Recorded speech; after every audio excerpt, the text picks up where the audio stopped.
So what you know about teamwork? Cause I've been in the clouds trying to make the dream work. Always done it on my own, that's why it seem hurt. Cause I ain't met no one that ever put me first. So what I know about teamwork?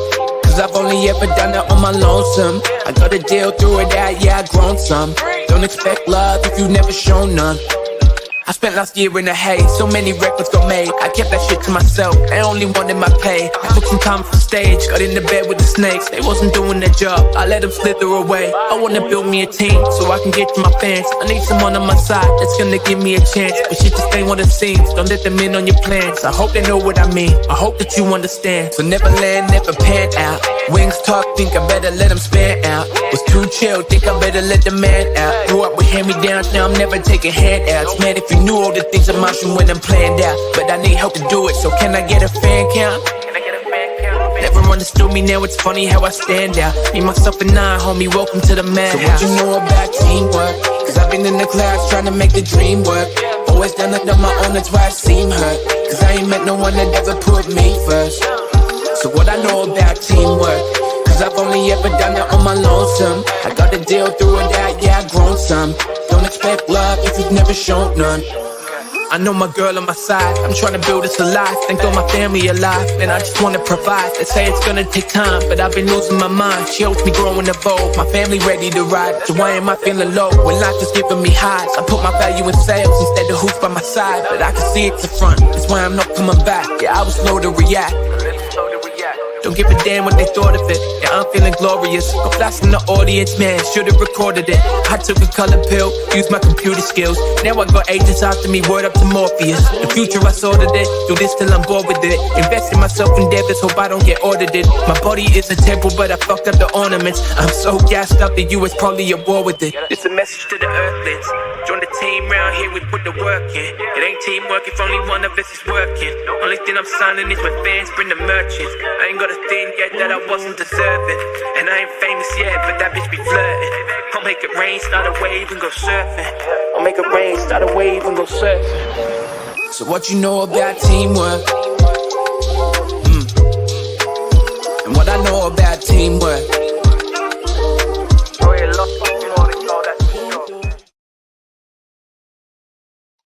Look at that. Nanya's like, I am up here. First and foremost, she's like, I don't care about none of that chroma stuff. Let's talk about the trial of Karen Reed. So here for it. Just cracked open a fresh Dr. Pepper. Dr. Pepper. Ah. I love this name, by the way. We Gobshite. That's the best name. Hey, NJ. Hey, did everybody make it okay? Well, we lost like half the people, but that's okay. These are the ones that want to talk about Jen McCabe's testimony. And that's what I'm here for. And I'm living for it. Oh, this is our Pearl, I think, in the back. She's like, did you see Soup was like, let me go get Pearl. She did. She came right over and got me. I missed it. Oh, good. Oh, there she is. Oh, and Eve. Is that you, Eve? Yes, ma'am. All right. Hey, Eve. Hey, Nanya. First and foremost, so Chasing mentioned it on her stream. I think it was Chasing, or maybe it was someone in her stream. I don't know, but like, let's do a panel where we can just talk about it because we all have thoughts and feelings and opinions about this case. And I'm like, that sounds like a great idea that I'm down for. So let's do it. Like, I know we're all watching in various places, listening to all the commentary, and then sometimes you're just like, wait, but I want to share my opinion. And we all got opinions on this one. Yeah, it's like a day with, like I said, I probably won't get to go to a live for probably another week. So we're pulling an all dayer. Everybody's got their pibs and everything ready, right? I have a tray full of Earl Grey tea. Listen to Pearl. I have Pearl an attitude about Jim McCabe. That's what I have. Oh, I'll join you with that one. I did. I sent that to Nunya and Shambles. Shambles has been really into the trial as well. Like, holy crap. The Boston Herald has had multiple crazy covers. Have you guys seen that? Let me see. I'm going to pull up Chasing. I haven't seen it, no. Oh my goodness. Chasing period. It probably isn't going to find her. Oh, it did. Look at that. Not flattering at all. No. Oh, why am I on solo screen? Oh, wait, that's the old stream. Oops. I was still in the studio over on the old stream. Here we go. We're good now. All right. Look at this. The front page of the Boston Herald said, grilled, witness raked on the stand by Reed defense. I bet Jen loved that. Oh my gosh. She had a house party about it, I'm sure. Yeah. I did Well, hear they had a bit of apparently a she house did have a party house on party. Tuesday. Yeah. Housewives of Canton. That's actually what we should have named the stream, Penny. The Housewives of Canton. I don't know if she's a ringleader, but she is all up in everybody's business. Like, I thought before she had her hand in a lot, her testimony proved she was all up in everyone's business. Now, does that mean she is? I'm not, first of all, first and foremost, let me say that I'm not saying Jim McCabe is guilty of anything. Yeah. But I would definitely have some commentary to add about her testimony at trial. You can turn your camera off, Jenny, if you want to. I've got to say, though, it's not even just about Joe McCabe for me.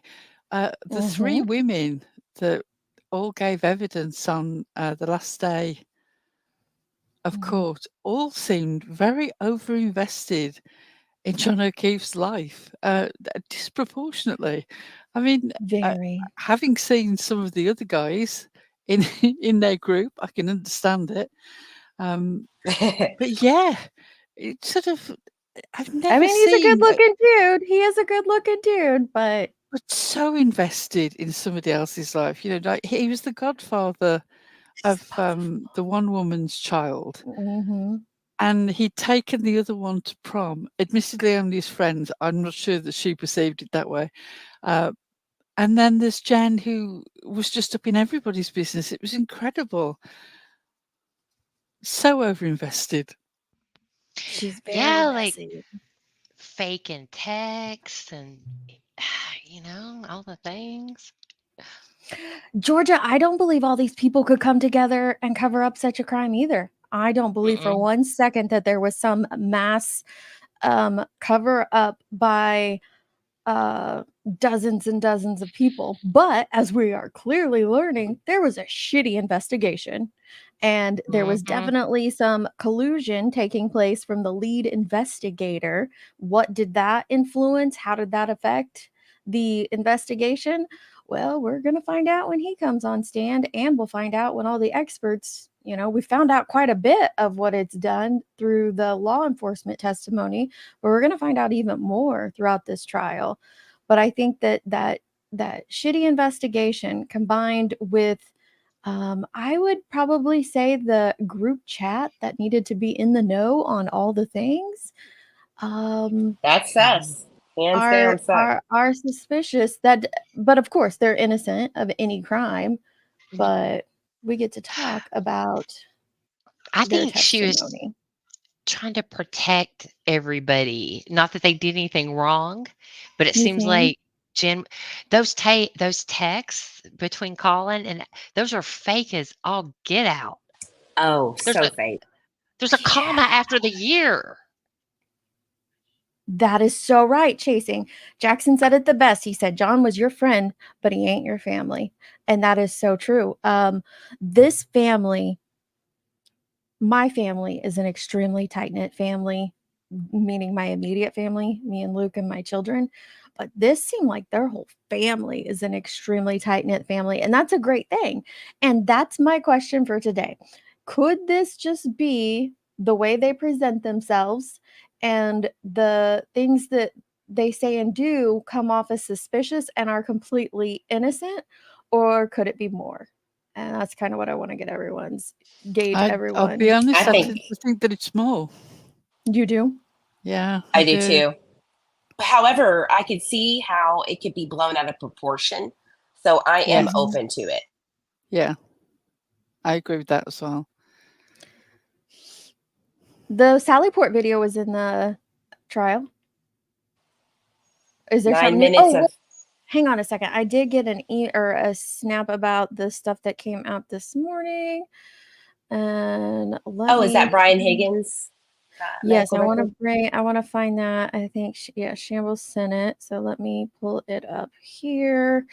Let's see. What do we think all of this means? I'm glad I'm not Karen too. Somebody said in the chat that they're just glad they're not Karen. I agree. That's a terrible position to be in. Oh, for sure. It does seem to me that Karen's biggest sin to these people was being an outsider. They just didn't relate to her in any way, shape, or form. Every story that they tell, it's just like she was different from them. So this was filed this morning. Now comes the Commonwealth in the above captioned matter and indicates that of this date, the following discovery and materials have been provided to the defendant through defense counsel. 1, a copy of curriculum. Hang on, let me pull it up because that was hard to read. A copy of curriculum vitae of Dr. Justin Rice, 1 page. Copy of medical records of Brian Higgins, 5 pages. Copy of enhanced image from Canton Police Department cruiser 682 camera, 1 video and 2 photos. Ooh, what do you think this is? Why I are they want to know which discovery Pam. now? 5 pages of medical history, medical So records. That seems they a are lot. receiving, in the middle of trial, they are receiving 6 pages, 2 photos, and a video of discovery stuff that they probably should have received prior to trial. That's mind-blowing to me. It's kind of like the Lori Daybell case where discovery was coming in constantly throughout the trial. Mhm. Yeah, the investigation was girl, not done the best doesn't even cut it. I mean, the It's such fact that the they're gentle art of understatement there. It oh wasn't done the man, best. Can we I find out loved what it. cruiser footage that is? 682? I wonder which one that is. You could probably Google and see whose cruiser it is, or go to the Canton Police Department website, and they might have their cruisers connected with their officers. Some departments do. The best part I thought was when Jackson asked the dog DNA expert if a red Solo cup was an appropriate receptacle for collecting evidence. And she was like, "What? Excuse me?" She said, "Excuse me." I thought that was Yeah, pretty I good. love the way that the guy talking about the leaf blower and the solo cups and the brown bag, he did it with his whole chest. Like there was nothing to be ashamed of. You know, he was doing the best he could in the circumstances. He just wasn't. I would have been mortified. You think she's guilty? I wonder those that do think she's guilty, like what leads you to believe that? I hit Because him. I so hit him. far, but here's the thing, so far we don't have any evidence presented in trial. 14 days into trial, 14 trial days, and there has not been one single shred of evidence that proves that she had any. Actually, they haven't even connected her to it. Actually, we just found out on day 14 that he was deceased in trial time. It is mind-blowing. It's mind-blowing the way the Commonwealth is presenting the trial. Already gone at 8:20. Jim McCabe got grilled on specifically seeing Karen Reed's SUV and then the calls to John O'Keefe. That's where she's getting crucified. Because she's allegedly, lying about when she saw the SUV and when it left. She's putting it later in timelines. But Ryan Nagel blew that out of the water, his testimony. So the text between Julie Nagel and him at 12:23, I believe. Who thinks that? See, here's the thing, Ellie. I don't think everyone's lying. Do I think Jim McCabe's lying? Sure do. But I don't think everyone's lying. Why does that become the argument that you have to buy into everyone having involvement or everyone doing this or that? Or can it not just be 1 or 2 people? I don't know whether everyone is lying, but this is the oddest sort of after-hours party at a house ever. Individually, one at a time, they all seem to be going and looking out of the window for no apparent reason. Have you ever been to an after-hours party at somebody's house where instead of relaxing and chatting and having You're a all drink, looking out the windows and doors? to look out of the windows and doors and see where all the cars are. It's just bizarre. In And some listening. ways, if they Well, are not part of a conspiracy, they've gone out of their way to make their stories so convoluted and unbelievable that they're their own yes. worst enemies. Just the routine of, the witness handbook of them all dressing down, sort of not too much product in any woman's hair, no makeup on, the job lot of gold crosses, the sudden change of Colin into the dork next door. I was incredulous watching it. Did they really think this was Jim, a good idea? It right, makes them Jim look McCabe's even more of looking a liar. she's looking out the window how many times? She states she's looking outside, they're only there for a specific amount of time, and in that time frame, she looks out the window no less than 7 times, window or door, I'm gonna use it interchangeably. She's looking outside no less than 7 times. Nobody When saw do you anything, walk but it's out? not just When her. do you walk out It's not and just her. ask? It's also, Brian Albert Jr. is looking out the window or door at a certain point. Matt McCabe is looking out. He's looking out multiple times. Then you have Julie Nagel, who states Karen's gone before she even steps outside. And don't even get me started on the Phantom Jeep that only the McCabes and Right. one Albert have seen. That the Right. person who pulls up to the property and sees, that truck of the 3 people that have nothing, no connection to this whole case, suddenly somehow miss an entire Jeep with a snowplow parked in between them and the black SUV that they're discussing in this case. Yeah, you That don't just has to be miss that. blowing some minds. That's right. It's so And they're like, wild. "Oh, well, we weren't asked about it." You hear that a lot from these witnesses. "Oh, well, I wasn't Mhm. asked." I wasn't asked. Well, so an interesting thing to me too is that supposedly, I guess the statements, or not statements, but the reports that were done by Link when he was just talking to them, none of them, they're all saying, "Yeah, that's not what I said," or "I said this too, and it's not in there," and all this kind of stuff. I don't understand that. How can I it be so agree. wrong? I agree, and I'm with Rockabit. I found Carrie Roberts to be very honest as well, and I also think that there was a couple different reasons why the defense did not, cross-examine her, and I think that it was a very powerful move on their part. I thought it was a very sensible move. It's obvious Mhm. that she deeply cared for John for a very long time, Real possibly at friend. first romantically and then later on as a dear friend. She was the one Mhm. who seemed genuinely upset, and I think that cross-examiner would have just revealed more and more that she was the one who cared and would have added authenticity to everybody else's stories because of what she said. I felt also really sad for her, the way that she herself described, chatty, I'm the chatty one. Like she took on people's Mhm. descriptions of her, and it made me feel a bit sad for her. Well, Jen had said that she liked to run her mouth on the Yes, stand, and she said, And she talks too much. yeah, and that she's telling John them still loved everything. Amy. Yeah, yeah, yeah, everything. She's telling them everything. But that John still loved Amy. She had to get that Mhm. in Ooh. there like that. That was And that she completely loves it. uncalled for. She That's loves it that Carrie's talking about it. And then there's the fact that, like Gavel's saying there, so we hear the tea, the gossip from Jim McCabe. She's like, well, this happened and Karen had this reaction. And then when we hear it from Carrie Roberts, who is emotionally invested in John O'Keefe, her real life friend, like she doesn't have to tell us over and over, like Jim McCabe tells us over and over that she's friends with Mhm. John. You just know it from her actions and her response. And when she tells us about that situation, she's like, makes it sound like it wasn't even a big deal to Karen. She said, "Oh, could he have gone there?" Completely different contrasting, Mhm. reactions to that time frame, and it makes you wonder what's the point of that. Yeah, I also the door opening thing. The door's open, Mr. Jackson. That had to be intentional. Please tell me that's intentional.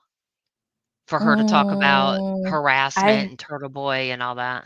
I have listened to 4 lawyer commentators on that portion, and they all say the exact same thing, and they're great channels, and they all say that door was not opened by the defense. They should not have gone there. And I'm like, I'm no expert, but they're experts, so Well, he just I said, don't like, go with what they said. why did you go to talk to Blank? Was it Blank? Mhm. Why did you go to talk? Oh no, it No, it was was Proctor's Proctor. wife. Yeah, It was Proctor's Proctor's wife. wife. Mhm. Why did you go to the lead investigator's wife to have a conversation? And to I me, agree. I get why they say you open the door, because if the cause of you going to talk to that person was you both were going through the same real life experience, hmm I mean, But could you see, not have gone to anybody else? It was an Probably, but organic but opening. It sh really was. yeah, but I agree. she said it. Yes, she is the one who did it. But was that on? Was it intentional that he led her there? Because obviously, any opportunity that you give her, she's going to talk about it. She No, Oh, he well, didn't I wanted to mean to don't sit think lead her there. so. there. But Lally Yeah, did. She I don't think that he took her okay. there on purpose. I mean, just in my opinion. Well, because I think there's a line that once she crosses it, which she may have already crossed it. Um, as she is not sympathetic anymore to a Mm-mm. jury, and Hey, I don't know if that's what they're pushing at. this comment in the chat from Georgia, maybe I'm wrong. I don't think she's innocent, and I find her even more psychotic for allowing all this blaming of others. What Well, what control what is does she she supposed to have do? Just be over like, yeah, I what did the it. Like, rest what of if the she world legit didn't do it? does? Georgia's like, I don't care if you didn't do it. You just say it. Yep, I did it, guys. Okay. So she shouldn't have her fair day in court. Like, she shouldn't have a defense to give. Even, I mean, not that I necessarily like. I'm not one. I don't think, like, I see people say all the time, like, you guys think that 82 people were all involved in a conspiracy. No, No, that's but not I Not at think that required. all. there's a lot more to this story. I It hmm don't only think that it's takes a as cut and few. dry. It only takes Sorry. a few corrupt uh, people in authority of power to skew everyone else around them. It's not difficult. Like that's I think what people miss sometimes because they have the authority to do things and put things into evidence. And if they're leading their witnesses, it's going to happen. Can I Yeah. answer that question? Who freaks out when their man doesn't come home by What? 6 in the morning? How about I would be somebody freaked out. I uh, would. Yeah. exactly, Yeah. and especially when you know he's responsible for 2 children that he's had to take on because of 2 deaths in the And when close it's family. I when it would be out concerned that there when was it's some out of sort of his jinx character going for on. sure. Yeah, like if he knew that she was we learned recently that he knew she wasn't going to stay the night in Canton that night, that she was going to go home. And then, she falls asleep on the couch. She wakes up around 5 a.m. because you don't sleep as long on the couch as you do in your bed. I get that. And, you wake up and realize, wait, he's not here. And he wouldn't do that to his kids. Then that's out of character for a person. Of course you're gonna freak out. I would freak out. Is that you, Well, AMAC? the other Yeah. thing I would Okay, the other go thing ahead. I would see too is, like, in my mind at least. Again, I've never been in that circumstance, so I can't say. It's easy to say how you would react or what you would do when you've never been in that circumstance. But I would think that, like, for me, my husband comes home every single night, right? If he goes out with his friends, he Mhm. always comes home. If this time he didn't come home, then yeah, I would be freaking out. I would be calling all around to, the last Same. people I could remember seeing him with, or being around. Hell yeah, I'm going to be like, "Hello, have you seen him? Have you heard from him? Does anybody know?" I'm going to be calling his phone a million freaking times, sending him a bunch of capital letter hello text messages, like, yeah. Now, the one thing I will say is, um Georgia asked, "Well, would you be screaming outside somebody's house at 6 a.m.?" For me, Yeah, no, I I'd be wouldn't. But screaming that's everywhere. because I'm not an overly, like, I don't show my emotions like that. I kind of remain calm, cool, collected in that circumstance. But I can imagine somebody who is a lot more, like, they are more visibly emotional about things. Yeah, I can understand having that reaction and freaking the hell out. Georgia, I That's worry for you now. I know, like, you say a lot of stuff just to get people riled up, but saying, like, that's not that abnormal to myself. I'm very concerned about you, and I will be praying for you. Like, Oh if my you're having God, Georgia, a moment get at 6 your in the life, morning. Georgia. Get your I whole could see. life. So when I had a car accident, I was driving. It was the very first night I ever drove by myself, and my brother and two of Mhm. my friends were in the car, and I flipped the car. Um, I was screaming and cussing, and that wasn't me at all over the place. Like the people who own the house we wrecked in front of came out and they were just like, "You're gonna have to calm down." And I was like, "Ah!" So I don't know what I'd be doing.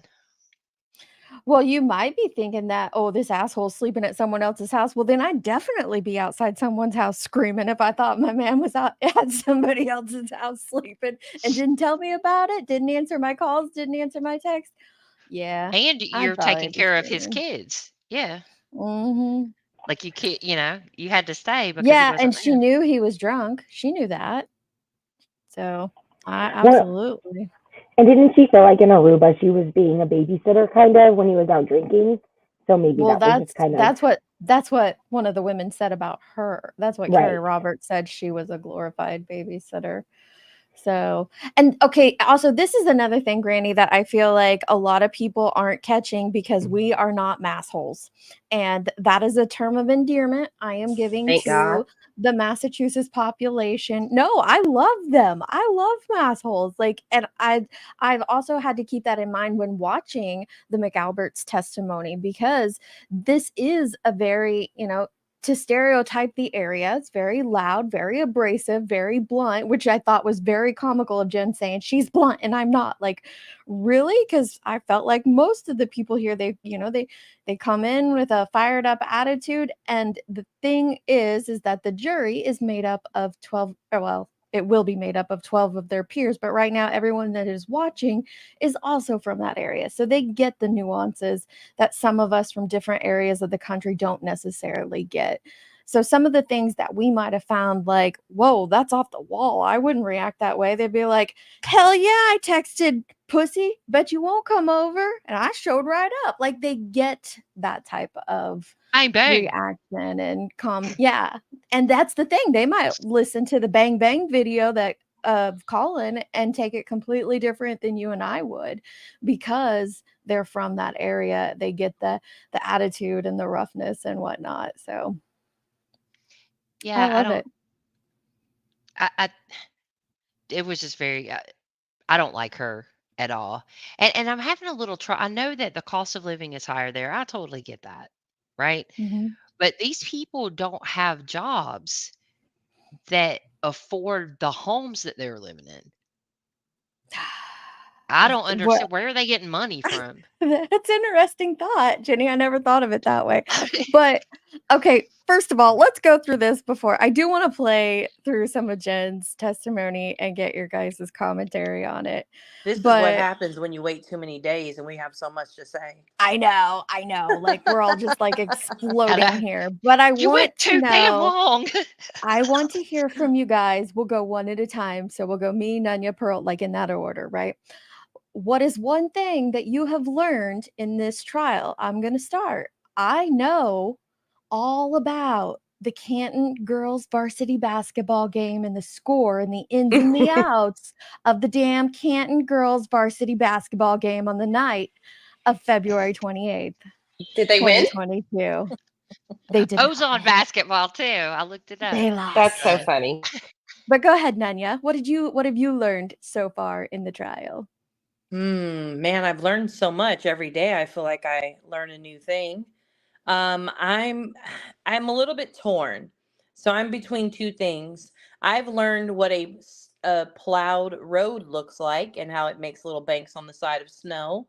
Did not know that. On the flip side, I actually learned that you can put Crystal Light in with vodka and soda. Ooh, I didn't know some barbs even Ew. serve Crystal Light, but there we go. Hmm. Pearl, what have you learned so far in the trial, ma'am? If she's with us, she might I've be learned driving. that the local funding is willing to discuss $200,000 to refit the Canton Police Department's kitchen, but somehow is willingly taking very few crime scene photos on a potato. I would suggest that they invest in a bit more technology before they worry about the kitchen. Love it. Love it. What have you learned, Eve? Among many things, the one that struck me the most was going over the footage of the dash cam and noticing that Carrie Roberts picks up a blanket and shakes it off after John O'Keefe is headed to the hospital. You're That was not weird. playing around. This is supposed to be the funny, obnoxious things of the trial. Oh, okay. I'm misread or did not read the room properly. But on the funny note, I would have to say that I did not know Jim McCabe had a party in September 2023, a meeting with Link. Oh, that was interesting to learn. What have you learned, Gavel? Never have someone that you're close to die in Canton, Massachusetts. Oh my gosh, that's a fact. It is scary. And the Parmesan is supposedly not great. It's mediocre at Chris at Chris Albert's restaurant. Danny. Hey, Mac, what have you learned? Yeah, man? Danny. That they call Michelob Ultra Mick Ultra. I've never Mick heard it called Ultra. that. Mick Ultra. I Me know. either. That's the thing. Like, I know what everybody, up until the last 2 days of trial, I knew what everybody was drinking, except for Karen Reed. I don't know what she was drinking that night. Do you guys know what she was drinking that night? A clear liquid. Yeah, Vodka. A clear vodka liquid in a and glass. That's all I know. But I Mhm. know what everybody and their brother was drinking. It's in a cylindrical glass. In a cylindrical glass that had like Jones's ridges comment on to you, it, Beats. remember? Ridges. Yeah, don't It say has the P ridges word on it. anymore. Sorry, you gotta look at Jones's comment. What'd I say? can The I P say word. one more thing? That I also learned that it's customary to take your glass from bar to bar. Oh my god, I almost spit out my coffee. The precious squeaky Nana boy. I officially know what grab assing is. I officially know what "Pussy." grab assing is. He goes, Like, yeah, Daddy. He said you were grabbing their you were asses. grabbing their asses? He goes, no, it's a turtle phrase. People of Canton do everything with their butts. They answer Yes, the phone with their apparently butts. so. The butt Grabbing dials. each other's butts. Like, they calling each other with their butts. There's just a lot of butt action I think happening. Jen McCabe was Googling with her butt. How did I call? It would explain Possibly. spelling. Oh, I definitely have learned that it snowed that day. And I'm pretty sure that if 20 years from now, if anybody asked me what the snow was like in Canton on January 29th of 2022, I could describe it to a T at this point and at that point. Yeah, I'm pretty sure I could identify that house from photographs of 100 similar houses. I've seen it so often up on well, the Pearl, I have screen. a question for you. Was it Mhm. snowing? Was it snowing? It snowed. What if Oh. sort of any? What if any What if was the weather doing that day? As pertains if to the anything? weather, what What if if anything? anything? Sort of. Hashtag butt stuff. Hey, I also have learned that you can use a leaf blower on an official police investigation. I did learn that. Yes, and you can also find appropriate blood collecting receptacles at your neighborhood beer pong party. Right there on the table. I think my favourite what if any question was the who, if anyone, was driving the ambulance? Well, I hope somebody was driving it, unless they've discovered a self-driving ambulance in Canton. And also the idea that somebody has blue cheese stuffed olives in their dirty martini. I've never Right? heard of that before, Right? and That's really it just made me want to popular. heave. It was I gross, went, but really ugh. popular. This brings up a great question. This whole testimony about she had on her shoes am I the only one who was like, okay, I'm glad she's the only one who was that freaked out and that serious about trying to find John that she didn't take off her shoes. Like, I'm not going to be worrying about the I fact love the way Exactly. but that was an indicator of what a monster she is. That's what a monster. Hey, look, She God didn't give a damn. forbid. He was barely cold, and she didn't give a damn about his carpets. it's so wild. Well, It's not only that, so wild. it is allegedly a very negative thing to pay for dinner for everyone. Apparently, that When you're means in your you are rebook. definitely a horrible, horrible person. Oh, I see you, Patricia. Or- You or- turn your really cam off. Sorry, did. love. But this was to another offer. indicator that she was an uppity woman with her own money. You know the God type. forbid she tries to make it right. Yes. Yeah, Well, she was trying to pay for part of the room because she made a mistake. I don't. Well, one of the things that on a serious note I have learned is how much people can like blow things up. Like the whole Aruba thing, right? Okay, she was, That's a big she nothing may have been burger. drinking, he was definitely drinking. She thought she saw something. She cusses at the girl cusses at her, and we all move on for the night. She rags on her Then she man because she thinks that he's apologizes. doing something, right? And then she And apologizes. she apologized. Like, to me it was like it's been made out to be like it was this really big thing, and I'm like, dude, I mean, if you're not a jealous person, that's cool, maybe you're out here like Georgia, like my man gets to do whatever he wants, but then there's some of us, Some of us Georgia, are like- I'm trolling Georgia, don't come for me, but there's some of us who, like, who may be like, nah, like, for me, I've invested a lot of time in this right here. No, I could think but of more ratchet ways to handle this situation, and she did excellent by saying, "Hey, I'm sorry. Let me pay for her room." She tried to make it right. But like, I'm with you, Nanya. Like, it was supposed to be this horrible, like, horrific thing that happened. Like, I thought literally there was this whole blow up with like hair pulling and screaming. It was a fuck you across the hall and an F you right. back. But why is Okay. Trooper That seemed Proctor? like a normal conversation for a lot of them. Like, I don't feel like it was that huge of a deal. I'll use Jim McCabe's words. Proctor They weren't Trooper. screaming at a kid, they were screaming at adults. Why is he going to them? They weren't even around at the time, these two witnesses. So I think that's like one of my challenges, and Missy's Angels actually just said it in the chat. I know that I'm old fashioned, but so many married women having this friendship with John, and like he has all the phone numbers of the women, but no real relationship with the men, Right? and vice versa. The women have all the relationship with him, but not the husbands. Like, yeah, that wouldn't work in my household. For either one of us, not just for me, but for either one of us. Like, that is odd to me, but I do recognize that, like, I'm kind of old fashioned like that. But that was like, okay, it's a little questionable. That's all. I think with him being the main parent of the children, I kind of give him a little bit of flexibility on that. But yeah, I agree with you. It is odd. What got me was the way they tried to portray her as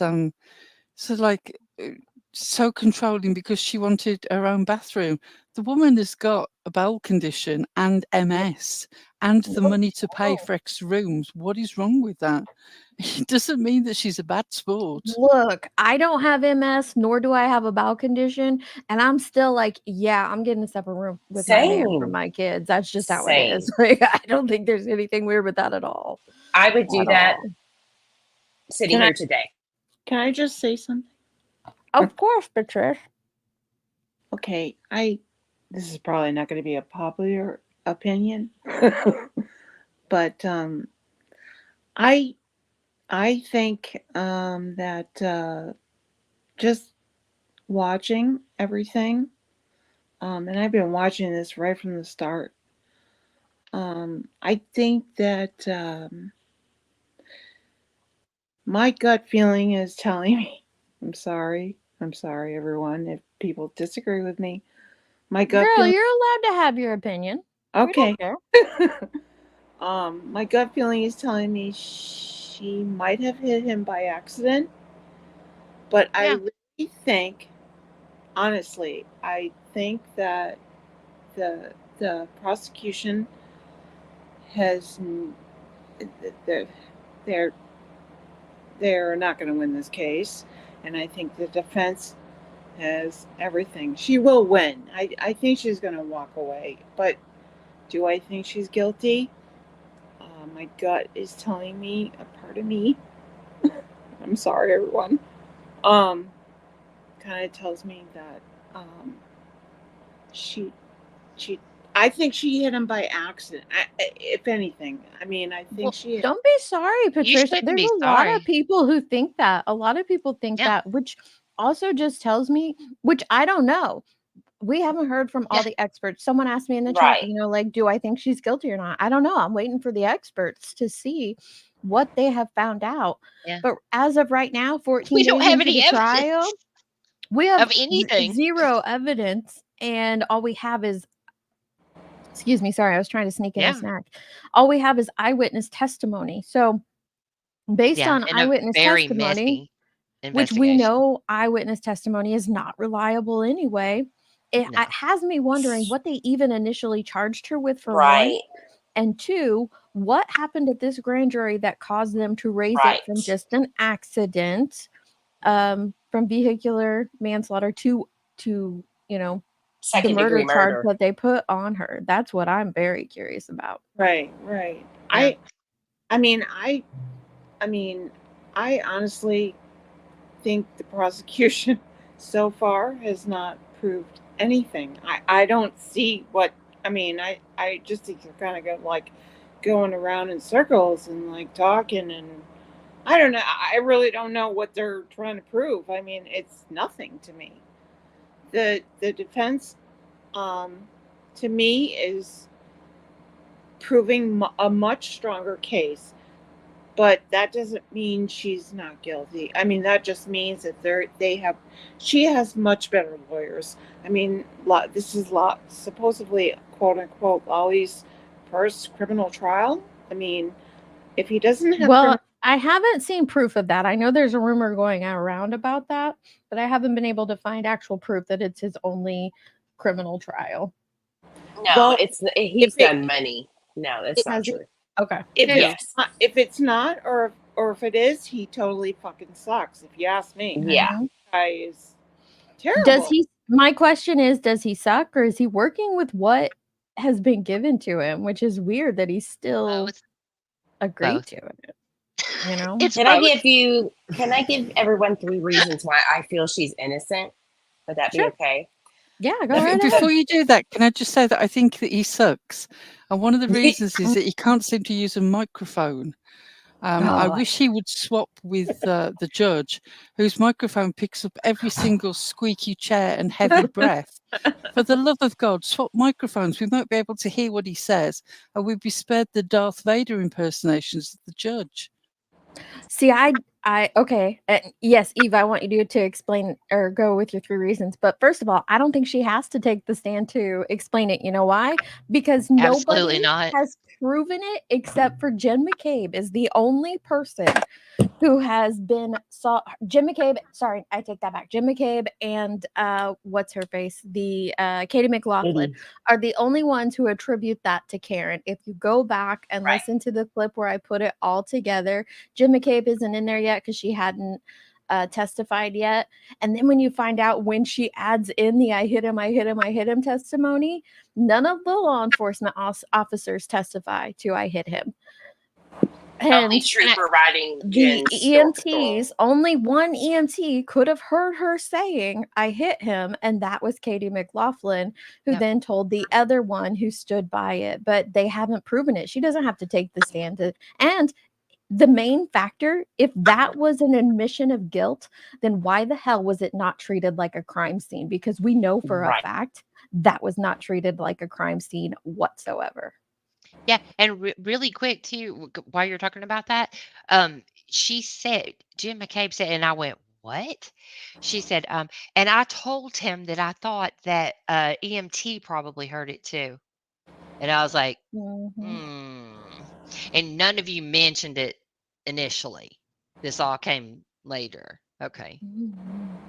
Also, I want Nice. to point out that the I hit him didn't start until after a long time, a year and a half later is when she remembered that.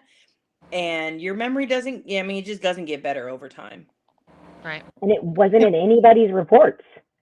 Well, she says she told Lank. She knows she told Lank, but it wasn't in the report. So It wasn't in the report, but she told Lank. So Can I there's just that. Can I just say something? I know a lot of people are saying like, oh, they use leaf. You're highlighting unsupervised maniacs. Yeah. Red Solo cups and leaf blower, and it's so bad. It's so bad. But I mean that, They don't wear body cams. well, I mean, that police department is obviously so poorly run. I guess they don't have the financial, whatever, money to have the equipment. I don't know what their excuse is. They said they never did a murder trial, whatever. But that, I mean, in the end, I mean, what is more plausible to people? Even though, honestly, the defense is going to win this. I know that because they are so good. They're so good. But honestly, when you think about it, I feel honestly that it's more plausible that she hit him by accident. I don't think she did it intentionally. I think she was drunk. I don't think she doesn't remember. I think all of that. Well, I respectfully disagree with you, Patricia. I don't think, from what we have seen so far, there is any proof that a vehicle hit Officer O'Keefe. Now, that might change once we get to the expert testimony. It absolutely can change, and it can change very quickly once we get to that. But based on what we have heard so far, all of these things were happening, and there's a very short time frame in which the Commonwealth alleges that he was hit by this vehicle. And for it to have taken place in that short of a time frame, I don't see it as being plausible at this point. And I'm going to put that caveat on there because we don't know what's going to come out when these experts come and testify. It could change all of our minds. It could change our minds to, oh yeah, she hit him. And it could change some of your guys' minds to, oh shoot, she wasn't involved at all. So here's We the three just things don't know real yet. quick. Can I get it out? I'm sorry. We're going to Yeah, sorry. Go ahead. That's okay. That's okay. The three things that I think that they're going to have to prove without a doubt is House Long to Die in Cold, the 2:27 a.m. Google search from Jim McCabe. Okay. The second one is the geofencing data with John versus where Brian Higgins, Brian Albert, and Colin Albert were.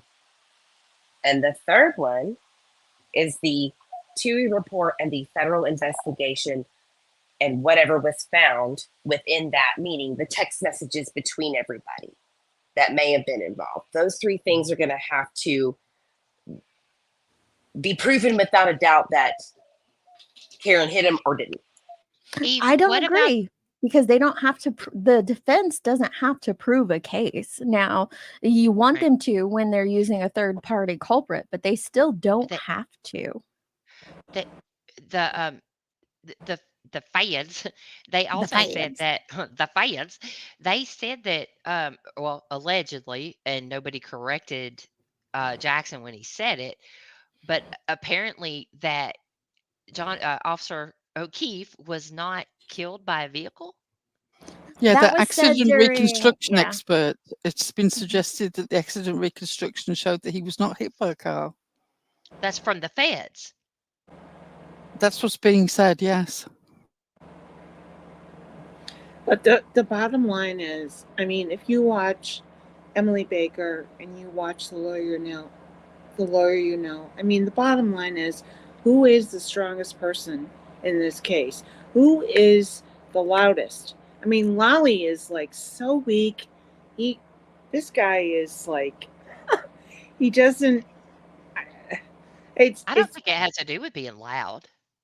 Well, if you watch at all. them, then Oh. you know that they'll both tell they're both of the same mindset that the Commonwealth just not only have they not even attempted to prove their case yet, what they have shown looks really, really bad for them. Looks really bad for Exactly. them. And that's why I feel like even if she is guilty, she's not going to be she's not going to be found guilty. She's not. I And mean, Here's that'll my be the fault. question. That'll be the For fault of the Commonwealth. it will be. It will. Right. She's It'll the be the fault Boston cop. of the Commonwealth, the law enforcement officers. But here's my question. Do people want her, people that believe she's guilty, because I'm just saying they haven't presented any evidence to this point. So if you're finding her guilty, which like the lawyer you know says, nobody should be saying she's guilty at this point because you're innocent until you're proven guilty in this country, and they just have not proved anything yet. But if you believe she is guilty, then are you believing that because the alternative is the fact that Officer O'Keefe doesn't get justice? Right. Good point. Because I am outraged about that, and everybody else should be outraged about the fact that Officer O'Keefe doesn't appear to be getting justice. Now, if the Commonwealth proves their case and Karen Reed is the person who did it, then hell yeah, we have justice. If they don't prove their case, what the F?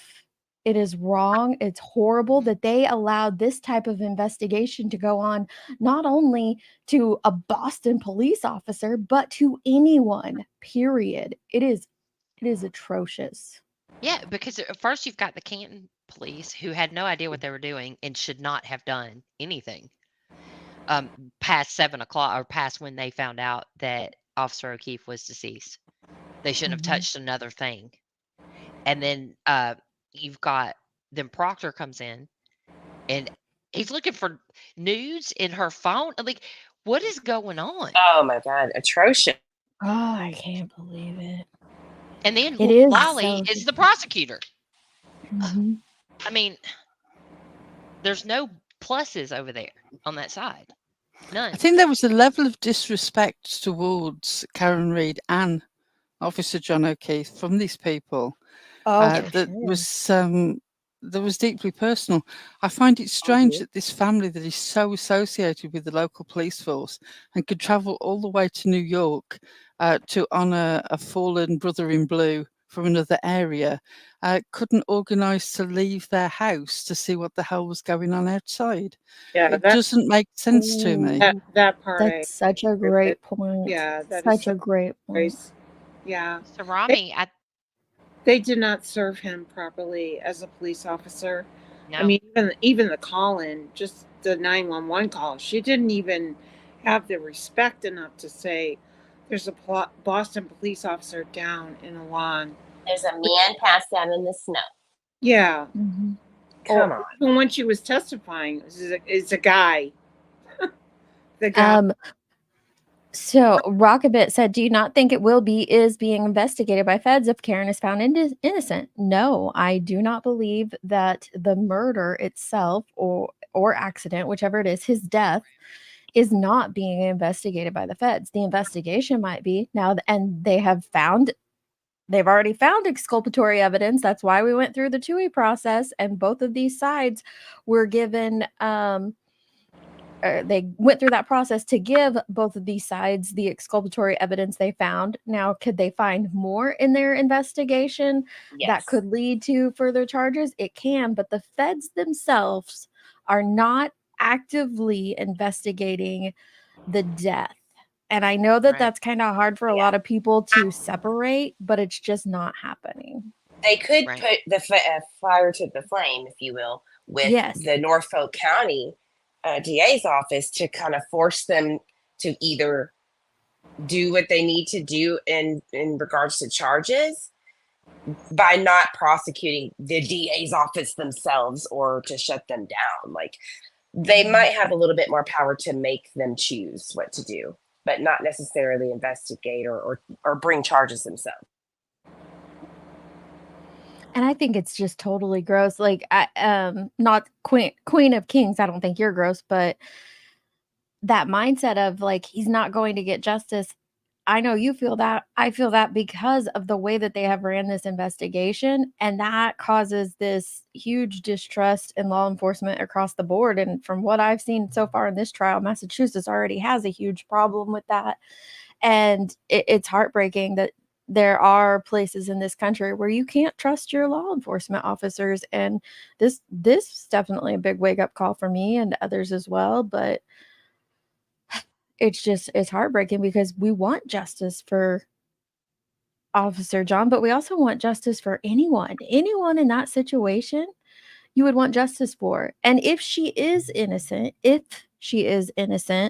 the fact that she's able to fight this right now is because she has the means to fight it. What if this was somebody else who didn't have the means? Like, would they be sitting, in jail waiting on appeals, hoping that something like the Innocent Project helped them out? It just Forced makes to me take wonder so many things. Yeah, so many things.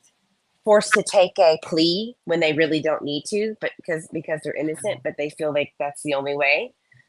Yeah. That too. Who fell down? Gavel fell down. All right, you guys want to listen to a little bit of her testimony? Yeah. I just started on cross because I'm not going to put us through direct. Lollygag. Yeah, it's been a lot. Early morning hours of the 29th. You spent some time with John O'Keefe and Karen Reed. Correct. You didn't see any tension between the two of them at the time? No, Matter of fact, they seemed like a normal couple to you? I didn't see them interact much. They were both engaging with you, correct? I had separate conversations with them. So John O'Keefe, we've seen from several videos, I'm not going to play the video, John O'Keefe was situated for the most part over in that corner as the camera is looking, the right corner of the bar, along with you, Nicole O'Keefe, this is, I think Matt McCabe was over there as well, correct? I can't be sure, but I know I spoke to Karen in that corner. And so an issue I have is this constant distancing that she seems to have now of herself and Karen. Does anybody else feel that? They were getting along just great, which is like completely contrary to what her earlier statements are. It's like, I wasn't around him a whole lot, and we see the video and she's right there. And then we, find out that she's the one who's grabbing her at the end saying, "You're coming with me," and things like that. It's very weird hearing all this distancing. When she said she never interacted with John and Karen together. Yeah. Always separate. That's weird to me. Oh, I love hearing that they said that. I hope that's absolutely true. She says that Karen's team said that John O'Keefe will get real justice and the real perpetrators will get justice. I know, it does seem like none of them were her. Well, actually, it doesn't seem like none of them were. It seems like the people in the home and at the waterfall and whatnot. But you have to remember, she's from a completely separate town. And I did hear that on, I can't remember, I think it might have been Runkle's recap that I was listening to. He cracks me up, by the way. But on his recap, he was talking about, like, did she not have any friends? Like, why is she calling up Carrie and Karen? She was in a separate town than her friends and her life. And I felt the feeling that I got, she was trying to build these bridges, relationships with these people that were John's friends. And like, it just wasn't working. And I agree. I think she called Karen. Carrie because I think she perceived Carrie as John's closer female friend. And I believe that she phoned Jen because she saw Jen as the leading female that was there that evening. I think that was the way that Karen's mind worked in contacting those two particular people. Mm-hmm. Can I just say something? Yeah, go right ahead. Wasn't it that she didn't remember going to the house initially? I mean, was that said? That's what was said. Yeah. She didn't remember going to that. She remembers going to the bar, but she doesn't remember going to the house initially. Maybe. We don't really know because Karen never, said that. We don't know what she gave investigators. But we have to remember the Camerino's testimony that Karen was messaging her, the nurse wife. Can't remember her name. Carrie and Jen weren't the I want to say first. Caro, but that's not what it is. It's like no, Camerino or something. I can't never. Camerino. Yeah. Yeah. So the nurse. Camerino is who? The nurse? Is that what you said? So John's best friend, Mike Camerino, his wife, who is also close to John, Karen was texting her and calling her, and I think even calling Mike to see where he was, because those were the closest people to John. So I think that when she was doing that, she was trying to find out where he went after that party, because obviously he's never been there before. He wouldn't have stayed there in her mind.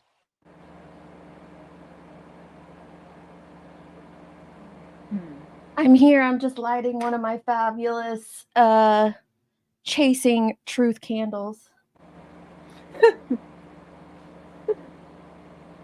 So, sorry about that. We have all the candles of chasing. I do. I She do. has the best candles. Yes. Yes. Which, if someone wants to drop her candle link, that would be great. You see all these Karen supporters. Well, and they might. And that's the great thing about the way our judicial system in this country works. They're not supposed to consider it when it comes to their verdict, but they obviously do. The things that they're not supposed to consider, when something's struck off the record, you can't strike it out of someone's mind at all. But and it's still there. But it could go either way. Like, they could see all these people outside the courthouse, and that could go against her just as well as it could go for her. We don't know until we hear the jury interviews after the trial, and those are going to be really interesting to hear. What did Peggy say? Why did Kevin Albert bury his pool? I don't think it was Kevin. It was the parents. Is the basement cement that was ripped out down there. House, the buried pool was also sold soon. Yeah, I think it was the parents that buried their pool, which I will speak. So there's a lot of things that just come across as weird and bizarre, and it might make people think guilty, and they could be completely innocent. I don't think it's relevant, honestly. I don't it's not either. going to prove anything. And I don't think it's going to even come into the trial at all. Because there's a lot of that going on. Exactly, 8-6. You're going to consider those things, but we don't know how they're going to take it. Like I said, it could work against her just as well as it could work for her. So it's kind of a. I think that's true that it could work against her as well as for her. But I will say, from the perspective of an outsider, one of the things that I most admire about the American system is that enshrined legally from the founding of your country is the right to speak truth to power. And I don't find it a compromise, instead of going the full 500 yards, to go a shorter distance. You either have the right to protest peacefully or you don't. And I would be very wary, if I was a citizen of your country, at anything that undermined that right. I think a lot of people will. I don't see any of this working against her. I honestly don't. I mean, we're what, 4 weeks in, and I just don't see any of this working against her. I may have different feelings on whether she's guilty or innocent, but I don't see anything working against her. I feel that she has excellent lawyers, and she is going to win this. But see, here's the thing, Patricia. Some people see her lawyers as being too much, too strong. They come off as, you can turn your camera off, Robin. They see her as coming, or the lawyers as coming in too hot, too heavy, and they don't like it. So some might interpret it negatively. What some of us see as, woo, these lawyers are awesome. They're going balls to the wall. Others, they don't take it that way at all. They are like, he's coming on too strong. He's berating the witness. It is literally, I agree when that I it can say look it that could go way, but I either don't way. feel she had any choice. I don't feel she's got a choice other than to do that. And when people say she's going to win, what's she going to win? She's lost her boyfriend. She's lost 2 years of her working life. She's got debt. The only thing that she's won is not losing her freedom.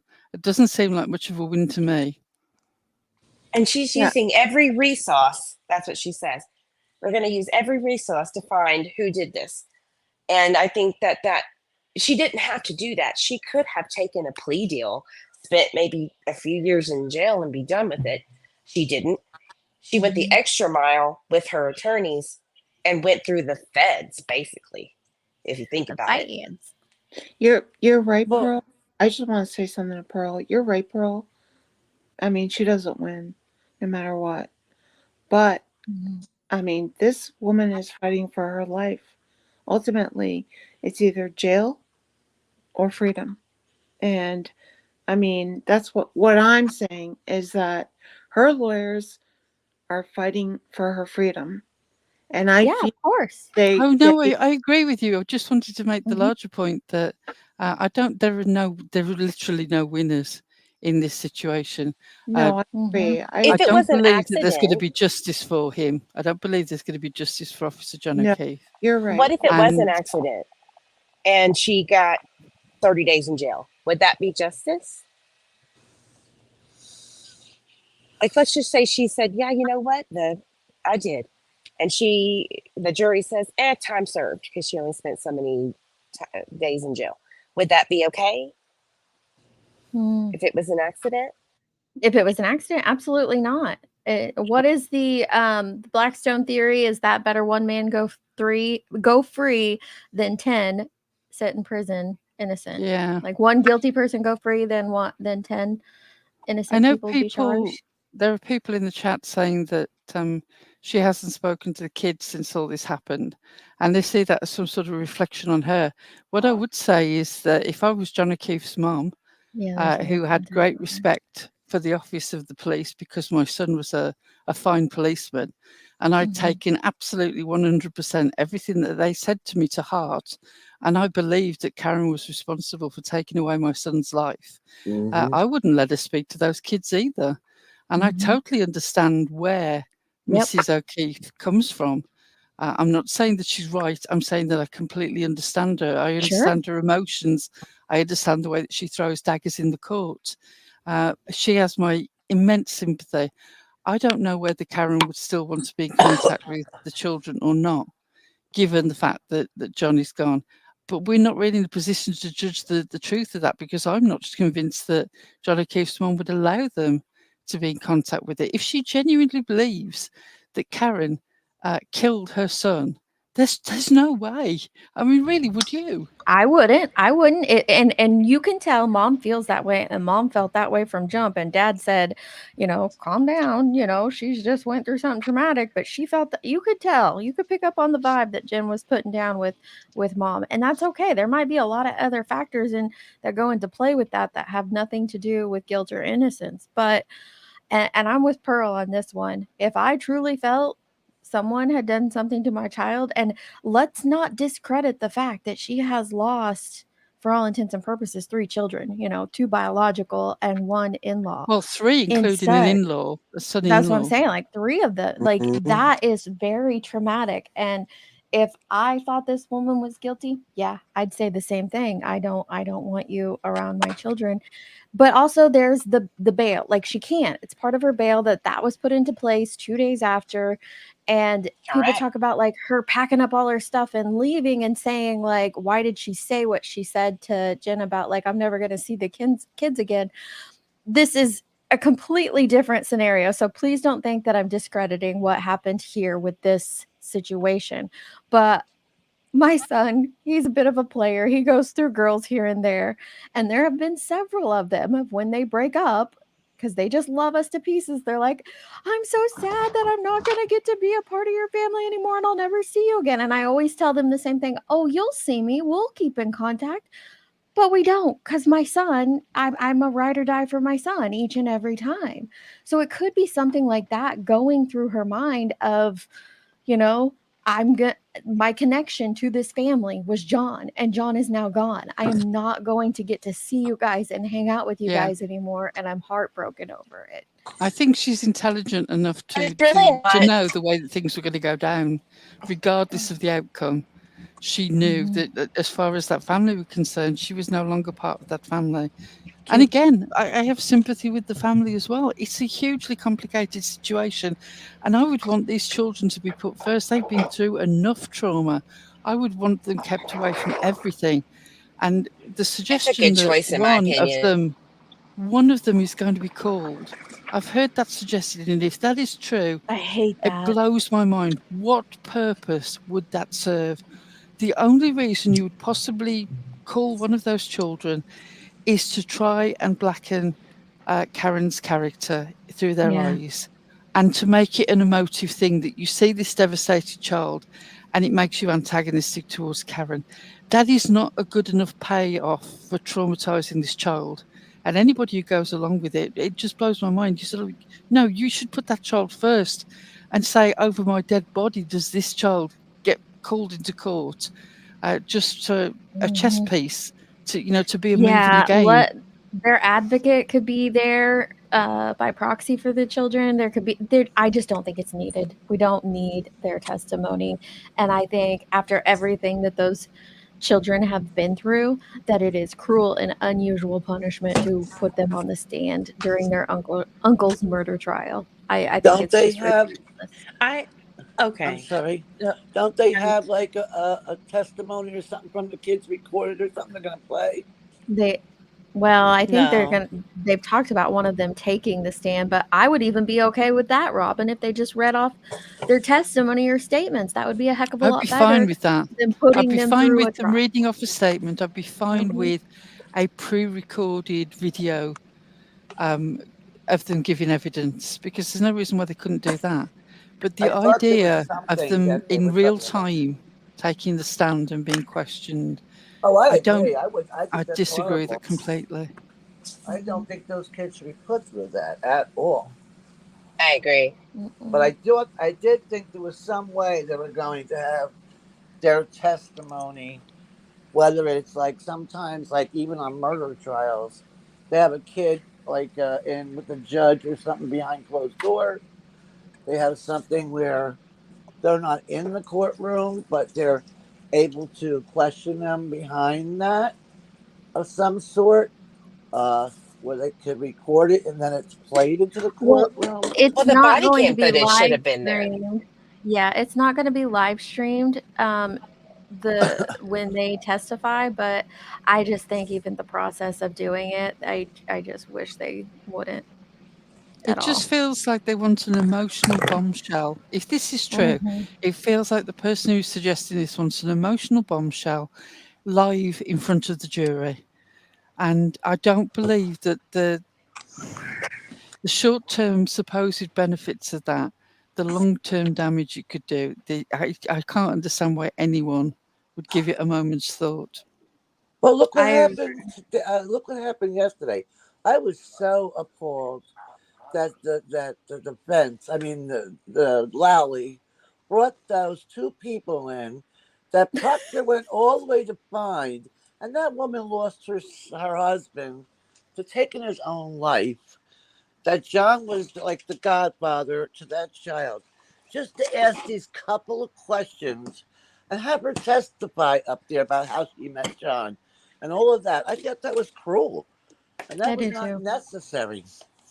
And Well, Yannetti I think pointed that out to the jury, I think, and with I him saying, think "Were that you there?" that's yeah, and I think that that was why it was such I'm not gonna use the reference that I used in private, but it was definitely a power move um, to not cross several witnesses. There was a couple different witnesses that they didn't cross. I think that was the smart play, the way to go, and it shows the jury what the defense is focused on. I'm gonna mute you, Robin, because you got some background noise, but unmute whenever you're ready to talk again.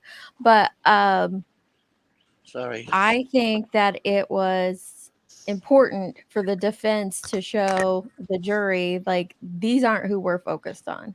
We are not focused on those individuals. And the way that they pointed out with the Sullivan sisters, extra power move there. Like, were you there this night or that night? But you were interviewed a Right. year before people who had like intimate knowledge of that night were interviewed a year later. Mind I blowing. loved that move. I loved the just asking them where they were on that night. You know, were you here on that night? Is It that was. better? And I done. still have noise. Yeah, it's good. Okay. It was a Yeah, great they movie.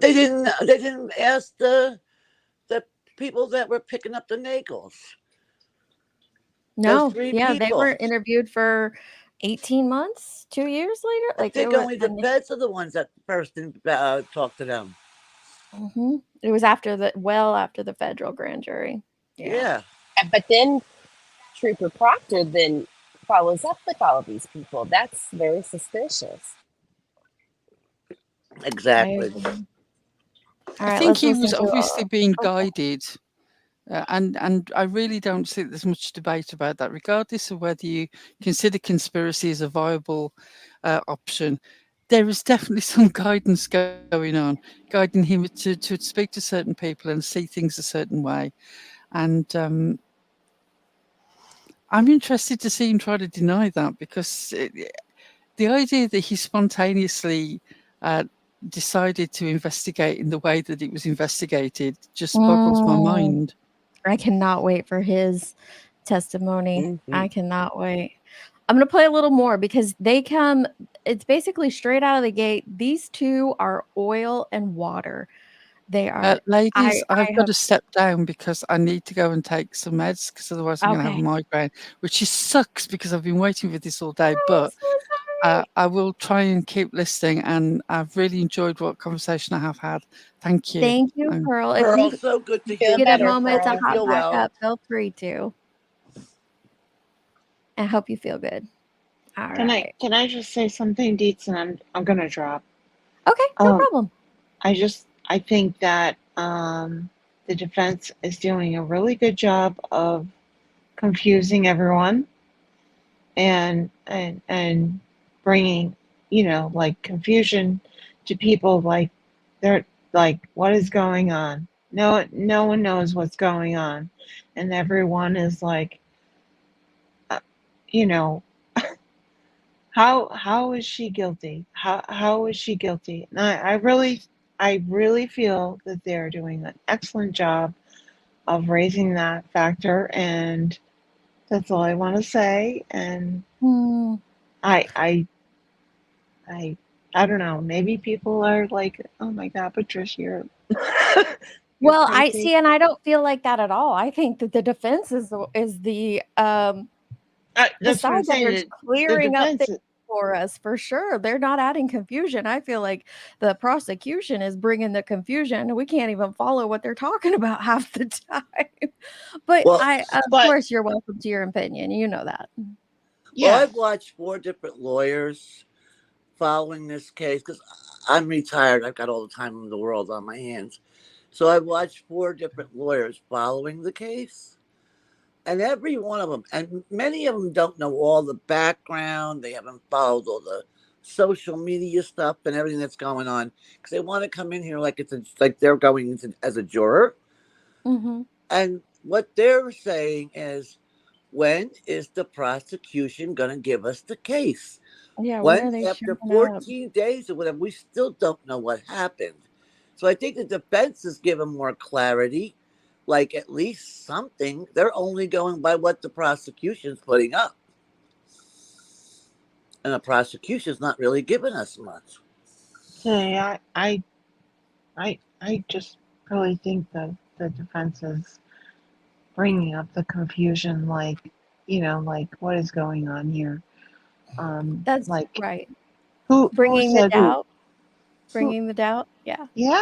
Yeah. Like what is going on? Like who said what? Who did what? Who where are we? And I'm telling you, she is. I really feel strongly that she's going to be found not guilty. I really feel it strongly.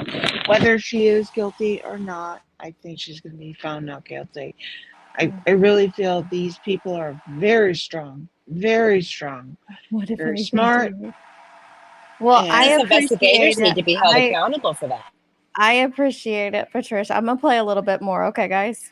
all right, take I'm care. gonna So thank mute. you, love. Take care. Bye-bye. Bye. And certainly you saw nothing to suggest that there was any tension or discord between and among those individuals, certainly between Ms. Reed and Mr. O'Keefe, correct? Correct. When you left Fairview, were you among the first to leave or among the last to leave? I left with, there was 4 of us that left total. It was myself, my husband, Matt, Julie Nago, and Sarah Levinson. When you walked out, Karina Kolakithis was close by, close in town, correct? Oh, wait, are you talking about leaving the waterfall? The water. Oh, I'm sorry. I was confused. I was talking about Fairview. Leaving the waterfall? Correct. Yes, we were one of the last to leave. All right. And Miss Karina Kolakithis was sort of in tow right with you as you were walking out, correct? Yes. And Karen Reed, my client, was also heading that direction as well, correct? Yes. And you said something to Miss Reed, did you not? As you walked out. We were in a conversation. Yes. Did you say specifically, you're coming with me to Karen? No, You didn't say that. not exactly those words. What exactly were the words that you used? I said, why don't you come with me? And you even waited outside in what was ultimately freezing cold temperatures for Miss Reed, correct? Yes. If you could take a look, Your Honor, with court's permission, Exhibit 53, I'd like to play about maybe a 15-second clip from that. Okay. Actually, it's a little bit longer than that. It may be a minute. Can we pause this, Mr. Biggs? I'm gonna pause for just 1 second and then I'm gonna play again. I'm gonna do a couple of polls while we're listening to some of this. It's gonna get to the good part really quick, but I don't find her believable. I find her very combative and very evasive, and the jury is made up of non-experts, everyday people, just like me, just like you guys.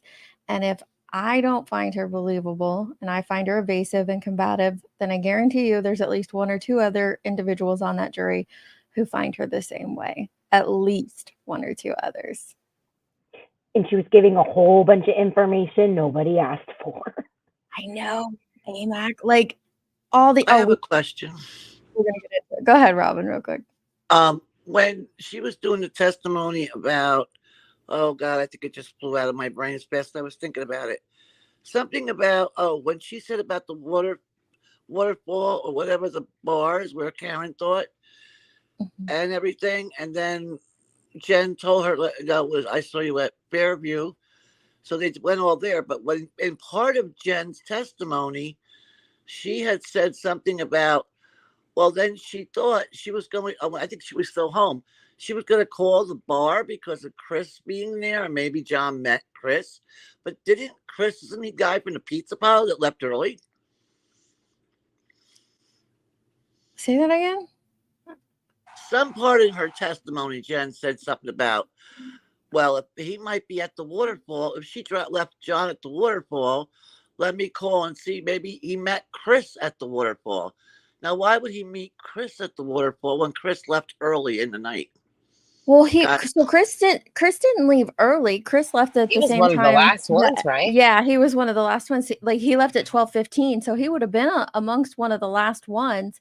But I do find it interesting so there's so many people I'm watching that are going through this trial as jurors and they don't know the outside things, where us up here, some of us actually, AMAC, I think you're new to the trial, right? You don't know all the outside things, but I know I know a lot of the like pre-trial motions and things like that. We know that Karen went to the waterfall looking for him. And we know that based on GPS, and then she goes to Jen McCabe's. And then this is the part that was testified to that I found a little weird, is that Jen McCabe in her testimony goes on and on and on about how Karen just had to get to 34 Fairview. She had to get to 34 Fairview. Right. Why was it testified in that manner when we know that they all went back to the waterfall before that? Like they leave John's house and they go to the waterfall. And then she has a phone call with Tom Beatty, and then they head to 34 Fairview. So I'm very curious as to how this is all going to come out when the experts go through that information. Oh, did she say They kept her. Did Jen say understand they went to the waterfall? Because I didn't hear her say that. No, she didn't. That's the point I'm getting at. She never mentioned that they all 3 went to the waterfall looking for him. She just starts in about how Karen wants to get to 34 Fairview and makes it Exactly. seem That's like all it's I heard. Karen's idea. And then Carrie testifies, and Carrie is just like, it was both their ideas. That seemed a Exactly. little weird. But then we know from pretrial motions and stuff that they actually went to the waterfall first. So, like, what is it? I just feel there's a lot of there is a lot of They kept confusion here, but I her. don't think it is But well, somewhere I is don't on know if they kept her, but I think that there's more to the story than is being filled in here. but And somewhere I'm Maybe not on sure Karen that didn't why. remember. Maybe some Karen simply didn't know where to go.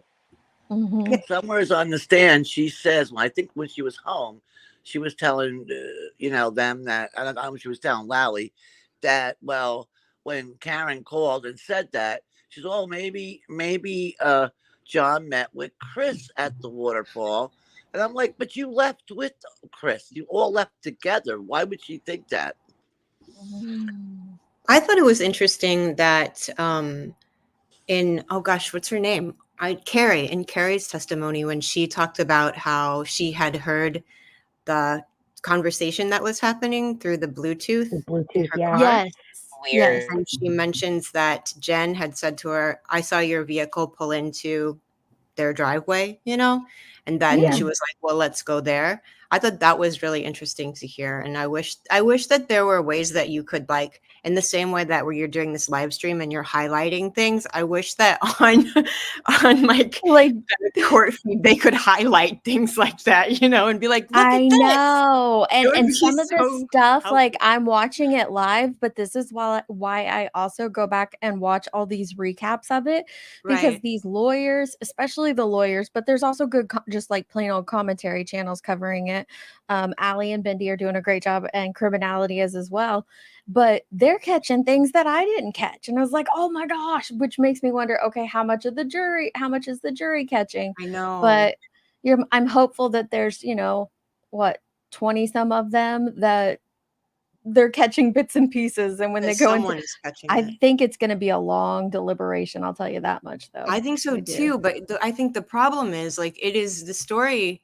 You remember in Murdaugh how they were really kind of telling a story, even though there was a lot of lot of different data things coming in, but still they kind of flowed with a story that They like did. went along a timeline, and this one really isn't. And I can only imagine that the jurors must be getting exhausted with all of the different, seemingly unnecessary storytelling that's happening, and then it's just all kind of like mixed up. There's not like a good timeline, and I get that, when they do their closing arguments, they'll put it all together into a timeline, but it's those little pieces that stick out within the story. If it goes in a timeline, I that's was thinking important. that, like, why did they not lead with Jen and Carrie's testimony, Right. with the medical examiner or something like that? Like, why not start there and then build their case? And you Yeah. said that, they're probably getting lost in the sauce on Lally, because Yeah. I know we are, so I'm sure the jury is, and even the judges. Bev, Yeah. even though it kind of seems like she's saying it to the defense, I think she's doing that on purpose, because it's like directed towards Lolly for sure. Yeah. Yeah.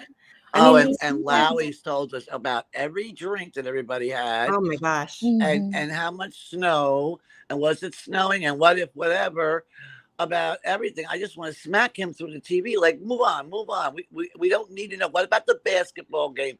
Who won? Like, I mean, do we need to hear all that? That I feel like a the lot. jury is so bogged down with that. I mean, it's hard enough to figure out who's who, let alone tell all that. And then you tell about. I thought we are going to get a big thing with the waitress about the alcohol, drinks. the And drinks. what did we get? What was it? One. $15? We got one drink. They each had one drink, according to that waitress. I thought there was going to be a lot more there. I'm with you. Yeah, I thought like, they were what is super that? wasted. That was nothing. And then how are you going to say she drank a lot and it's all that? That's it. That's all you have. Okay. All right, I'm gonna let you go. I'm not gonna be quiet. We know everything, Susan. We know how many kids they have, their ages, their sexes, what sports they're in, like all of this. A boy I or know a about girl. the diet that they were doing. With my the Oh weight my God. loss gosh. challenge. Yeah, the weight loss challenge and, like stuff like that, like how they weren't going to eat pizza because of the weight loss challenge. It's like, come on, let's get to the nitty gritty of this. It's kind of nuts. It's kind of Let's nuts. get to the I've been cake. watching with Emily Baker, and she's like, Lally, let's go, let's go. What do you think, Nanya? Give us the Nanya opinion. So Hey, okay. we were talking earlier, and I think that there are a lot of families who have been affected by this case, and I don't see it as just. I mean, obviously, the largest loss is to the O'Keefe family, obviously, but I think that Karen Reed's family has been through things. I think the McCabe's have been through things. The Alberts have been through things. And all of those things that those outside people have been through have been based off of opinions and things people heard and things, documents people have seen or, all of that combined. And I think that a lot of people like jump the gun. I understand like the fighting for trying to get the truth out there. And I understand like I definitely do not agree with it was an absolute shoddy investigation in my opinion. I think one of the challenges for me right now is each time, like I actually have started to watch in chats where people haven't been following the case all along because it's interesting to see their perspective when a new thing is brought out. Mm-hmm. Excuse me. But I also think like, so I didn't like particularly Jen McKay. I didn't like her defensiveness, but I also understand it.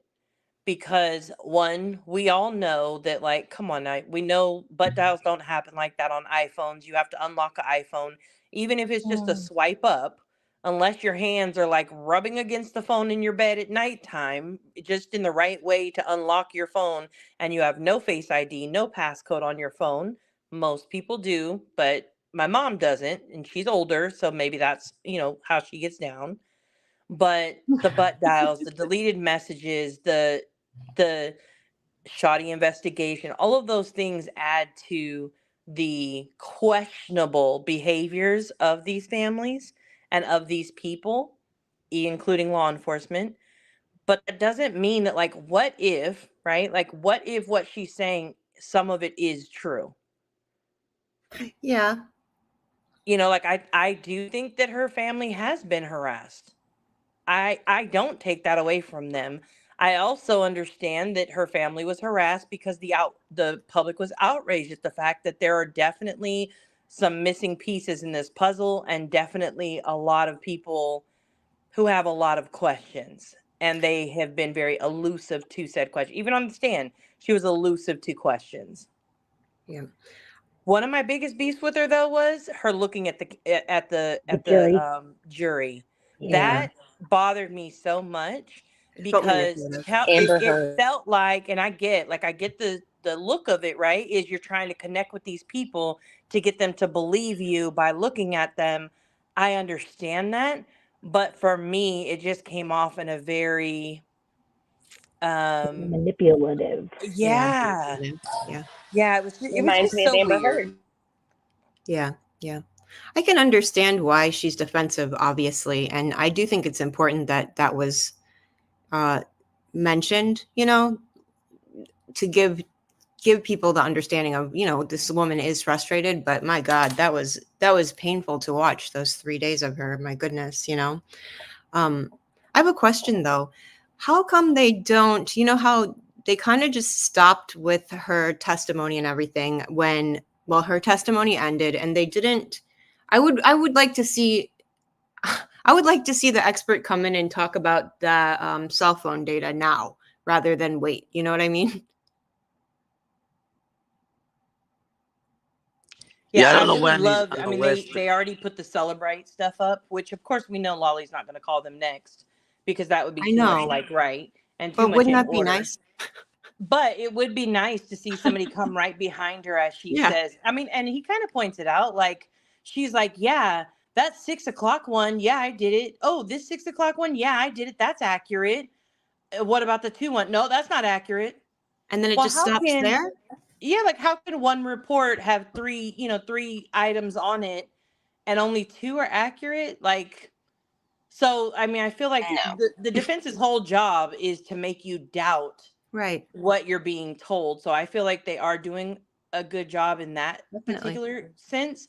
The thing I don't like is like I didn't like some of the back and forth between her and Jackson. Yeah, me neither. There was also Oh, for times where sure. I felt like, okay, like we get what you're trying to say here. There's no need to keep going and going and going about that I subject. solely blame Jen for that.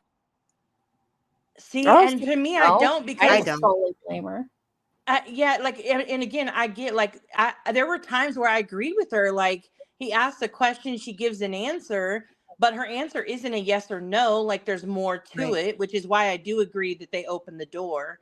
But like she's giving an answer, and they turn around, and he turns around, and he's like, "So you're saying this? No, that's not what I said. What I said is it like I would be the same way. Don't put words in That's my his mouth if job. that's not what I'm saying. Yeah, I I agree. get It's it's his his job. job. I just don't like it.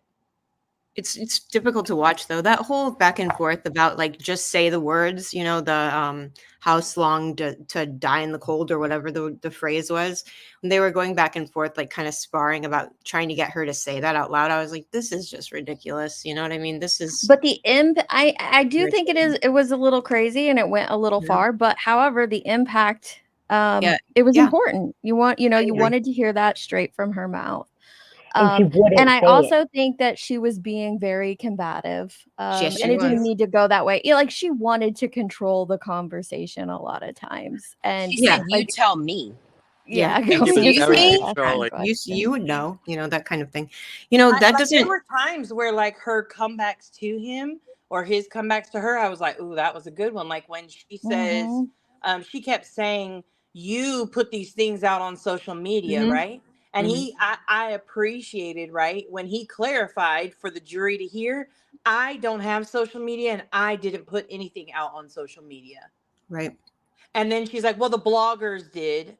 Okay, good. Then Mhm. the jury needs to hear that because while you're blaming the defense specifically in the original statements that they did these things, when you say a blogger, I feel like juries are going to sit back and be like, "Well, I mean, online people do online things like the Right. internet. They troll people. They do all kinds of craziness. I think that's Because kind they of don't have the general knowledge." context.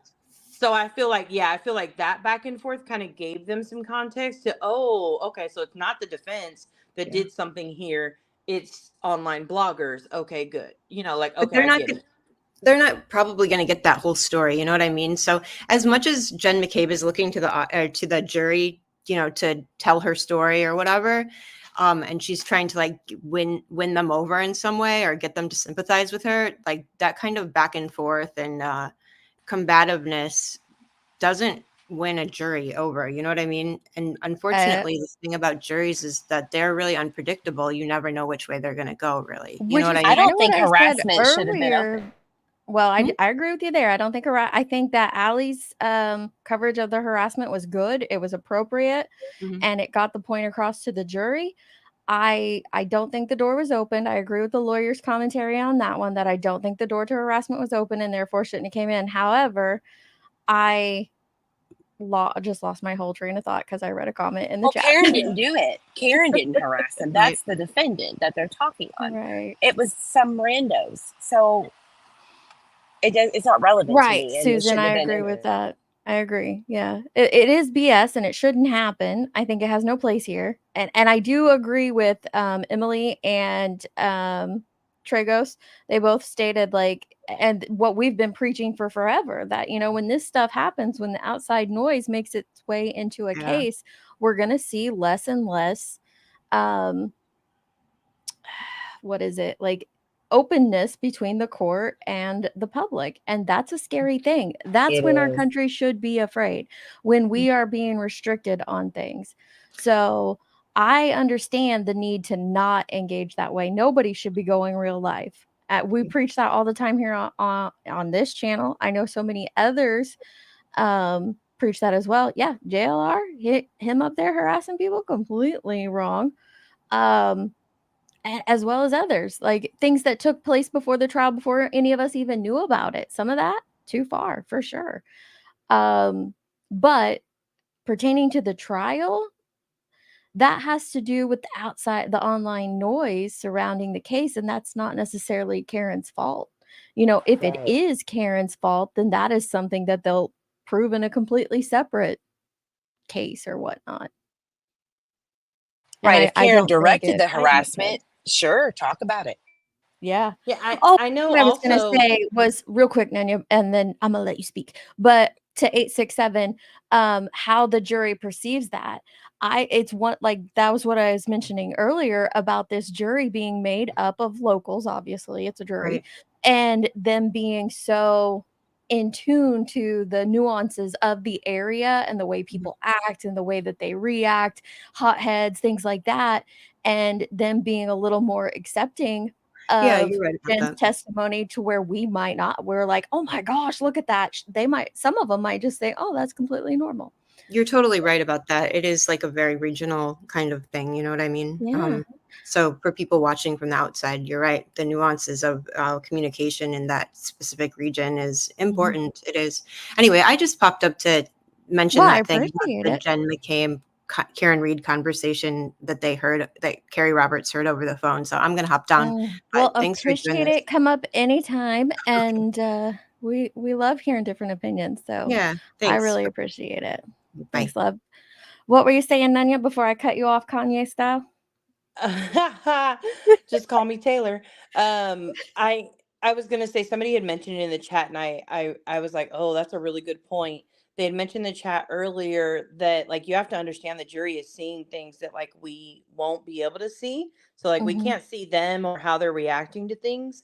But so I imagine that for even for them, it's very hard to like keep on task and keep, picking up on all the little things, right? However, one of the things that I do agree with is every time they ask her, "Did you say this? Did you do this?"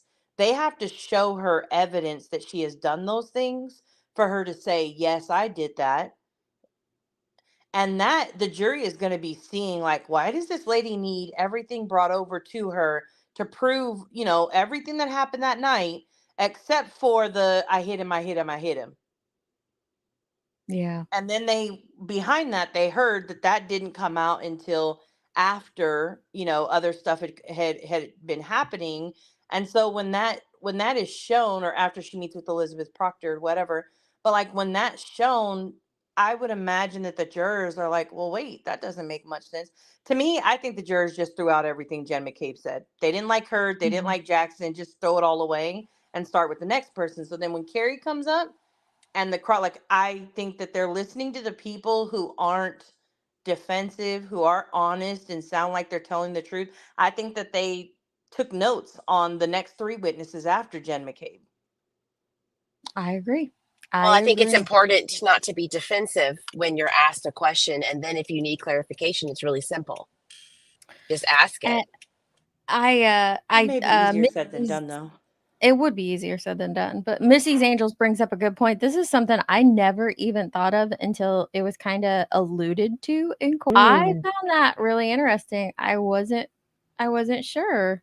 Chloe the I wasn't dog? sure. Yeah, Yeah. How would like they know that? they Oh, I missed alluded to that. that, and I'm wondering why they even alluded to that. And Same. so they've alluded to it twice now, and I'm like, "Where are we going with this?" So I'm very curious as to where they're going. I don't know. I don't know that I believe, like Missy does, that Chloe went home with Caitlin that night, but I'm questioning it. I have it jotted down into my notes as, is there something here?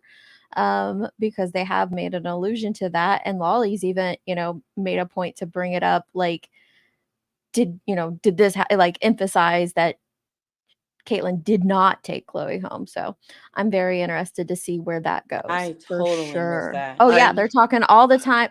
Well, it got brought up on when Caitlin was testifying, and I think obviously it was the defense that flat out questioned her, "Did you take Chloe home that night?" And she said no. But ever since then, they've been making the comments that there was no barking, there was no dog in the room, the dog didn't freak out, the dog wasn't, like, they're alluding to the fact that the dog was not even there.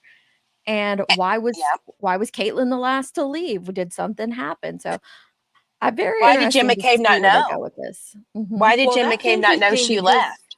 yeah, it would that would kind of align with the theory that they were asking Jen McCabe about of so at 5 in the morning, it's still dark outside, you go in the house, you bust into your sister's room to tell her what's going on outside, they're dead asleep in the bed, and the dog who doesn't like loud sounds, doesn't like people, that same dog doesn't even bark or come out of the closet or off the bed to get you?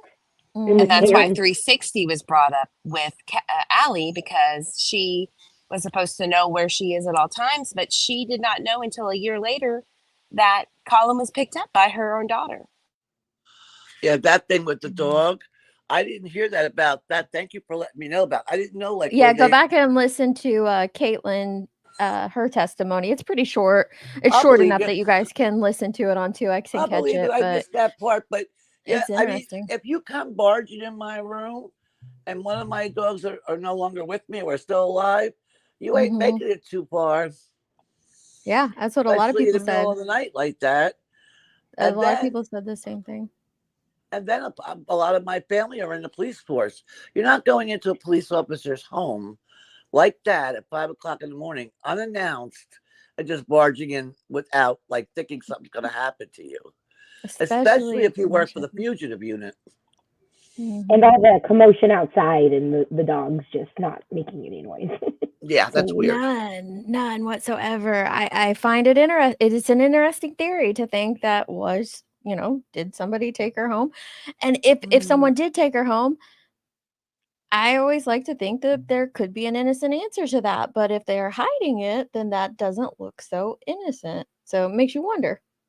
Or was a dog put in the basement or something? Could be. Yeah. I know, maniacs. It is weird. It is weird. It is weird. Where I've stated multiple times in this, I was bouncing around in the beginning of where I was watching the trial. I was trying to bounce around to all these different creators, but they would be on different timestamps and stuff. And so I have found it enjoyable just to either listen through Emily D. Baker because she is watching it as a juror, and I love her reactions. I just hands down love them. And then sometimes I'll even just go and listen straight to Boston 10 and just hear it straight up for myself without any commentary. So I haven't heard anybody else's I haven't heard everybody else's opinions on things like that. I'll go back and watch important moments with different creators, and then I enjoy the hell out of the recaps for sure. Those that are doing recaps, I really love them. Yeah, I've been watching Emily too, to watch the stream every day. And like you said, I love her reaction too. And then I've been watching the lawyer, to get his, what his thought is at night. I've been trying to find a good person who believes that she's guilty to watch. And I'm struggling to find an interesting person that me too gives you something of substance there. Okay, Georgia, rein it in. Let's hear a little bit more of this back and forth. We're only 30 minutes in.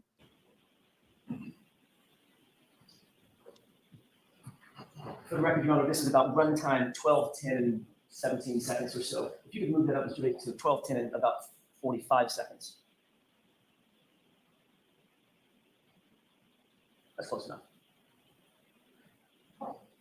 Mr. K, do you recognize what's depicted in this portion of the video? I see a car. It's kind of hard to see. I don't know what that thing, the white thing is. Okay, let's go ahead and play it. Let's see if you recognize any of this.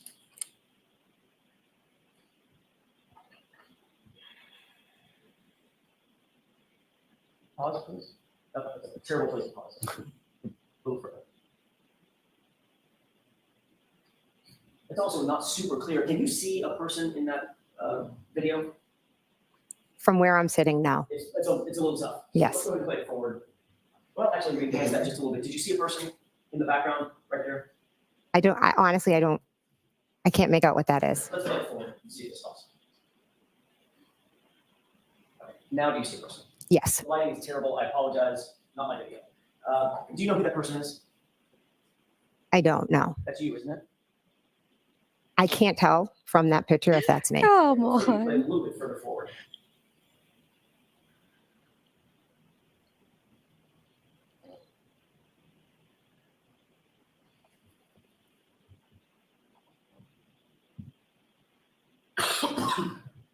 Awesome. Now, with the flag out of the way, do you recognize anybody in the foreground down at the bottom right? That looks to be John. Mr. O'Keefe? Yes, Do you see someone to his right? I do. Yes. And who's that person? I cannot make it out in the photo. Let's go ahead and play it forward. And pause. You see the person with the sort of white shoes just above the car. Yes. Does that appear to be you? I can't make that out that it's me, but I know I was there and I know I spoke with them. Okay, so you do recall walking outside and sort of waiting and hovering in about that area, correct? I was talking with them. Okay. Does it appear that you're talking with them in No. this frame? That looks like they've walked away. Right. As a matter of fact, it looked like they walked away without talking to you outside, correct? Well, do you have video of moments before that when I was standing talking to them? Well, see, this is the point where I get to ask the questions and you get to answer. So I'm Okay. asking you, do you see yourself standing in the parking lot after John and the person to his right had walked on? Yes. Okay. Let's play it for just a few more seconds.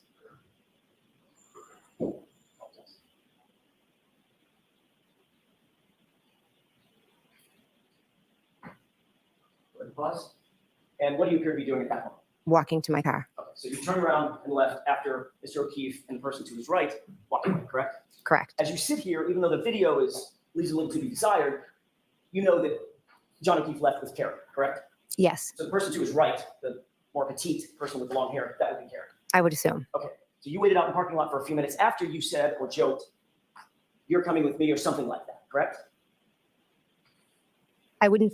No, I was speaking to them and then I walked to my car. You didn't say to Mr. O'Keefe, "You're coming with me." You said to Karen Reed, "You're coming with me," or something to that effect, correct? Mr. O'Keefe was not outside when I said to Karen, "You're coming with me." I told Karen, "You're coming with me," because John was still in the bar with Matt. So you asked Karen to come with you in your car Yes. to give her a ride, Yes. separate from John O'Keefe. Yes. I figured he could go with Matt because they were still in the bar. Was there a reason why you wanted to separate Miss Reed from Mr. O'Keefe at that moment? No. Why not just walk to your car with Matt and go where you're going to go? Matt was still inside. So you thought it was important enough to make the statement, "You're coming with me," or something to that effect, to my client, to separate her from John O'Keefe, even though your testimony is John O'Keefe was just inside the bar. Objection. Sustained as to that form. Ask it differently. Sure. Did you believe it was important at that point to ask Miss Reed to come with you, which would separate her from John O'Keefe? There was never any idea of separating them. Except for the fact the idea was, "You're coming with me," not "you two are coming with me," correct? Incorrect. By definition, if she came with you, Incorrect.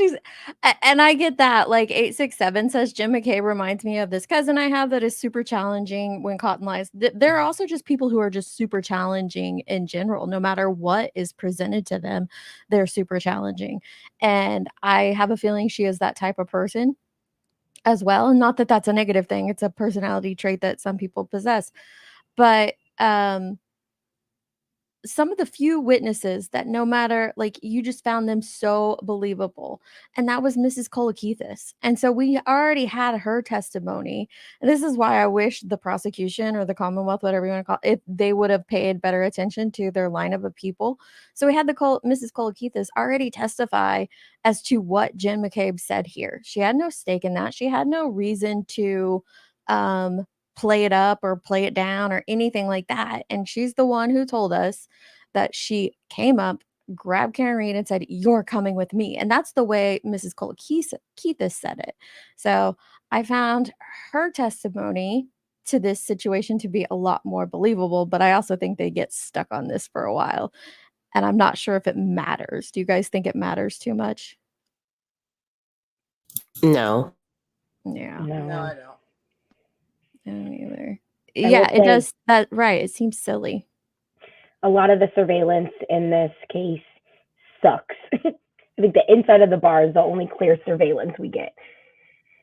I know. Gavel, you're right. So now she admits to saying exactly what she said she didn't say a few minutes ago. You're coming with me. I know. It's so weird. So weird. She's definitely argumentative. And she seems like one of those people that want to be right and in control. Control, yes. She was controlling. She tried to control everything Jackson did.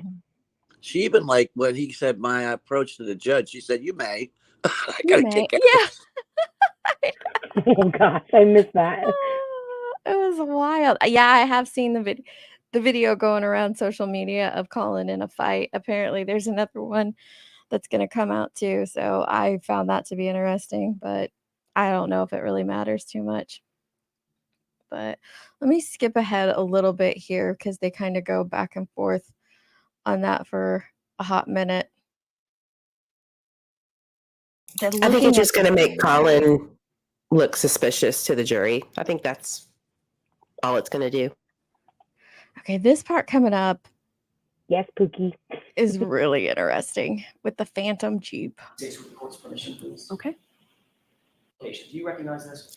Yes. Does it appear to be a relative scale model of 3430? Yes.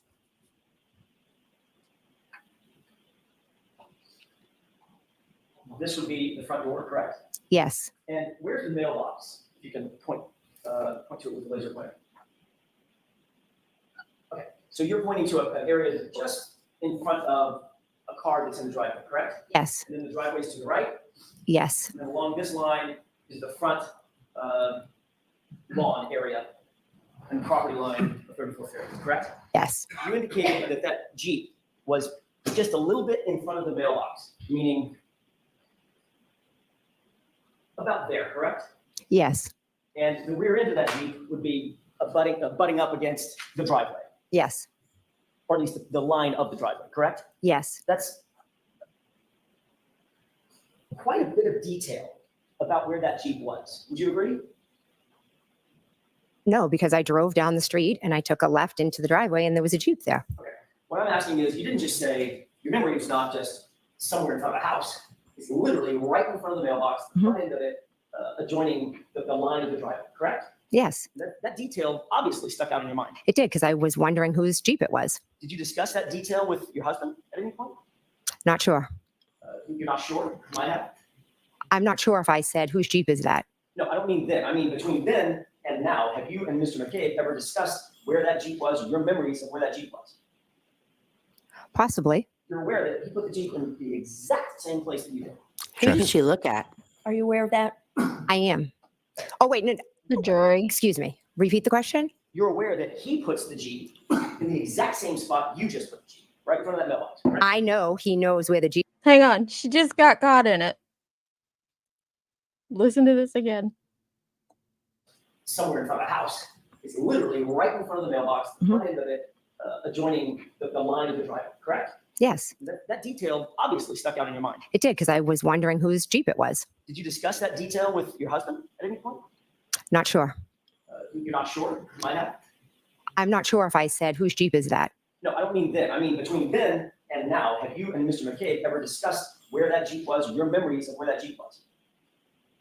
Possibly. You're aware that he put the Jeep in the exact same place that you did. Objection. Are you aware of that? I am. Oh, wait, no.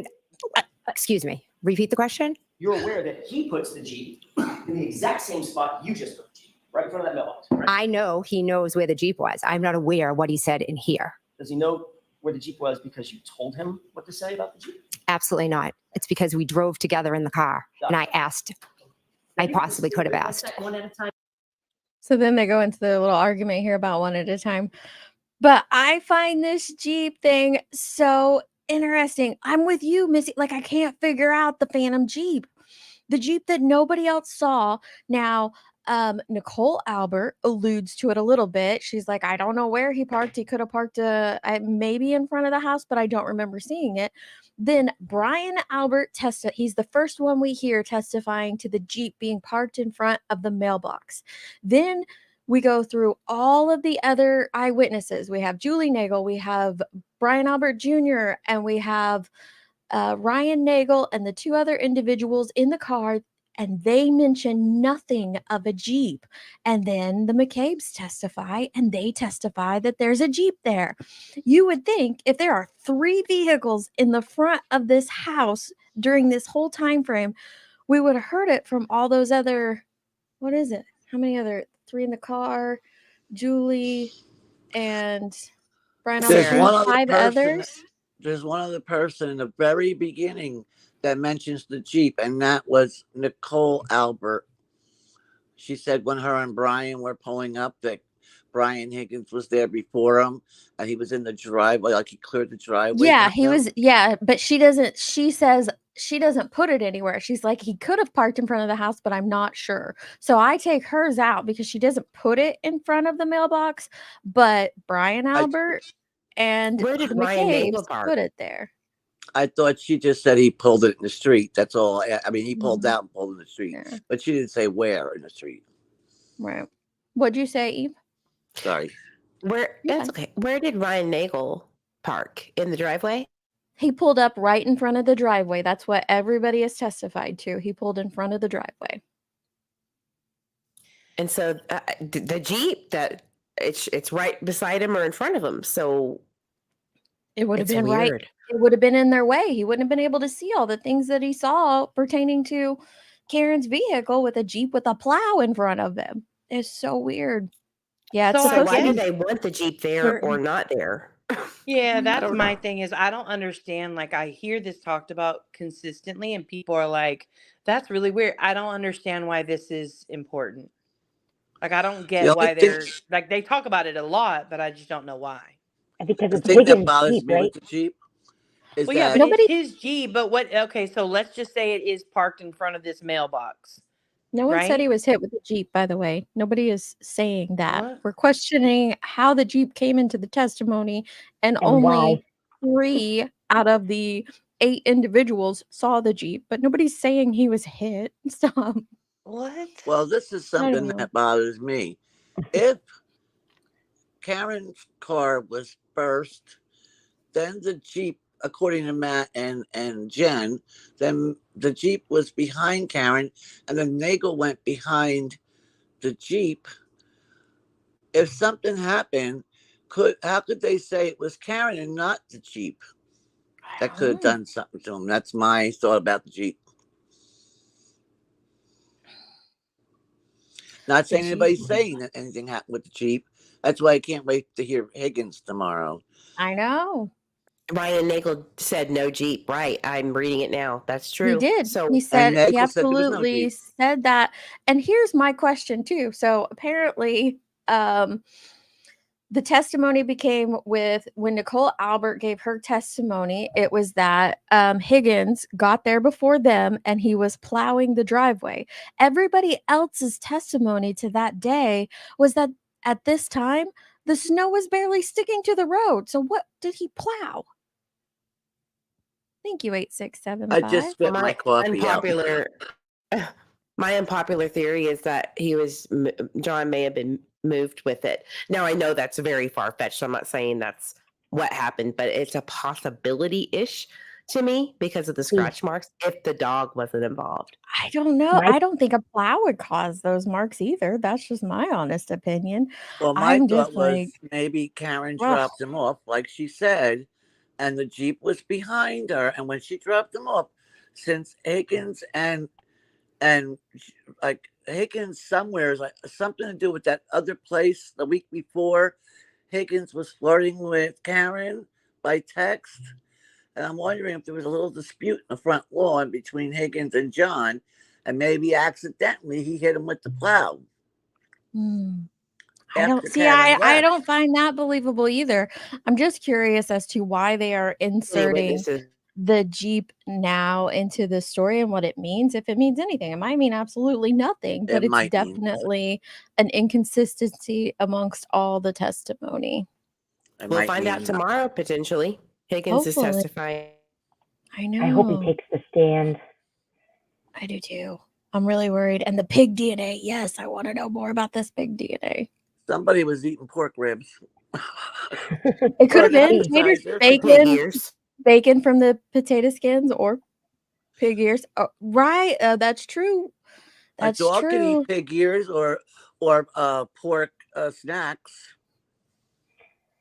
See, I think maybe the Ford Edge has something to do with how he was moved. Me too. I agree. For it to be parked in front of where he was found later, Lucky Yeah. Loughran's testimony, I think it Mhm. has something to do with it. Mhm.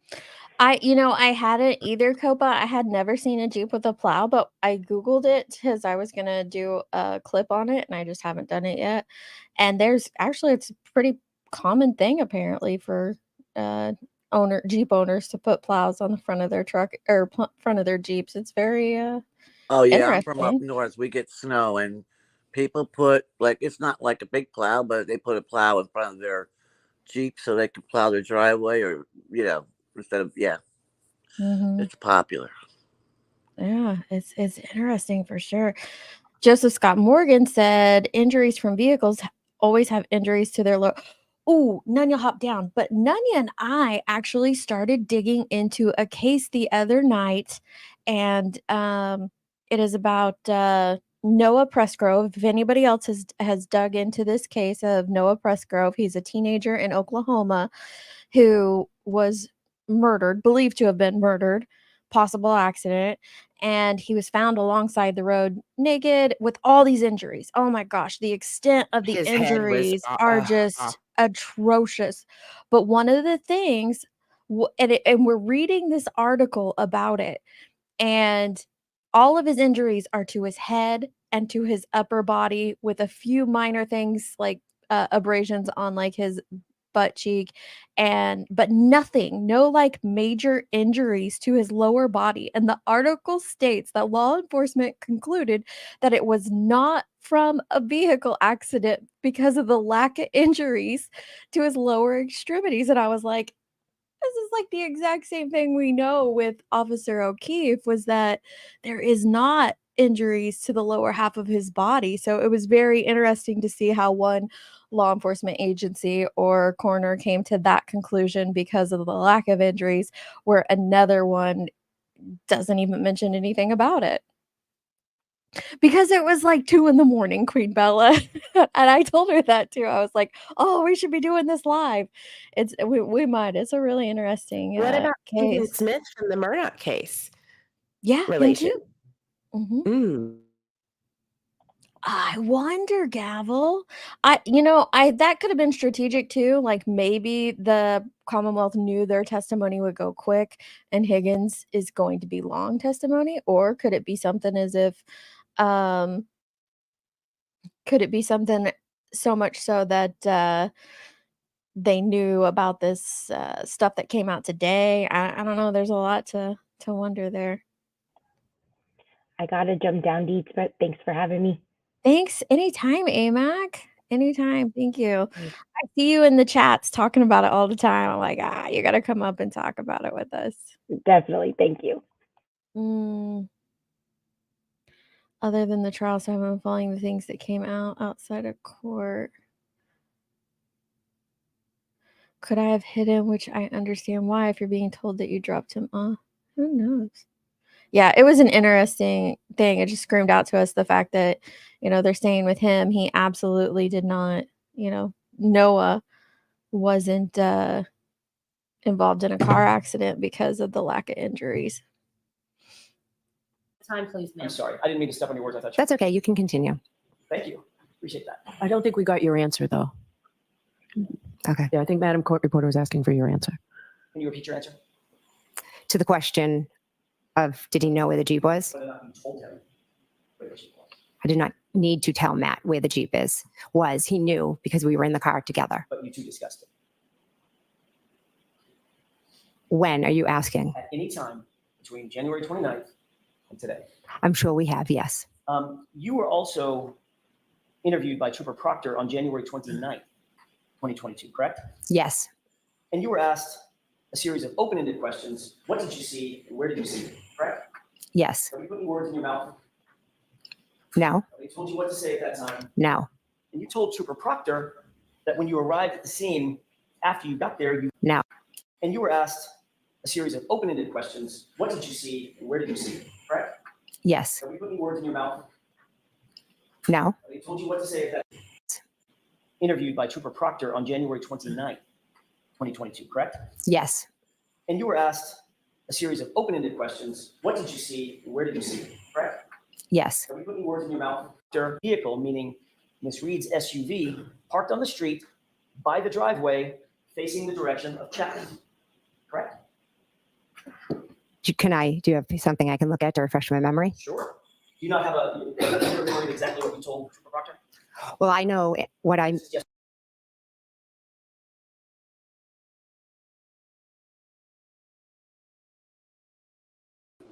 Are you muted? Yeah, I'm muted. I'm over here laughing. Thank you, Nanya.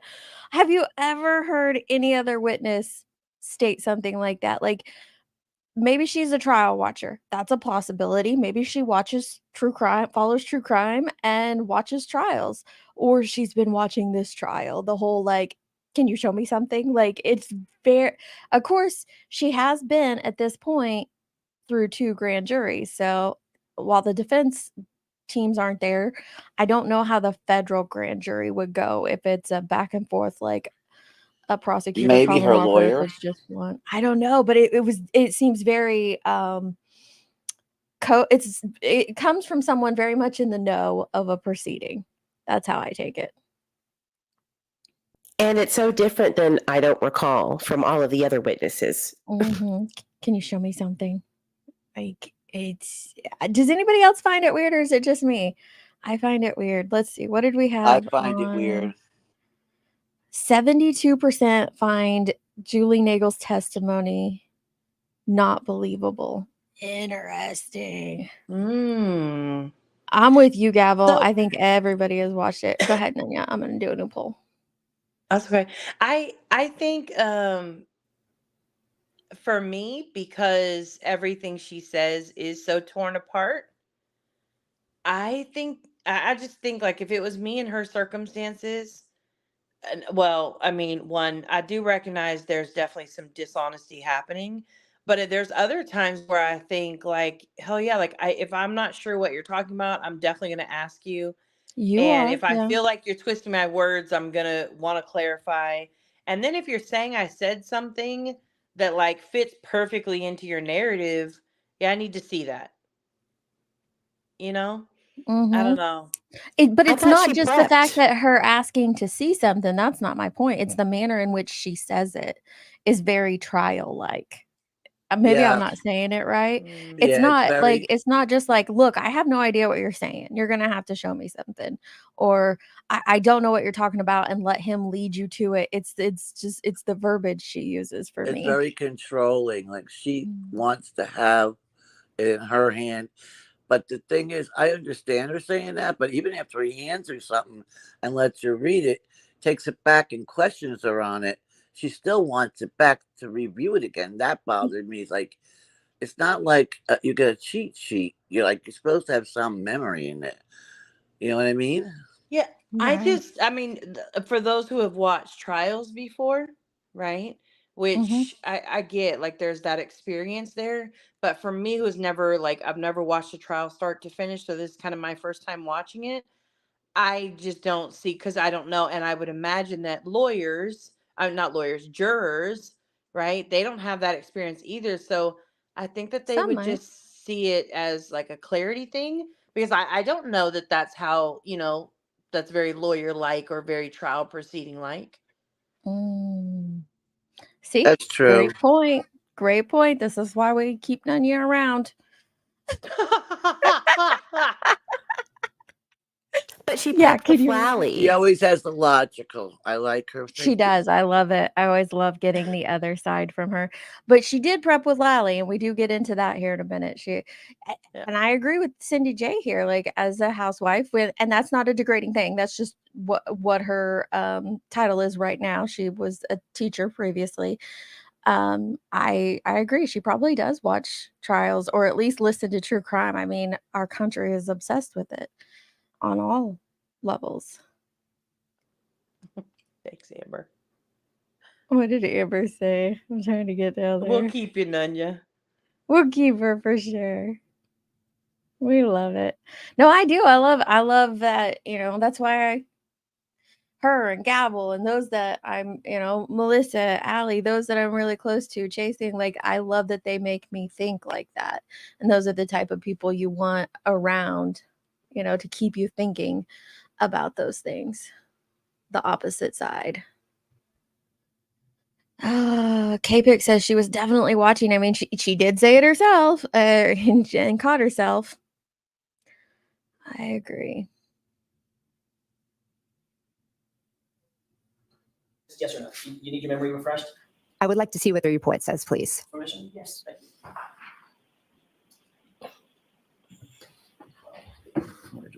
Oh, I know what it is. Sounds like she said, I want to buy a valve. Yeah. Paragraph 3. Mhm. This is the face page. You'll review that, especially the highlighted portion. Let me know after you've reviewed it. Just read it to yourself.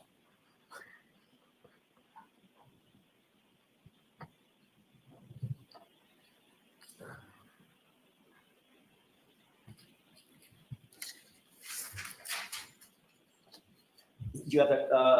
Does that refresh your recollection? Yes, I know. I told. All I'm asking you, I'm so sorry to do this. I don't mean to be rude. I'm just asking you, does that or does that not refresh your recollection? Regarding? What you said to Trooper Proctor on the 29th. Well, I know what I said to Proctor Trooper on the 29th. Okay. I have to do it this way. It's court rules. Mhm. Does that help you with your recollection of what you told Trooper Proctor? I didn't tell Trooper. I told Trooper Proctor the car was outside when I looked at the front door and was straight outside. I can't quite get She the is answer. so The court flustered. is going to require me to ask this question again. Mhm. Can't Does that get the refresh your recollection, yes or no, as to what you told Trooper Proctor? Yes. I did not say this to Trooper Proctor. No. It doesn't help. No. Okay. May I approach? Yes. Thank you. So you did speak to Trooper Proctor on the 29th, correct? Correct. And Trooper Proctor asked you some very specific questions about where things were, correct? Correct. Focused on Miss Reed's SUV, didn't he? Asked you questions about where Miss Reed's SUV If you was. can show me in the report. Just read it. So just off of what I just read, is that what you're going off of? Yes. I'm asking for your memory. You're testifying. Yes. So my memory is exactly where the car was. Hold on. So it's very important that both of you, one person at a time, speaks. Okay. Madam Court Reporter has to do what you're both saying, and she can't do it simultaneously. So the best way to do that is, Ms. McCabe, just let counsel ask the question Okay. and then you answer. And if it takes a lot more time than we expect it to take, it does. Okay, so just go ahead, Mr. Jackson. Thank you, Your Honor. I'll slow it down. Poor lady. Did you talk to Trooper Proctor? I know. I feel so bad for the reporter. Yes. Thank you. And he asked you questions about where it was situated outside, correct? Yes. And you told him that you first observed it parked on the street by the driveway facing the direction of Chapman, correct? You don't, Demon. I told him that when I looked out the front door, the car was straight ahead. And yes, it was facing up Chapman. And you left out a little part by the driveway, correct? That could have been his interpretation or an error on his part. I see. So Trooper Proctor is wrong about what you said. Objection. No, I'll let him have it. Do you think he's wrong about what you said? I 100% said it was straight out the front door. Okay, next question, please. Thank you, Your Honor. What? And during the course of that conversation, What is she doing? Answering the judge. Go, Jenny, go. Yeah, the whole reason I came up here is okay. Lank was wrong. He got what Yeah. she said completely wrong, and now Proctor too. I missed this part. Yeah. Everybody Me too. got I mean- what Jen said wrong, except Jen. Can we Oh my replay God. that? Well, not only that, but then you have when she's talking about the waterfall. She Mhm. said, "No, I didn't say you're coming with me. I said you can come with me or whatever." And then she turns around and says, "And then I said you're coming with me." I know. I was All the law enforcement was wrong except for Oh her. my Yeah. God. Then you guys didn't catch this. I was so tuned in. I'm like, wait, so Lank got it wrong, and now Proctor got it wrong. And by the way, yes, court reporter, she deserves all the fruit baskets after this trial. Like she deserves a week in Aruba after this trial. She's the only competent person in the area. Crazy. And she's doing like all the things, all of them. Bev actually doesn't bug me as much as she does others, but her breathing does bug me for sure. But I think she's kind of pulled it back a little bit. But Yeah. I don't like to see her though. yeah. I get aggravated looking at her. And I think it's the haircut. I don't like where I don't know. I find it weird the way that Jen answers her. Look at that picture right there. Like, you better straighten up, young lady. I know that's not what she's saying, but that's what it looks like. I know, wish but you it's would. almost Her as facial if expressions too. It's like she can go from 0 to 50 real quick. But it's almost like they have some kind of relationship, like they've spoken before. There's a comfort. I don't know. Very weird. But I definitely think she watched this, or she's watched the trial. Jennifer, you're not the. I have seen that a couple places. I don't know if it's true or not. This is just rumor, speculation, whatnot. But I have seen that the reason she is doing better is because there are feds in the room. Who knows? It's possible. Oh, I found that's out that interesting. Bev tried Chris Alberts' vehicular homicide in the 90s. Say So what they now? should probably know each other by now. Chris What? Albert. So Did I Chris didn't he think get Albert. out she of it? tried that. Yes. Well, That's can you why she Now, didn't want to let it in. I didn't hear that. Remember I that? heard that. I haven't heard that. No. I heard her brother. I'll have to see that for sure. I heard her brother was the lawyer from him, but I didn't think it was done Yeah, from I heard her about the as the judge. brother being the Tim lawyer. I Albert. just hadn't heard about her. No, Bev's brother was the lawyer for the Albert Chris. for Chris Albert, but I haven't. Yeah, her brother was the lawyer. I didn't hear about her being on it though, which I don't think she would if the brother was the lawyer. Yeah, I don't think she was a judge. She though. wasn't. No, not the judge, because she was a prosecutor for like I don't know how many years. but that'd be a conflict of interest if her brother was his attorney. Then she wouldn't be able to be the prosecutor. Do you think they give a Maybe she was dang? just in office at the time. But do you think they care about any I of think that? that got her brother, not her, but her brother. Wasn't he an attorney or his Yeah. attorney for years? Her brother was the attorney for Chris Albert. Okay. Yeah. There is feds in the courtroom daily. I have the understanding that Canton isn't that small. It is interesting to me that all these people have some type of interaction with each other or connection to each other some way, somehow, whether it be in law enforcement, the judge, the attorney, whatever. Like, it's very interesting. Like, was there not another judge in Canton? I don't know. Ladies, I'm going to drop down. My neighbor just come to visit me. I'm going to All talk right. to you. Thanks for coming up, Robin. All right, Bye, bye-bye. love. Yeah, you kind of wonder that because there is a lot of connectivity between all of these people. And it's not a huge town by any stretch of the imagination, but it's not teeny tiny either. So it's interesting. My Albert kids call her Aunt Pet. Yeah. You think they care? Well, that's true. That's true. That's true. They did ask to move it. They asked to move it. They asked her to recuse herself. And this is the thing that I find weird before I hit play again. The thing that I find weird is that both the Commonwealth and the defense wanted to extend this trial, and she said no. I found that crazy. What you're both saying, and she can't do it simultaneously. So the best way to do that is, Ms. McCabe, just let counsel ask the question and then you answer. And if it takes a lot more time than we expect it to take, it does. Okay, so just go ahead, Mr. Jackson. Thank you, Dr. I'll slow it down.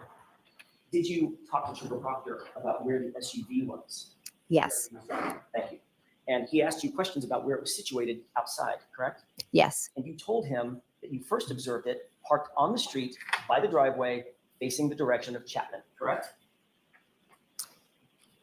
I told him that when I looked out the front door, the car was straight ahead. And yes, it was facing off Chapman. And you left out a little part by the driveway, correct? That could have been his interpretation or an error on his part. I see. So Trooper Proctor is wrong about what you said. Objection. No, I'll let him have it. Do you think he's wrong about what he said? I 100% said it was straight out the front door. Okay, next question, please. Like that. Like, okay, first of all, what you guys were all like, wait. Now this trooper's wrong, but that conversation between her and Bev, like she doesn't answer the judge or the lawyer. She's not speaking to the jury, which she typically does. She turns to the judge and she's like, "This is what I said," and she's like, "Okay," and they move right on. I was like, "What am I watching? What am I watching?" This is unbelievable. I know, Queen Bella. Thank you for posting that. Yeah, Canton has a population of around 24,000 back in 2018. So it's not There's tiny. no reason everybody should know each other. Or 2020, None. sorry. Yeah. It's not tiny at all. And then this is taking place. This isn't in Canton, is it? It's in a different town for my Yeah, Massachusetts it's in people. Norfolk. Norfolk Norfolk. Dedham. County, Norfolk. Denham. I can't say Norfolk. See, here in Central Illinois, we say Norfolk, and then my friends give me crap for that. It's Norfolk, but Norfolk. in Texas, it's Norfolk. Yeah. See, everybody says it differently. Welcome back, Tracy. We didn't get much farther, but we've learned all the things. I just say Norfolk because you get to say a bad word.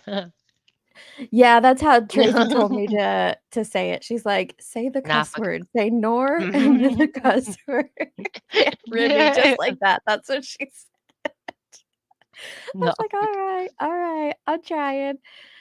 She was on civil cases and specifically chose this really, Lacey, and I'm gonna have to look that up. Like What? I gotta vet that stuff, but that's interesting if true. You know what was weird too? Matt McCabe, he Mhm. was talking about parking his car, and I was getting ready to like giggle, and he said park the car. I know. I heard. I I was like, loved it. what? Park the car, and I was like, yes, No, we finally have a park the no, car.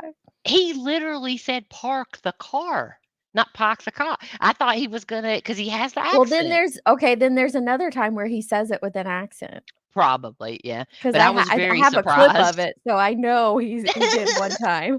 'Cause I Park was the like, car. yes, we finally have one. One other I thing just that I just remembered, Mhm. one thing I have learned from this trial, I'm still going back to that apparently, is that the Commonwealth needs to be saved by God. Yes, I love that. I actually listened to I that on purpose because I like his love it. little hear ye, right? Yeah, I've never seen God that save the anywhere Commonwealth, and before. then you know what else I love too, Nunya? When he says, like, when they go to lunch or when they're done for the day, "Jury out." Like, Mhm. it's so prim Yep. and proper welcoming them in, but then he's like, "Jury out." I just love it.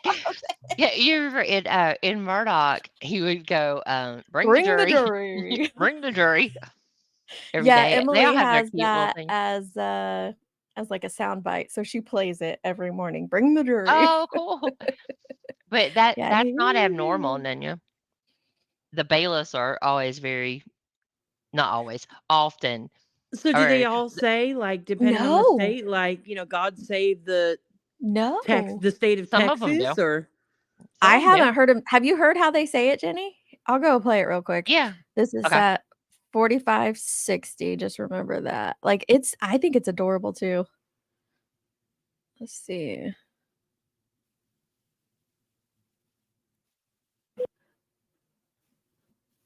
They're always at sidebar. There's always I think, really long you know, sidebars. every court, every state is a little different, but some Yeah. of a lot of them do, like, say, "God save the Commonwealth," or "God save the" Really? yeah. I hadn't Yeah. heard that yet. Okay. By the way, Mr. Eve has banned me from saying hear ye, hear ye. Oh, no. I say it all the time. I love it. tonight I'm gonna tell my family, hear ye, dinner is ready. God save our house. I'm gonna start saying that to my family when I leave. Deets out. Yeah, Deets out.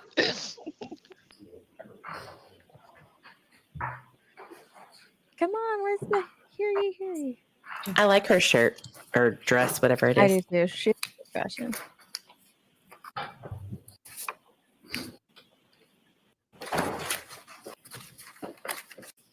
All right, please. Here we go.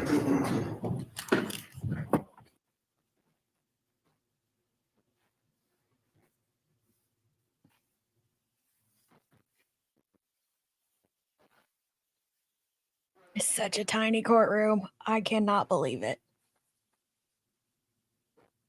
With all those hot breathing people. Ugh.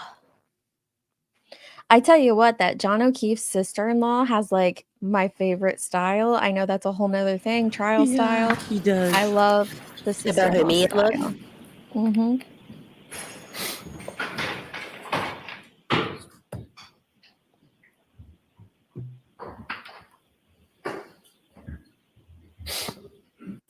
Hey. All persons having business before the Honorable Beverly Canoni, Justice of the Norfolk Superior Court, and for the County of Norfolk. Draw near, give your attendance, and you shall be heard. God save the Commonwealth of Massachusetts. This court is now open. You may be seated. God save the Commonwealth of Massachusetts. I can't do it. Wait, Somebody else can you can. go back? What does he say right before that part? All those who have basically something to say to the honorable judge. Here, let me turn it up a little. I don't know if that'll work. I'm gonna have to use that one too. All right, here we go.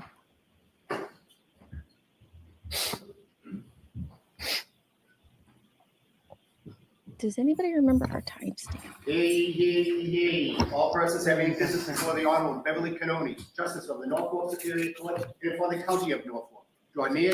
So, draw near. That's what it was. persons Draw have near business before the Honorable Judge Beverly Canoni, The Honorable Beverly Canoni, Justice of the Norfolk Superior Justice of the Norfolk Superior Court, Norfolk.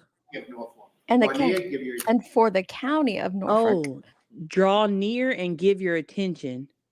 Beverly Canoni, Justice of the Norfolk Superior Court, and for the County of Norfolk. Draw near, give your attendance, and you shall be heard. God save Draw near and give your attendance, and you shall be heard. Wow. and for the Draw County of near. Draw near, give your attendance, and you shall be heard. God save the Commonwealth of Massachusetts. This court is now open. You may be seated. God save the Commonwealth of Massachusetts. I love it. Give your attendance and you shall be heard.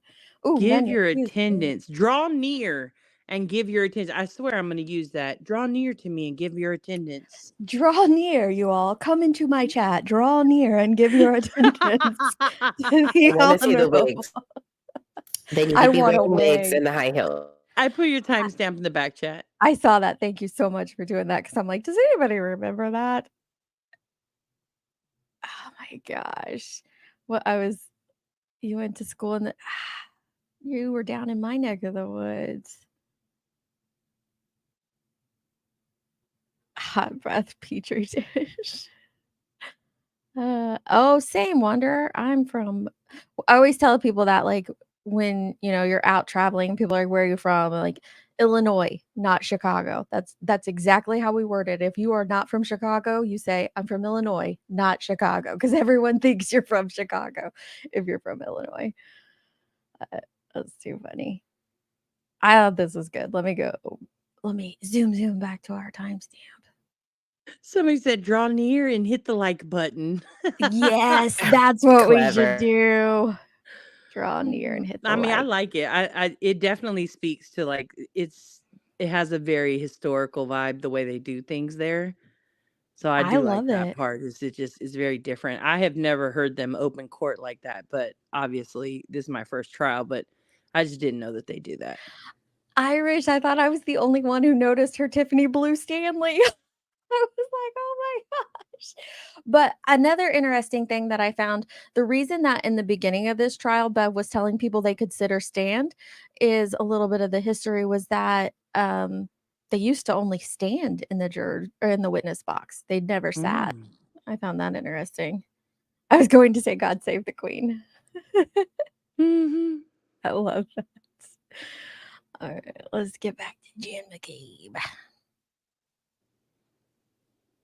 The driveway, correct? That could have been his interpretation or an error on his part. I see. So Trooper Proctor is wrong about what you said. Objection. No, I'll let him have it. Do you think he's wrong about what you said? I 100% said it was straight out the front door. Okay, next question, please. Thank you, Your Honor. And during the course of that conversation, you never once, Ms. McCabe, not once, mentioned a several-ton Jeep with a snowplow attached to it, did you? I'm not sure if I did or not. Let's take another look at the report. Would that refresh your recollection to see the report? Objection. Sorry, real quick though, for ASDFJKL, you're right, but I don't ask people they're from Effingham and be like, where in the Effingham are we? That's just something we always joke about. Do you think that will help you? I'll take a look at it. Okay. May I? Yes. Direct your attention once again to paragraph 3. See, like it's answers like that. She says, "Do you think that'll help you?" I'll take a look at it. You like that or you don't like it? No, I don't. Like that's the thing. Like I feel like that's the thing that makes this so combative. Is why Yeah. can't you just say yes, no? I'm not sure if it will or not. You know, Yeah. like just be more direct. And honestly, that's what makes people think that there's something she's hiding, and it Mhm. pushes this, the theories of, some type of conspiracy or cover up or something like that, because of the little things like that that are compounded over time. Yeah, it's a lot of little nuances that definitely, uh, like you said, compound. And then she forgets the reason she needed it in Irish. I know. The word backwards was said as how do you say that? RC Varsity Varsity, Varsity? Oh my god. aka ass backward. Interesting. I didn't know that.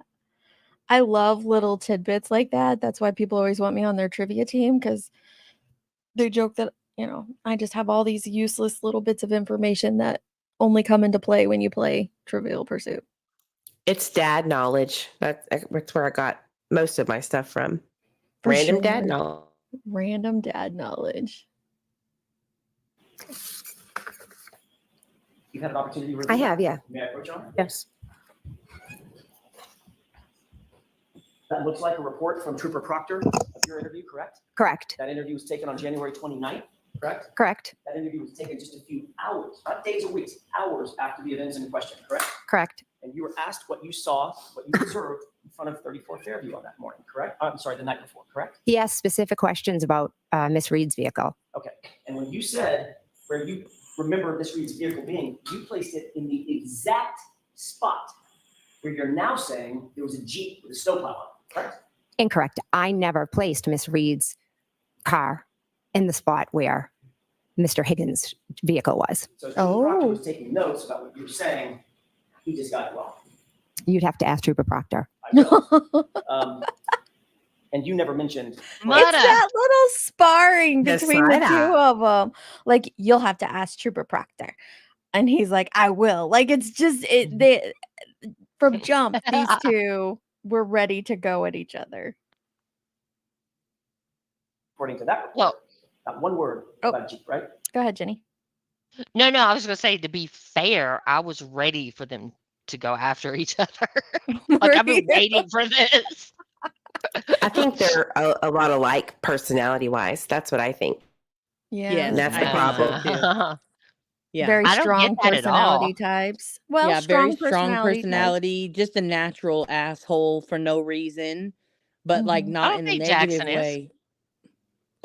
Oh, Jackson can be a shit. I mean, Excuse Jackson my is language. petty as hell. I Sorry, think not he's sorry. a lawyer. He's in court. That doesn't dictate his exactly. personality. I'm with you on that. Like, I don't know what his personality is outside of court, but also, to be fair, I don't know what Jim McCabe's is outside of the witness box. Yeah. I Same. watched his Phil Proctor case, and he was the defense attorney, and he can get sassy. Yeah. I like Yannetti too. I like Yannetti a lot.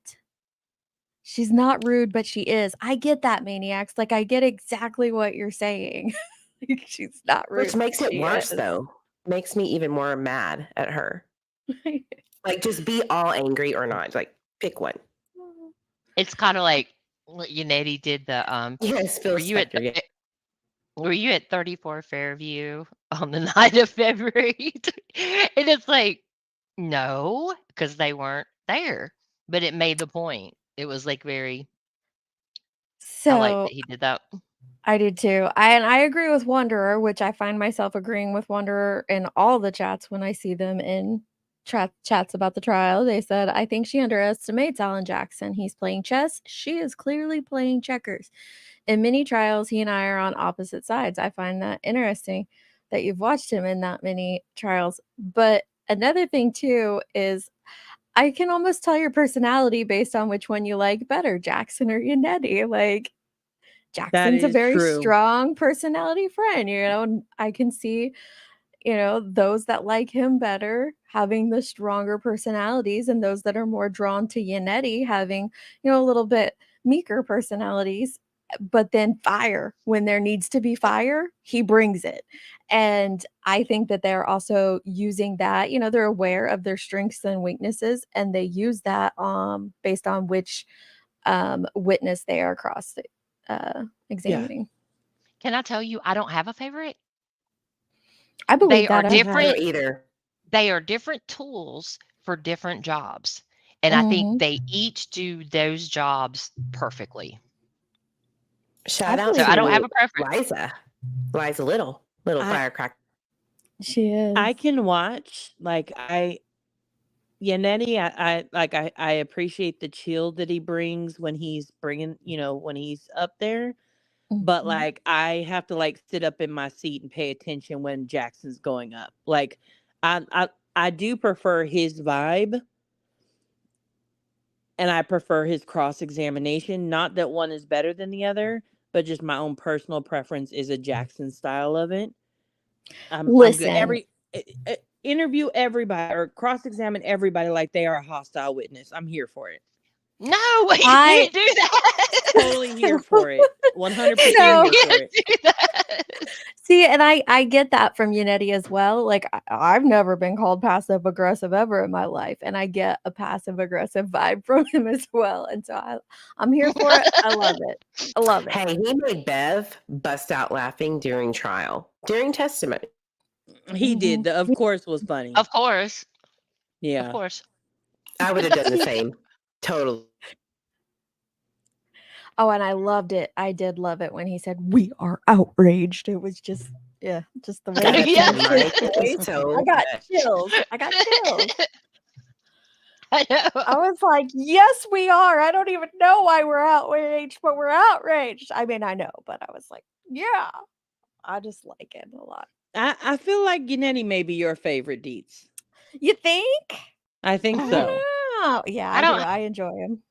He's got a it's charm. weird because I thought about it when you said that, and I was like, I don't have a favorite. I really adore them both as far as what they do. Yeah. I like them both. I just have a preference. That's all. Same.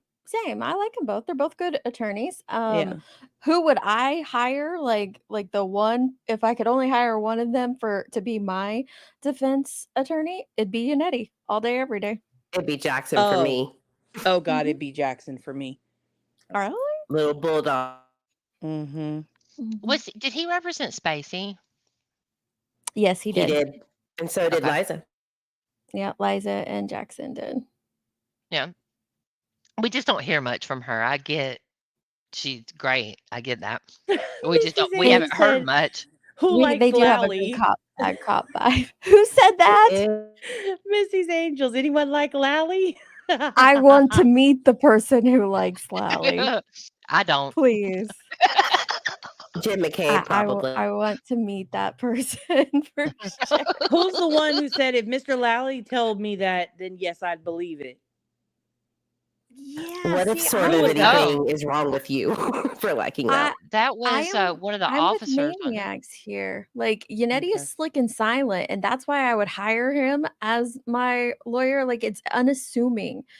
You can call it passive aggressive, you can call it unassuming, you can call it slick and silent. Like you don't know when he's gonna come in from the kill or come in for the kill. Where Jackson, he's like a bull in the china shop from jump, and he makes no bones about it.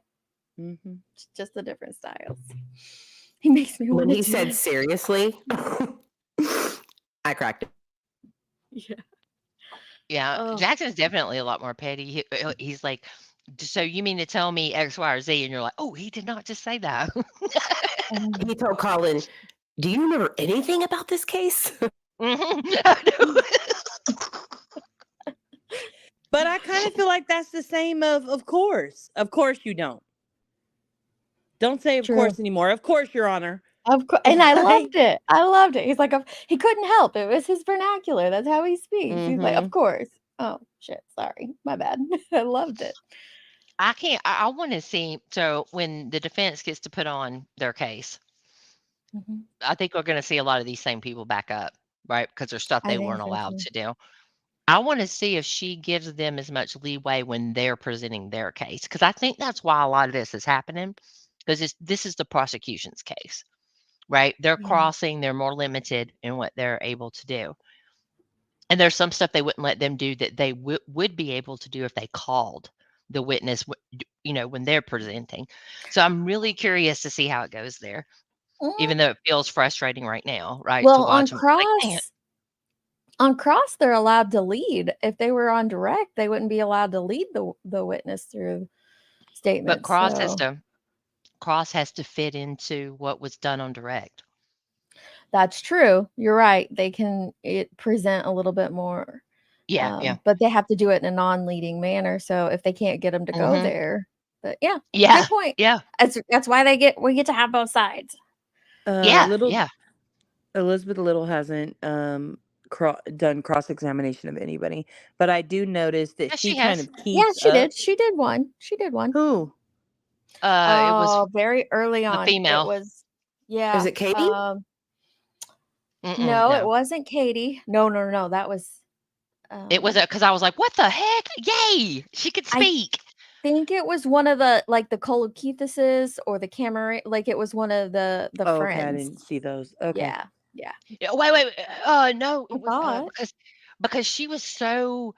That was what I enjoyed about her was she was so like sarcastic, passive aggressive. Like you didn't even Okay. know she was being a smart ass, but you knew. Was it a paramedic? Maybe. It was Albert Jr. No, it was Brian Albert Jr., wasn't it? Oh, was it? I'm gonna go back and look. No. Okay, I'll play a little Yeah, bit and I'll go look. Because he asked, so do you agree that like the visibility out front was something about the tracks? Yeah. Actually, I thought she had done too, so maybe we're all kind of right. And I agree with Chasing. I do remember she came and surprised me for sure. She did. I was like, "Oh, you go, Eliza. She's not sleeping on this case." So, okay. So Albert Jr. Maybe she did someone else too. I thought it was a family member, but maybe it was. I thought it Well, was Caitlin or Nicole They didn't Albert. cross. They didn't cross the brother and the sister-in-law, so it wouldn't have been them. It was Nicole. All right, I'm gonna look. I'm gonna look. Let's see here. I may never have been asked about a Jeep. So if you weren't asked about a Jeep, you also weren't asked about a Nissan Altima. You mentioned that? No. Right. Because what he asked you was, what did you observe in front of the house?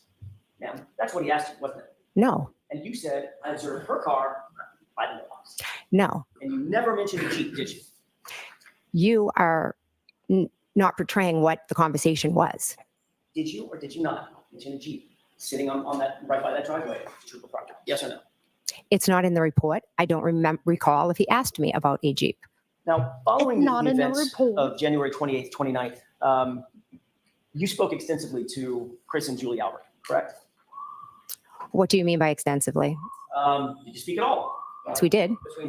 Between then and now to Chris and Julie Albert. Do I speak to Chris and Julie Albert Have you spoken to them about these events between then and now? about this case? Is that what you're asking? Yes, Ms. McCabe, I'm asking about this case. Of course, I speak to them all the time about the vicious harassment we are all receiving. That wasn't my. Okay, so before we get into the vicious harassment, she did Nicole Albert for sure. Little did her. And let me see if I can find Brian here really quick. What day was he on? He was on Brian Albert Jr. was on day 10. So oh no, is that Big Brian? Did Little Brian go? Yeah, he went that day It's on too. day 10 or 11, one of those. Yes, she did Brian Albert Jr. as well. So there you go. Nicole and Brian Albert Jr. was done by Little. But Nicole's the one that she was kind of with. Yeah. Yeah. Which I think it was really good to have her do Brian Albert Jr. I could tell that, and I know He's so sweet. I know, and they mentioned the him having anxiety, and although that one part where he's like, I didn't look outside because of my anxiety. I was like, how did you know there'd be something out there that would make you anxious? But Right. other than that, I found him to be Oh, completely believable.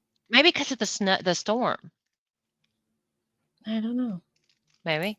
But I thought it was interesting because, like, his friends that were there, the ones we've seen, the 2 we've seen, are, like, the opposite of him.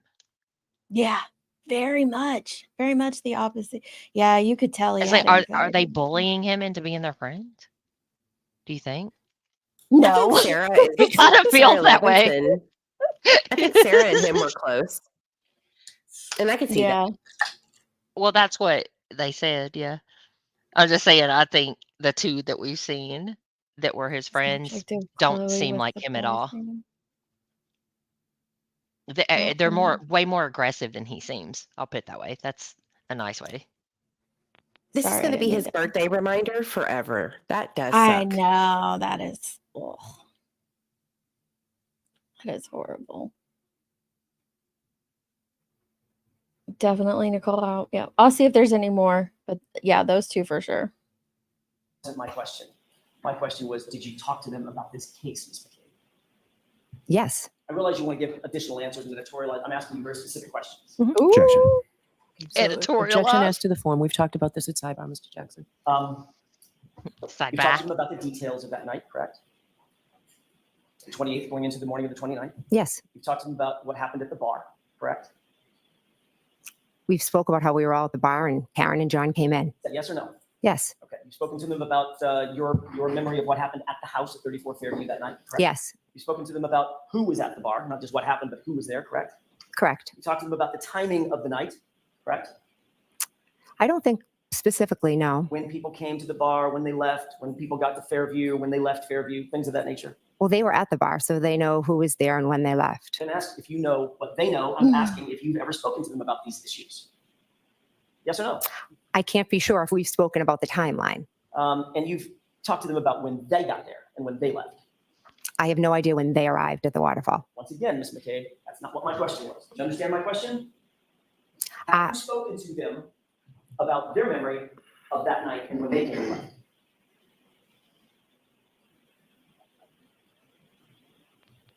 They.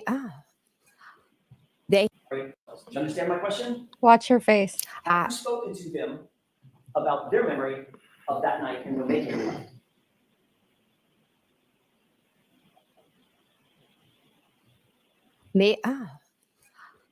They have not shared with me when they got there or when they left. In the 2.5 years since this event, you've had extensive That conversations. still is not the answer. Have you No. spoke to them? And that again, it just ties into like that's the stuff that makes people when you have to take it and switch it. So have you spoke to them about the timeline of this, of that night? And then she says they have not told me what time they came or left.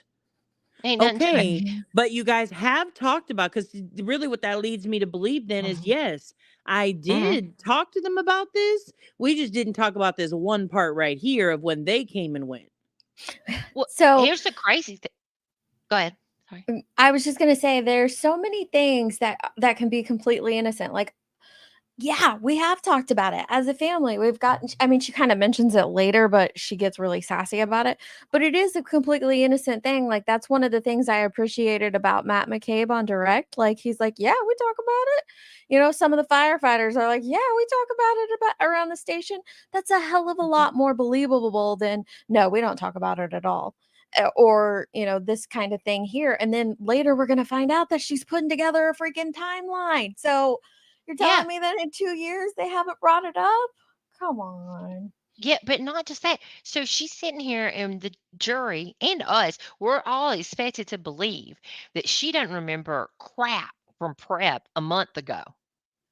But she knows 100% what she told Proctor 2 years ago. Yep, exactly. Get out of here. I'm compelled to watch the trial, but Lolly has 40 more witnesses. I know. I'm like, what? And see, exposing Jen for doing that stuff makes Jackson look petty, but it's really not. It's exposing her for what she's doing. I think in The the re- end, it works, Mm, The even if crazy he looks part. petty. Sorry. No, I'm sorry. Go ahead. That's okay. The crazy part to me is 40 more witnesses, right? Yeah. And we have only 1 day of court left this week. You have only 1 day of court next week. mm-hmm. Like, that's already a whole week gone because of all these different scheduling things. And next week, I think, is week 4, This is right? week 4. Yeah. No, this is Okay, week so this is 4. week 4. Next week is week Mhm. 5. So They're out now we're all Monday. assuming that They're out Monday, right? Mhm. yeah, they're Well, out they're Monday, out but all they're only week. she has other things she has to do, I guess. So she What? The whole said, week? well, They yeah, have at the end of the Tuesday, day, just yeah, they Tuesday. have That's court it. Tuesday, and then they're out Wednesday, Thursday, Friday Mhm. for next week. But I just was pointing out that means that the next week after that is week 5. We're only going to get through, I'm guessing, Higgins tomorrow and the next day. So tomorrow and Tuesday would be my guess. So in 3 weeks, we're going to be able to get through, what are we at right now? 20 something? Like, Mhm. I mean, 39 more witnesses? And some of them are experts, so that's going to take a while. Hold on. Did they say they're starting Higgins So, next? yes, Yeah. they said at the end of the last day that Higgins is going to be called on Friday, but then there was a thing dropped today, which I showed it here. I can show it to you Yeah. again. Yeah, I've Some seen people that. are speculating it means he's not going to be coming in for medical reasons. We don't know yet, so we'll just have to wait and see on that one. She only has Tuesday scheduled so far next week. However, with Bev, anything could change. So that could change at a moment's notice. Oh, I agree, Nicole. That would be really good to watch rewatch some testimonies next week if they don't have court. But Yeah. she did ask she did ask the jury earlier this week to put in their minds the idea of doing more full days instead of half days. So I think she is very aware that like we're not getting through this fast enough. We need to pump it up to full days, which I would agree. I would have done that to begin with. Because the Yeah, she's Commonwealth said theirs would be about 6 to 8 weeks, and then the defense, I think, said 2 to 3 weeks after that, right? Mm-hmm. So that would be 8 to 10 weeks, Yeah. or 8 to 11 weeks, She told the 8 to jury 10 8 weeks. weeks when she was doing jury instructions. I just don't see it possible. Yeah. But my concern is, and I don't even know if it can happen, my concern is that she's going to let the Commonwealth take forever to get through theirs. And then now, because we're on a time crunch to get this done in 8 weeks, because that's what we committed to, she's going to like be very Push it like along. cutting it off at the defense when it's their turn. Well, she can't. She'd be open for appeals and all sorts of things. Well, yeah, but the like, same things are I like, don't move it know. along, Mr. Jackson. Yeah, that's true. Like, I That's feel true. like we hear a lot of that kind of stuff when they're trying to like present or make a point. So I don't know. We'll have So, to see. I thought the Bryans weren't really close, according to Brian Albert, right? He kind of downplayed it a little bit, but then they brought it out of him that, they were, because at first he downplays it on direct that, I knew him through this person or that person, and then I just happened to get a ride back from him because the flights were delayed or canceled because of the incoming storm, and so he was coming back and we rode with him, and then we went and had a beer, but then we found out in cross that, oh wait, you were out drinking the week prior and this and that, and like they were definitely closer than he was alluding to. They It destroyed feels their like it. phones together. I mean, Right? they're BFFs. Cammy, Okay. it feels like we've been here for 11 billion years. Like it really does. And But 4. 11 I'm billion and sorry. 4. I'm not calling people I'm not close with at 2:22 in the morning. Just saying. Like I'm close But it with was you if a I'm butt calling you. dial. It was a butt If I'm dial. butt Come on. dialing you during intercourse, I'm close with you. Just Yeah, saying. no, thank you. No. I Do you beg of know you, please who? do not. Well, we don't know I yet. don't We want to just be that have kind of friend. the defense list, but obviously they don't have to recall all those people. I don't know if they're Mm-mm. going to put one out or not. It'll be interesting if they do. Mm. Because I'm very curious as to who they're recalling. And that's another thing they don't do in this court, which is like, say that they're open to recall or anything like that. They don't release them, nothing. But I know No. all the Alberts are on it. And then there's Yeah. other experts. They'll have different experts. Different experts. Yeah. hmm And Dighton police are on there too, which is interesting. And remember what he said, Yannetti on opening, wait for us. So I found that interesting. I'm waiting. Citizen Sleuth, I don't know. If MJ pops in, she'd be the one to ask. I don't follow Koberger near as close as I did in the beginning, so I don't know what happened today. But if you guys see MJ pop in here, she probably knows. Oh, I was trying to remember. I was like, there's somebody on the defense witness list that I was like, wait a minute, that is not on the prosecution's list, and it's one of the troopers, the one that was there, the female. Yep, the female trooper. What was her name? I I can't don't know. remember I her can name. look. I'm I'll looking. look. Conversation Okay. I got it. with your friends and family Let me know when you get it. about this. Look at that Correct? Correct. Yes. You've told them your observations, your story, correct? Correct. Your observations of the night.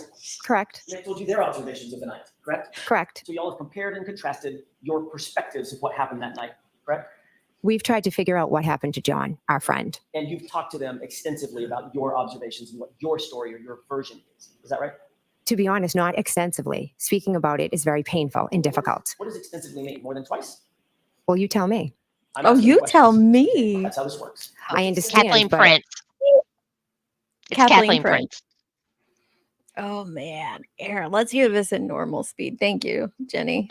That's going to be an interesting You're welcome. testimony. Yeah, I think that's going to be really cool. They have Tristan too, though. We heard from Tristan. I know. I think it's going to be funny because it's going to be a totally different kind of thing. Like they're all cozy here. All Yeah. these people, they're comfortable and cozy. But if they call them from the defense, it's a whole different I'm story. curious as to how the defense is going to call their witnesses. If they'll go in with the experts first and then go to the individual testimonies, if they go back to individual testimonies. It feels Just like that would be curious. the smartest way. Yeah. Okay, It listen really to does. this. Listen to this. to be honest, not extensively. Speaking about it is very painful and difficult. What does extensively mean? More than twice? Well, you tell me. I'm asking the questions, Ms. McCabe. That's how this works. I understand, but extensively would mean almost every day. You tell me. I'm asking the questions. That's how this works. I understand. Like, I do feel like this is just her personality. But she just answered her own question to him. I know, right? Which means she was being Well, no, the jury surely at least understands that she is a control freak. And I hope they pull it all together and go, look, who provided these texts? Who did that? Who was calling around, getting people together? Who harassed a teenager and told them to, stick a dick in their mouth or something like that? Yep. It's her. I'm It's Tom curious Beatty's about daughter. that. Yeah. I was curious why they never asked about that. I think they're waiting on some of those questions, or maybe Oh, so we maybe won't they're hear gonna them at wait all. for Tom Beatty to Tom bring it Beatty's up on so they the- can show the Mhm. messages, and then they'll bring her. Maybe they'll bring her back up and ask her what that was about. Yeah, because there's Oh, yeah. sometimes in like the things that they haven't asked yet in cross, I'm like, okay, maybe they're never going to ask a person, and then they'll ask the next witness about it, and I was like, oh, okay, like they're definitely playing chess. They've got to see 3 moves in sure. advance. And they one of them said something about I mean, it might have been Jen, that they thought that John might have been at Tom Beatty's. Why in the hell Yeah, would he have been at Tom Beatty's? it's interesting. Interesting. It We'll covers see her what calling Tom him. has to say about it. Yeah. Yeah, call him at 5 a.m. Can you believe there are still people out there that like, which I want to see the arguments on it as well, the evidence and the arguments on it. But man, it's pretty damning right now. For all those that are like they're lying about that. Like, oh, For really? me, I really struggle with it Okay, because what? I do understand, like, that's why I'm waiting for the experts to decide that particular one. I don't believe her when she says, I didn't do it. Like, no, she's been too dishonest, in my opinion, to just take her word for it. But I need to Who? understand what the difference was in their experts, like doing the research on it, and like when they did their what do you call it? Ugh, whatever. When they analyzed the data that was coming in, Mhm. why is it Their so different? Why does extraction. one say, yeah, there you go, the extraction of it? Why does one say this and then another says another thing? Like, I do want to hear the experts and hear, okay, well, why does Interpret. this say this and their interpretation of it before I decide on did it happen or not at the 2:00 time. Mhm. I believe it thus far, but I'm not sold on it. You don't think that Jackson's impeached her? I think he's caught her in a couple different lies, but to go as far as impeaching her? I think Yeah, like the Celebrite experts. in the beginning of this, when they got past, John's brother and sister-in-law, right? Because they didn't cross them or anything. Everybody after that, there was only like 2 of those people that were not impeached. Yep.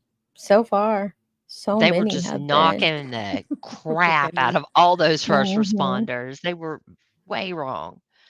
Remy, that's very true. Very true. Who is Tom I Beatty? know. So Tom Beatty is the first person that Jen McCabe called after she got the call from The very first person. Karen Reed. So Karen Reed calls Jen McCabe and says, I can't find John. He didn't come home last night. They hang up and they're gonna meet up at Jen's house with Carrie. And then the very first person, when she hangs up with Carrie, she calls Tom Beatty, and we don't know why. There's She no tried like calling Tom Beatty like all stinking morning multiple times. There's a 2-second, like she called him right after. So they go from Jim McCabe's house to John O'Keefe's house, and then they search there, and then they go to the waterfall, all 3 of them, which is left out of all this testimony. I'm very curious as to why. And they go to the waterfall, and between the waterfall and 34 Fairview, she calls Tom Beatty. It's answered for 2 seconds, and then they go to 34 Fairview. But we learned during this testimony that Tom Beatty is a good friend of Officer O'Keefe's, and she claimed that thought that might have been the couch that the Officer O'Keefe went to crash on. That's what she said in her testimony so far. But I want to know more about him. He's always intrigued me based on the call logs. she being I thought Jen McCabe. Yes, she being Jim McCabe. Okay. Sorry. Oh, Thank okay, you. yeah, I I thought don't believe it. I thought the first person she called was John. Let me double check. I'm pretty sure it might have been Well, let me after say the John. person talking to. Like she actually talks to Tom. That's the No, first she person she didn't. talks to. No, she didn't get to talk to No. well, she does a 2-second call with him, if you could She, call that talking to him. well, yeah, because remember I think we did 3 seconds. Like, how much could you talk in 3 seconds? And it was a Yeah. pretty, like, I mean, we got quite a few words in there. I don't know. I want to know more about it. Here, let me pull up her call log while I play a little more. Okay. You talk to them almost every day? I do, but not about the case. Subjects about this case come up every day? The harassment of the case does, yes. What about the specific facts of the case? No, it's the facts aren't spoken as much as the vicious harassment is spoken about. Understood. So you've told them your version of the events, correct? And they've told you their version of the events. Correct. And remind me, Chris and Julie Albert are, in fact, Colvin's parents. Correct. At some point, you became aware that your daughter, Allie, was involved in this matter to some extent, correct? Yes. you became aware that there was an extraction of your phone that revealed some data about her whereabouts. That's not how I became aware now. Like 360? Oh, that's not how. Okay, so before we get into that, let me show you guys Sleuthies. I just brought this up because it's the easiest way to show it. This is Jim McCabe's communications, what we have learned pre-trial. This isn't what we have learned in the trial yet. So it's open to change. So she 5:33. places a call. I wonder why it doesn't have something from. She places a call at 5:49 to John, 5:04 to John. She gets a call from Karen at 5:05. But Tom Beatty is the first one outside of John and Karen that she calls. It's like 30 minutes later. Yeah. But then she doesn't leave. Then they arrive at. It says Jennifer's answered phone no. arrives at. That one is no. Answered no.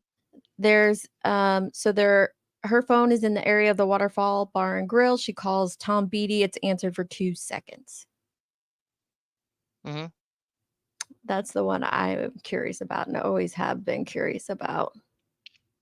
Yeah. Me I was just too. saying, like, as far as that was the first person she called after she got it.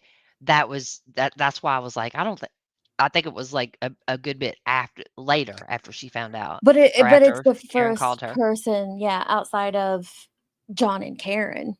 So I do find that interesting as well. When did Ashley Bella mom come in? Remember? Oh, she doesn't have it on this timeline. That one's not. I don't think that was till later on the morning, right? Oh, no. Okay, so these were the ones that were deleted. Does she not have these in order? So... I think they're in the one on the right. The deleted ones are in the list. Yeah, they're in there. Okay, just double checking. Interesting. Okay. And they don't ask about her, right? I mean, we learn who she is. We learn the Ashley Bella significance mom? of Bella's mom, which I think is still like, again, maybe it's a small town thing. I don't live in a small town, so maybe that's why I can't relate to it. But like, so you call John's ex, which also, you know, like they never really established that like his niece and her are still friends. They just kind of established that they used to date and the kids are all around the same age. Yeah. But like that's who you call to discuss what has happened with. Like that is just I don't know. It's just there's some shadiness to it that I can't put my finger on. I think I know why Bella was brought up. I do. John was getting directions from Jen on the phone because they were having a little bit of an issue to get there. Yeah, and they that told was that. the reference point, right? Apparently, that's what they testify to is that, and that's apparently what made Karen so angry. So they testified. I think might be here. I don't know if it was on direct or on cross, but she testified that when she was giving John directions, she mentioned Ashley Bella mom, and it was Matt who gave this testimony. And that's when it became a point of contention. And they made kind of a big deal about it. Yeah, it was like a trigger to Karen. But then it was actually Carrie who was like, Karen just like said, do you think he could have went there? Like she made it seem like it was no big deal to Karen. So yeah. Tom Beatty is a friend of the girls. And one of John's close friends, a friend of his daughter and John's niece are friends. And then Tom and John are friends. Well, there was a call. We don't know this yet, I don't think, but there was a call from allegedly Colin Albert to Tom Beatty's daughter to come pick him up, but we don't. Yeah, we don't know it in the court We don't yet. know that yet. Yeah, in the court we don't. But we haven't known it. We don't know about it during like pretrial motions and stuff either. It could be fake. We don't know. It's just something that's been floating around. Yeah, for sure. 867 asked, do any of you go in and delete calls from your call log? Never. Mine auto deletes after a certain amount of time because it can only hold so many, but I never delete. I also don't delete text messages unless they're like spam text messages. But outside of that, I never have deleted phone calls from my call log. So Bella's mom, it looks like, was at 1 in the afternoon was the first. Yeah, it was later in the day. Yeah. So why couldn't they get the data from like the actual, like Verizon or AT&T that lists every text you've done, even if you've deleted it on your phone? It would show, Do we think they right? don't have that? Oh, I think they do. But I'm just saying, do they Oh. not think that we Oh. could get it? Or they could provide it themselves? I don't know. Oh, I don't know. I think Jen thought, she was above reproach myself. Like I nobody was do going to delete ask her. spam calls sometimes. I agree with Chasing on that. Sometimes I do swipe those because it's easy to delete on your phone now. I don't know if it was back in 22, but now you just swipe it left. But sometimes I do delete spam calls, but not very often. I just wonder why they don't mention that in the courts. Like, well, did you offer your phone records and your phone? It jumps from phone to forensics. It's like to celebrate. Like, we forgot about the middleman part where you could just offer up your, records from online that you could get and pull down right Well, now. that's because they rehome their phones. And so a reason for a lot of the outrage from the defense is because yes, you can pull stuff from the carrier, but it can't pull near as much. If you watch the Murdoch trial, like the phone moving at this angle at this time, and 8 seconds here, and the lock screen was turned on for 8 seconds there. Like a lot of that type of stuff you can't get unless you have On the your SIM actual card. For sure. phone. I'm just Yeah. saying the mere It's not on fact your that they SIM card didn't at all. offer it. They didn't offer it or try to look for it or offer. They've always bucked the system with everything on phone records. That's the thing. Interesting. Yep, very interesting. I think it's interesting that there's another case right now that I was watching a stream yesterday. They were going over the search warrants for that case. And one of the search warrants that police did was for a cell phone like repair shop that like you could trade your phone into. And they went and they got a phone from the suspect, well, from one of the suspects. They went and got that phone back from the shop and like basically seized that phone from them. They had traded it in to get rid of it. So I think that one of the reasons why they couldn't do that with these particular ones is number one, time. But number two, I also think, and correct me if I'm wrong, I don't think the defense has the rights or like legal rights to go and seize that phone.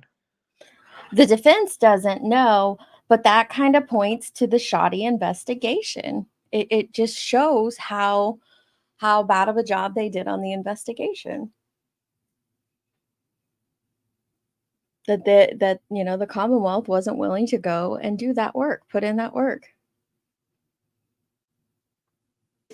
Yes, I know what that is. That's what I'm asking about. Mhm. You became aware that your phone was extracted, correct? I willingly handed over my phone. Oh, we'll get to that. Oh, okay. Oh, okay. You know that your phone was extracted.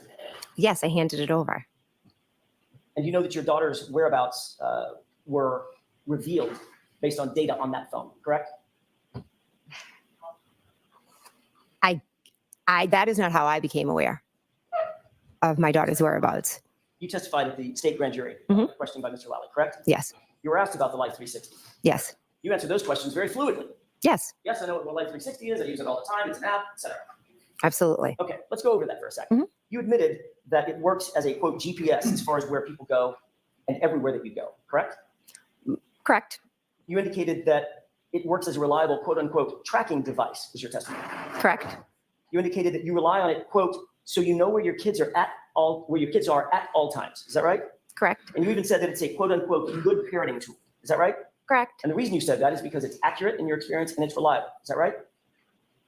It's a good tool, but it is not always accurate. But you said, when you testified in front of the great grand jury, that it's accurate and it works as a GPS as far as where you go and everywhere you go, correct? Objection. Did you say that? Can I see it? Sure. Can I see it?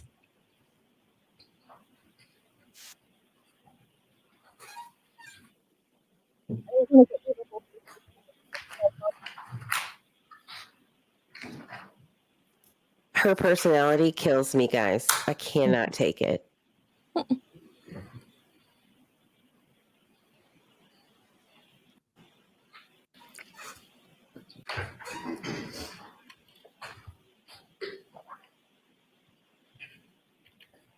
You said 13 through 15? Yes, ma'am. Mhm.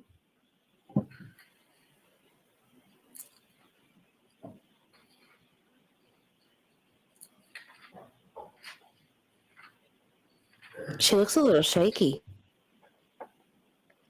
Okay. May I, Your Honor? Yes. Mhm. Does that refresh your recollection? It does, yes. Question and answer? Little. Well, I just don't see the word accurate on there. I don't know if I missed it. Mr. McCabe, does that refresh your recollection? It's the question and answer about whether you said it works as sort of a GPS as far as where you go and everywhere that you go. Correct. And your answer was, yeah. Correct? Yes. Okay. So where did Allie go after she supposedly dropped off Colin Elder? She went nowhere. Did you check her Life 360 app to verify that she went, quote, nowhere? At that point, I had no reason to check her. So the answer is no, you didn't. No. Okay.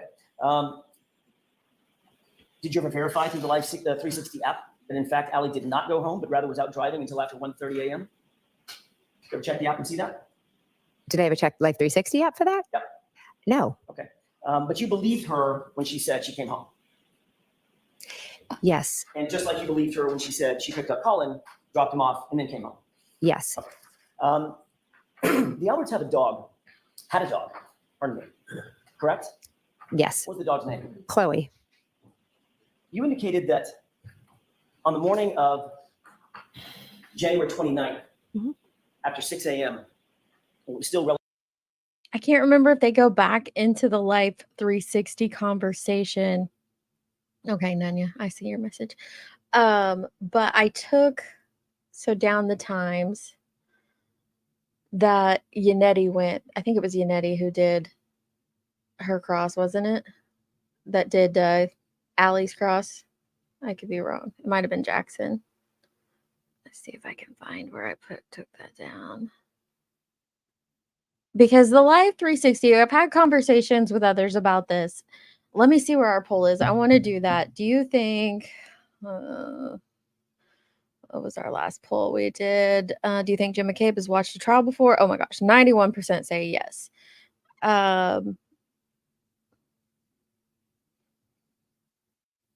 Is Life 360 100% accurate?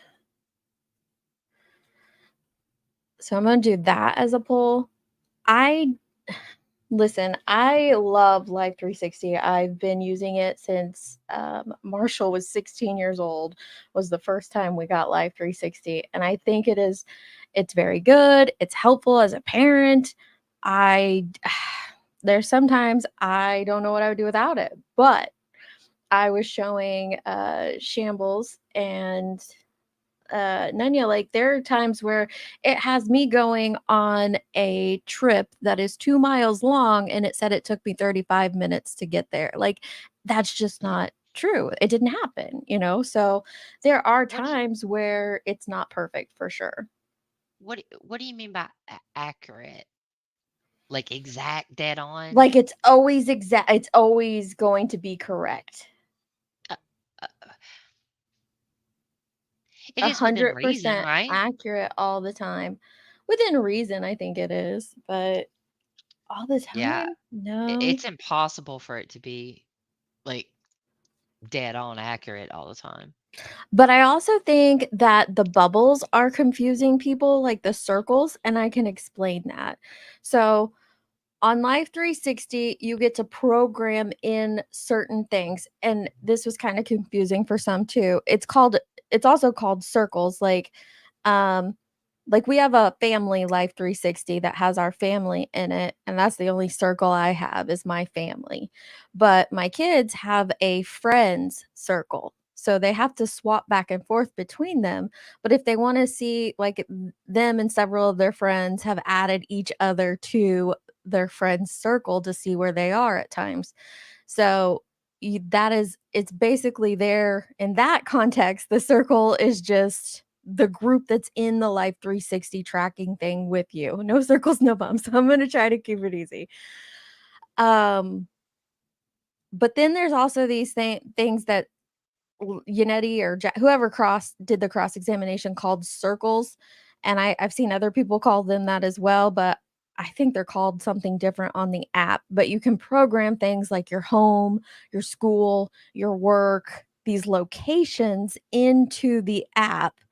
And when you get to them, the others in your circle, if they have the setting turned on, they'll get a notification that, oh, Dietz has arrived home, Dietz has arrived at school, Dietz has arrived at work. Like, that's what happens if you have these circles programmed into your phone. So obviously, the McCabe's had home programmed in and they had school programmed in.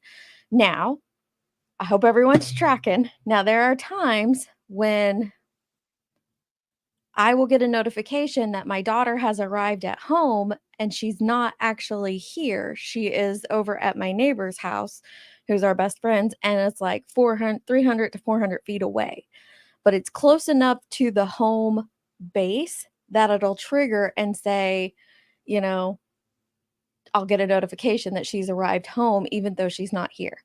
So I could see her, Allie, driving past the school and it triggering a notification that she's arrived at the school. But this is what they had for her Life 360 data, Allie's. Now remember, the claim is that she drove Colin to his house and then she went home. So Life 360 says at 12:04 a.m. she was at home. At 12:06 she left home. At 12:23 she completed a 7-mile drive at 42 miles per hour. At 12:23 she left home again. So somewhere she had arrived at home and it's not on here. I don't know. This is the part, either that or she's going past her house. Maybe she's driving past her house, because at 12:23 it says she left home. At 12:26 it says she left home. At 12:26 it says she arrived at the high school. 12:26 she made a 1-mile drive with a top speed of 43 miles per hour. At 12:26 she also left the high school. At 12:29 she arrived home. At 12:31 she completed a 12-mile drive. So those things prior would be in that 12-mile drive. That's insane. At 1:08 she left home. At 1:28 she arrived at the high school. At 1:30 she arrived back home. She said the high school is more than 2 minutes, so she's confused. This was in her testimony. At 1:32 she completed a 12-mile drive. So I do think that these are confusing in the way that they were presented and without like actually seeing the data, because it's a lot easier to read than it is to just hear it. But I do believe, like, I don't believe it's completely perfect and accurate. However, I believe that, you know, when it says at 1:30 she arrived home, that's when she arrived home. And so she was definitely out and about after she supposedly picked up or dropped Colin off and went straight home. But 12:23 is an important time, because from 12:21 to 12:24 is a crucial window where nobody knows where John is. And allegedly whatever happened to him, that was the time. So she leaves home at that time. It's just like, that's interesting. It is, but yeah, it has her leaving the home at 12:06, but then it has her leaving home again at 12:23. I kind of wonder if some other places were logged into her circle as home, like maybe she put a friend's house as home, or a family member's house as home. So that's why it appears on the list as at home, maybe? Or she had to return back real quick for something, maybe. I don't know. Yeah, so at 12:23, see, in the way that I'd have to look at my Life 360, when it says like 12:23, a 7-mile drive at 42 miles per hour, to me that is indicating the end, because on Life 360 it logs after the drive. So to me that's saying that she ended her drive, her 7-mile drive at 12:23. But then it turned around and it says she left home at 12:23, and that's why I wondered, does she have her aunt and uncle's house marked as home on her Life 360 maybe? Right, because it's classified as home circle. Well, you I get can what you're saying now. you can log anything in as your home. It doesn't have to just be your actual house. You can log Right. like I can log multiple homes on my Life 360 app. That's why I'm curious. I don't know. I just wish we could have seen it. See it. I think Allie was the taxi cab girl for Something. something. I don't know, but I do think that she was still definitely out and about from 12:04 to 1:32. She was out driving. I don't think it's that wrong. That's the thing. Like, do I think some things don't make sense and are a little weird without actually seeing the paperwork of what it was? Yes, but I don't think it's that wrong as to log some of these times. So I do think that she was out until 1:30 in the morning driving somewhere. I don't know where. Yes, it is from Jen's app. It's from Jen's phone. So it's taken off of Jen's Life 360. Like I can pull up Marshall and look at his trips for today. They obviously have the paid version because the only way that law enforcement would be able to see those trips, because if you have the free version, which is all we have, they delete after 24 hours, but the paid version, they stay.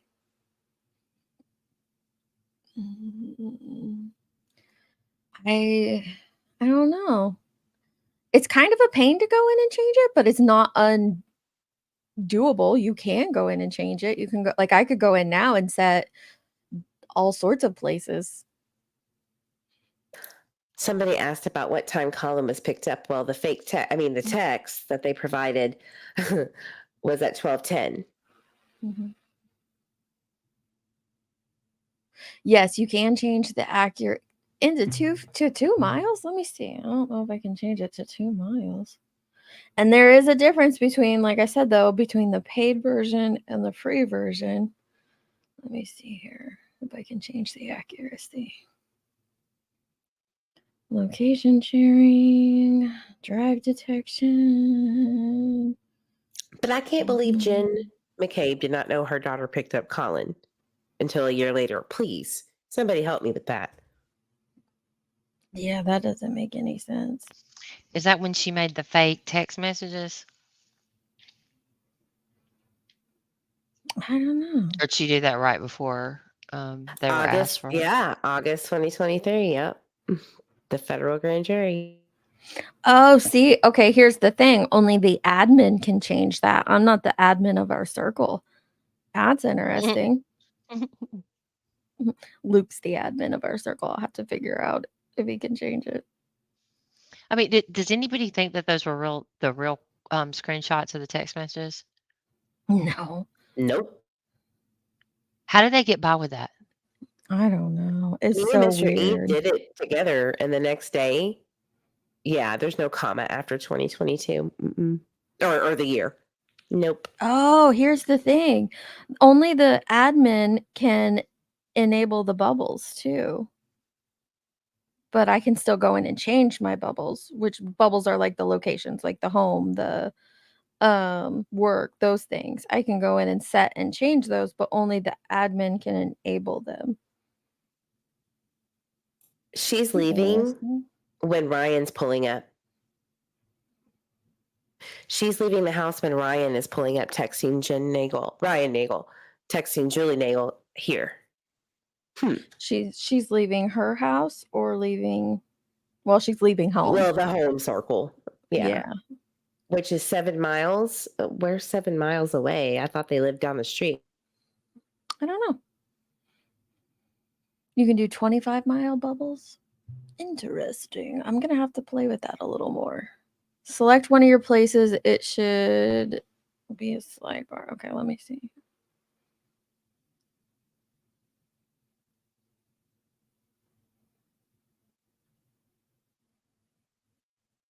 Oh, looky there.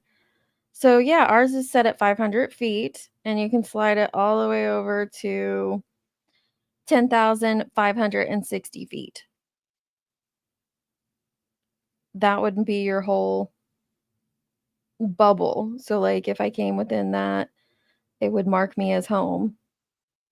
And that's a radius. Interesting. I kind of wonder what hers were set at now. Also, I am now changing mine to just 250. Thank you. There's so many things to learn about that. Yeah, it's 2 miles. So that's really interesting to in that. Okay, so that makes a lot more sense as to how she was going through being logged in as at school. Like if depending on what they have their distance set at, she could have just been driving past it and it logged her in at school. She could have been driving past home. It logged her in at home. Definitely need to know more to have a idea about that. Allie's house to 34 Fairview is 2.4 miles, 6-minute drive. So that's 7 miles there and back, which is listed at 1223. Left home circle 7-mile drive. So there's yeah, and Catto's asked when she left home. There's a couple different times. It says that she left home at 12:06. And then she did a 7-mile drive with a top speed of 42 miles per hour. And then it says she left home at 12:23 and then again at 12:26. Then she left home again at 1:08. And that's it. So there's what? 1, 2, 3, 4 left homes logged, but it could have been just her driving past home or close enough to her home for it to log her. Interesting. YouTube math, isn't it fun? I'm willing to believe the 1223 was when she actually left. I don't know about the 1206, but yeah. You can create 6-hour bubbles up to 25 feet as well. It's just an option many to. I don't know. See, I don't know all the things. Did you say it had like a time limit on that? No, well, when you set your places, like I just set mine back down to 250 for home feet. That's for forever, but I don't know what like Yep is saying you can create 6-hour bubbles up to 25 feet as well. I don't know what that means. Yeah, I can't wait for an expert on this one either. I'm with you. I need to hear the expert. Still relatively dark out. You burst into the bedroom of Brian and Nicole Alberts' home, correct? Yes. You did that specifically to wake up, according to you, Brian Albert and Nicole Albert, correct? Yes. Where was Cody? I don't know. So you'll agree that, at least from their perspective, you walked in the front door unexpectedly, correct? Yes. You walked upstairs unexpectedly, correct? Yes. Still dark outside, right? Yes. You walked through their door, and you said you burst into the door into a dark room where they were sleeping, correct? Yes. Mr. Albert said that you were somewhat hysterical. Would you agree with that? Yes. You were loud, right? I was trying to wake them up. You were somewhat chaotic. Yes. And you don't remember a 70-pound German Shepherd having any reaction. No. In fact, you don't remember the dog being there at all, correct? Correct. You never saw that dog, correct? I have no memory of seeing that dog. Okay, so as you sit here today, you cannot say that the dog was here because you don't have a memory of ever seeing it. I did not see it, no. And remind me once again, when you were leaving that night, that early morning before, who was the last person to leave? Was Caitlin? I believe she left after us. Okay, I know Nunya fell off, but if she's still listening, and Jenny, did you hear this when I was telling you guys earlier? They allude to it on Caitlin's testimony. Here's another spot where they allude to Caitlin taking the dog. Early morning before? Who was the last person to leave? Is Caitlin? I believe she left after us. We talked about this, and I want to get into a little bit more detail about it. You indicated that at some point you looked outside and you saw Karen Reed's SUV in front of the house. Safe to say, correct? Correct. About what time was that you first saw it?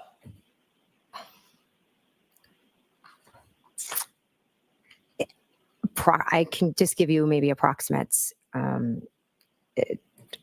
know I texted when I saw them, so whatever time that was. All right, let's see if we can narrow that down just a little bit. You also indicated that you saw Ryan Nagel's vehicle outside. Saw lights. Okay. Lights belonging to the vehicle, right? Yes, I knew there was another vehicle outside. And where was that in relation to Miss Reed's vehicle? It was behind it. I didn't pay much attention to it. Okay, and where was the Jeep in relation to Ryan Nagel's vehicle and Karen Reed's SUV? I remember seeing Karen Reed's SUV straight, and then I saw the lights of Ryan Nagel. I did not pay attention to where it was. I was just looking at Miss Reed's vehicle. Was Ryan Nagel's vehicle and those lights that you remember, were they in front of the Jeep or behind the Jeep? I am not certain. Haven't you testified previously that you remember the Jeep being between Ryan Nagel's vehicle and the SUV?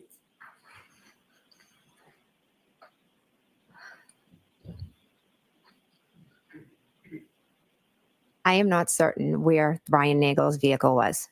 So as you So now, instead of not being certain where the Jeep is, it becomes, I don't know about Ryan's vehicle. So if you're asking, I know, right? Like if you're asking who she's looking at to our right, she'd be looking at the jury. To our left, I believe she's looking at Lolly for an objection, because I've caught her doing that several times, looking over at him, Yeah. waiting for an objection. She sure does. I've heard that too, Miller. I heard that I've just heard that they've been in the courtroom. But yeah, yeah. Now it becomes, I'm not sure where Ryan. How do you not know where the Ford F-150 is? What? You mean the one she saw? The one she saw. One she saw? Mm-hmm. This is Which crazy. is weird because, like, inside, I guess that they had to get another ride home, right? Mm-hmm. Jennifer did.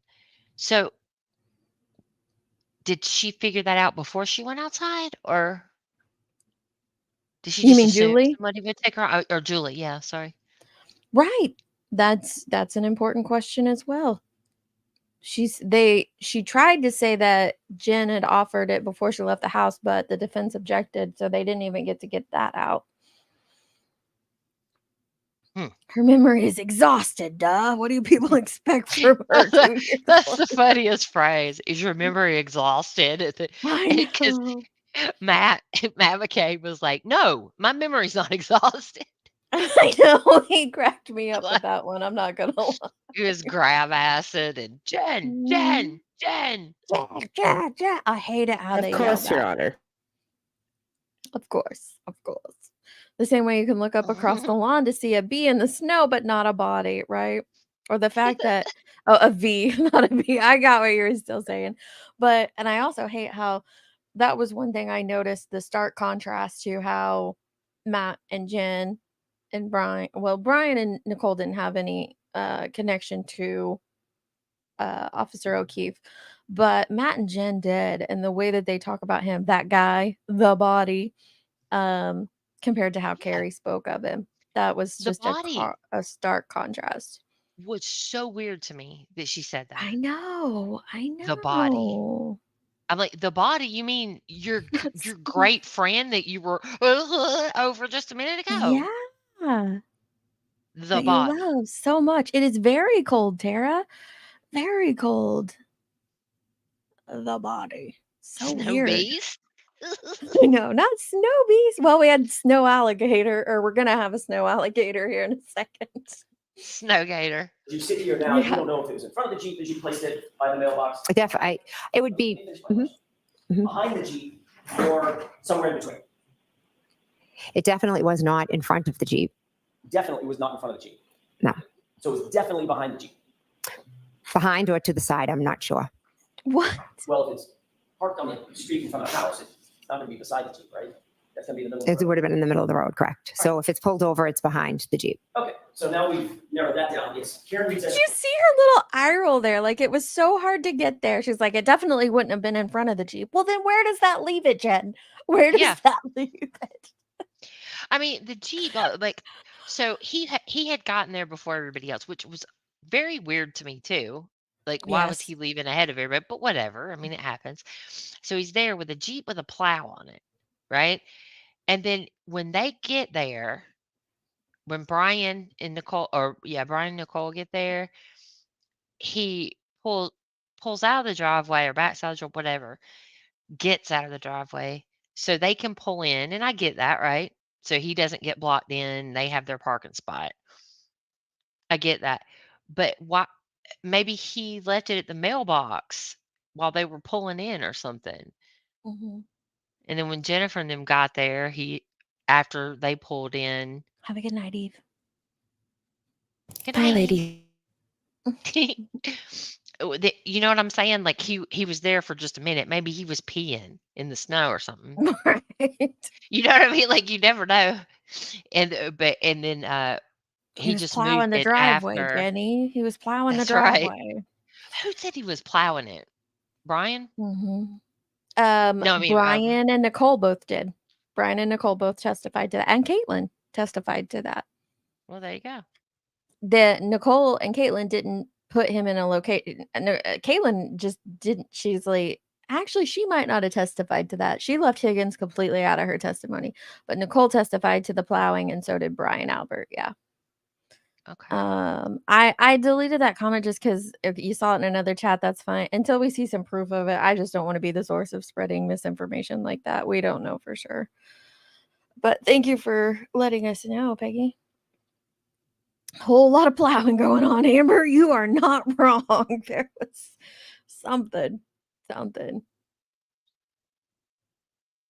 Road, correct. So if it's pulled over, it's behind the Jeep. Okay, so now we've narrowed that down. It's Karen Reed's SUV as we're looking at the property. Karen Reed's SUV. To the right of that, as we're looking at from the street, at the property. To the right of that Jeep.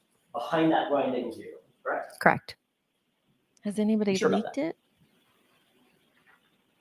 If my memory serves right, yes. If your memory serves. Okay. So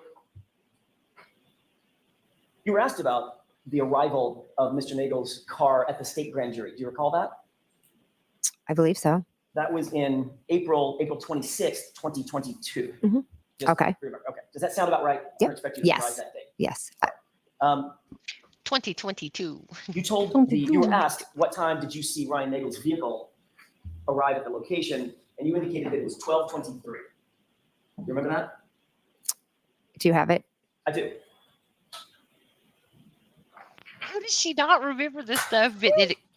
I'm 100% sure I told him something that's not in this report.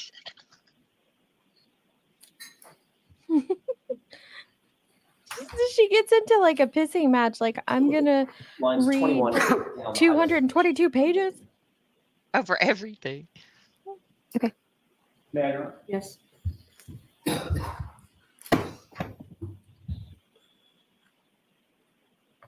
You were asked, do we know what time the brother came, meaning Ryan Nagel? Okay. Correct.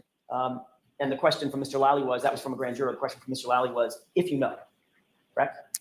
Correct. And your answer was, I believe he was out front at 12:23. Is that right?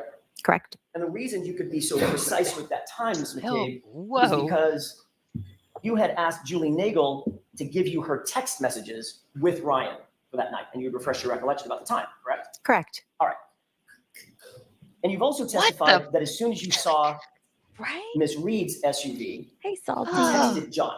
Is that right? Salty. Correct. Here, exclamation point, question mark. That was the first text, right? Correct. But your text to John was at 12:27. You recall that? Yes. That's 4 minutes after you know Ryan Nagel arrived at the scene, correct? Correct. Since Karen Reed arrived before Ryan Nagel, she and John had to have been there 4 to 5 minutes before you ever saw her. Correct? Objection. Is that right? Ryan Nagel texted his sister at 12:23 here. And then he texted again that he was going to leave. Then Julie Nagel went outside Ms. and McCabe, that's not my question. I'm explaining what happened in the 4 minutes. Okay, this She is really didn't funny. ask you. But he's like, let me go. She's like, let me just tell you. Let me spill the tea, which she does so often. But also, if you caught that part where Ryan Nagel texts his sister that he's there, and I believe that that's when he arrived. And then he texted again that he was going to leave. How long did he wait there before he texted her again saying, I'm going to leave? Mm-hmm. Yeah, that's true. Yes, you misunderstood that. She's talking about Caitlin left the Alberts after her. Caitlin's not her daughter, it's her niece. Caitlin is Brian and Brian and Nicole's daughter. Yeah. Imagine, I can't imagine arguing with her, period. She's like one of those people that you're just like, okay, I'm done. Bye. Whatever you say. Like, that's what I would be like. I think that's why like Matt McCabe is the way he is too. Yeah. Where he just like laughs at everything. It's like, dude, he lives with her. Oh my goodness. I mean, I'm with you, Liza. I wouldn't remember all those cars either, but if I had testified to something previously and was very adamant in multiple statements previously, I'd probably remember that. Mm-hmm. Well, plus she got everybody's text messages and forged the ones that didn't work out the way she needed them to. Something. So there's She that. was very adamant about getting everyone's texts, that's for sure. Screenshots of them. Yeah, because she didn't just. And then Sorry, go ahead. No, I'm sorry. I was gonna say it wasn't just Julie's that she got, who was not related to her at all, but Right. she also, well, they couldn't get them to confess that they had given screenshots to their mother or whatever. Allie, they didn't get her to say for sure. No. But there was somebody else that said, yeah, she wanted screenshots, and I can't remember who it was. Who was it? You're right. I There's don't. somebody else. Yeah, I'll And remember it in a minute. that person didn't give her screenshots though. Right. Was it Yeah, and you know what happens when I don't know. you know what happens when you don't do what Jen McCabe wants you to do? Mhm. She tells you to put a penis in your mouth. Allegedly. Allegedly. Allegedly. Then he texted again that he was going to leave. Then Julie Nagel went outside Ms. and McCabe, that's not my question. I'm explaining what happened in the 4 minutes. You can explain 4 minutes. at another question. My question is very specific. Given the fact that Karen Reed, by definition, arrived at the location before Ryan Nagel, and Ryan Nagel arrived at 12:23, that means, and you didn't notice the SUV until 12:27, that means her car was there for at least 4 minutes before you ever noticed it, correct? Objection. Is that correct? Can you answer that question? Correct. A lot can be done in 4 minutes. Snow condition. We've heard a lot about the snow condition. I'm not going to beat that dead horse. But it's safe to say. Look, he even gets a smile out of her though. So come on. But wait, she's been why did watching. she? She knows. That's She what I was gonna say. How would knows. she know that was even a thing? She been watching, but I think it's just a funny moment. I'm gonna slow it down because I do think it's a nice funny moment between them for everyone. The snow condition. We've heard a lot about the snow condition. I'm not going to beat that dead horse. See, but it's safe to say that you would agree with me that it was a light dusting of snow, correct? I should be specific about the time. It was a light dusting of snow at or around 12 to 12:30, 12:45, something like that. It was starting to accumulate. Okay. And accumulate means stick to the ground, not just fall and melt, right? Yes. So it was starting to turn like a very thin blanket of white. so why did they plow the driveway? It makes no sense. You indicate that, or you indicated on Friday that you saw some sort of tire tracks. Is that right? On Friday? I don't believe. I thought in your testimony to Mr. Liley on Friday, you indicated that you saw some tire tracks. I could be wrong. Yes, I don't remember that. Okay, well, let me ask you, did She you see any did. tire tracks? At one point, yes. Okay, when was that point? I'm not sure. Was it before Ms. Reed's vehicle got there? Was it after? Let's use that as a barometer first. I believe it was after Miss Reed's vehicle was there because that's why I was drawn to look outside. And what did those tire tracks look like? How would you describe it? Almost like as a wave went like this. So Like a half J? You know, like this. That's me To my trying to recollection, describe it was something to almost my like husband. started Like if this. Miss Reed's vehicle's here. Let's pretend it was kind of like that. Let's Like a bit of a pretend. wave. So if you started on coming towards her, it'd be more of a wave, like this in the road.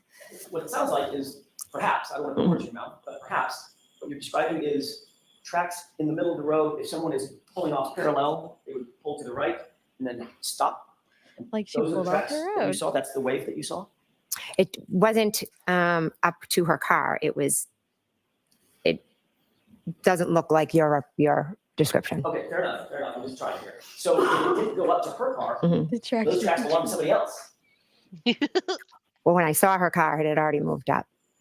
Well, wait a minute. You already said that when you saw the car, it was directly in front of you. And then it moved at one point. Right. That's what I'm asking about. Let's just take the point at which you first saw the car. Mhm. Yes. Yes. Okay. You first saw the car. Mhm. That's when you saw the tire tracks. You just said that. No, I did not say when I first saw the car, I saw the tire tracks. I thought you just said a couple of questions ago that you saw the tire tracks. Whatever. Your attention was drawn to her car. The first time you saw her car. Right? I'm saying I saw the tire tracks because I was looking out at her car. I never said when I saw the tire tracks or where her car was when I saw the tire tracks. Well, I thought you just said, because I asked, when did you see the tire tracks? You said, I saw the tire tracks, but I looked and saw her car because my attention was drawn to her car. I saw the tire tracks. That would be the first time you looked at her car, correct? It's not, doesn't have to be the first time I looked at her car. I looked out multiple times. Did you see the tire tracks the second time? Well, I'm not exactly sure. Did you see them the third time? Again, I'm not sure. Okay, let's Settle down, Beavis. Dang. just like, this was cracking me up, but I felt She bad for was the getting jury mad. because you know that they're like following along and they're like, wait, what just happened? We just fell asleep, but now they're all intensified. Fight. Like, let me see if I can go back to because it's right before she does the motion. Okay, here we go. Let's hear what she said. I'm not going to beat that dead horse. But it's safe to say that you would agree with me that it was a light dusting of snow, correct? And I should be specific about the time. It was a light dusting of snow at or around 12 to 12:30, 12:45, something like that. It was starting to accumulate. Okay. And accumulate means stick to the ground, not just fall and melt, right? Yes. So it was starting to turn like a very thin blanket of white. Yes. You indicate that, or you indicated on Friday that you saw some sort of tire tracks. Is that right? On Friday? I don't believe. I thought in your testimony, Mr. Lowry, on Friday, you indicated that you saw some tire tracks. I could be wrong. Yes, I don't remember that. Okay, well, let me ask you, did you see any tire tracks? At one point, yes. Okay, when was that point? I'm not sure. At one point, I'm not sure. Before Ms. Reed's vehicle got there? Was it after? Let's use that as the barometer first. I believe it was after Miss Reed's vehicle was there because that's why I was drawn to look outside. And what did those? So I think they're both wrong, but it just becomes so funny. She's like, after Miss Reed's vehicle was there because that's what I was drawn to look outside for. So what do you think that is? The first time she looked outside That was would mean the because first of the time. car, right? Mm-hmm. Yep. So crazy. It's not, I doesn't didn't have to say be the that. first time I looked at her car. I looked out multiple times. Did you see the tire tracks the second time? Well, I'm not exactly sure. Did you see it the third time? Again, I'm not sure. Okay, so it could have been the first time. Could have been. It didn't lead to the back tires of What the if car, I did it? told you she No. wasn't in a car? That was the longest road trip to get to not sure. I agree. Let me have just a minute. Yes. Who's on first?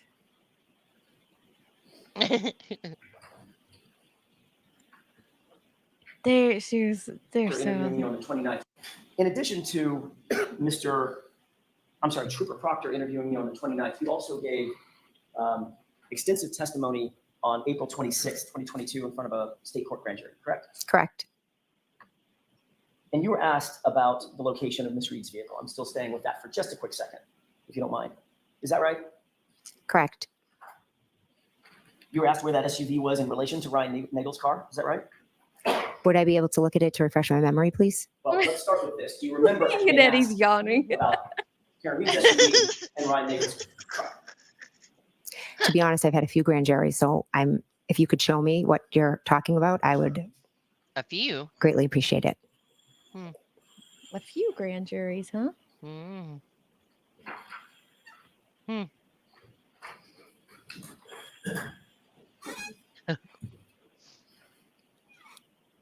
She's such an ass. What's our poll say? People say 62% say no. I'm going to have just a moment, Your Honor. Yes. All right, let's. I'm going to direct your attention to pages 182 to 187. You can probably scan those pretty quickly and just let me know if you scan those. Okay. Those pages, I should say. I agree, Cammie. She will argue it. That's for sure. Oh, this is where we get into the fight about the 200 and some pages. Look at how in depth she's going through these, y'all. 2 minutes. Thank you. Thank you. Did you have an opportunity to glance at those pages? I did, yes. As you glance at those pages, my question is a relatively simple one, but I wonder if you have an opportunity. At no point, when you were describing the vehicles that were out front in front of 34th Fairview on that night, at no point, under oath in front of that grand jury, did you ever mention a Jeep? Did you? I was not asked about any other vehicles out front. I So when you wasn't were talking about the asked. vehicles that you saw in front in some painstaking detail, talking about the black SUV and Ryan Nagel's truck, you just left out the Jeep because nobody asked you about it. I didn't read anything in that about Ryan Nagel's vehicle. Did you miss it? I must have. Okay. Is it in there? Is it in there? Yeah, it is. Okay, You were what? in fact asked about Ryan Nagel's Jeep, weren't you? If you want to show me. Well, I don't want to sit here and, did you not review your I transcript? just read it all. I didn't see it. Ms. McCabe. Objection. can't interrupt. I agree, Liza. I will They do the are. same for a second. Okay. As you reviewed those pages, you were asked about the cars that you saw in front, did you not? I was asked about Miss Reed's vehicle. Okay. And at no point did you mention a Jeep being behind Ms. Reed's vehicle, as you testified today, correct? The questions were all about Miss Reed's vehicle. At no point, my question is this. Yes or She no? won't answer the Did- question. Did you mention ever in that grand jury that there was a Jeep behind Ms. Reed's vehicle? Yes or no? I'm not sure. I'd have to read it all. As you sit here, do you recall mentioning the Jeep? I was asked about Miss Reed's vehicle, and those are the questions I answered. I can't, you need to keep your Okay, voice up, please. sorry. Let's try this again. As you sit here, Bev's mad. do you Oh, no, that was recall the court mentioning reporter. Jeep, ma'am? I would have to reread the transcript. You don't have to reread the transcript to answer that question. Do you recall mentioning the Jeep? If you don't, you don't. I may not have been asked about the Jeep, so I did not mention the Jeep. Oh my God. How come? Did you, Mr. How Higgins, come? Hang on, I'm getting over there to pause. between Good. How come nobody is saying, like Jackson's not and Bev is not saying, please answer yes or no? Yes. I wish like these are the moments like I I'm think he glad we wants can't her to do it. see I'm glad we can't see the jury, but these are the moments I wish I could see the jury. I Mhm. just wish I could see their face at this moment. I hope that's in whatever I would comes love out that. after this, But right? I think Jackson wants her to do that because she keeps messing up. Mm, You know, you let somebody talk. You know what I'm saying? I know that's true. Dig their own Could hole. be. Yeah. They are so much alike in the nitpicking. You are absolutely correct, Eve. Like you're seeing the clash of these personalities for sure. Yeah, but he gets paid for it. That's true. This is just who That's she true. is. It doesn't. Yeah, you're right, Cat Toes. It does not look good for her being evasive like that. But there could be a woman on that jury who is very. Oh, Much really? like that. I will go look that up. I would love to read that. Mm-hmm. Jessica Minchado has given some jury play-by-play on Twitter. Ooh, I will definitely look that up. Yeah, she's the one that got in a fight with Grant. I heard about that. I've really kind of stayed away from the what's happening outside. Like, I haven't even watched when the, attorneys stop and give little clips to reporters. I Oh, just I hadn't have seen kind that. of stayed focused on the trial, but I would like to hear some jury play by play. That's interesting. Too funny. Then and now, the date of the incident and now. Have you ever had a conversation with Mr. Higgins about where his Jeep was parked? No, Have you ever had a conversation with Mr. Higgins about anything having to do with this case? I do not believe so. Did anyone, leaving Mr. Higgins aside, did anyone tell you anything about Mr. Higgins' Jeep and what he testified to? No, Were you ever asked by anybody to mention a Jeep being behind Ms. Reed's SUV in this trial? can you repeat the question, please? Were you ever asked by anybody to make sure you mention a Jeep being parked behind Ms. Reed's SUV in this trial? Not that I recall, no. After you arrived and you noticed this SUV outside, you started paying somewhat close attention to it, did you not? I went to the front door and looked out the window at the vehicle, yes. As a matter of fact, you texted as soon as you saw the vehicle, that 12:27 here, correct? Correct. And then a few minutes later, Yes, Mag, she does. at 12:31, you texted, pull behind me to John. Is that right? Correct. And then at 12:40, you texted, hello, correct? Correct. And at 12:42, you texted, where are you? Correct. And at 12:45, you texted, hello, correct? Correct. So that's 5 text messages. And each time you texted him, you were walking to the door and looking out at the vehicle as you're texting, correct? I know for I the agree, first Nanya. 2 I was. You testified at another hearing, another proceeding on June 8th, 2023, correct? That's the feds. Correct. In that other proceeding, did you testify that you got up and sat down and got up and sat down every time you were texting? Possibly. Okay. So if you got up and walked over to the door and you see the SUV and you text, and then you walk away from the door and sit down for a second, that would be one text and one view of the SUV, correct? Yes. So if you did that at 12:27, 12:31, 12:40, 12:42, and 12:45, you'd agree that's 5 times that you were up and down looking at the SUV, correct? I'm not sure if I did it 5 times. How many times do you think you did do it? I know I definitely did it the first when I said here. I know I definitely did it when I said pull behind me, because that's when the vehicle had moved up a little bit. And then did you see the vehicle move up again the second time? Yes, that's when I told him to pull behind me. Okay, so that's the first time. So just so we're clear, when you first saw the SUV, it was stationary, correct? When I first saw the vehicle, it was straight ahead out the front door, stationary. And you texted here. Correct. Then you walked back over to the window, or I'm sorry, to the door, to the storm door, and you said, pull behind me, correct, at 12:31. Correct. All right. At that point, you saw that it had moved up a little bit. Is that right? Yes. Okay. So if you saw it move up a second time, which you just said you did, then that would be a third time that you had to have seen it and texted, correct? Why would that be third time? Because it only moved once so far. You saw it move twice. So the first time I saw it, it was here. And I said here. And then the next time I texted, I said, pull behind me. So that was 1 time, 2 times. Keep going. You said you saw it pull up again a second time. So you saw it move twice. From one place to the flagpole to further up. Right. So that's 3 times that you're up to the door. Okay. Is that yes? I'm telling you, my memory is twice to the door.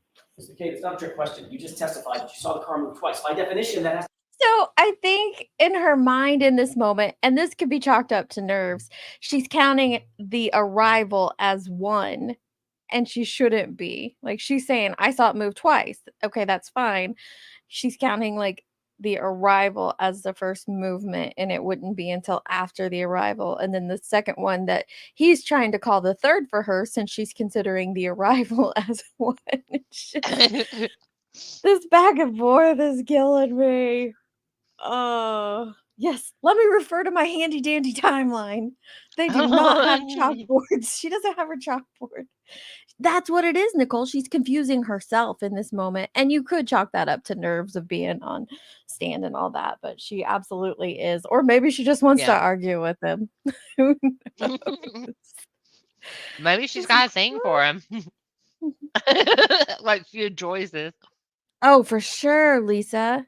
If I see my friend pull up and I'm texting and calling him this many times, um, and he hadn't come in, I'd be like, I would go out there. That's just my personality. I'd be like, okay, you guys uncomfortable? You fighting? What's the deal? I'm nosy like that too. Like, you all out here beefing? Like, what's taking so long for sure? He used to be out in the yard being like, "Are you coming in?" I'd be out sweeping the yard. Oh, just trying to get the snow off. What's up? You know? They What y'all need to doing over wear there? they need the get along shirt, Cammy. That's what they need is the get along shirt. Which I have a feeling she was doing the same thing. She was just sweeping by the front door like, "Oh, what's going on? What's going on?" And there's nothing wrong with that. Just say it. Just be, like, "Oh, I was watching." But you can't say that because then Mhm. you would have seen more maybe. I So don't know. she saw a shape in the road, tire marks that went like this. Mhm. I And know you my can't see me. That's on yes, like purpose. this. Yeah. Like this. It doesn't matter. You're not telling me anything. But didn't Well, Matt initially say a V he for the initially did. It's in 3-point his turn? one of his statements, yeah. And Liza, that could be true. And so she's being very combative with Jackson because of that. She should know that like that's not it's not helping. It's not hurting Karen. In fact, it's helping her in that instance. So if you Yep. want justice, if you truly believe this woman is guilty and you want justice, would you be this combative on the stand? Because it doesn't make this doesn't make Karen look suspicious. It makes her, and it can be completely innocent, but it doesn't look good for her Yeah, at that's what I'm all. saying. Like the text messages, the getting the timeline together, the group message, um, all of this stuff, right, Mhm. that she has done, it just makes her look suspicious. And it's like, "Man, I wasn't thinking you were suspicious, but you're making me think that." Yeah.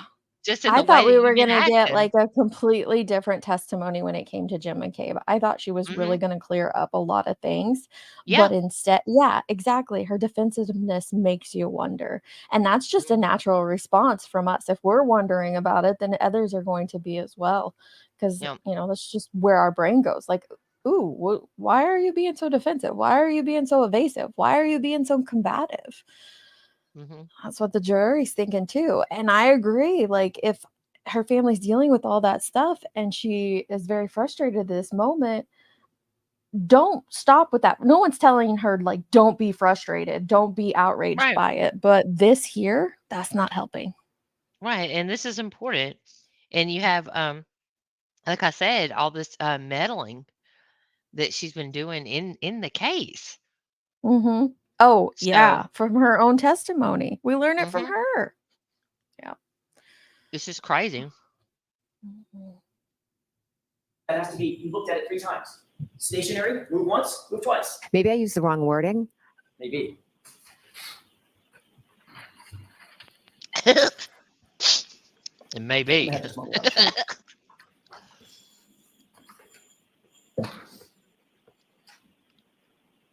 Oh, she was definitely harassed, Missy.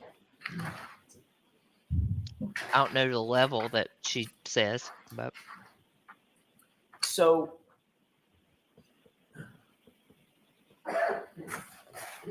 when you testified in front of this other proceeding,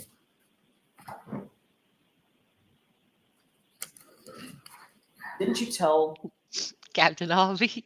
Didn't you testify that you walked up and sat back down 5 different times, watching that car and texting every single time? Would you be able to show me that? It's gonna take a minute.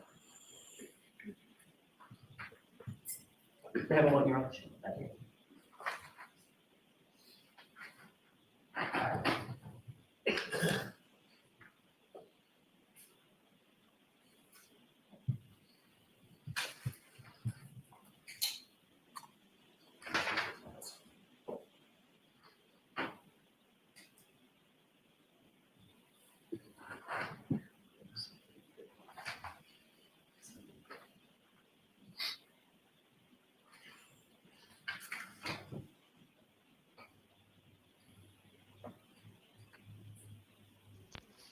I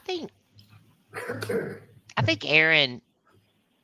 Oh, sorry. I put it in back chat. I had a potty break. And I'm like, okay, I can play it for No, a you're minute, take fine. a potty break, grab a pib. Well, then I needed to reload the pibs in the fridge because we've been here so long. And then I'm like, of course, this is the one time when they're not talking. And I need to be. No, you're fine. I was gonna What's say, that? I think Aaron. Isn't there Aaron O'Keefe? Yeah, the sister-in-law. Mm-hmm. Yeah, I think she's. I think. I She think she's at has least not convinced. I agree. I think that she is she was friends with Karen. So I think she has some thoughts. Yeah. Be interesting. I'm curious as to why she doesn't sit with her husband either. That's interesting. Yeah, they've had somebody between them most days. A lot of days. That But is odd. this would stress out anyone. Mhm. Any marriage, I can't imagine. Hey Tater, welcome back. We're still here. This is where we live tonight. Tater's on a tape. Flight of stairs Apple Health data from John's phone is from 12:22 to 12:24 a.m. per her Google sheet. But then doesn't he do some more movements after that, Eve? Yes, Carrie testified that she found the phone under John, and she also testified that there was grass. She's the only one who has testified that there is grass underneath of him. All right, Cammie, enjoy the bushes. We try to make them lovely around here. But I We thought live here now. we could clearly see that it was all snow underneath him. I know, that's the part that's so weird, but I did find Carrie believable. Who knows? Let me see. 12. John O'Keefe's iPhone. No, he takes steps. The end time of John. No, that's John. That's Jen. There's John. The end time of John's steps is 12:32. Between 12:31 and 12:32, he takes 36 steps. John O'Keefe's iPhone does. What time was it that Ryan got there? She just said. 23. Hmm. 23. So 9 minutes. Yeah, 11 minutes. Mm-hmm. 9 minutes. Interesting. And 9 then minutes he just wandered around till she hang hit on, him. I gotta find. There's another document for his. I gotta find it.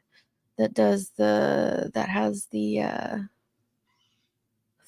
Well, she just Eve said the flight, but yeah, that's just his steps. There ends at 12. Let me go back up here. 12:32.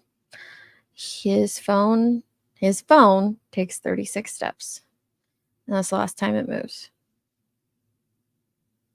His phone. And that's at 12:32. 12:32. Between 12:31 and 12:32. So, okay. It goes a distance of 25 meters, which is 83 feet roughly. Which is How when far do a you lot think of it is? people speculate from her location to the front door of the house. I don't know. I don't know. We could do like Jennifer Coffindaffer and just trespass. At, I am not going to do that. Can you believe she did that? I can't. She was like Pink Panther out there. It was crazy. She was like like all the moms in the neighborhood get together to go roll somebody's yard or something. That's what that was like. Here, this is right here. So let me highlight it here.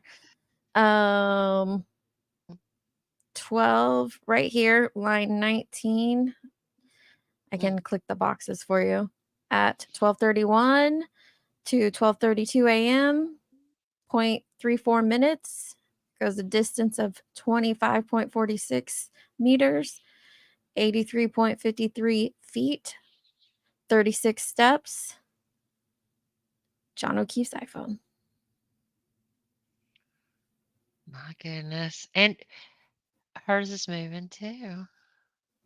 Yes, that's what I found interesting. Hers, but hers moves. That Mm, Apple Watch, it's a little bit later. It starts up 2 minutes later, yeah, I see. quite a Yeah. bit, but it is 2 minutes later. So his Yep. starts at 31, and she actually doesn't move. She Oh, I wish every one of them 6 had minutes. Apple Watches on. I know, wouldn't that be nice? Because that's probably a That'd be lot more accurate. awesome. You can see exactly where everybody was. But they And would have then it just smashed doesn't our Apple Watches if that was the case. move again until morning. Gone to a military base and smashed their iWatches. 6:04, which is right after the 911 call.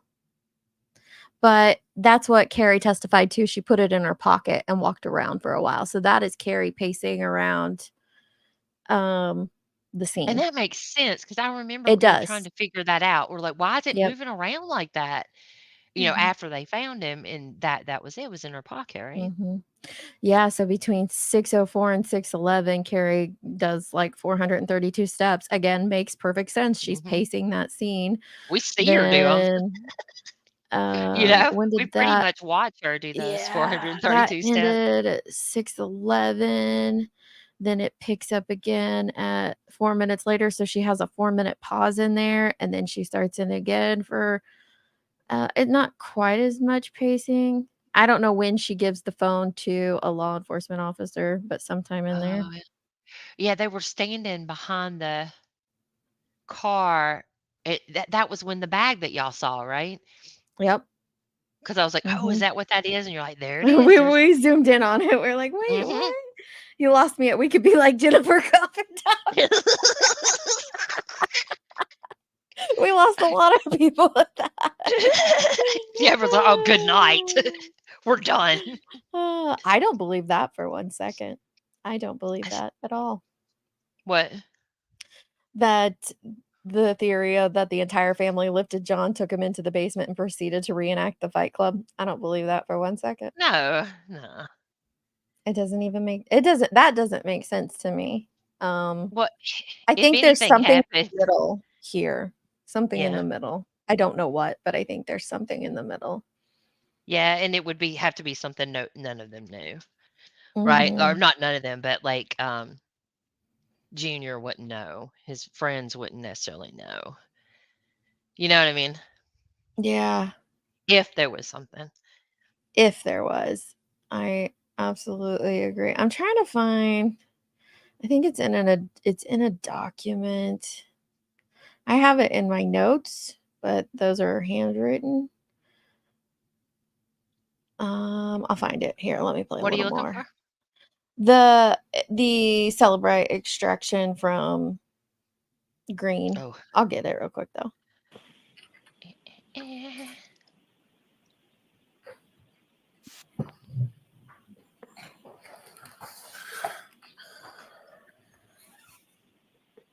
Oh man, I forgot she's gonna read like all Ms. McAlberts, Yes. did you talk about your 2,000 pages. Ms. McCabe, to review those few pages from your testimony in June of 2023? Yes. Did you talk about, you were asked about getting up and sitting down and looking at the SUV several different times and texting? Yes. In fact, you indicated that you got up and looked outside through that storm door several times, correct? Yes. And as a matter of fact, you looked every single time that you texted, you indicated that you looked out at the SUV and saw something that prompted you to text something, correct? Correct. And then after the last time, which would be 5 times, 5 texts, 5 looks, after the last time you texted, you got back up, which would be a 6th time, and the SUV was gone. Just chronologically. Correct. My husband and I were both getting up and looking. So I didn't ask you about your husband. Okay. Just about you. The answer is correct. Yes. Okay.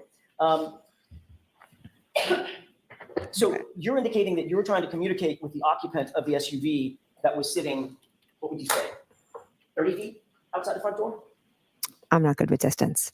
It's further than you and I are from each other, correct? Correct. At least double that, right? Correct. Okay, so could She you give knows me why maybe she's yards not of gonna measure? do that. 10 yards, 15 yards? Again, I'm not good with measurements. Okay. Just right outside the front door. Within, Straight outside. Yes. well, straight outside until it To the front door. Of the front door is where it was. Ms. McCabe, straight outside until it moved, according to you, correct? Yes, and then it moved, correct. And then moved a second time, correct? Correct. It moved to the flagpole and then it moved up again. Okay.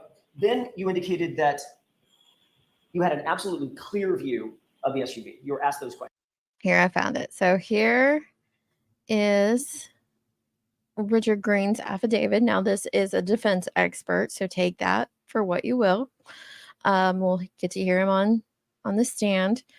And this is an analysis of John O'Keefe's phone at 12:21 to 12:24 is when he descended the 3 flights of stairs. The 12:21 to 12:20. Okay, so that's in that same time frame is when he takes the 80 steps. And I think that is what people are talking about, like from the car to the front door. Whether it is or not, I have no clue. That's just what people have alleged. But then there is more steps afterwards, which is 12:31 to 12:32, 36 steps, which is the 83 feet. Yeah. So, like, she I'll was put this deleting. document in the chat because it's really interesting if those that are new to the trial haven't read it yet, or at least want to refresh your memory. But I'm excited to hear from this expert. I'm excited to hear from the Commonwealth expert on it too, honestly. I'm truly excited to hear all the experts. So she's like deleting screenshots all through the night. Yep. Oh yeah, if you read that, she says a block of calls, but there's actually the thing that I find interesting, and I hope that we get to that in the expert testimony, that it's not just a block of calls. It's sporadic things throughout, and there are things left in between that are not deleted. So I could understand if it was just a chunk of stuff that all got deleted, and whether it be from the extraction or she just went through and deleted like a bunch of stuff at once because she needed to clear up space. I could make sense of that, but when it's kind of spread out, because there are some that are spread out, that's when I'm like, wait, what? What? What if she like just saw him out there and ignored it? And That that's would where all this break is my coming heart. from. I don't want to Yeah. think that about anyone. No, of So course not. I But you know come what up I'm with saying. Just trying to figure out different right, with reasons. Gavel, with Nunya, with Tracy, I have gone through like scenarios of like, what could it be?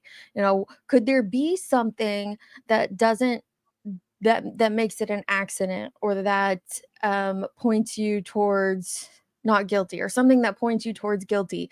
Like, I just run through all these scenarios. We have ran through all of these scenarios, and I always come back to, what about the 2:27 a.m. Google search? And that's why I'm like, I'm so ready to hear from that expert, because all of these plausible scenarios that you come up with, or theories or whatever, you're always taken back to that. How does that fit in? How does that fit into an accident? Like going up the stairs and slipping because it's slippery and cracking your head, and then trying to army crawl back to Karen's vehicle, but she pulls away and then he's there. But then it's like, but what about the Google search? So I'm stuck there, and I don't think I can make a decision either way towards guilt or innocence until I hear from the experts on it. Now, wasn't that something else that came back from the federal investigation?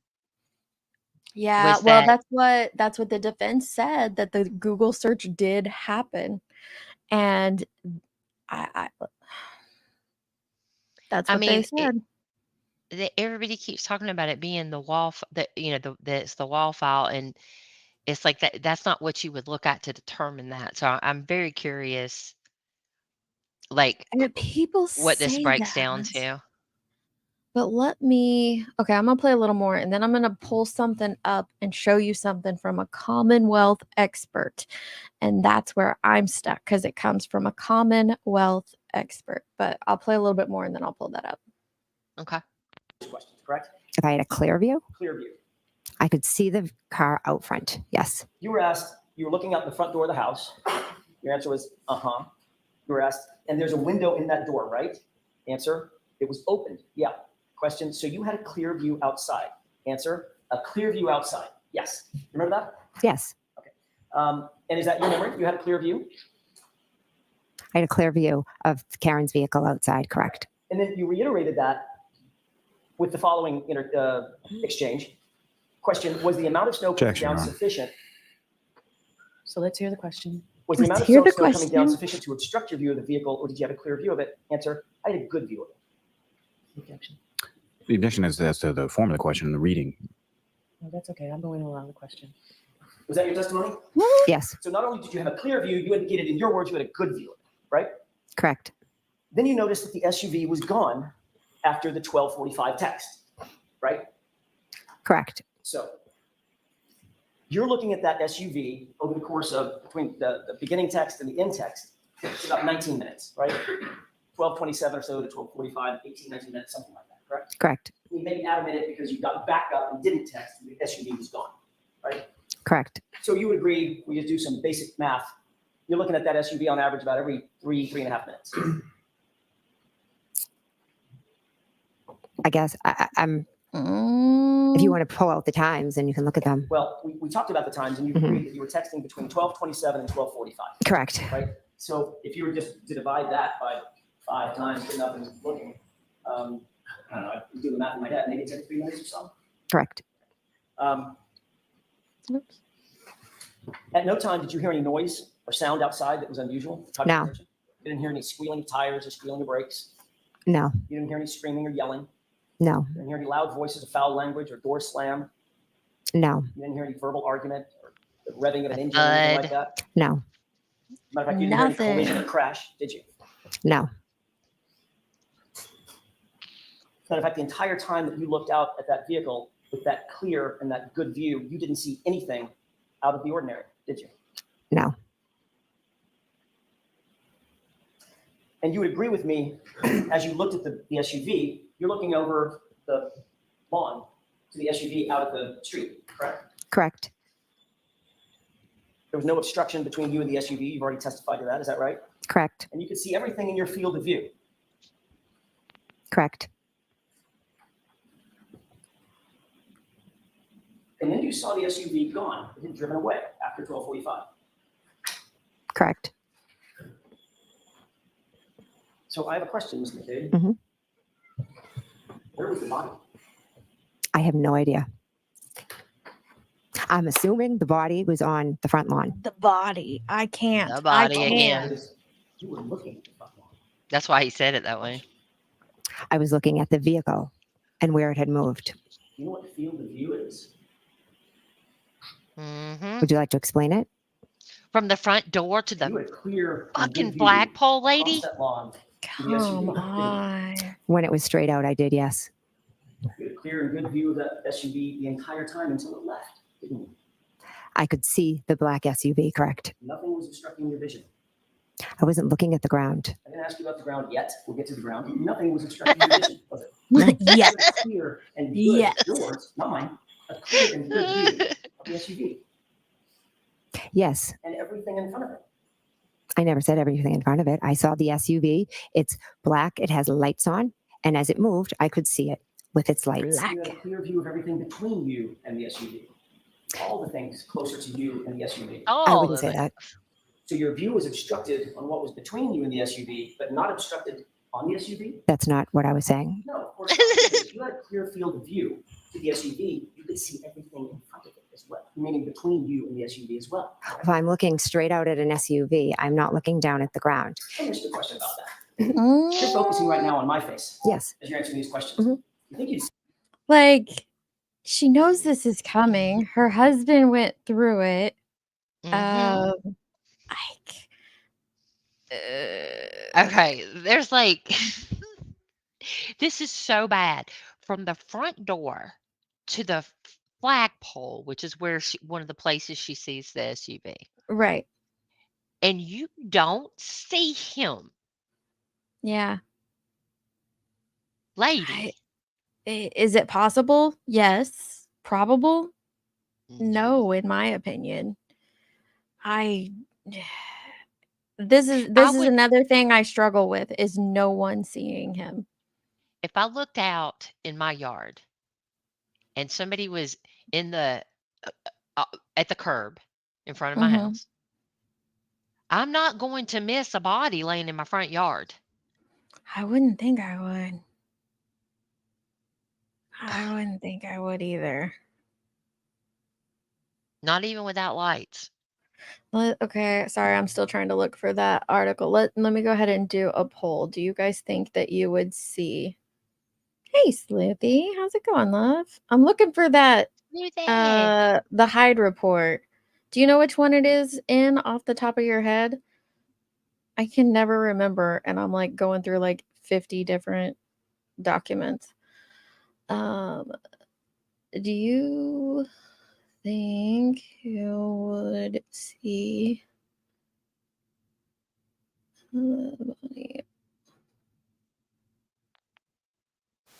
Oh, thank you, Sleuthy. That'd be great. Or if you just know the title of it, I'm in your documents.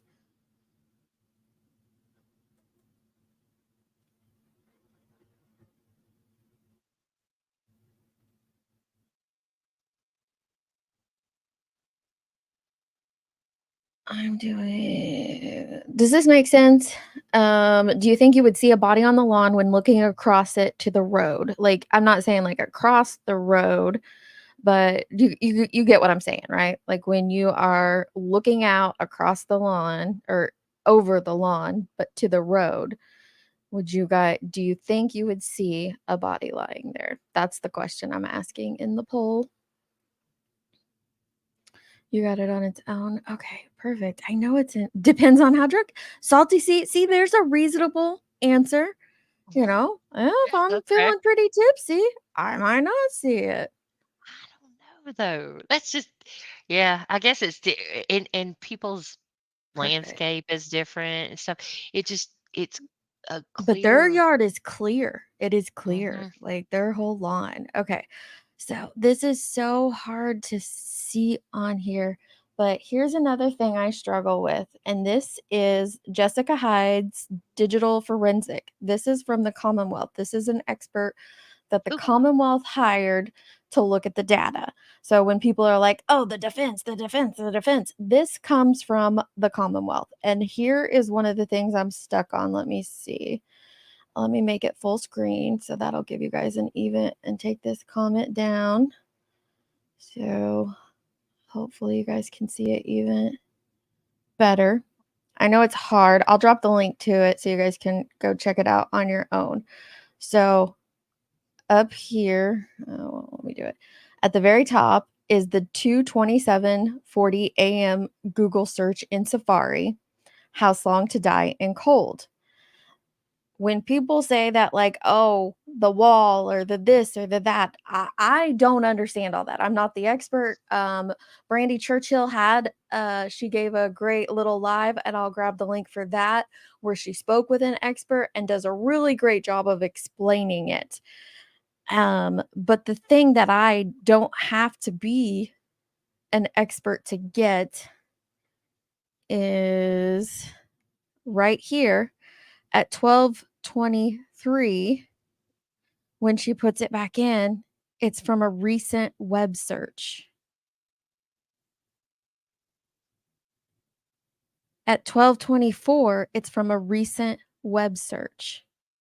It can't be from a recent web search at these times, I wouldn't think, unless you have previously searched it and previously searched it recently. Like here, the how long TI die in CIKD, which is different from the HOS, is from an application web usage from a Google search. I feel like there's something here with this, and I'm very interested in hearing what the experts have to say about that. Yeah, I wonder what was she Googling at 2:27 then?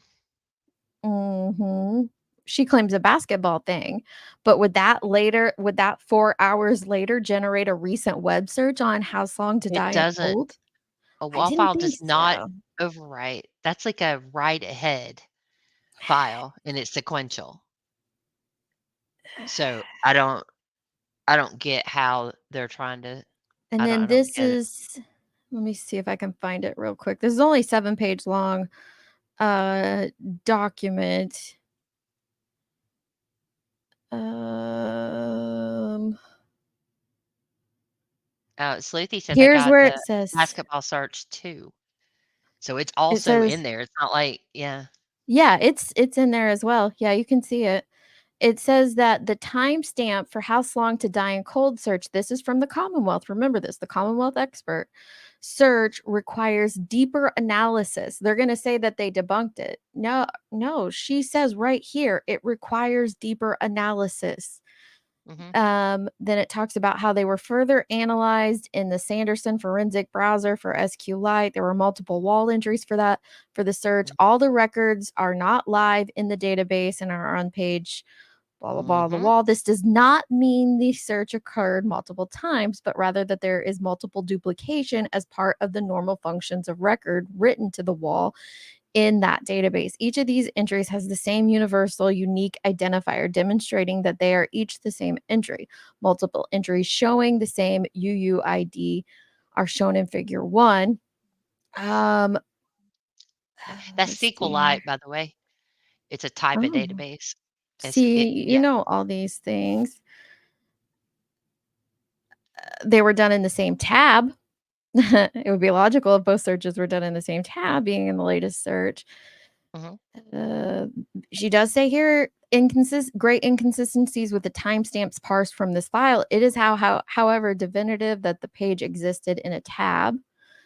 As to why the timestamp is listing the time of 2:27:40 is unknown.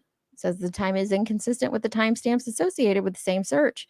Based on testing and artifact knowledge, the timestamps from com.apple Safari are most accurate in observing the time searched. Her conclusion was there were 2 searches of interest that took place on the iOS device examined. Now, I can go back up to the top. We have to remember she was asked about these 2 searches. Hyde was asked about these 2 searches in general. She was not asked about a 227 search. These searches were non-private searches. There is no indication that they were deleted. She was asked by the Commonwealth to search those 2 things. Oh my God. Yeah. Are you serious? The request was to understand the timeline of 2 Google searches on January 29th, 2022. How long to die in cold and how long to die in cold. I was provided with copies of 2 documents, O'Keefe Homicide Evidence Report, expert findings from Trooper Nicholas Garino, and the affidavit of Richard Green in support of defendant's motion to pursuant to mass blah, blah, blah, Brian Albert Verizon, and a copy of the full file.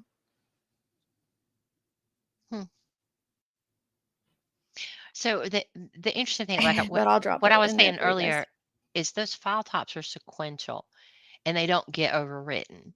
So I'm having a hard time with her saying that it was just because it was already open. How did that data get into that line? I don't know. How did it get attached to that? Because you're going to have no, just no. And that's not even the first thing that she searched at 6:23. No, she did how long to digest food, which makes sense Well, because when you put in like how long to HOW die? long, yeah. So it's not even the same thing. I Right. don't. And then you get back to the HOS, Mm. later on. This one that I'm showing, Sophie, is from a Commonwealth expert. There is also another one. I can drop you the link. The one I just dropped in the chat is from the Commonwealth expert, and here is one from the defense expert. We're going to hear from multiple experts, I bet, on just this one thing.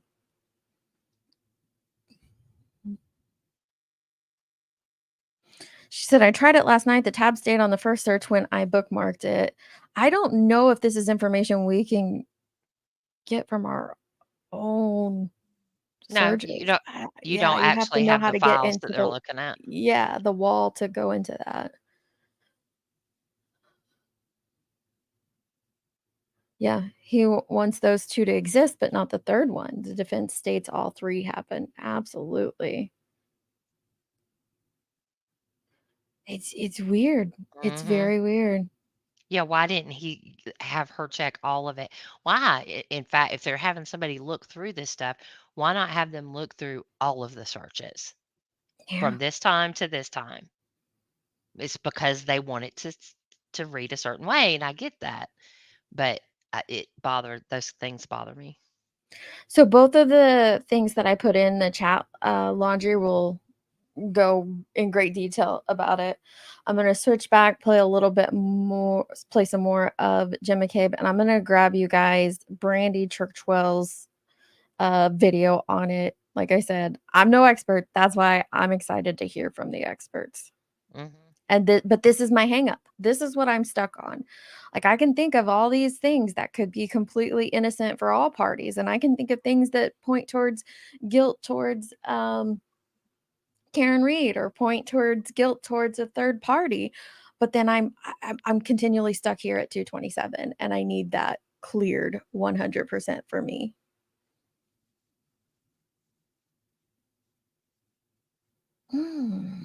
Oh, wicked psych. That's interesting. I want to know the significance of the 1229 phone call incoming on John's phone. Neither side explained it other than Jim McCabe denying it. Right. And that's the one that's answered for 8 seconds, right? Or like a really short time frame, like where they speak for a very short time frame. I think so.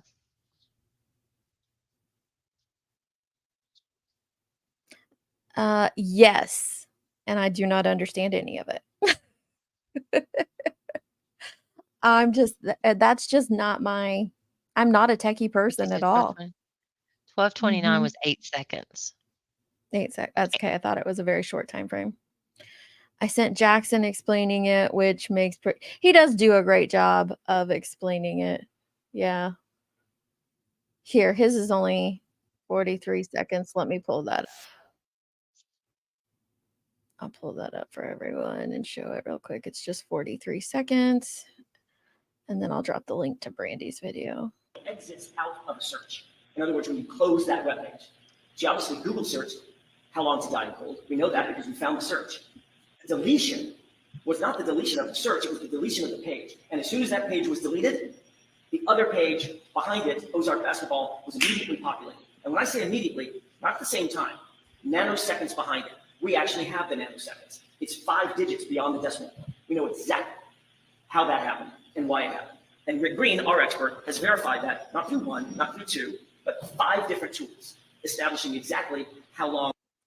5 different tools. This is why I have to hear from the experts. That it took for the Ozark page to populate behind the how long to die in cold page once Jennifer McCabe exited out of that page, if that makes sense. That was a really, really good one.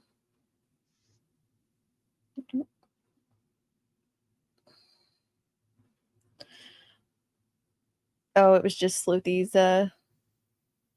I didn't know what messages would pop up. It's just Sleuthy. She said everyone gets this confused. 227, the tab was closed, not open. Correct. I do know a lot of people get that confused. They don't have a timestamp of when it was actually searched. The 227.40 is actually the closing of the tab. And I find that interesting that it is confusing. Here we go. I agree. I think so far that all 3 happened, but I'm very,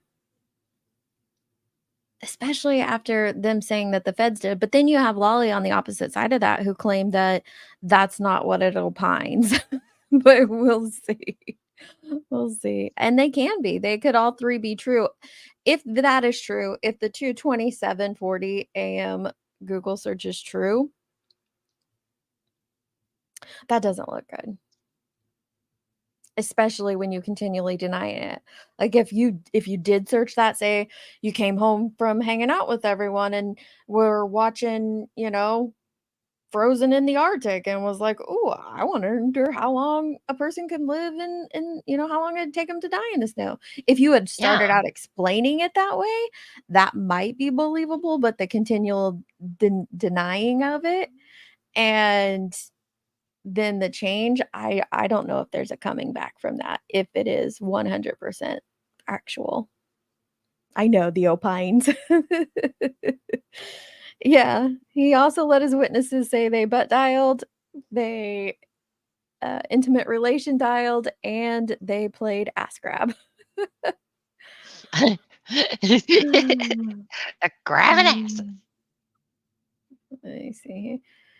Same time she was texting her sisters and her husband and a friend in a group chat, and she deleted those texts too. She did. Interesting.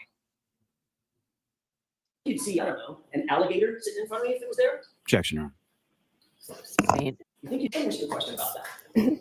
You're focusing right now on my face. Yes. As you're answering these questions. You think you'd see, I don't know, an alligator sitting in front of me if it was there? Objection, Your Honor. You think you would see something? Can you clearly see that there is nothing between you and me except a podium? Yes. Well, there's a table. And you don't have to look down to see that, right? Correct. You're looking directly in my face, but you can see things that are between you and me because you have a field of vision, right? Objection. So I'm going to see counsel at sidebar for just a minute.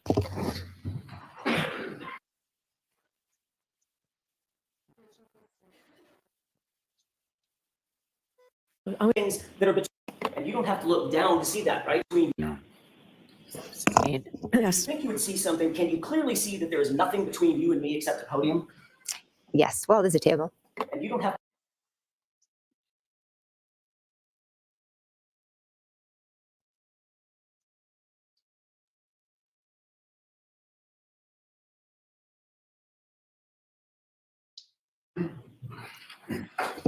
Ms. McCabe, as you looked over that flat lawn with that good and clear view of the SUV, you could see the SUV and everything between you and the SUV, correct? When I looked out the front window, I could see the SUV clearly, like I'm looking at you right now, and it was further away than you are. And you did it not once, not twice, not 3 times. You did it 5 times and then a 6th after it was gone, correct? Correct. And after that SUV was gone, and you looked out that window with that clear and good view, there was no body, was there? I never saw a body. Thank you. I wish I had. Sounds like that's a little rehearsed. Not at all. It's Objection. not at all. I'll let the answer stand. So there's that. That sounds like it was a little rehearsed. Do you guys think that sounded rehearsed? The only reason I think it does is because it's the same answer that has been given by the McAlberts. And when I say the McAlberts, I'm just talking about the 4 in the group chat. Brian, not necessarily from Nicole, but Brian, Matt, and Jen. Like it's been a very similar answer that we have heard from all of them. Let's see where our poll is. Do you think you would see 91% say, yeah, they would see one? 90, 91. 10% say no. Did the 10% of you that say no, do you have bad vision? I'm just curious. I have great eyesight, so that's like I think I would have seen that. At least something. If that was true and she saw that the SUV was gone, wouldn't you go outside and at least be like, I don't know if I'd go outside, maniacs. However, at that point, like if it left, I don't know that I would go outside, but I know that if I invited a friend over to a house that they had never been to, and I'm texting them multiple times because I can see them. I can see their, especially when the car moved. That's when I would have went to investigate. Like, hey, they're here. They're moving around. Like, what's going on? That is when I would have went to investigate. Bindi said, I said no because I can't see shit. See? I'm with you, Wicked Psych. I would see even small things, but some obviously wouldn't. I would have called Karen if I couldn't get a hold of John. Yeah. Absolutely. If I don't have my glasses on, I'm seeing nothing. Yeah. Exactly, Evil Queen. Like, hey, where are you? There are a couple of calls and text, but none of them are, hey, why didn't you come in? Or you guys pulled up and left. What's going on? They're not what I would expect from someone confused as to our friends were joining us. They were in front of the house for 10 minutes or whatever it was, and now they're gone. It was just kind of like a couple calls and a couple texts of, you here? And then that's it. Why didn't you call Karen? That's true, Bindi, with the lights from the truck. You're looking out while the truck is there. So you have that. 1:30 a.m. 4 people did not see him of the drive from the driveway to the flagpole. Yeah, I can pull that up. Let me play a little more of this. I can grab Brandy's video. You left the location about 1:45. Is that right? Yes. You didn't see anything out of the ordinary as you got in. Was it your car or Mr. McCabe's car? It was my car. When you got in that SUV of yours, you didn't see anything out of the ordinary outside, correct? I wasn't looking outside. Okay. I know that that is the answer that you want to give to every question. My question is yes or no. Did you see anything out of the ordinary? No. Thank you. You didn't see anything out of the ordinary when you got in the vehicle? No. You didn't see anything out of the ordinary when that vehicle backed up? No. When that vehicle turned to the, I guess it would be to the right, to leave toward Chapman, and the headlights illuminated the area. Right, Did Laundry. you see anything out of the ordinary then? I wasn't looking out the front window. Again, there's that question. I mean, there's that answer. My question is, did you see anything out of the ordinary?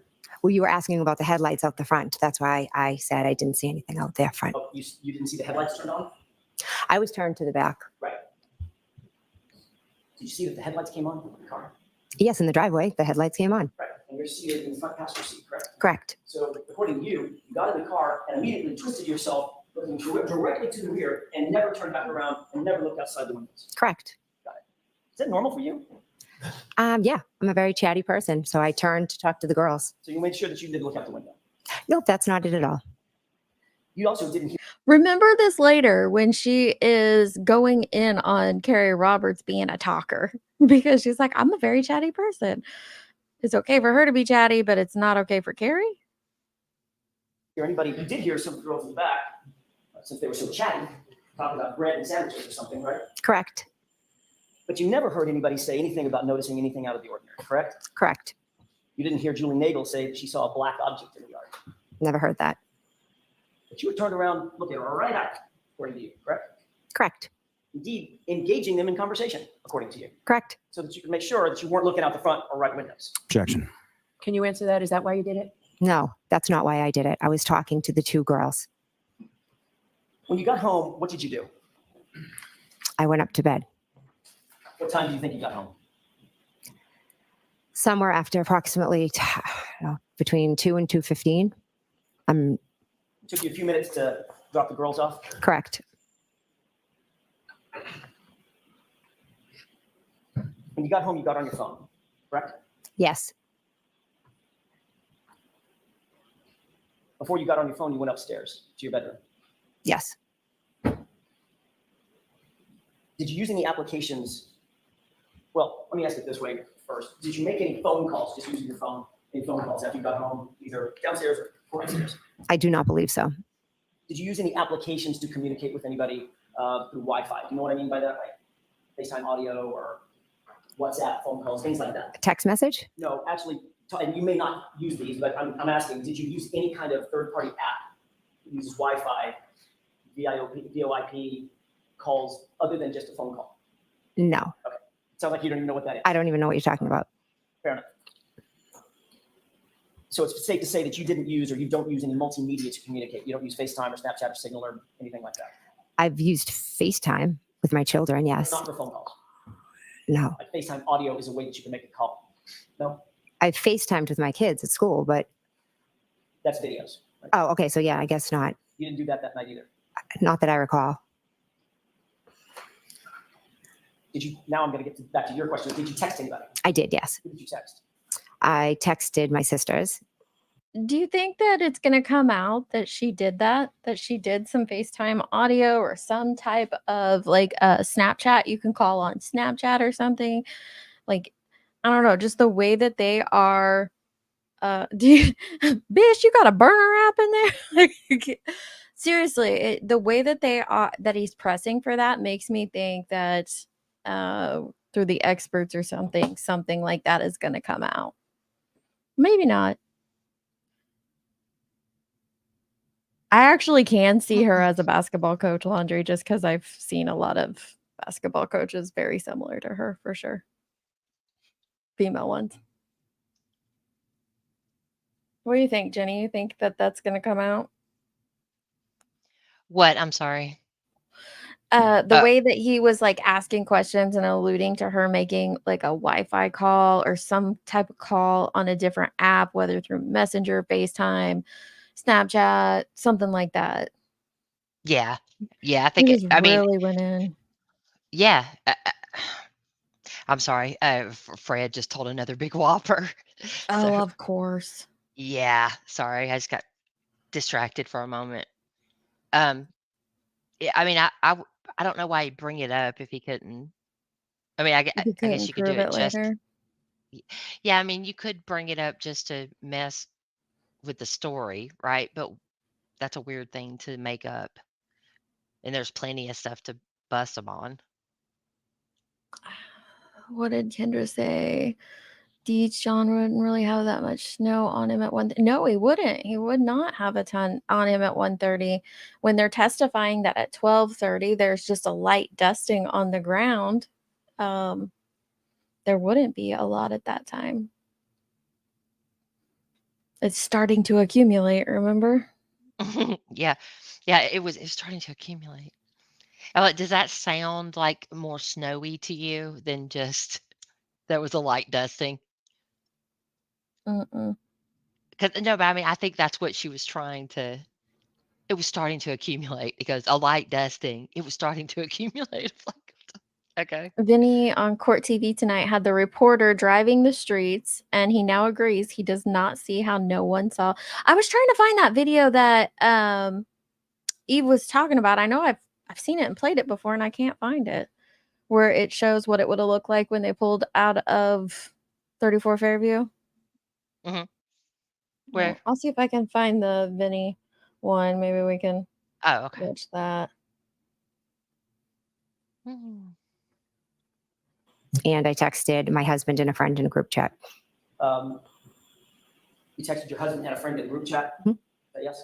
Yes. Your husband was home? Yes.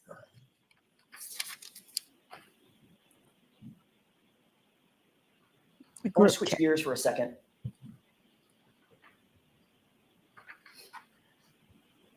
And ask you real quick about later that morning when you went to John O'Keefe's house. You mentioned on Friday that you went into his house and began to look around for him when you first got there with Carrie Roberts and my client, Karen Reed, correct? Yes. You indicated that you looked in his bedroom and saw that the bed was made, correct? Yes. You indicated that you looked around other parts of the house looking for him, searching for him. Is that right? Yes. You obviously saw the blankets and pillows on the couch downstairs in the living room, correct? I peeked over at the couch. And you're aware that Karen Reed stayed on the couch that night to wait for John to come home? I'm not aware of that, no. Oh. Mm. You testified on Friday that my client said at the scene, when you got back to the scene, 34 Fairview, just after 6 a.m., that she said, I hit him 3 times. She declared it, correct? Correct. Not once, not twice, 3 times. I hit him, I hit him, I hit him, correct? Correct. You have a very specific memory of that event, do you not? I do. Obviously, that's an incredibly impactful thing for you to remember. Is that right? Oh, thank you, Eve. It was an impactful statement, yes. And you remember it today as well as you remembered it the day she did? Yes.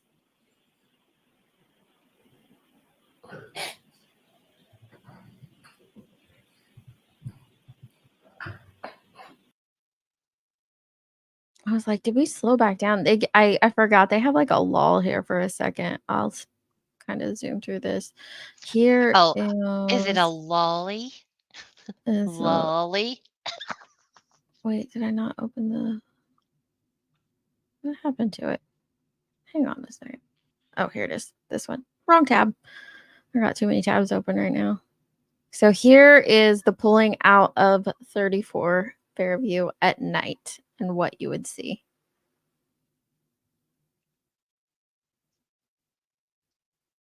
I'm going to slow it way down. There we go. Look at that. Look at that. I also kind of wonder, is that the black blob she saw? Like it's the shadow that the house is casting off of that? I mean, there was I mean, come on, look at 2 that. vehicles with headlights on. But this is when pulling out. How would no one see anything? This is the thing There's I no talked way. about. Like there's a slight angle, but it's a very short yard. It's not very like deep. Look at that. Would you just look at it?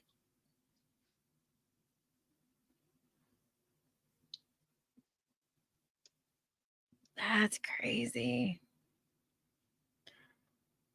I That struggle to is crazy. believe that nobody saw anything.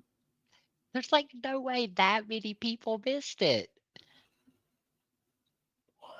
And then like Lucky's not gonna see it. Others, just random people driving by. I don't know. It's possible. Probable? No.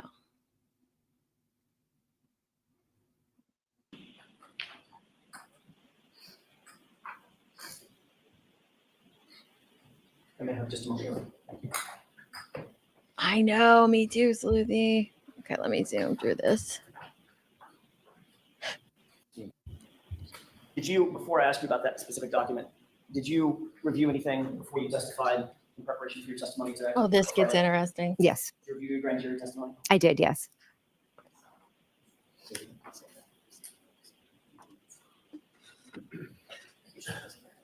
Understood.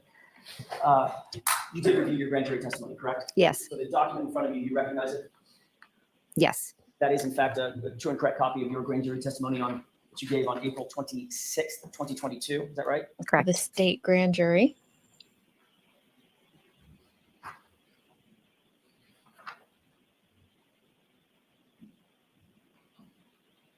You'll agree that your testimony in that case, in that hearing, rather, April of 2022, that was just a few months after the events in question, right? Yes. You were under oath at the time that you gave that testimony? Yes. And you were subject to the penalty of perjury when you were answering those questions, correct? Yes.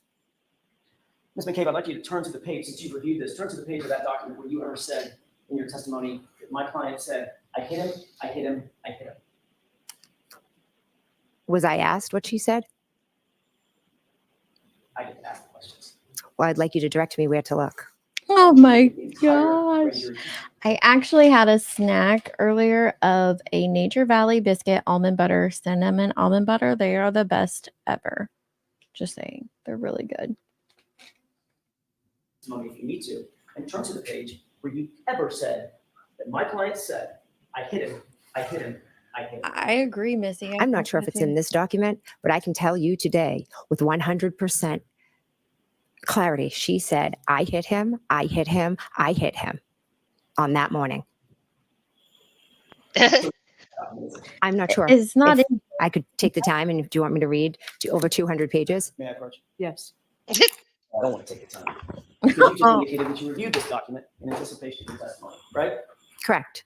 So you've gone over it. A few weeks back. So we don't need See, they're so good at the chess moves. I know they're attorneys. They've got it, lined out, but like take the time to ask her about that first. And then, when she does her typical thing back, he's like, no, we don't need to read it. You've already reviewed it. She knows it's not in there. You don't need to read it. You know that you never testified to that in the grand jury in April of 2022, don't you? I don't know that as a fact. I would have to reread 222 pages or however long it is. You think you might have missed it when you reviewed your testimony In anticipation for, I'm sorry, when you reviewed your transcript, in anticipation for your testimony? Objection. Hello. I read it. I'll allow I read it a few weeks I ago, love that. It's probably the most powerful part of your testimony, ma'am. and I will never forget it. Objection. Okay, so that's stricken. Would you agree? Do you think that's a powerful part of your testimony? That's stricken. Like, I loved it when she was being all sweet. She's like, I'll allow. Like, I don't hate Bev as much as others do, so I get a kick out of her sometimes. And she's like, I'll allow it. But then she's like, okay, whoa, too far there, Jackson. That's stricken. But I mean, he's not wrong. It is one of the most powerful parts of her testimony. I think it's one of the things that this case hinges on. And she's saying she, you know, I don't remember if it's in there or not. Come on. Your testimony? Objection. I'll allow that. It is, yes. Did you see it in the transcript? I cannot recall. It's over 200 pages. I forgot it for a year and a half, right, Sleuthy? Yeah, Coach John. Yes. But she knows exactly what she said to Lank and to Proctor, and it's Right. She knows all these other minute details and who she asked to go here 100%. and to go there. Yeah. And Laundry, I'm the same with you. Do you understand the words coming out of my mouth? It feels like he did that on the inside. She said it was a powerful statement, but never said it for a long time, right, Nunya? For over a year and a half. Mm-hmm. Yep.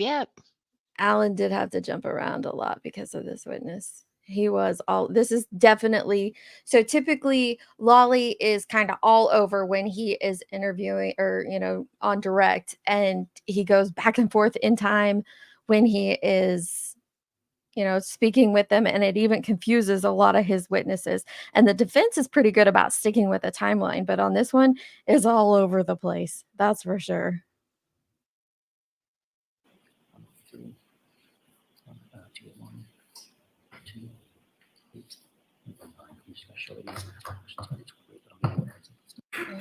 Out of your grand jury testimony.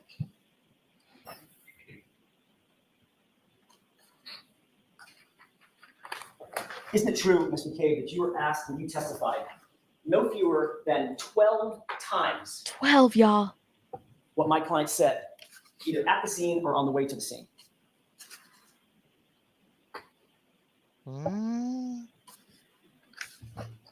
Now remember, this is the first grand jury, the state's grand jury. Man, she takes According to this. At the scene, I was asked twice, according to this. My question is it true that That wasn't his question. He didn't ask you what you said at the scene. in April of 2022, you testified no fewer than 12 times, 12 separate statements you gave about what my client's statements were, either at the scene or in the car ride on the leading up to go into the scene. I agree, Nanya. You remember that? I do. Okay, so on page 190 of what you're looking at, these should all be highlighted. It is. You testified that my client said to you over the phone at 4:53 a.m., she asked the question, did I hit him? You see that? I do. Number two, on page 192, talking about when y'all were in the car on the way to the scene, Karen asked the question, could I have hit him? You see that? Yes. Page 193, lines 1 through 2. You testified that in the car, once again, she asked the question, could she have hit him? You were relaying that, meaning could I have hit him, correct? Correct. Page 193, line 23. In John's driveway, she asked the question, quote, and she is asking if she could have hit him. Yes. Page 201, driving to Fairview. She asked the question, what if I hit him? And could I have hit him? Correct? Correct. Page 202, Me lines 1 too, through 2. maniacs. While driving to Fairview, she asked the question, could I have hit him? Correct. Page 208, lines 24 through 25, outside at Fairview, she asked the question, did I hit him? And went on to ask, could I have hit him? Correct? Correct. And your testimony was also on page 208 that Karen was yelling nonstop in front of the female EMT, did I hit him? Could I have hit him? Is he dead? Correct? Correct. That's what she Yes. yelled in front of the female EMT earlier. She said it was, I hit him, I hit him, I hit him. That's 12 times. Sure did. That you reiterated under oath, under penalty of perjury, in April of 2022, what my client's statements were either at the scene or leading up to getting to the scene, correct? Correct. Every single one of those, 12 separate times, you indicated that she asked a question, something like, could I have hit him or did I hit him, correct? Correct. Not one time in that testimony did you say she declared, I hit him, I hit him, I hit him. Did you? The questions that were asked, when she said, I hit him, I hit him, I hit him, that was at the scene in response to an officer asking questions. What I just read was us when she first called me, or when we were driving in the car, or when we were at John's house. So here she is testifying to the jury. Like, this is where she goes in hard on the jury. But remember, leading up to this, the testimony has always been to the EMT, to the female EMT. Well, now it's an officer. On her cross, it has become an officer. I mean, just a few minutes ago, she was saying it was EMT. Mm-hmm. At least 3 of them were referencing y'all at the scene. Exactly. And Copa, I want to know. I don't know if anyone, if there's anyone who was leaning guilty had a response to this. Like, I'm very curious as to what they said as well. If anybody knows of like an opposing opinion or a good commentary on that. Yeah, that's the thing that bugs me to pieces, Kendra, is like, nobody asked me. Nobody asked me. When she first called me, or when we were driving in the car, or when we were at John's house. So I was answering the question that I was asked. So you believe that you weren't asked the question, did she say to an officer, I hit him, I hit him, I hit him? And if you're not asked the question, did she say to an officer, I hit him, I hit him, I hit him? You're not going to volunteer that she said, I hit him, I hit him, I hit him. That's your testimony. No, that's not. My testimony is our officer was asking her what his name was and different things about him. And at that point, she was saying, I hit him, I hit him, I hit him. Which officer? I do not recall. Oh, I hit him. don't You recall. just told me that was the most impactful thing in the morning. It was shocking. So what officer did she say this to, supposedly? I was more focused on her and her hysteria than which officer was asking the question. So you have no idea not who the officer John? was either, correct? I'm Not not sure which John. officer was asking No, her. It not could have been John. an EMT. Someone said, what is his name? Does he have medical conditions? How old is he? It could have been an EMT. Now it goes to, it could have been an EMT.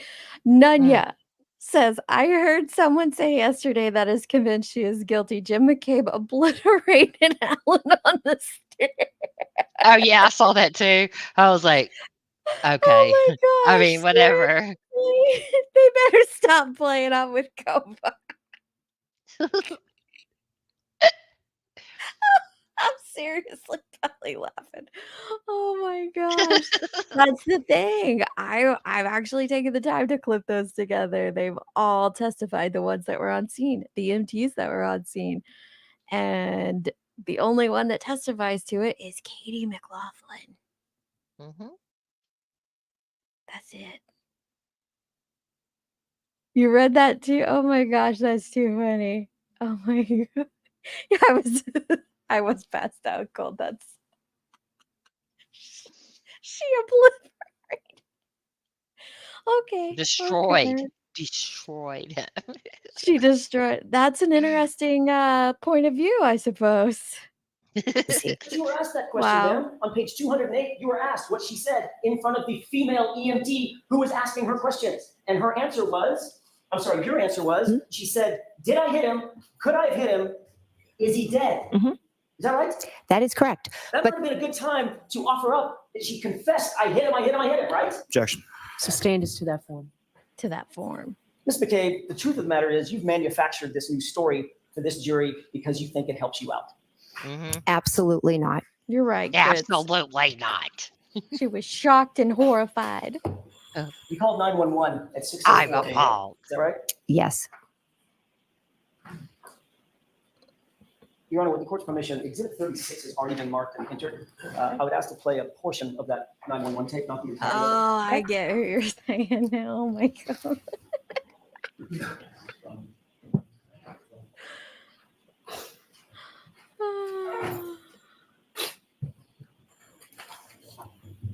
The shock and horror. She has a lot of shock and horror For moments. information, I'd ask to play about runtime 130 to 145. Shock and horror moments. Yes. Do you recognize the voice on that Okay, tape? let me turn Yes, this that's down mine. to It appeared to normal. be a true and accurate, at least that portion, a true and accurate recording of the 911 call that you made that morning. It was a very brief clip. I'd have to hear more. Go ahead and play starting at runtime Oh my 130 to goodness. about 145. She ain't gonna admit to anything. 46 and on, she's outside. I don't know. I don't know. He got out of the car and How long? The question is, how long has he been outside? I don't know.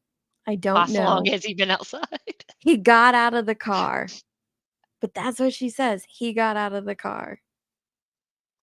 Interesting. I don't know. He got out of the car and Was that you? Is Yes, that was. that the 911 call? Yes, it was. And what did you just say? I said, I don't know. He got out of the car. He got out of the car, Mhm. is what you said, correct? Yes. He? And this was at Obliterated? 6:03 in the morning, correct? Really? Correct. This is before you ever talked to Brian Albert, Correct. before you ever talked to your sister Nicole Albert, Correct. before you ever talked to Chris Albert, Correct.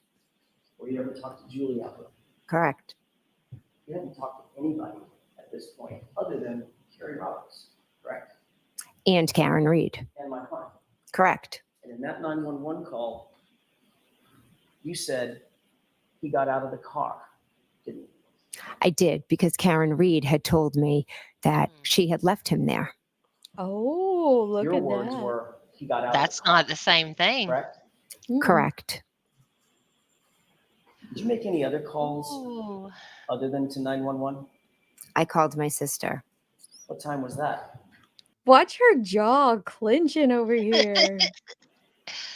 I believe it was after the 911, but I'm not sure. You claim that your sister didn't answer. Is that right? She did not answer. But you do know that your phone interaction shows that that was an answered call at 6:07. If that's what it shows, but I can tell you she did not answer the phone.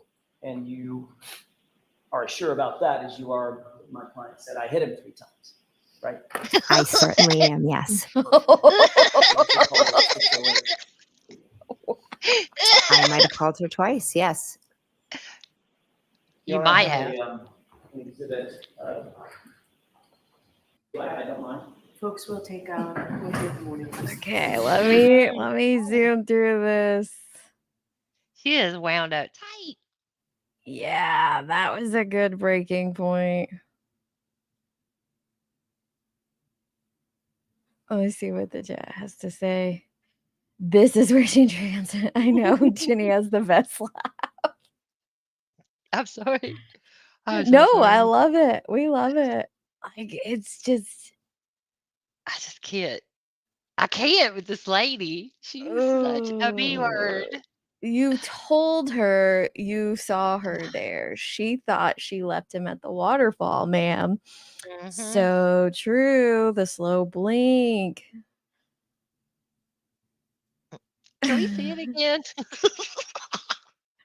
Is it Yeah. okay if we see it again? Yeah, let me go back. I don't have any problem. That was just and then you stopped where her jaw was all clenched up. I know that's the crazy thing is like even on this you can see the jaw clenching.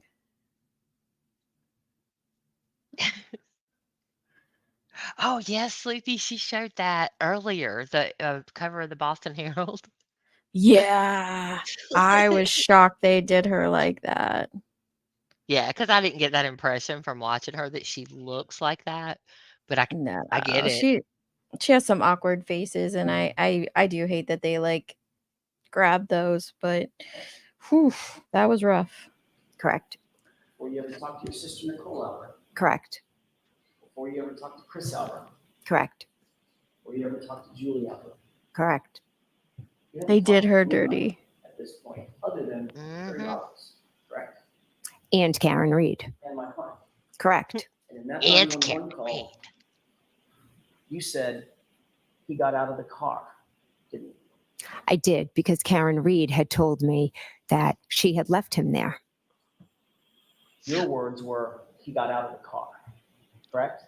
Correct. Did you make any She's other like calls? a child tattletaling. Yeah. Yeah. Like Karen she can't, Reed told me. she cannot help but insert the commentary. It's Wow. mind blowing. Unbelievable. Your words were, he got out of the car, correct? Correct. Did you make any other calls other than to 911? I called my sister. What time was that? What'd you call her? I believe it was after the 911, but I'm not sure. You claim that your sister didn't answer. Is that right? She did not answer. She did not. But you do know that your phone extraction shows that that was an answered call at 6:07. If that's what it shows, but I can tell you she did not answer the phone. And you are sure about that as you are, my client said, I hit him 3 times, right? I certainly am, yes. Oh my You God. also called it 6:08. I might have called her twice, yes. Your Honor, I have this may be as good a time as any to take a break. If you wish, I just have to cue it up. It's up to you. I don't mind. Folks, we'll take the morning. I certainly am. Okay, let's hear. Bev said, break? Yes, let's do that. Let's do that. They took a half-hour break. Here we go. Oh my gosh. Okay, whenever you're ready, Mr. Jackson. Thank you, Your Honor. Ms. I do McCabe, love wanna go back her very hair. briefly to something you said just before we broke, and that was in respect of the statements that you attribute to my client out of the scene. You said, well, there was an officer possibly asking questions, or it could have been a female EMT, and I wasn't answering questions about that, correct? Hence, you didn't say. She's like, what? What? Can you be clear on your question? Let me rephrase that. Before we broke a few minutes ago, you had said, the reason I didn't say, I hit him is because I was never asked. And the subject never came up about what an officer asked her when she declared that. So I just didn't offer it. And then you said, or it could have been an EMT. Yes, I'm unclear who was there. So it was a male officer or a female EMT. Is it true that I mean, that's a pretty big difference. No, like Yeah. it was either a male officer or a female EMT, but somebody was there. Somebody was asking her questions. I don't know who it was or what they were asking her, but I know with 100% certainty she said, I hit him, I hit him, I hit him. Oh my God. Jen McKeel. At the grand jury, the question that was posed to you, this is counsel page 208, grand jury. The question that was posed to you is, quote, so what happens next with yourself, Ms. Roberts, and Ms. Reed? And your answer was, so there are different, police officers. Oh, sorry, I took an earbud out. Getting statements from us. At one point, I'm standing with Ms. Reed, and she's saying, did I hit him? Could I have hit him? And there was, I believe, an EMT, a female, standing right next to me and listening to her yelling, did I hit him? Could I have hit him? Is he dead? Is he dead? Is he dead? Was pretty much nonstop. Remember that testimony? I do. So in point of fact, you were answering the direct question about what happened in front of the police officer and the EMT, correct? There were multiple police officers and multiple EMTs present. So now this is Really? Only one female. Different EMT. I'm not saying Only that. one female. But nowhere in this did you say that she declared the words, I hit him. Correct? We agree on that. Correct. Your Honor, I have an item I would like to have marked as next in order. Okay. May I approach? Yes. Okay, I think we're getting to the call. I would like to play a portion of this and then stop it. Okay. And ask a couple of questions about it. Okay. It's audio only.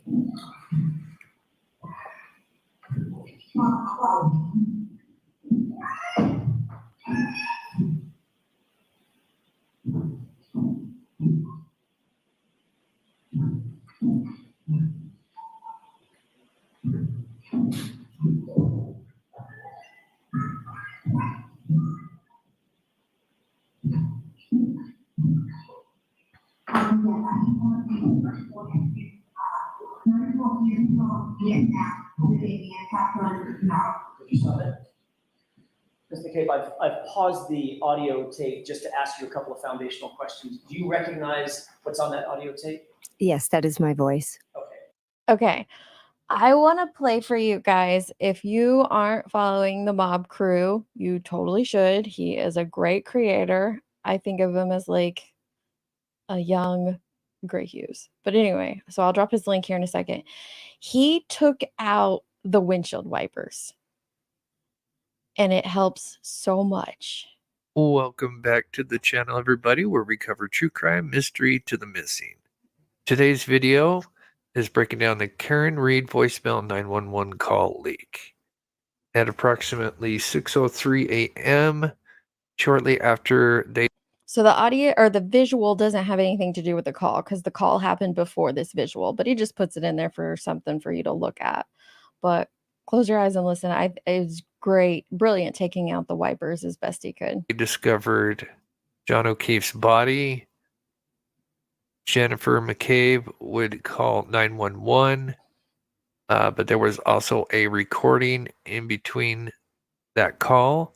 As you can see on screen here, I have the original call that was leaked.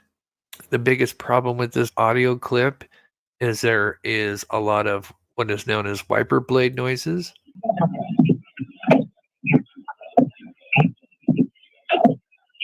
So I went ahead and removed most of the wiper blade noises and then enhanced the audio, made it fuller.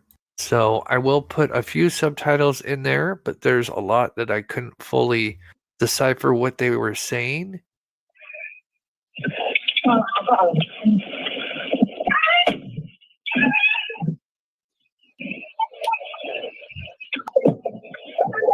So he had Karen there. I actually think it's Carrie, but Yeah, I was like, why is she yeah. calling herself? Yeah, it's Carrie, but that's okay. It's still great that he took out the wipers as best he could.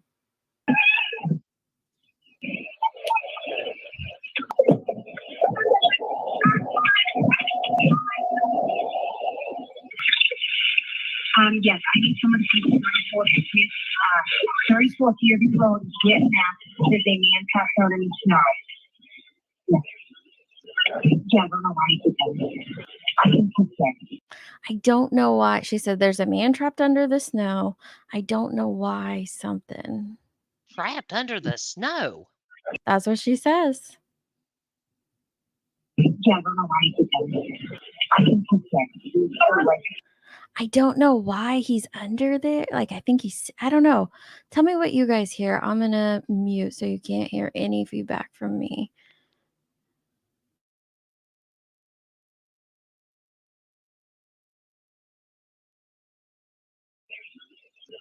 Yeah, I don't know why he did that. I can consent. Okay, I know. Where's the blanket? I don't see blanket, Carrie. Yes, I need some.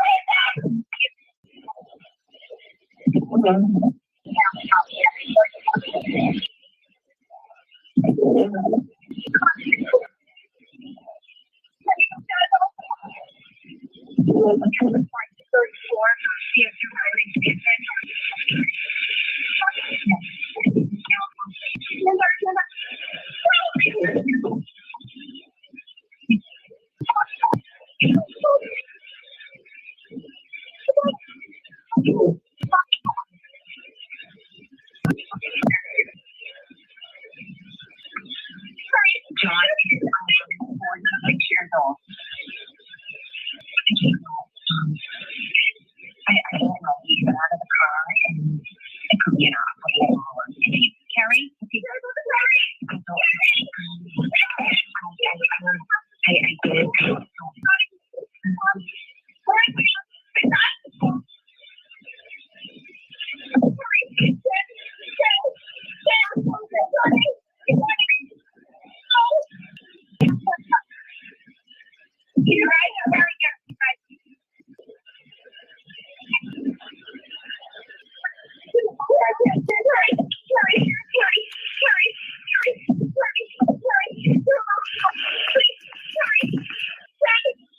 I'm on the phone with Andrew. I know, honey. No.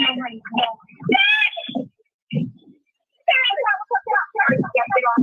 Sorry, you gotta get on. Sorry, Karen, you gotta stop. Get my Karen, stop. You gotta stop.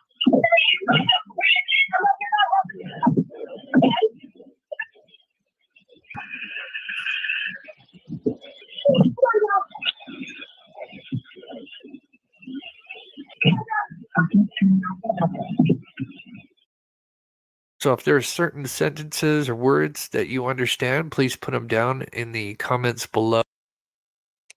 I'm curious, with him cutting the stuff out, if that okay there at the end was on one of the calls with the sister.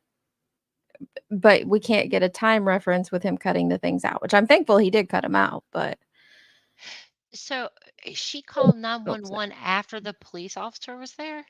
No. That's why I said the visual does not match up with the audio. He just gave people something to look at. No, Oh this my takes God, that was place freaking me yeah. out. I This was like, takes what is place going on? before that. I know it is kind of confusing for people, but I understand why he did it. People, don't like to look at nothing, so sometimes. Yeah. Yeah, I heard a lot of "Please, Lord, no." It does sound like a actual frantic woman, genuine pain. Absolutely. hmm And you see her too. I mean, she clearly is freaked out, regardless of why, but Mhm. something's upsetting her. I But agree. I heard her say, like, I don't know why. I think he's sick. That's what, Jen says, and I don't understand that. It doesn't make sense to me. Do you think maybe she meant, like, drunk or something when she said that? I guess. A man passed out in the snow. I don't know. I think he's sick. That's interesting. I mean, that woman's a weird liar, so I don't know what she said. Yeah. You know what I'm saying? Like, she is a weird Yeah. liar. I know what you're saying.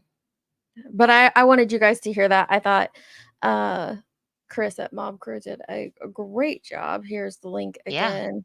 If you are not subbed up to him, you need to be. He does, really interesting things like that, and I love his work. And he is a no drama channel, purely facts. He's a really great channel. So. You recognize you starting a 911 call, correct? Correct. Similar to the call we just listened to a few minutes ago, which was the actual 911 call, correct? What's the difference between the two of them? I'm about to explain it. It's a confusing question. I apologize.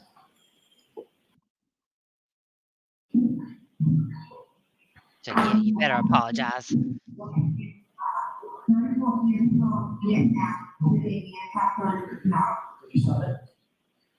Ms. McCabe, I've paused the audio tape just to ask you a couple of foundational questions. Do you recognize what's on that audio tape? Yes, that is my voice. Okay. You recognize you starting a 911 call, correct? Correct. Similar to the call we just listened to a few minutes ago, which was the actual 911 call, correct?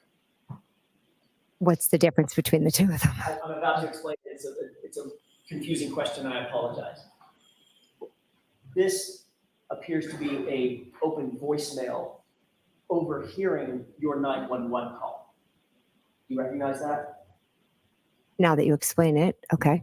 You hear a rhythmic boom, boom, boom, boom. The windshield wipers. Okay, so that was my next question. That would have been an open voicemail that was recorded inside the cab of the SUV that you were seated in, correct? Correct. Overhearing you call 911 and overhearing whatever else was going on, ambient noise at the scene, correct? Correct. Does that sound like a true and correct copy of at least the portion of the 911 call that you heard?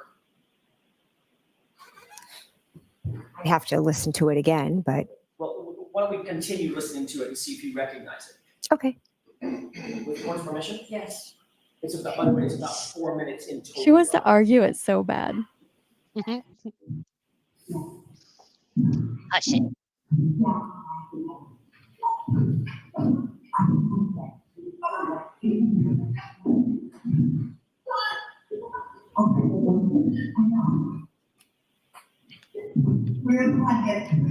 I don't people in Carrie.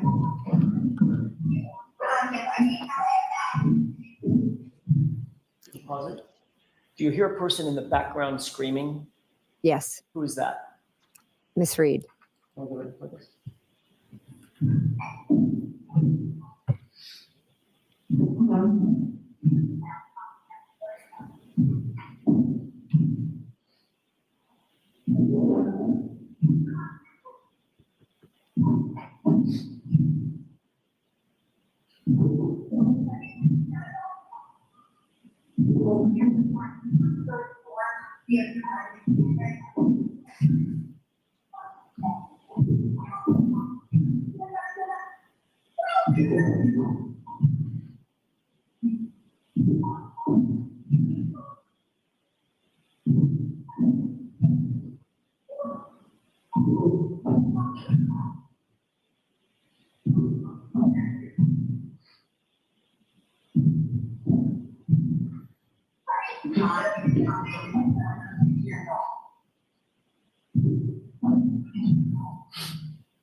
Did you hear the audio recording that we just marked into evidence? I did. It was very muffled and some parts were very hard to understand. Understood. Mhm. The person on the phone, who was that person? I called 911. And the person that was So this right here, the chat is an indicator of what I think the jury's gonna be like. Nicole B says emotionless, and Nanya says this is the most emotional I've seen from her. And everybody is going to interpret it differently. I didn't it is the most emotion for I've seen from her, but I didn't interpret it as a lot of emotion. There's actually times where you can tell she's like rocking a little bit with the windshield wipers and almost like she's listening for something in particular. It is a stark contrast to when Carrie hears the 911 call and is losing it on the stand I mean, because that's her friend. I was sitting here already thinking, like, that sound is always gonna be In their like brains, yeah. yeah, I mean, it's in mine, Mhm. but to have experienced that, like, that should be very traumatizing There's things right now. like I'm not even like a part of the case or these cases, but like I'm always going to hear that. And it's the same as when I listen to the Summer Wells dispatch call and I do fine until those tones go off when they Oh play the god. tones. I just lose it every time. Um and there's a lot of different reasons why I won't go into it, like just the emotion behind of knowing what those people were doing at that moment. And it's the same here, like hearing those wipers and knowing, regardless of what we think about any of these three women, knowing that they were on the scene of this horrific thing. I don't want to say accident or murder, like because we don't know yet, but they're on the scene of this. And what they encountered, what they saw, the panic. You can hear the panic and terror in Karen's voice, that's for sure. It's something that's not going to leave any of them ever. No, I don't think it will. You think she was trying to cry, but also trying to see, and that's what I saw her trying to listen for something, but I didn't. Which is what she was asked to do. To be fair, she was asked to listen, right? So I don't know, and it's really hard because just like with Karen too, like regardless of whether you feel like that she accidentally hit him or intentionally, that's crazy to me that you think somebody would want to kill somebody, hit them with a car and leave them in the snow and hope they die. I mean, that's weird to me. Not But based on the motive that they have, but whatever. yeah, I know. But regardless of what you think, like that is upsetting to me to watch her run around like that and scream and like it hurts. You know what I mean? Like it hurts. But it that doesn't mean it's real. I think it is. But do you know what I'm saying? Like you never know. And so like it's hard to see that like when somebody looks like they're about to have some emotion, is it because they're stronger or because it doesn't bother them for some reason? Like the emotion thing is hard for me. But I will say like to see like a creator rub their eyes really hard over and over and there's no tears. That Right, bugs me. nothing. That The bugs me. fakeness of it. Mhm. Yeah, here, let me pull this up real quick. I don't think we'll get to Carrie tonight. So let me just show for those who haven't watched Carrie's testimony in comparison. This is her reaction. Yes.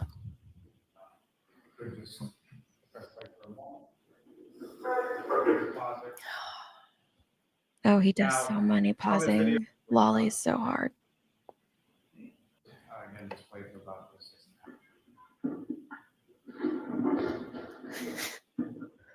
You can hear her crying already. Oh.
That right there, the lip quiver and the eye close when she hears him screaming, when she hears her screaming, Carrie, Carrie, she went back to that space in that moment. And that's like something that's never going to leave her. And I think that the difference is outstanding.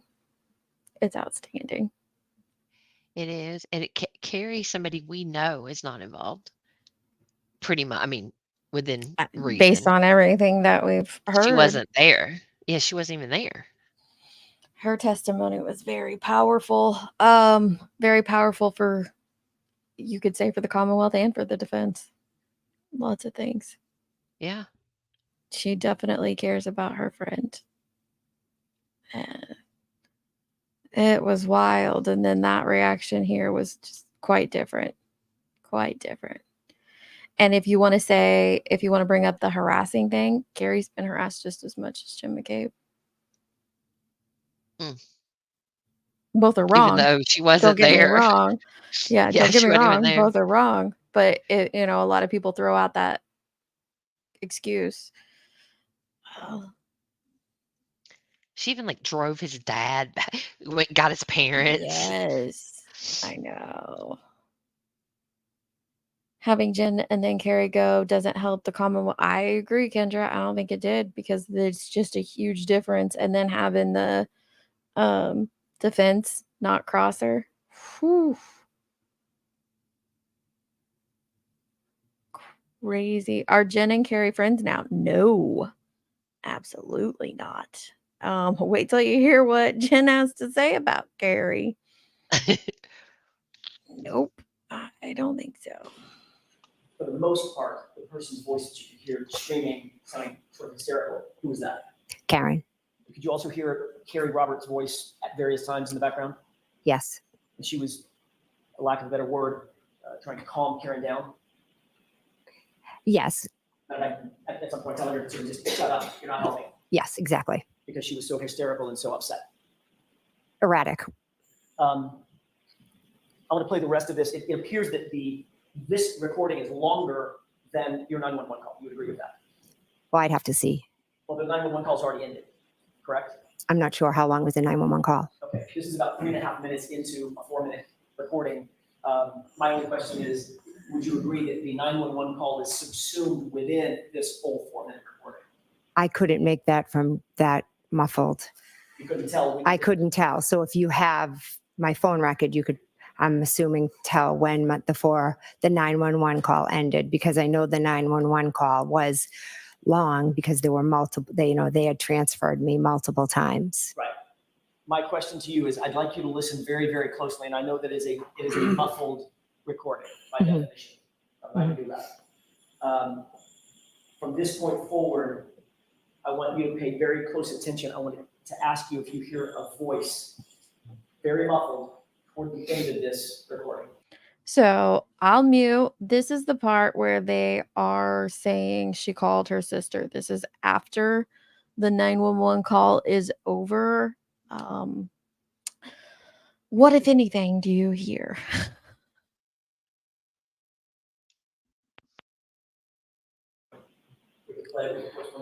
Yes.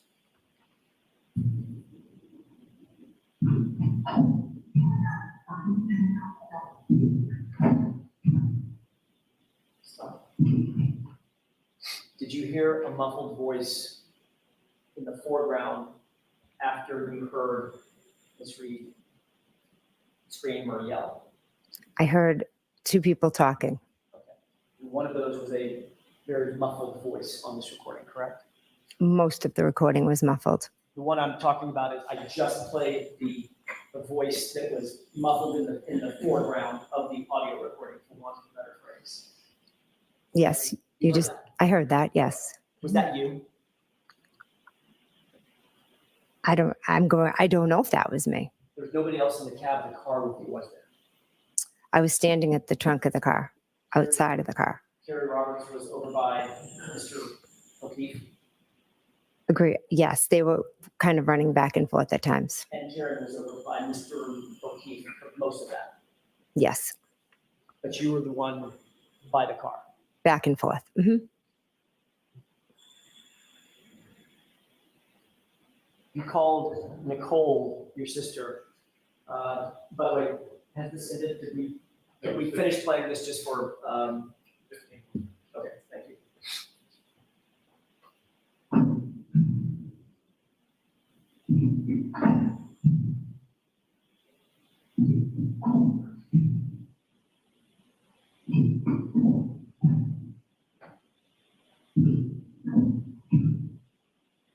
Okay, that appears to be the end of the tape. Okay. Okay.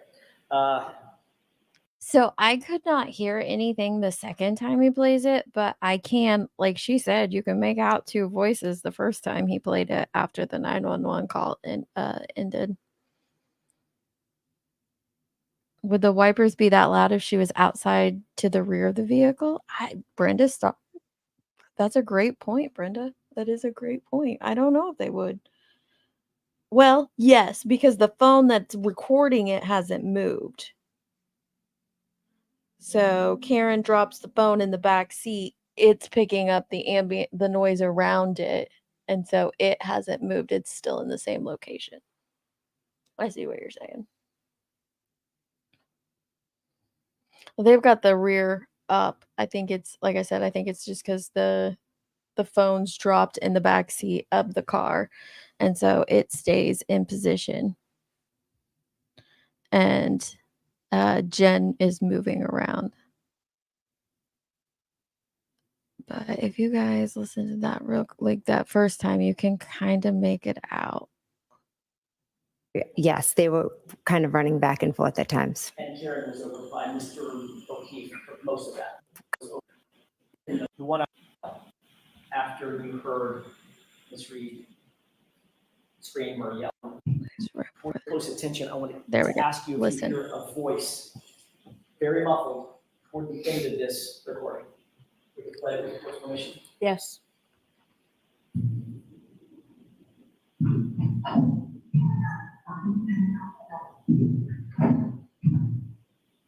Stop. You hear I don't know, at least 5 or 6 syllables, something there. You hear a little something there. Yeah, I can't tell. I can't make out what she's saying, but you do hear something. But I was shown a phone record. Okay, and you were shown the same phone record showed that the 608 call lasted 8 seconds, right? Again, I don't have it in front of me. Does that sound about right? About right. And there were a number of other calls that showed answered that weren't answered. Well, we'll get to those in a minute. So the 2 calls at 607 and 608, at least the records indicate about 15 seconds worth of open line time, talk time. 7 seconds, 8 seconds, right? You have the record in front of you. I don't. I'm just asking if you were there's that word again, if you were shown records that established it based on your own phone extraction, your phone records, that the 607 call, 7-second call, the 608 call was an 8-second call, right? I was shown records, but I don't know exactly what they were, how long the call said, because she never answered the phone regardless. You also made another phone call at 6:23, did you not? To Brian Albert? If you could share my phone record, it would be very helpful. She wants the phone record. I know I called my sister and I called my brother-in-law in the house. I do not know the exact times. That's all I'm asking. You made a phone call to Brian Albert as well, right? I believe so. That was around 6:23. It was a few minutes after you had called Nicole twice, right? Correct. And that call was not answered. None of them were answered. But the record showed that call was not answered, as opposed to Nicole's 2 calls, right? Right. Okay. The calls to Nicole were deleted from your phone before you turned that phone into law enforcement. Okay. Not by me. By somebody else? I never deleted any calls. She never deleted when I willingly handed my phone over. You claim that you didn't delete calls, but you do know that your phone was forensically analyzed and those calls were in the deleted file folder, correct? I have seen that, but there were 20 calls all in a group that were all deleted. So cherry picking a few makes it look a different way. Okay, so we'll get to those. Okay, so that statement right there, there were 20 all in a group that were deleted. So cherry picking a few makes it look a certain way. Pointing that out makes it look a certain way. Like pointing out that, well, there was a bunch. There was 20 deleted. I do like her blazer. Calls and screenshots. I know. There's a lot deleted. Wow. Right, exactly, Rubicon. How does that make it any better? That makes it worse in my book. Asking questions about the records. Which I would love a copy of if I could see. We'll get to that in a second. I'm just going by your memory. You've seen these records a bunch of times. You've been questioned about these records a bunch of times, right? Yes. Okay. So I didn't only delete those ones. Yes. We know Lisa. that you called at 6:07, 6:08, or thereabouts, and about 6:23. 2 to Nicole, 1 to Brian, correct? Correct. And you'll agree with me that notwithstanding those phone calls, by the way, did you leave voicemails? No. When did you hang up? Before it went to voicemail, or was it into voicemail before you hung up? So it was a bit of a hysterical scene that morning, and I was in a state of shock, and I was just calling my sister and my brother-in-law. They did not answer the phone. I cannot tell you when I hung up because it was a hysterical scene. I was in a state of shock. Everyone was running around, and what seems to be forgotten is that my friend was lying there on the ground. Oh, I don't think anybody's forgotten that. Wow. Look at that. That just blows my mind right there. The look afterwards. Forgotten is that my friend was lying there on the ground. Oh, I don't think anybody's forgotten that. Well, You in fact, man, this is That not was rehearsed. did not leave Yeah. voicemails for any of those 3 calls, did you? Again, I don't have my phone record in front of me. That's because Nicole didn't get any voicemails because the calls were answered, right? The calls were not answered. You agree with me that Brian and Nicole Albert, Brian Albert being a police officer, never came out of the house, right? Correct. Neither did any neighbor. He didn't ask that, I know Jen. you'd like to continue editorializing after the fact. It's probably time and place for it. This isn't it. Wow. You can answer my question. I'd ask that you do that. Did Brian Albert come out of the house? No. Did Nicole Albert come out of the house? No. Thank you. Man, I can't. How many of the initial police officers from Canton Police Department who responded to the scene were you friends with? I would say I am friendly with Mike Lank. He was Friendly. 5 years older than me. I knew him growing up. If I saw him around town, I would say, "Hey, how are you?" Pretty much that's the extent. Anybody else other than Mike Lank that you were friends with? Not that I am friends with. I knew of Officer Sean Good, but I wouldn't say I was friends with him. I just knew who he was. And you also knew that Officer Lank was very good friends with the Albert family. Good friends, yes. You knew that Mike Lank and Chris Albert had a long-standing friendship, correct? Correct. You just indicated you also knew Officer Good. Is that right? Didn't know him. I said I knew of him. Okay. With regard to names like Seraph, Blaney, not so much. Seraph has a sister that's the same age as my sister, but I had never, to my knowledge, met Seraph. And of all the officers who responded to the scene, the 2 who actually went inside the Albert home to talk to Brian Albert and others was, in fact, Mike Lank and Officer Good. I don't remember Officer Good in the house. I only remember Officer Lank. The reason you know that, the reason you have a memory of what was happening inside the house is because you were allowed to actually go into that home, correct? Correct. And you went into that home before any of the officers went into the home. Is that right? Correct. You were allowed to have private conversations with Brian Albert? I woke Brian Albert up. Were you allowed to have private conversations with Brian Albert? Yes. And you were allowed to have private conversations with your sister, Nicole? Yes. And that was before the police ever went in to do any formal interviews of you, Brian, or Nicole, correct? Correct. Did you discuss in these private conversations how you 3 were going to answer any questions for the police when you were asked? No. Did you talk about what you were going to say in any respect? We were in shock. There was Yes or no. Did you talk about what Brian and Nicole were going to say in their interviews with the police? No. Did Brian Albert give you any advice as a police detective what you should do or say when you were interviewed? No. Did he give you any advice as a police detective what you should do with your cell phone? No. Did he tell you that the police might want to get a hold of your cell phone at some point? No. Did you 2 discuss the calls that you made to Nicole Albert at 6:07 and 6:08 and the call that you made to Brian Albert at 6:23? No. Did you ever discuss the idea of No. potentially deleting any of those calls that were made that early morning? Absolutely not. It's like just outrage at the question. Yes, because I'm an honest and truthful person. Well, let's hear that again. Because I'm an honest and truthful. Oh my God. Now she sounds like Ziggy. I'm an honest and truthful person. I always tell the truth. That's how you know. The idea of potentially deleting any of those calls that were made that early morning. Absolutely not. Would you tell us if you did? Yes, because I'm an honest and truthful person.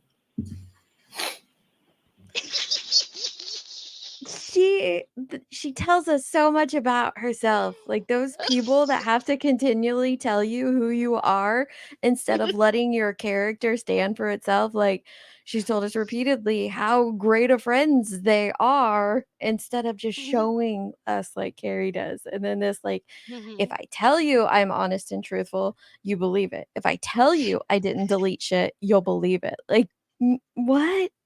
That's not how it works. Because I'm an honest and truthful person. Oh my Oh, stop. gosh. You're They making it all worse. It You're making it is so much worse. freaking worse. Dude. I Hey, told you, I'm Twist. sorry We 'cause were that here all day. yeah, that person just jumped directly into my head when she said that because she says that all the freaking time. I know. I'm I such don't an see honest person. tattoos. I think it's gonna take a long time for the simple fact that they have so much evidence that they're gonna have to pour through. And I do suspect that there's going to be some different opinions on the jury. And I think I'll be shocked. I mean, Murdoch came back really quick. What, 4 hours? We were like, "What?" But I have a feeling this is gonna go days. I think it'll go days. Yeah, I did, Gavel. Thank you, love. Did you tell him which officers were outside? I don't recall. Did you tell him that Officer Lang specifically from the Alberts was outside? I don't recall. And then your husband, Matt McCabe, arrived at the scene, correct? Correct. He was allowed to come in the house as well, right? I believe Officer Lank was in the house before Matt came into the house. And a little bit later that morning, Julie Albert came over, correct? Correct. And by the way, Officer Lank, after just a few minutes, then left the house, correct? Correct. Leaving all the witnesses inside together. Correct. And I can't remember if I asked this question or just thought it out loud. Did Julie Albert come over? She did. And then Chris came over. Yes. Even Brian Higgins came over. Everything's Correct. fine. Nothing to see here. These are all friends and family of yours, correct? Not Brian Higgins. I had only met a handful of times. But you consider him a friend. A friend of Brian Alberts is how I would reference him. Fair enough. So these are friends and family of Brian Albert. Correct. And everyone was permitted to discuss the circumstances of the evening before, going into the early morning hours, with each other, with no police there, correct? I sat with my family in shock and horror. Were you allowed to discuss the circumstances of the night before, going into the early morning hours, amongst yourselves, without any police presence? Yes or no? There was no reason for us to be allowed or not allowed. We did nothing wrong. Understand my question? Oh, Did you man. get it? She can't Yes, I understand your answer. question. Can you answer it, yes or no? Were you allowed, that group of folks, were you allowed to discuss the case without a police presence? Yes. It wasn't hard, Jen. It's not hard. Answer it. And it's So you listened okay. during that It's okay. friends and family Exactly. gathering, you listened to what Brian Albert had to say, correct? Like, here's the thing. It doesn't make her look bad. It truly doesn't. And it's like she thinks it makes her look bad. That's a fault on the investigators. It's not her fault that they were allowed to congregate. They weren't separated, that it wasn't treated like a crime scene. But the attitude here is the Yeah, like it's problem. okay to answer it. She's not helping herself. Like she thinks she is because she got that in with the jury saying Title Boy was harassing us and all this kind of stuff. But Jackson just said, but that's not me, is it? Well, no. It's not my But client. that has nothing to me or my client. No. She just made herself look dumb, really. Well, it makes it look suspicious. And I do believe that it's an intentional thing that she's doing, but it's happening nonetheless. Yeah. It's wild. Yep. He didn't really say much. He was able to listen to what you had to say? Again, you're creating a scene that didn't happen. Anything, Ms. McCabe. I'm asking some questions that you don't seem to want to answer. Objection, Your Honor. All right.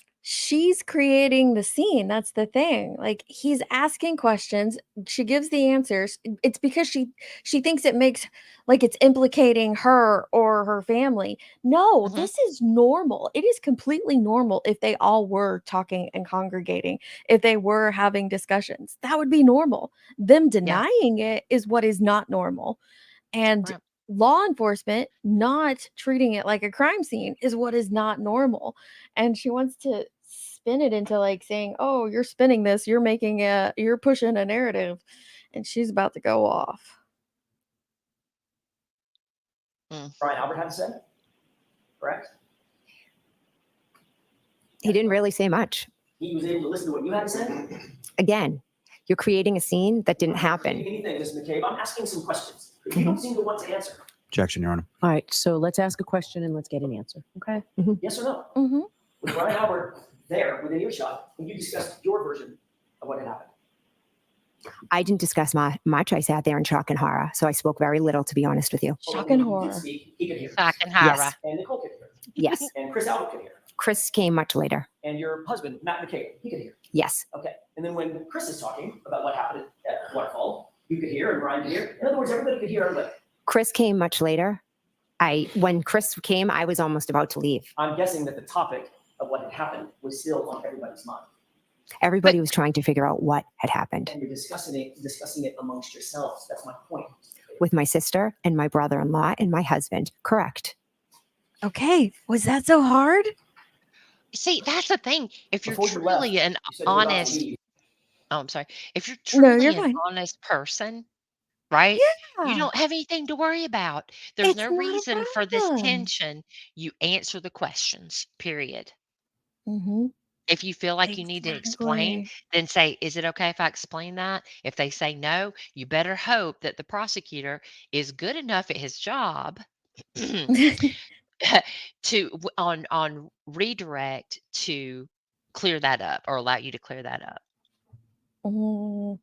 And that's I that. allow like all opinions, but I don't think it's fair to say stuff like that, y'all. Like have your What? opinion, but let's just I'm not gonna point it out, but let's not say things like that. But yeah, it's just wild. The runaround and the shiftiness makes her look shifty, and it doesn't does. have to be.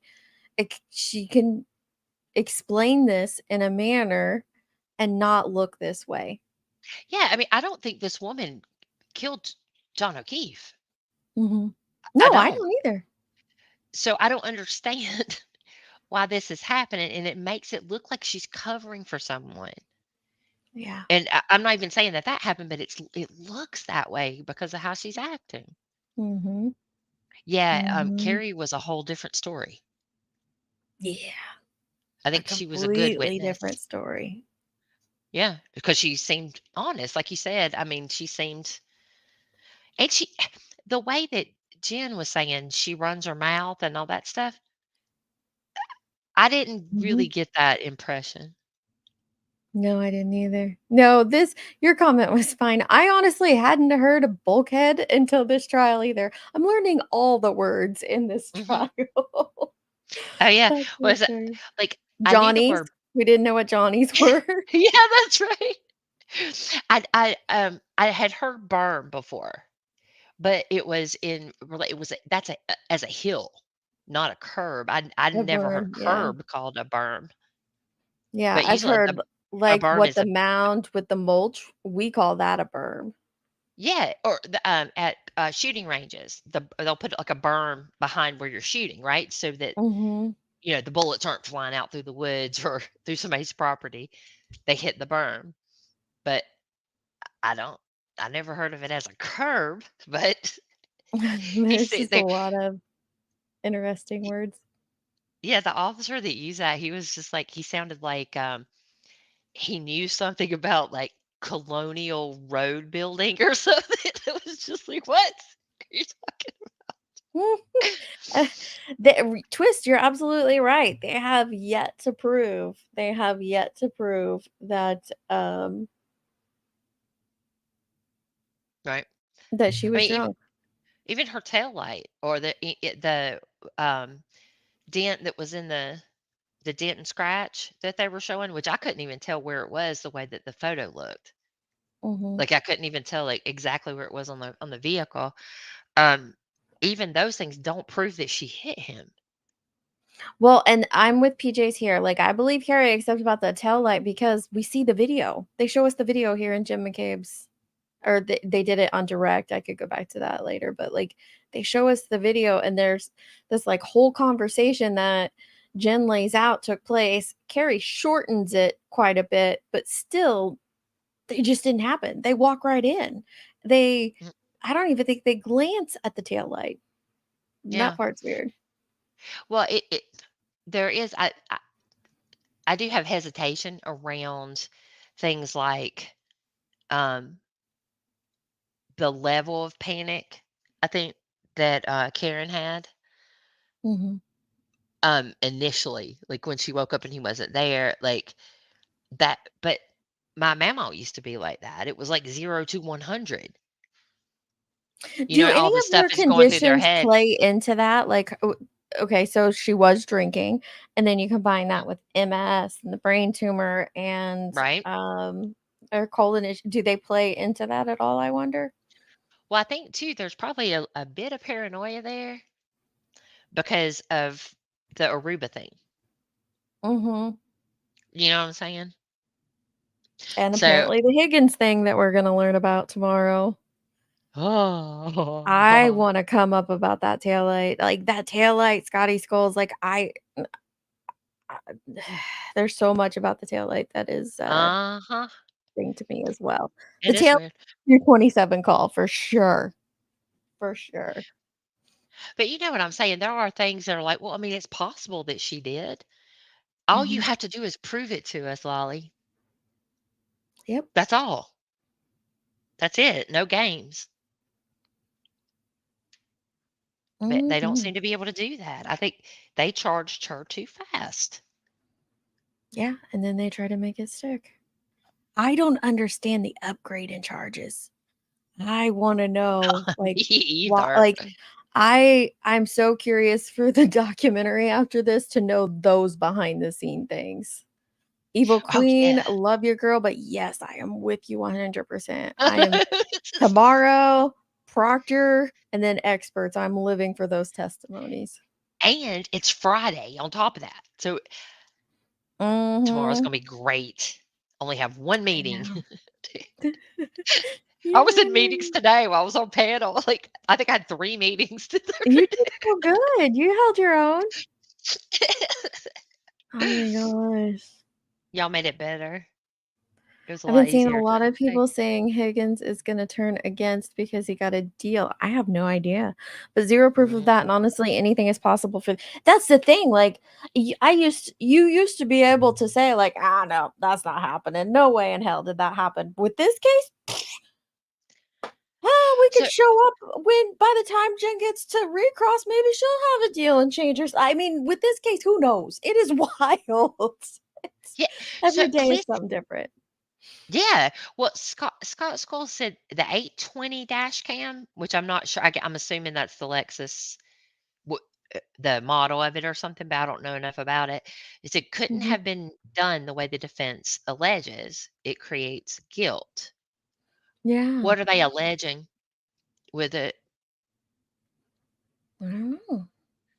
The defense is alleging something about it? I don't know about. I'll have to. The 820 dash cam couldn't have been done the way the defense alleges. It creates guilt. Okay. I'm The curious. I want one to where know. they see the oh, but see, it's so hard to see that. The 820 dash cam is where they see the busted tail light. Yeah, that's Oh, at kind of where I 8:20 in the morning. I'm so yeah, sorry. I was like, is I that the know. I model was number? at first that's kind of why I was stuck at first. I was I'm like, so "Wait, sorry. what?" But no, he's talking about the morning one. Yeah. I Okay. bounce between those 2 as well. That's where I watch. It's a It's big really hard. snowstorm. Yeah, it was really hard for me to tell. I mean, it looks a particular way, but it's like one of those things that if you look at it a little bit differently, it's snow. Like it piled Yeah. into where the crack was. So I, I don't know. It's hard to tell. I didn't Mhm. see that it was gone completely like that, but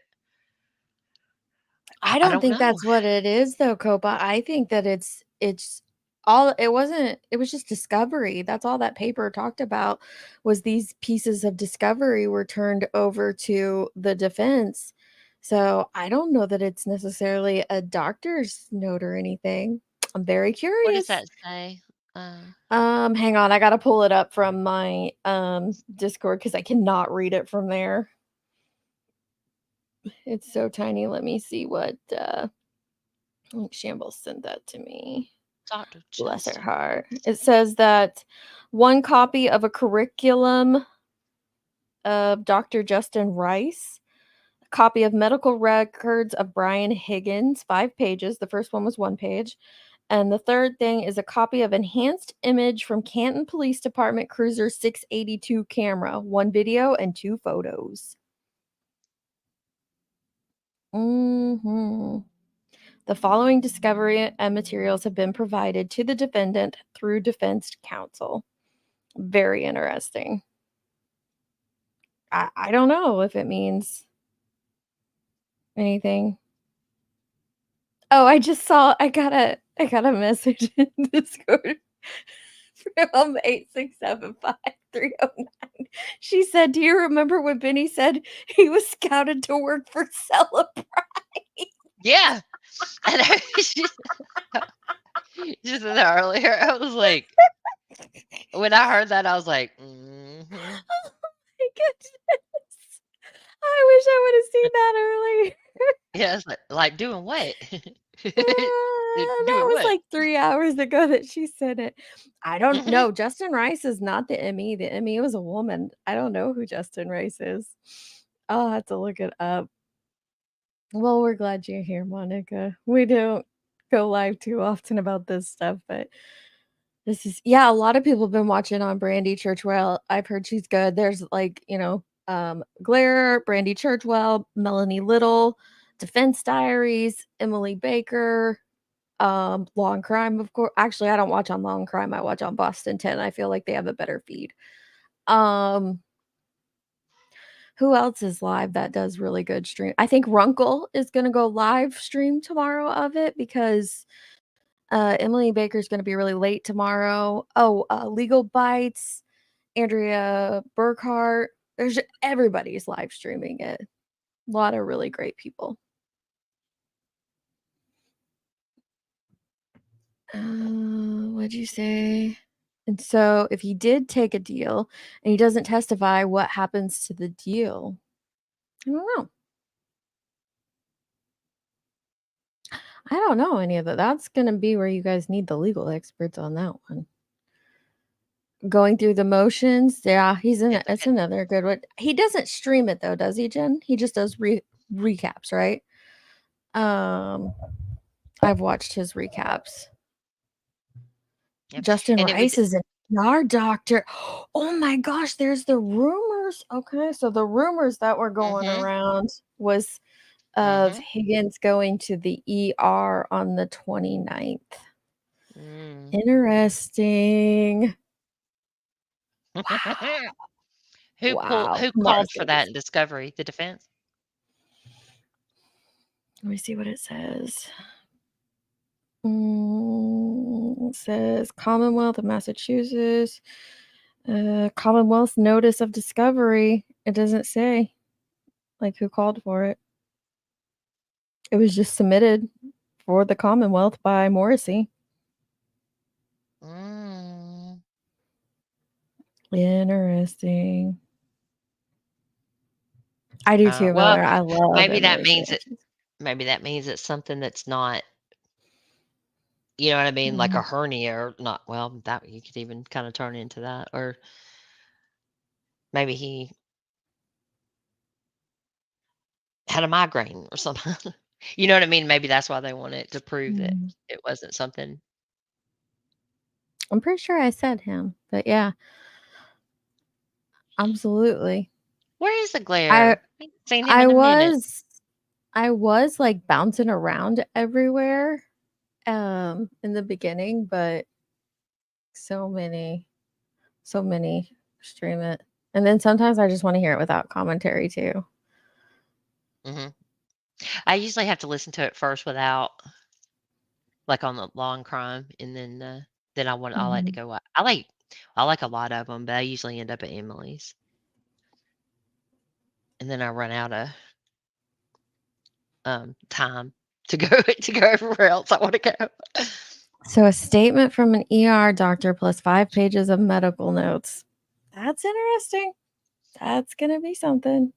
But see, the interesting thing is that the state's subpoenaed it, or the state, is the one pulling it. So that makes me think that yes, he did have to go to the ER, but it doesn't have anything to do with like the injuries or anything. But who Oh, yes. knows? We'll find out. Icke and Mel's streaming it too. I forgot about him. Young Jerks are streaming it. Turtle Boy streams it? I thought he went there. He's been Basically, you going could there. just go to the YouTube search bar, put in Karen Reed trial. You're going to find about 50 live streams of it. Oh my goodness. Before you left, another Albert came over to the house, correct? I don't recall seeing him. Who's him? Kevin Albert, How'd you know I was talking about Kevin Albert? because you said another Albert came over, and I was 6 brothers. told later it was Kevin. I see.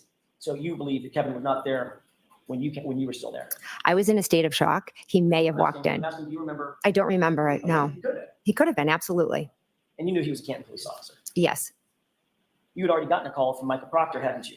yes, He told you he wanted to speak with you. correct, So you knew at that point that the Massachusetts State Police troopers had taken over the investigation of the case, correct? correct. Did Michael Proctor tell you that the Canton Police Department had been recused from the case? Objection. Sustained. Let me ask it a different way. Did you have knowledge in any way, shape, form, or fashion at that point that Canton Police Department was not supposed to be involved in the case? Objection. Sustained. Speaking of Trooper Proctor, when you first interviewed with him, that was January 29th, 2022. We've already discussed that a little bit today, correct? Correct. And he was taking notes while you were interviewing with him. Is that right? I believe so. You mentioned on Friday your observations of the taillight that day. Is that right? Correct. You told Mr. Lally that you indicated that the taillight looked, when you saw it, just like the photograph that he showed you, correct? I told him it was hard to make out and with the snow on it, but it looked, in the picture that he showed. He showed you a second photo, a close-up, Mhm. basically, of the SUV at Sally Port. Mhm. Is that right? Yes, And you said, yeah, that's the condition of the taillight, correct? yes, You also told Trooper Proctor about your observations of the taillight on that same day, the 29th, right? correct, That's literally the same day that you saw the taillight, correct? correct, Just a few hours later, is that right? correct. And what you told Trooper Proctor that day was that you, quote, saw a crack in it, end quote, correct? I told him that the taillight was cracked. Matter of fact, the words that you used were that you saw, and I'm not fighting you on those words. You saw that it was cracked. You actually said, I saw a crack in it, correct? That's what he said. I said, I'm telling you, I said the taillight was cracked. This is another example of him screwing up your words, correct? You'd have to ask Trooper Proctor. One more again. So I'm asking you, did you say, Everybody. I saw a crack in it? I said the taillight was cracked. So you didn't say, I saw a crack in it, right? I said the taillight was cracked. The photograph that you Oh, my God. shown, with the court's permission, it's exhibit 92, I believe, from Friday. Okay. May I, Your Honor? Yes. You see that photograph? You're showing this photograph on Friday. Does that look like, does it like has a crack in it? It's cracked. Yes. It's actually. What? Yeah. That's And I cracked. believe in one of the reports. Look at that, Yeah, y'all. That's cracked. Yeah, it's cracked. Listen to her. It's cracked. Look at this. Look, we can see Exhibit when she 92, pulls I believe, from out. Friday. Okay. Mhm. May I, Your Honor? Yes. You see that photograph? You're showing this photograph on Friday. Does that look like, does it like has a crack in it? It's cracked. Yes. It's It's cracked. actually. Oh my God. That is. She uses shock and horror for mild things, like, Shock and horror. she thought it was just atrocious what Carrie Roberts said about Karen in private. That was the spilling of everything, which is just that she said that Karen was a glorified babysitter. But this, oh yeah, it's cracked. That's cracked. She's not in shock and horror over this crack. Like, come on. It's only a flesh wound. This is only a flesh wound. Wow. That's more than cracked, ma'am. Yeah, it More than is. Hey, cracked. when did they put up that police tape? They got it right. In the Sally Port, they could do the police tape. When did they do that? Like March? I don't know. Good The same grief. time they interviewed Lucky Lawler. I can't wait to hear him and see if I The sounded whole like him. Casey is gone. We should live react to Proctor. We will take all day to get through it, but we should. Yep. We should. Oh my gosh. We'll have to be That'd be good. awesome. Lots of pib. Yeah, you would definitely have to promise the popsicles. Yes, Aussie Insider does. I had done one, and then Nanya pointed out one to me, and so I just start sending people to Aussie Insider. She's doing really great clips. They're awesome. Yeah, she did a video. I'll see if I can find it. She did a video about the call I can't even think right now. The wall did the database records for the phone Oh, did she? for the Google searches, and she explained it correctly. Oh, I love So it. I'll have to see let that. me see if I can. I'll see if I can find it and put it in here. That crack has me in shock and horror. Yes. She does a great job with those clips for sure. I love them. It's like, yes, it's a crack. Wow. Completely missing. Yeah. And I believe in one of the reports, one of the many reports, it will say that I said it was cracked in missing pieces. Does that Oh. look like it's cracked and missing pieces, or does that look like the entire? What? Whoa, whoa. Hang on. Again, in that picture, there are the red pieces. Go ahead. No, that's not what she said. She just said, I said it was cracked the tail light. Now into pieces has been added on. My question is, she says in one of those reports, I believe it'll say that I said cracked and missing. When was that report? That's what I want to know. When was the report that changed it to cracked and missing? Oh my gosh. That is all. Pieces. There are some of it still there. So it's cracked and missing. In a state of shock, that was my description. So in a state of shock, you said there was a crack. No. Hours after. I said it was cracked. I never said there was a crack in it. So if Trooper Proctor wrote that down, that would be an example of him getting your words wrong again. Objection. That's been answered. Let's move on, please. Let's move on. Thank you, Your Honor. Okay.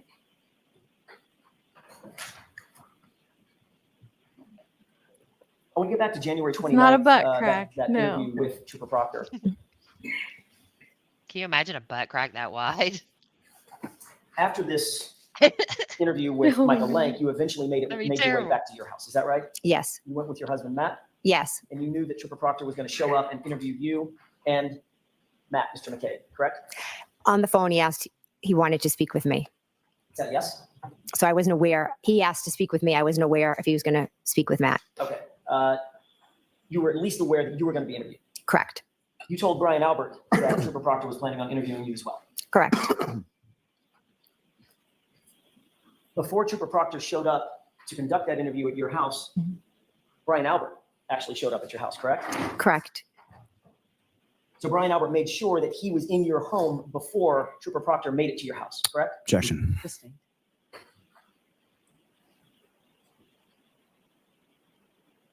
Brian Albert was in your home before Trooper Proctor was in your home. Is that right?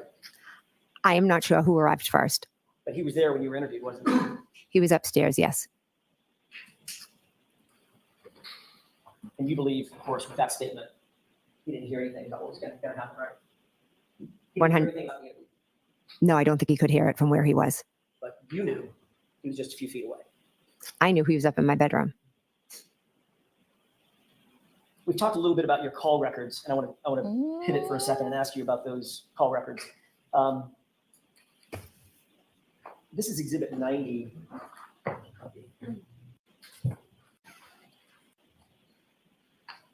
Last week, is that right? Correct. This is a forensic extraction report of John O'Keefe's cell phone that you were shown on Friday, right? Correct. You acknowledge that it's an accurate report of calls found on John's phone between you and him. Is that right?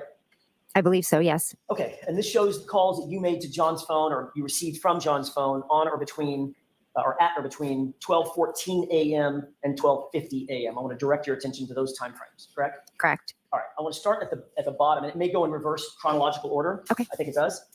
At 12:14, it shows that you called John O'Keefe and that call was answered. Is that right? Yeah, correct. At 12:18 a.m., it shows that John O'Keefe called your phone and that was answered as well. Correct. And then at 12:29 a.m., you also called John O'Keefe's phone and y'all had a short conversation as well. Is that right? No. The record shows, I think it shows, pardon me. Unknown, correct? In terms of whether it was missed or answered? Excuse me, can you repeat that? Sure. 12:29. I want to concentrate on the 12:29 a.m. call. Okay.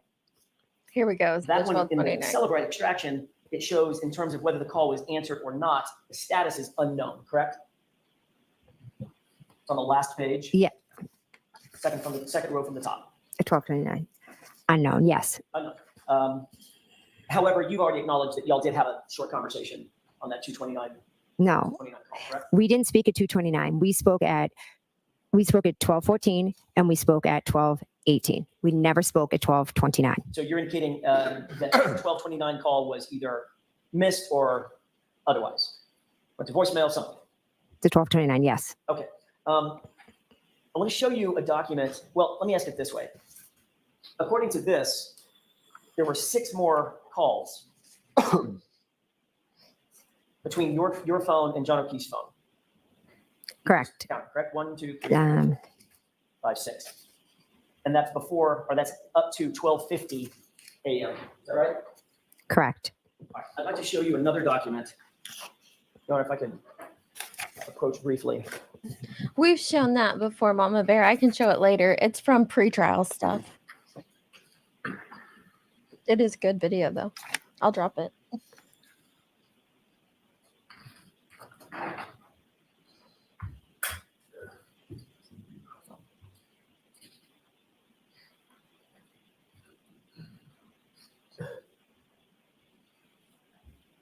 May I? Yes. Thank you. I'll take, so we don't get mixed up, I'll take the exhibit and back. Okay. Thank you.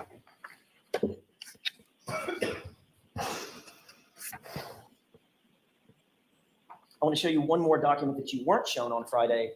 Do you recognize this one? No. Okay. If you look It's from the motions in where Lemonade. it indicates on the left column, I'm just putting my thumb here, the Okay. left column, Cross amnesia. MSISDN user, there's a number that ends there.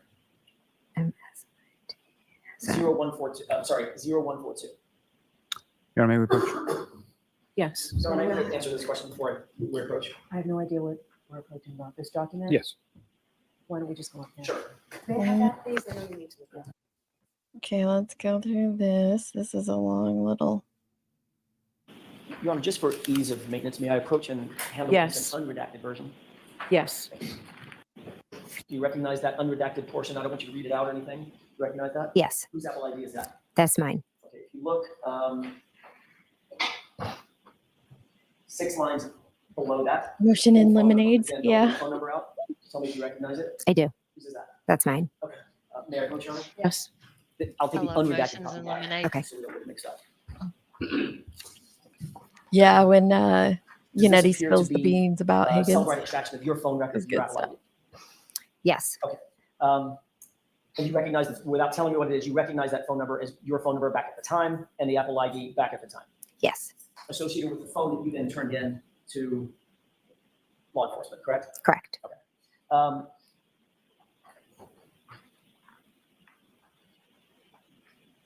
You've just looked at the extraction report for John O'Keefe's phone, and you saw those calls between your phone and John O'Keefe's phone after going from 12:14 after that all the way up to 12:50, correct? Correct. Take a look at the last couple of pages, page 3 and 4 of your own cell phone extraction report. And tell me if you see a single call listed between you and John O'Keefe for January 29th between 12:14 and 12:50.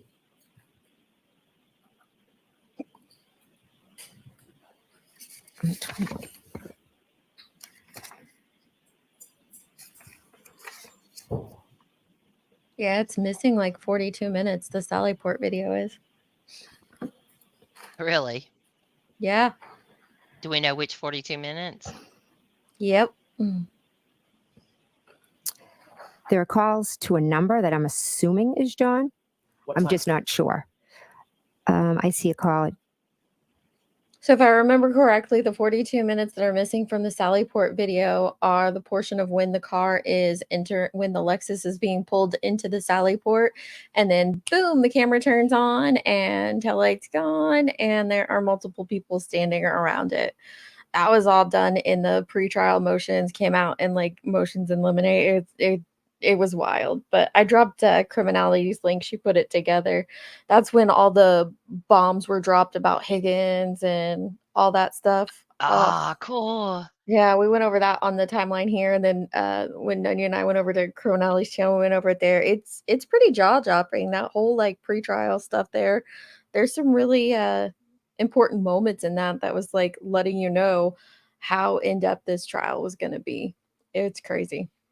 Man, I miss being at Criminality. I hadn't been there I know. recently. I've been so busy.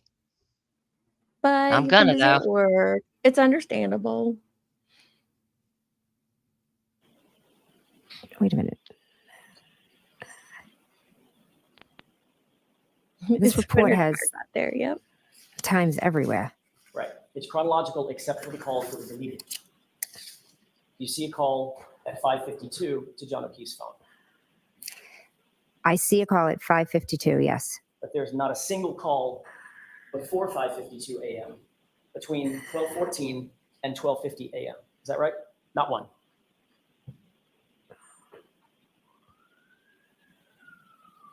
It's very hard to this report time wise. Wonder. Not that Interesting. many. Mm-hmm.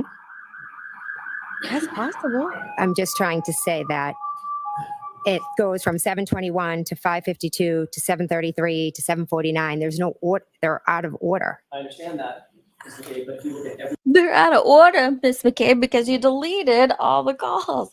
But yeah, so that's so true. It's a good speculation, Wonder, that he stopped at the precinct to be seen and then went to the ER, possibly. And he absolutely had a long day. He was in New York City attending the funeral of a fallen officer, drove from New York City to Boston. That's over 4.5-hour drive, I think they said.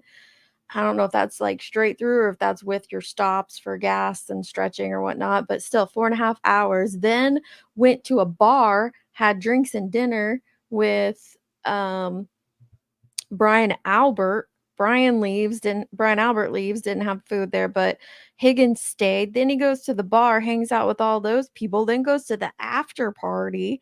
And then at 1:30, he's at the Canton PD. If he had to go to the ER after that, he's like pushing Jim McCabe time of being up 24 hours. That's wild. It'd be interesting. I can't wait. Like, I'm really kind of just playing through this. If I stay awake long enough, the trial will start tomorrow, right? Oh, we'll get there. I know I can't pull an all-nighter, but I'm just saying, like, I'm ready to hear tomorrow's testimony. one of the entries, there's not a single entry for 12:14, 12:18, or any of the subsequent 12:29, any of the subsequent phone calls. They're all shown on John O'Keefe's phone extraction. Do you agree with that? Ooh. Correct. May I approach? Yes. Thank you. Your Honor, I would move for the admission of NN. Someone get her a flashlight. Oh. No.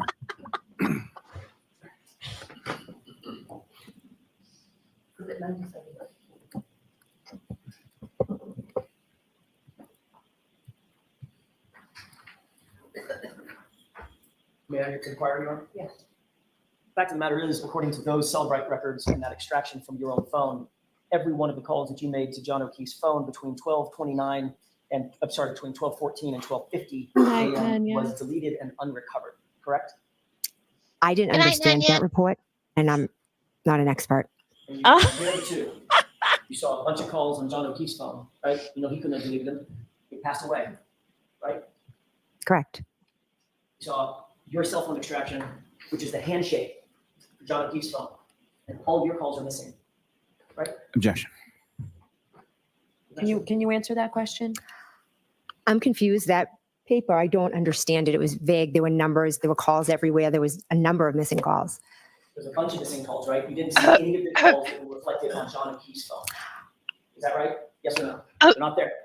A lot of calls are missing. I'm not really even sure what's there because the numbers are it's all redacted. So you were not seeing any redacted calls. The page you just had in front of me was redacted. It's now an exhibit.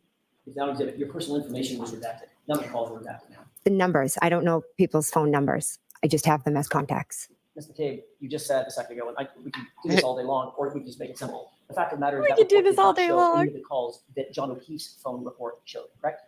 From 12:14 to 12:15. I believe there was one on there. 5:52. That's the next morning now. Oh, gotcha. Right? Were there other calls in that time period on the Celebrate? You just said there weren't. You just looked at it. I've told you that Celebrate report was extremely hard to read. Right. Oh, Fact is, and she's there not are an no calls expert. You on She the kept already phone told us. asking for it. between you You and have John asked for it O'Keefe how from many 12:14. times? So many times. She How needs many it to refresh times? her memory. She needs it to refresh her memory. She needs to see the things, blah, blah, blah. But she is not an expert, so she has no idea. And there's a lot of calls missing. That's the point, Miss McCabe. There's a lot of calls missing on your side, but not on Officer O'Keefe's side. Oh my God. She is You just can't over- obliterating Jackson. She is obliterating Jackson here. I mean, how do you get that out of this? Jenny. How do you I get it don't out know. of this? How are those calls deleted?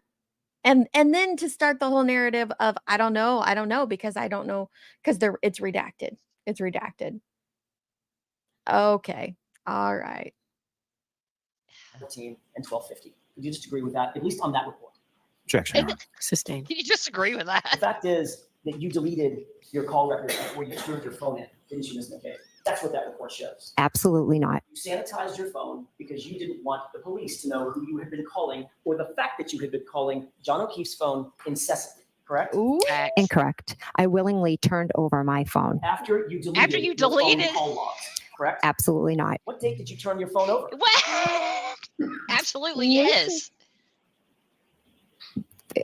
Possibly February 3rd. How many days after this incident was that? 4 or 5. So you had plenty of time to talk to that friends and family group and ultimately decide to delete your phone calls, correct? Objection. Sustained. Did you ever have any group chats with family members who are witnesses in this case? Yes. Alan motherfucking Jackson.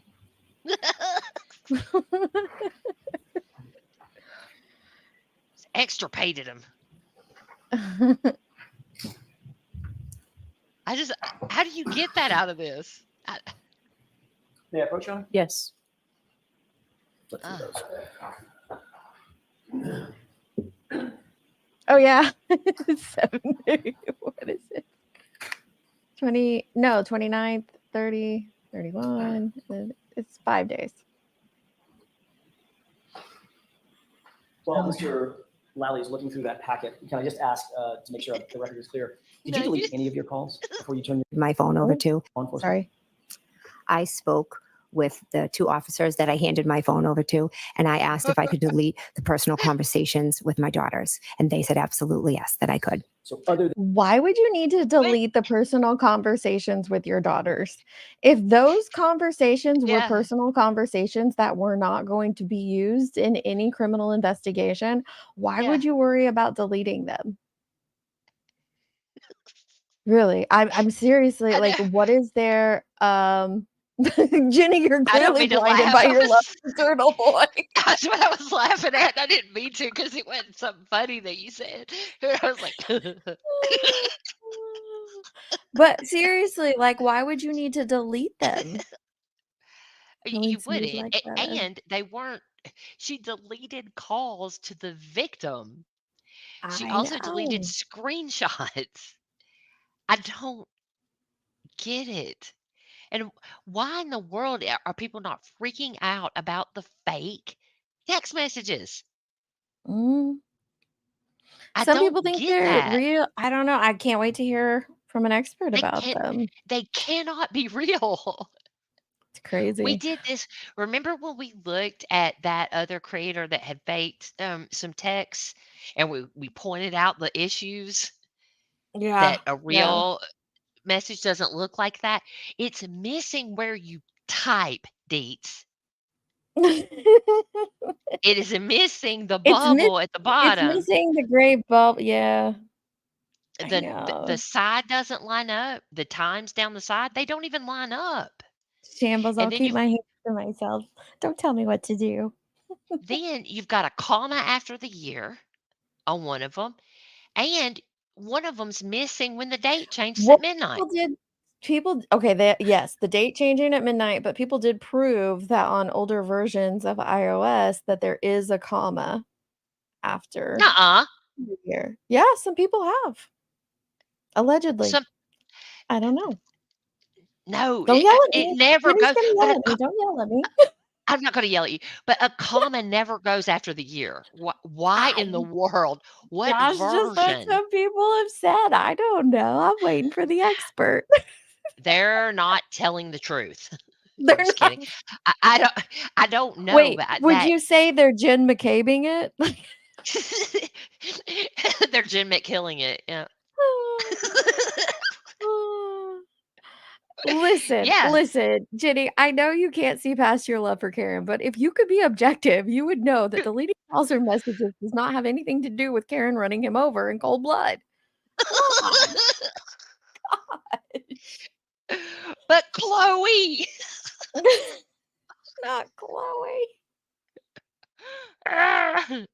All right. Let's see Yeah, what she older has to versions aren't say. running now. I will tell you, in 2022, it was not doing that. So he would have had to have Was one that it doesn't doing get it in updates. 2023 when the screenshot was taken? No. Show us the report. Yeah, prove it. I can't. Prove it. They would never have older phones. I know. And Kills me. even, yeah, like to have the date missing there too on the other one, because these are two different sets, supposedly from two different phones with Yeah, all one these from each issues, side. right? And the date is completely missing. That only happens when you delete a message. Really? Yes, You know what I because found the most Tracy tested it. Tracy Did you? tested it with messages with her and Alex. And Ooh. sure enough, it does. It deletes it. But then you see all these other issues with it. The times do not line up. I mean, let's be real. The part that I found the most interesting was the month gap between the texts between cousins who are so Yeah. tight. Well, Yeah, not there's nothing cousins. there. They're cousins, but they're not cousins. Like, they're not technically cousins. So they could actually like hook up. Right. if Their they cousins chose. are cousins, but they're not cousins. Gotcha. Yeah. Weird. Yeah. Other than calls with your daughters that you deleted, did you delete any other calls on your phone at all? It was text messages. It was actually text messages with my daughters that I deleted, and that I mean, was all shocking. I deleted. Did you delete any phone calls?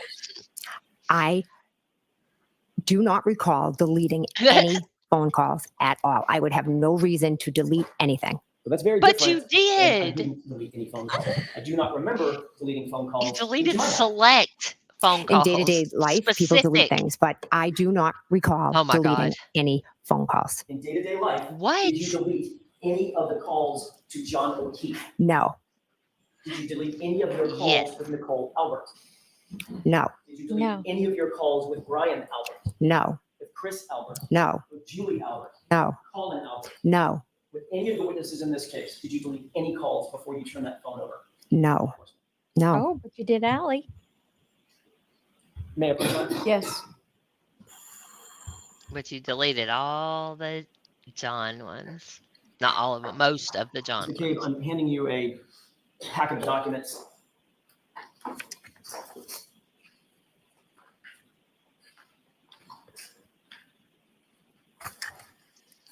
Oh, she deleted a Karen Reed one About 10 too. pages long. Do you recognize Mhm. what's in those documents?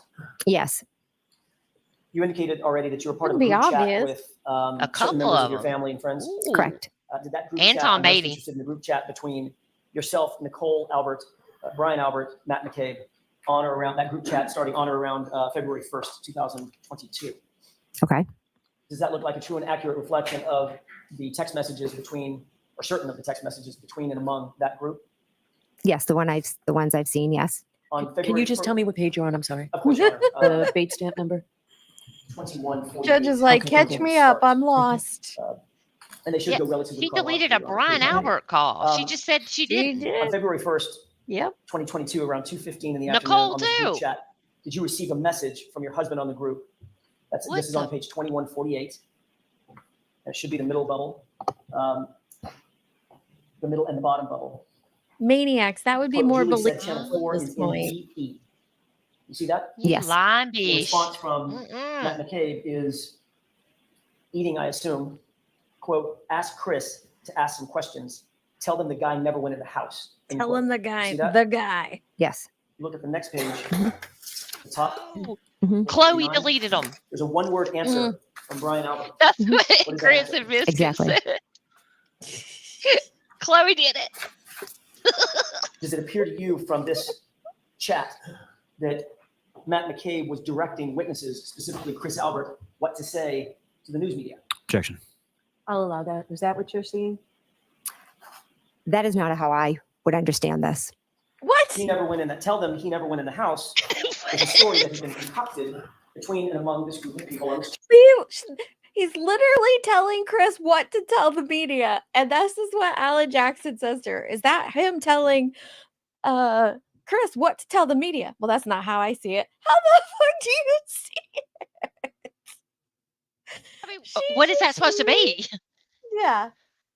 He was just What is throwing your- out suggestions. He wasn't telling him, Jenny. Right. And this is why you guys don't understand how much damage Jen McCabe did to the defensive side of things. Oh, really? Yes. Even though literally destroyed Alan Jackson on his own, just destroyed him at his own game. I don't think that was the exact word. I think it was more so of like she destroyed Alan Jackson. So wait, even though the professionals, the YouTube LawTube community professionals who have actually done trials and literally watch trials on a daily basis say the complete opposite. Yeah, done. Participated in trials. Say the complete opposite. They're biased. She obliterated. Okay, They're biased because their chat is telling them things that haven't even come into evidence yet, and so they already are making up their minds before they even get there. That is the power of the love of Turtle Boy. The Turtle Boy, right? It's called the Turtle Boy influence. People don't even know they're under the spell. It just happens. And when it happens, it's just, yep, exactly. The turtle exactly. I really hope that this Turtle Boy guy never runs for president or something if he has the power to persuade this many people. Jeez. Yeah. Live 360 for the win says butt deletes. That's what I was saying. She butt deleted it. Butt deletes. Yeah. 360 for the win. Love that name. That's what I was just about to say. Oh my gosh, that's awesome. Are we all turtle? Yeah, we don't watch him, but apparently we're all turtle riders now. So, okay, so nobody's unbiased. If you feel a certain way that doesn't look good for Jen, that means you're a turtle rider, I guess. Right. If you can't see how Jen McCabe destroyed Alan Jackson during this cross-examination, then it definitely means that you're under the influence. You need an explosion gift to play. Blew it up. That's the most. Yeah, Jen Hoff is like, who's Turtle Boy? Right? They do realize there are people out here who don't even know that. Jen Hoffa knows him. She just doesn't want to put it out there. Honestly, Jen Hoffa, if you don't know who he is, you probably think Jen McCabe destroyed Alan Jackson yesterday on the stand. It's okay. You can be real. We won't judge you. It's totally fine. Turtle Boy influenced Jen, and she doesn't even know it. Right. Poor thing. Poor thing. I have to say, when I watched all of about maybe 2.5 minutes, and listening to the person say that she destroyed him on panel, and he should be embarrassed by how bad he did yesterday. Oh my God. What the? And the only people that think that Alan Jackson did a good job are those people who are convinced that Turtle Boy is the best thing ever. And I'm like, So the 30,000 people over at Emily Baker's, the 15,000 people over at the Lawyer You Knows, so on and so forth. Those people are all idiots. Okay. It's just They're her. not Just idiots. her. They're not idiots. No, nobody ever called them idiots. Please don't put words in their mouth. That's unfair. They're under the influence. Oh. I just want to make sure it's very clear. They may not even know what's happening to them. She's Under being the influence for the record, by the way, Nunya's being extremely sarcastic right now. Oh, super Extremely duper sarcastic. I mean nothing that I'm saying right now. Are they under Yeah. the influence of Crystal Light and vodka? Copa. She's a lawyer, you know, right? Bunny, that's right. She said Yes, Bob called a cross master class. It is. Honestly, Bob's under the influence then. Oh, they got to Bob? Not Bob. Yep, they got to Bob too. They got to Bob. Bob's partnering with Turtle Boy for t-shirts. Who else did they get to? Man. That's a joke. I mean, by the way. pretty That's much not any and everybody who thinks that that was an excellent cross-examination yesterday. Anybody who doesn't believe, so again, I just want to make it very clear, just so everybody knows, according to that the person who I was listening to, if you heard the back and forth between Jen McCabe and Alan Jackson yesterday, the cross-examination, and you did not think that Jen McCabe obliterated, destroyed, and embarrassed Alan Jackson, you're just under the influence. No judgment. Yeah. That's just, you're under the influence and it's not your fault. You can't help it. But once you recover, you can head on over to Shambles got out of bed for that. Wait, what? She said, wait, what? Are we riding the lawyer? You know what I mean? Oh my God. Shambles is under the influence. Oh my God. Yeah, it was so funny. I tried to call you last night. I had to tell you. As soon as I heard it, I tried to call you, but I knew once you didn't answer, you were in bed. I was like, oh, I'll have to tell them tomorrow. So I decided to tell you in chat today because it was hilarious. Look to at me. Scotty Skulls shaming us. Y'all are laughing about Turtle, but that's exactly the issue you were talking about earlier. Okay. Don't I mean, we can't shame help us it. in the moment of our laughter. We can't stop him. He I mean, is. But that's exactly the what you were DA talking about earlier. can't stop him. Well, The no, DA let me. can't stop him. I am not a fan of his methodology whatsoever. I don't support, condone, get down with. I am not technically under the influence of him at all. However, I do respect the fact that he did bring things forward to the public's eye that otherwise may have not have been seen by the public. But people will just tell you that's because he was working hand in hand with the defense. Yeah. And this was actually more Mm-hmm. of a joke, not about Yes, Turtle it Boy, was. but about the ex-FBI agent who said that Missy, Jen McCabe Missy, you need obliterated. to not Oh trade. no. Yeah. Don't trade your hubby for a turtle. Just saying, don't do that. Keep your hubby. She didn't say Turtle Boy. I know. She said for a turtle. I said, don't do that. Yeah. Keep your hubby. You don't know her husband.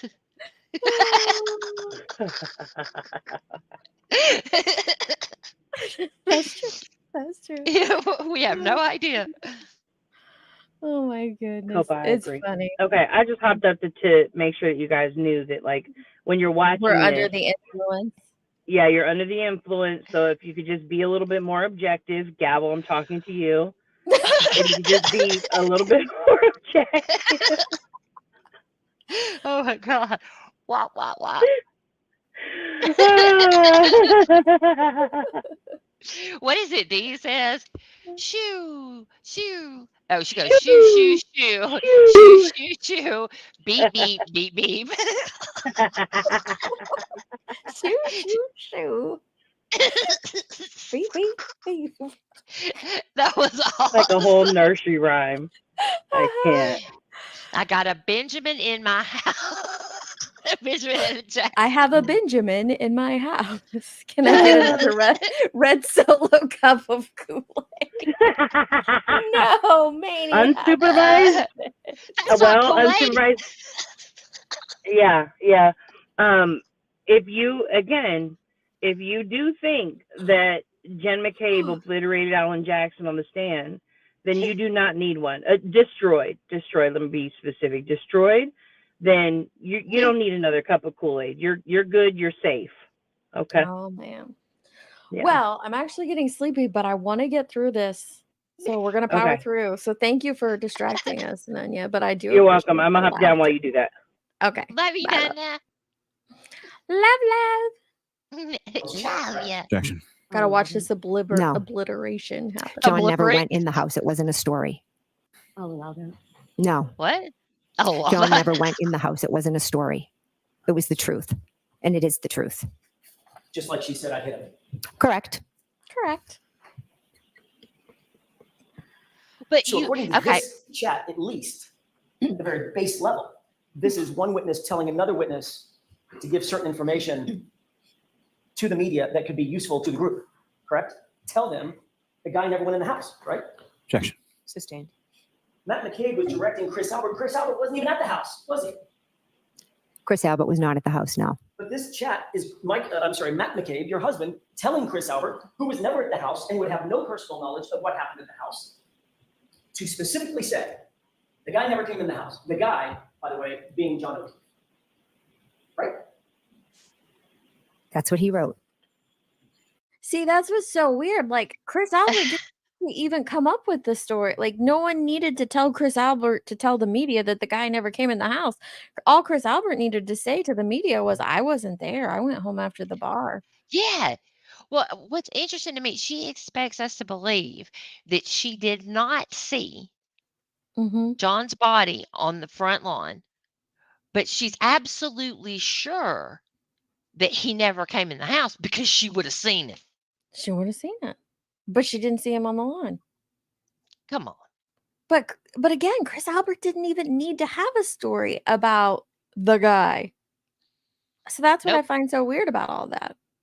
Like Sure there was no didn't. need for that. Like my wife went home, she went home early at like whatever 11, whenever it was, and I went home after the bar. So I wasn't there at the scene.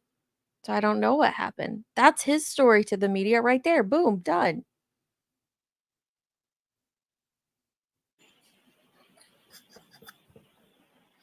Does that sound to you a little bit like collusion? Objection. Sustained. At some point, you sought out I'll let him have it. Whatever. Carrie Roberts' cell phone number shortly after the 29th, or maybe not, maybe on the 29th, correct? Correct. You didn't have her cell number in your phone? No. One of your primary concerns was to make sure that you got in contact with Carrie Roberts before the day's end, right? I wanted to speak to Carrie as she was on her way to the hospital, and I wanted to check in on John. One of your primary concerns, Ms. McCabe, was that you wanted to make sure you got a hold of Carrie Roberts and had communication with her before the end of the day. It had nothing to do with getting in touch with her by the end of the day. It was a friend reaching out, wondering how her friend was doing, who was just taken off the front lawn. On the 29th. Yes. So before the end of the day, Ms. McCabe, you can do this all day long. Before the end of the day, you were trying to get a hold of Carrie Roberts, correct? Immediately in the morning, I wanted to get in touch with her. Right. So you sought out her phone number. First, you tried my client, Karen Reed, correct? Correct. But then you found another source for that information. Is that right? Correct. And you said just a second ago, you were claiming that you needed that information because you knew that she was on the way to see John O'Keefe's parents. She was picking them up. And you wanted to check on them. Correct. You've been friends with the O'Keefe family for years, haven't you? Correct. So you didn't have a need to get Carrie Roberts' phone number, did you?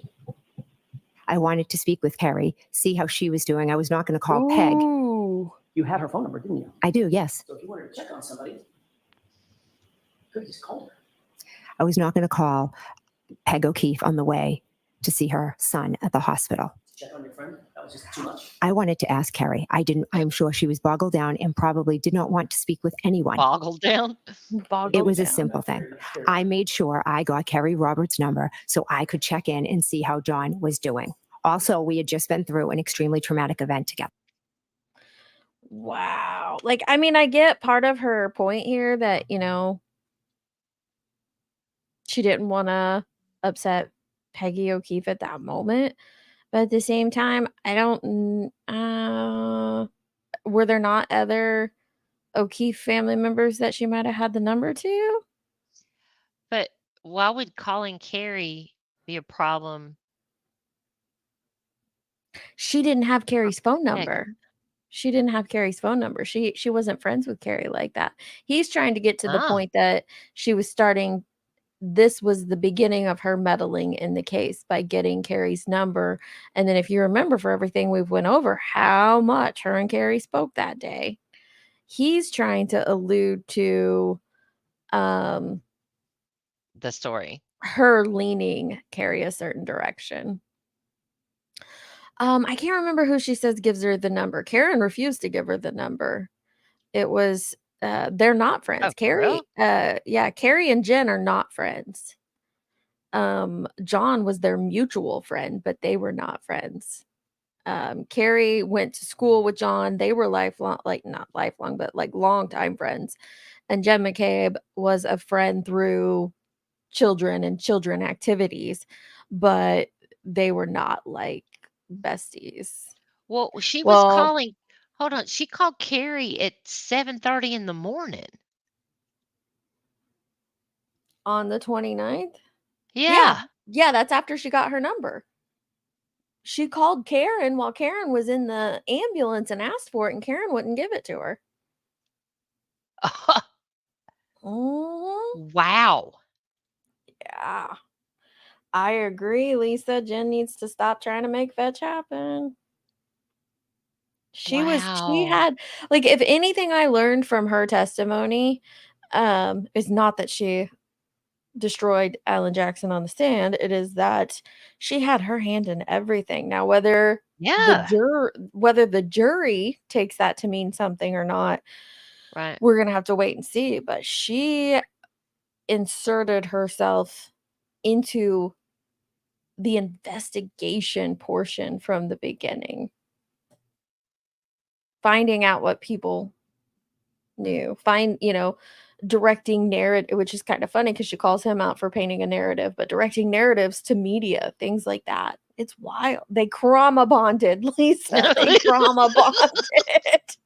Oh my That is God. We share a trauma bond. Yeah, but it's true. How come she Oh, never told wow. anybody that the yard John O'Keefe was found in was her sister's house and that they had all been there the night before?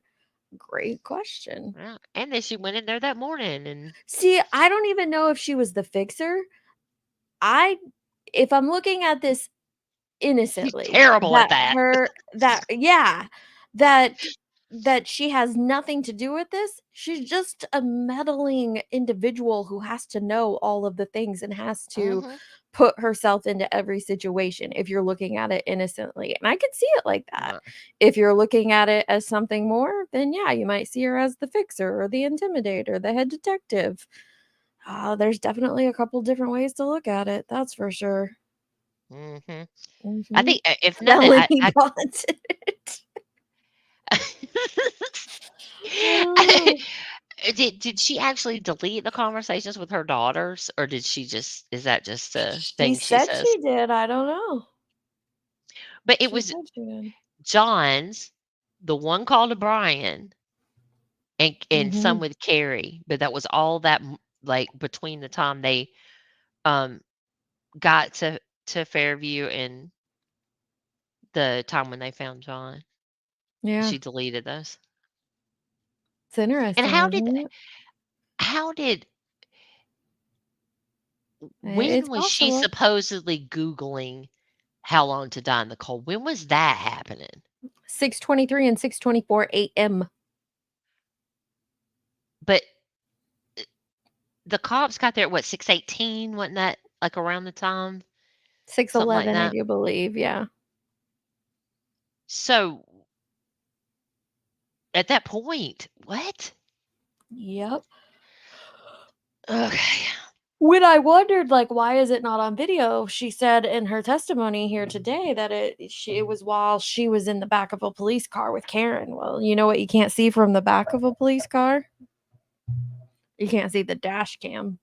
But I don't know. I wonder if they have footage of what was going on at those time frames. We haven't seen it yet, though. Man, I can't believe nobody has like footage around there. I thought maybe they were just hiding it from us and we'd see Well, it they at have it. trial. We know they have it because we saw Good's dash cam and it kept going on for over an hour. So they have something. My question is, why haven't they showed it? Could it be because it helps the Commonwealth? That's possible. Definitely possible. Oh, I'm sorry. I meant like at the chief of Oh, like police's ring house across cameras the and stuff. street. Yeah, Mhm. same. That Yeah. guy, That guy over there. the red Solo Cup guy. We don't have royals. It just depends. It depends on the precinct. If this precinct didn't even have body cams, I highly doubt they have cams inside the cars. We're lucky they had cams on. Not even all the cars had cameras on them. We're lucky they have badges that don't bend when you sit on them. Jenny. I'm I mean, sorry. she's not wrong though. Their receptacle devices are red Solo cups. Come on. Together.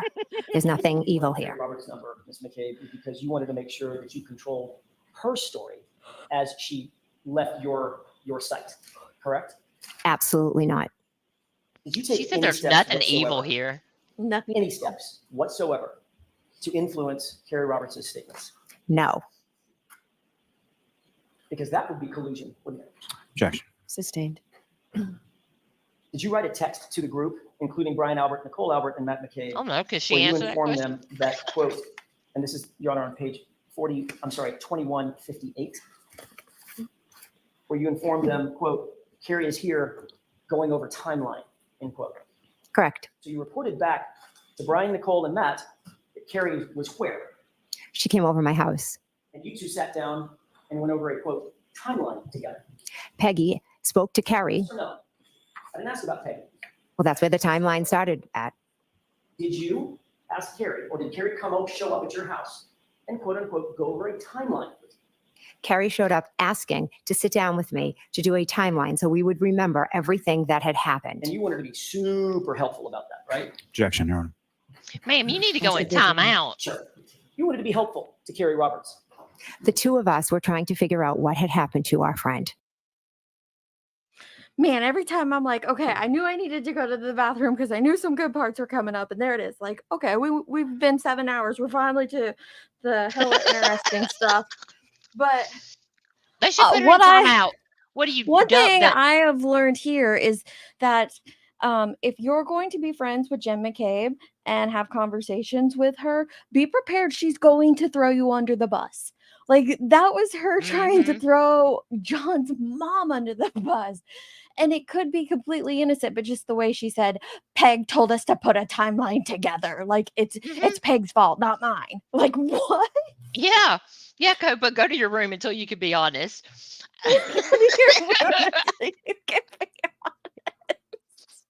All of you, all of the McAlberts, you're under restriction until somebody tells the truth. Somebody, holy moly. You all can get punished.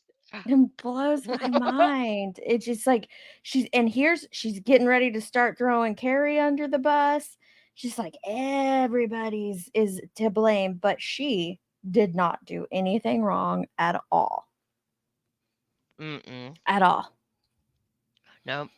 Jen good, everyone else bad.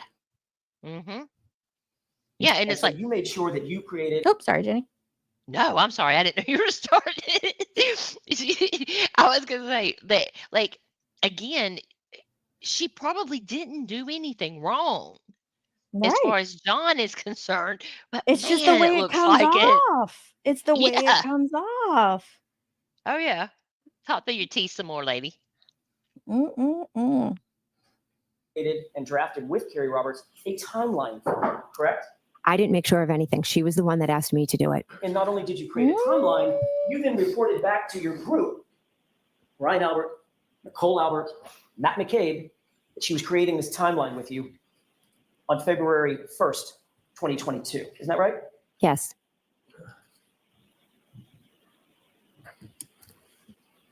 After you created or drafted this timeline with Carrie, she actually sat for an interview with the police, did she not? That's not in the chats. I'm just asking. It's not in the She sat for an chats. interview with the police, didn't she? When? You tell me. I'm not sure of when you're talking about. Okay, let's start. over. Yes. After this timeline was created on February 1st, Mhm. at some point thereafter, Carrie Roberts conducted a formal interview with the police about this case, correct? Do you have the report Oh of my that date? Still gosh. bearing the lead. She did the interview in your living room, ma'am. Right? There was Uh, on Tuesday, 2 officers came to the house and she sat in the other room and spoke with them. so, That's an interview. my question, That's an she did the interview. interview at your house. Oh, they came to my house to interview me and she happened to be there. So they asked if they could speak with her also. Okay. Oh she so you conduct do know the interview about at it. your house? Did, So yes. you do That know. wasn't that hard.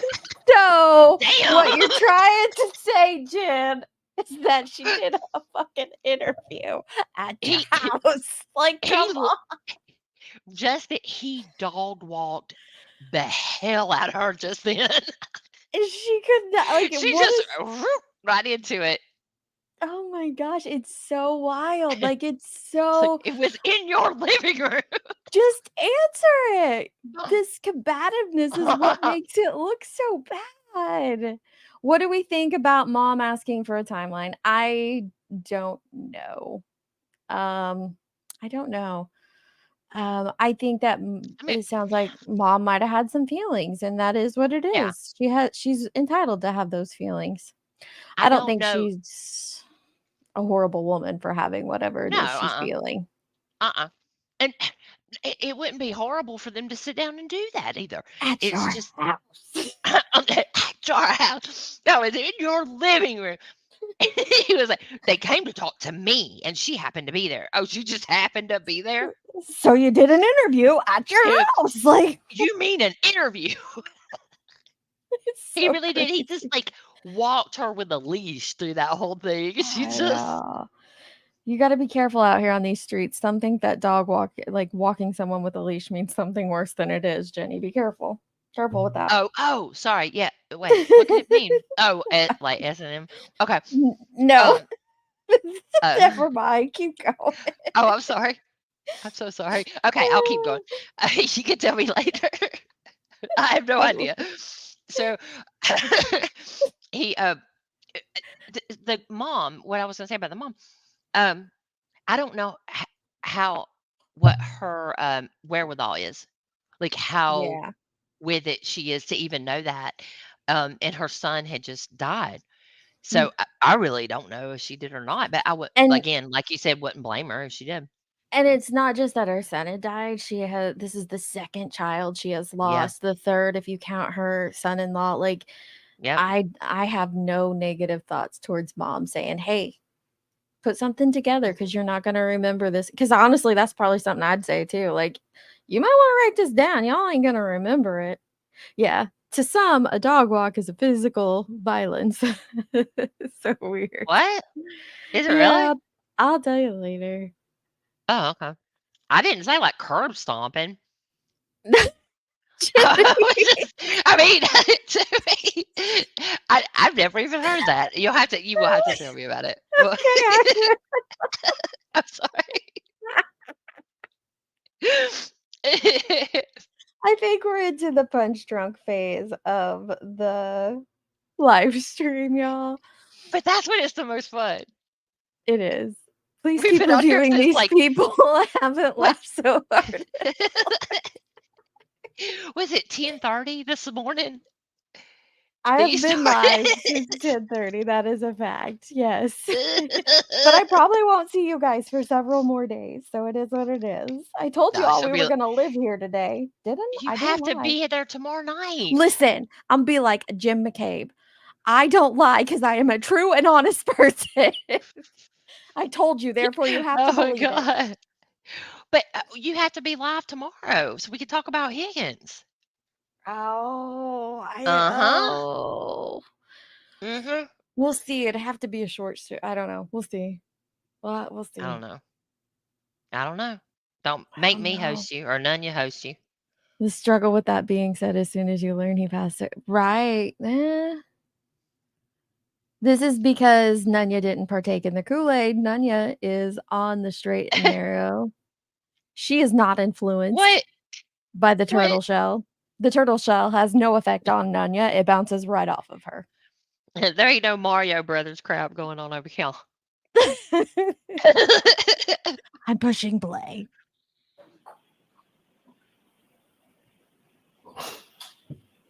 You were present for that interview, weren't you? I was eating dinner. You were present for the interview, Ms. McCabe. I was in the house, yes. And you listened to that interview, didn't you? No, I did not. You made sure you gave Carrie Roberts everything she needed. Wait, just listen. So No, I did not. You were present for that interview. I was eating dinner. So you were there. No, I was eating dinner. But I can't even say it. So she tells us that she heard nothing. Keep listening. Interview, correct? Quote everything she might need for that interview, didn't you? And where is this that you're quoting from? Asking you. Oh, I'm sorry. When you quoted, I thought it was in here. I apologize. That's We'll get to it in a second. Did you tell her everything that you wanted her to say? No, I did not. Did you in any way attempt to influence her testimony before she gave that interview in your living room? Absolutely not. Carrie is her own person. But then you did report her That bitch over progress there, I don't know to the her. Albert and McCabe group in that group chat, didn't you? Oh, Can you show me where, please? What? Oh, she said, show me In a tweet that in a where. group text with Brian Albert, Nicole Albert, Matt McCabe, you wrote, and this is on page 2159, quote, and we handed Carrie, and handed phone to Carrie. You remember that? I see that, yes. And the very next text is from you telling the group she's telling him everything in all caps, 2 exclamation points. 2 exclamation points. And then you went on to say at 2:55 p.m., it's basically the same moment. How did quote, you know that? all this stuff, end quote, correct? Correct. So when you said a couple of minutes ago that you weren't listening to what she was saying, that was a lie, wasn't it? We're talking about 2 different interviews. I'm talking about when the officers came to my house and spoke to her there. You're saying that I handed the phone over, so that would be a different interview. McCabe, this is on. So what?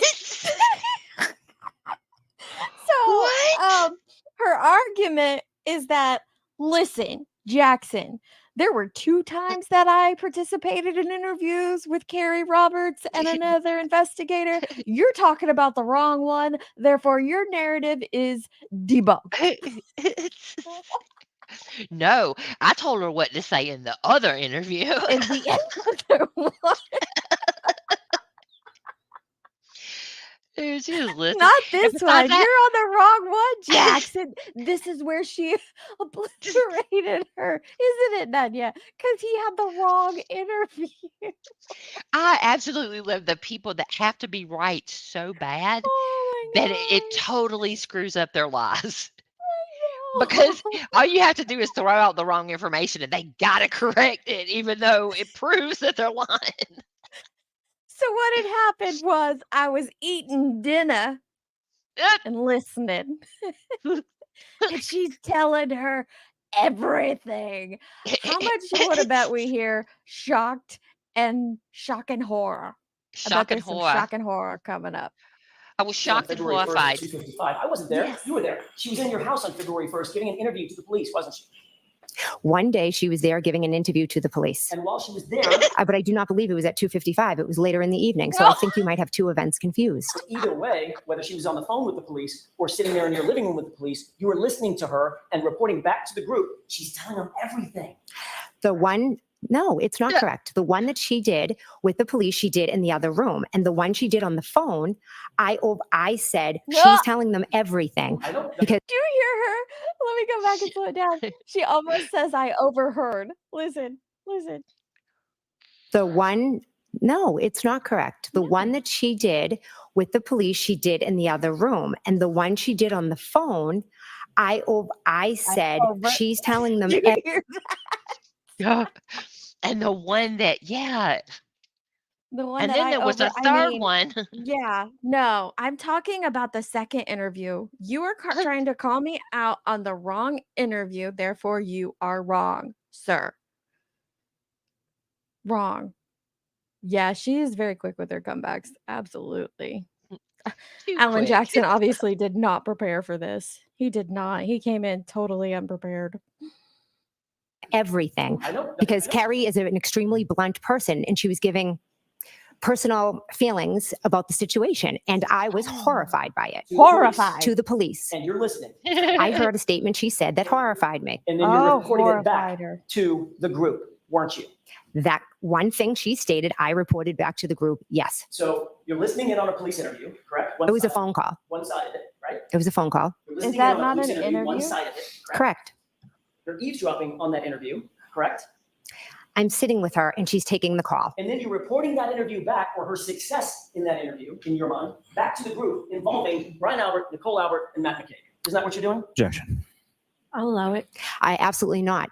That is not how it went. I was horrified because Carrie's a blunt person, not like me. And she had made a comment about Miss Reed and Mr. O'Keefe's. Not like me. Is that what she freaking said? What? Man. Carrie's You're a not- blunt person, not like me. I'm a true and honest person. She is a blunt person who tells all the tea. You can be blunt and honest too. But Oh we just watched you be blunt and a You know. jerk like this entire Jenny, time.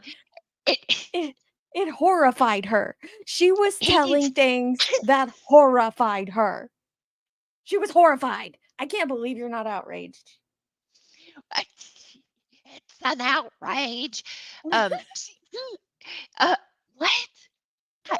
He needs to walk up there with like a hand mirror and be like, "May I approach?" And then go up there with the mirror and say, "Could you please hold this in your hand? Point it towards your face. I can't. What with do the you not see?" like me. She is a blunt person, not like me. Not like her. Not like She's an. not I'm a blunt. blunt person, unlike the object that was used to. Oh, no. Oops. I That was a overheard. different day. I That wasn't was a different day. listening and relaying the information that I relayed back to the family group chat. It If this wasn't is in the her house. having a filter, It was in the I'm so- basement. It wasn't in the house. The basement is not part of the house. It's under the house. I could see that argument from her. Nunya is spot on. If this is her having a filter, I am afraid of what no filter looks like. Absolutely. That is so freaking true.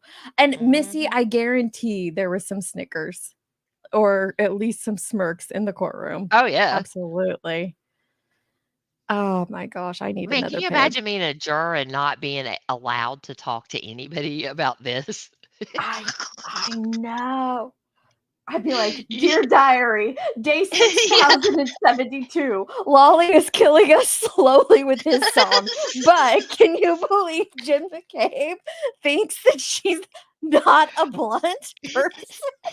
They keep trying to give us Kool-Aid WTF. in I'll solo see you in a cups, week. and I keep swatting it on the floor. What the I've hell? relayed everything I overheard so far. I'll be back tomorrow. Oh my God. I can't. This relationship. And I was shocked and horrified that she said it the way that she did. You're so shocked Shocked and and horrified. I said, "Oh my God, she's telling them everything." Yes. You decided it was so important to you to report that back to Brian Albert and his friends. Why I would you was- care if I she's was telling them horrified. everything? So you reported that back. Yes, I said she told them everything. When you were first confronted with these messages at Why is that a separate bad? proceeding in June of 2023, you claimed that you couldn't remember what that exchange was about, correct? Correct. And now you just all of a sudden have this newfound memory of exactly what that text message was referring to, correct? Objection. I'll allow it. Yes, because Carrie Roberts said a statement and it jogged. I said, "Oh my God, that's what I meant when I." Okay, I gotta slow back for this one. Okay, so she could This never is remember. crazy. She could never remember the shocked and horrifying comment that got her to tell her group chat that Carrie Roberts was telling everything, but here, she remembered it. Let's hear. Memory of exactly what that text message was referring to, correct? Objection. I'll allow it. Yes, because Carrie Roberts said a statement and it jogged. I said, oh my God, that's what I meant when I said she said everything. When did she say this statement? Probably in the fall. She has made this statement a few times in reference to Karen. You and Carrie Roberts are still coordinating your statements together. Oh, no, we're not. It's just an opinion she has of Miss Reed. And all of a sudden that became your, quote, everything, all this stuff. It didn't just become it. I forgot that I had written it. And one day Carrie made the statement, and I'm sure it happens to everyone. You forget something and then you're like, oh my God, that's what it was. No, I'm not sure that happens to everyone. Not if it shocks and horrifies Let me ask me. you a different question. When you were asked under oath a year ago, when it was things were fresher in your mind, you were asked specifically what you were referring to, and your answer was, I have no idea, correct? Correct. Because you didn't want to tell them that you had coordinated your statement with Carrie Roberts. Isn't that right? No, that is not right. I did not remember what it was. Went on to be asked specifically, do you know who you were referring to? And you said, maybe Carrie, maybe. I'm talking to Carrie. And the question was, but you don't recall this text? And your answer was, I don't remember. That's what you testified to a year ago, correct? Correct. But now you're talking about some memory of a disparaging comment that Carrie Roberts has about my client. And that's the everything in your mind. Yes, the things that she was saying. Quite obviously. Listen, No. Jenny. 86. My kids call that sound I just made the call of my people. That is saying, I am having one more cold fib for the night. It's the call of my people. Like, Correct. she does. This is so crazy. This is just outrageous. Yeah, because I caught myself, me of all people, I caught myself going, oh, I'm just going to skip the Lally part and go to cross. That's not me at all. Yeah. But I was like, it's so boring. It's so freaking boring. I lose my place. I lose track of my thoughts. It's so terrible. I'm doing it though, but I caught myself about to skip one. But hey, you're I sticking said, I with can't it. do them. Well, I what heard did she jurors just are do with taking her? lots of them. What? Oh, I'm sorry. I didn't know you were reading that. I was just saying, what was she just doing with her face right before you paused? I don't know. Let me go back. I'm going to get a t-shirt that says shock and horror. And I'm going to dress up like her for Halloween. I'm going to get the blazer too, but the t-shirt's going to say shock I and like the horror. blazer, actually. That's what I said. I'm love getting the blazer. the Padded powder shoulders, man. blue herringbone blazer. I'm here for it. 90s padded shoulders too. Yes. I would have to take the pads out. Mm. I never liked padded shoulders. Well, It I was. did at the time. Specifically, do you know who you were referring to? And you said, maybe Carrie, maybe. I'm talking to Carrie. And the question was, but you don't recall this text? And your answer was, I don't remember. That's what you testified to a year ago, correct? Correct. But now you're talking about some memory of a disparaging comment that Carrie Roberts has about my client. And that's the everything in your mind. Yes, the things that she was saying. Quite obviously, what you were referring to in that text in real time, Ms. McCabe, was that Carrie Roberts was telling the police, quote, everything that you had laid out for her in this timeline meeting you had with her, correct? Objection. So it's sustained as to that form. You can ask that question in a proper way. The everything you Did you? referred to in that text in real time was what you had worked out with Carrie in that timeline meeting, wasn't it? That was the everything you were referring to, correct? Incorrect. We never worked together to come up with a story. We have the facts, and the everything was a comment about your client. You went on in your group chat with Brian Albert, Nicole Albert, and Matt McCabe to give running updates about whether or not Carrie Roberts was actually following the script, correct? Incorrect. There was no script. 167. Just the Matt way that McCabe she's texted- like incorrect. I don't know. The way she says it, it reminds me of like my kids when they were little. Like, he's touching me. No, he's touching me. No, mom, he's I touching said me. time out. Can you imagine how long she'd have to say? Don't you like double your age and that's how many minutes? Yeah, that's not You have to good. be in That's- timeout? You're gonna be in timeout for a while. Mhm. Definitely gonna Buckle be up. in timeout for a while. What did Buckle Copa up. say? I hate her bleeder. I like Karen's booth. I hate the way that she walks, the way that she talks, the way that she dressed. Yep. Shoo, shoo, shoo. Yay. Shoo, shoo, shoo.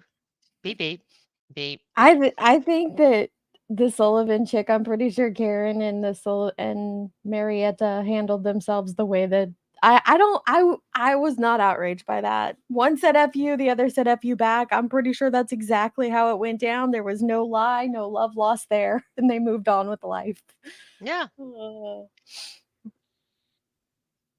Yeah. So I heard that somewhere. That one male juror in the back is pretty much checked out. He's looking out the window and she thinks he's already made up his mind.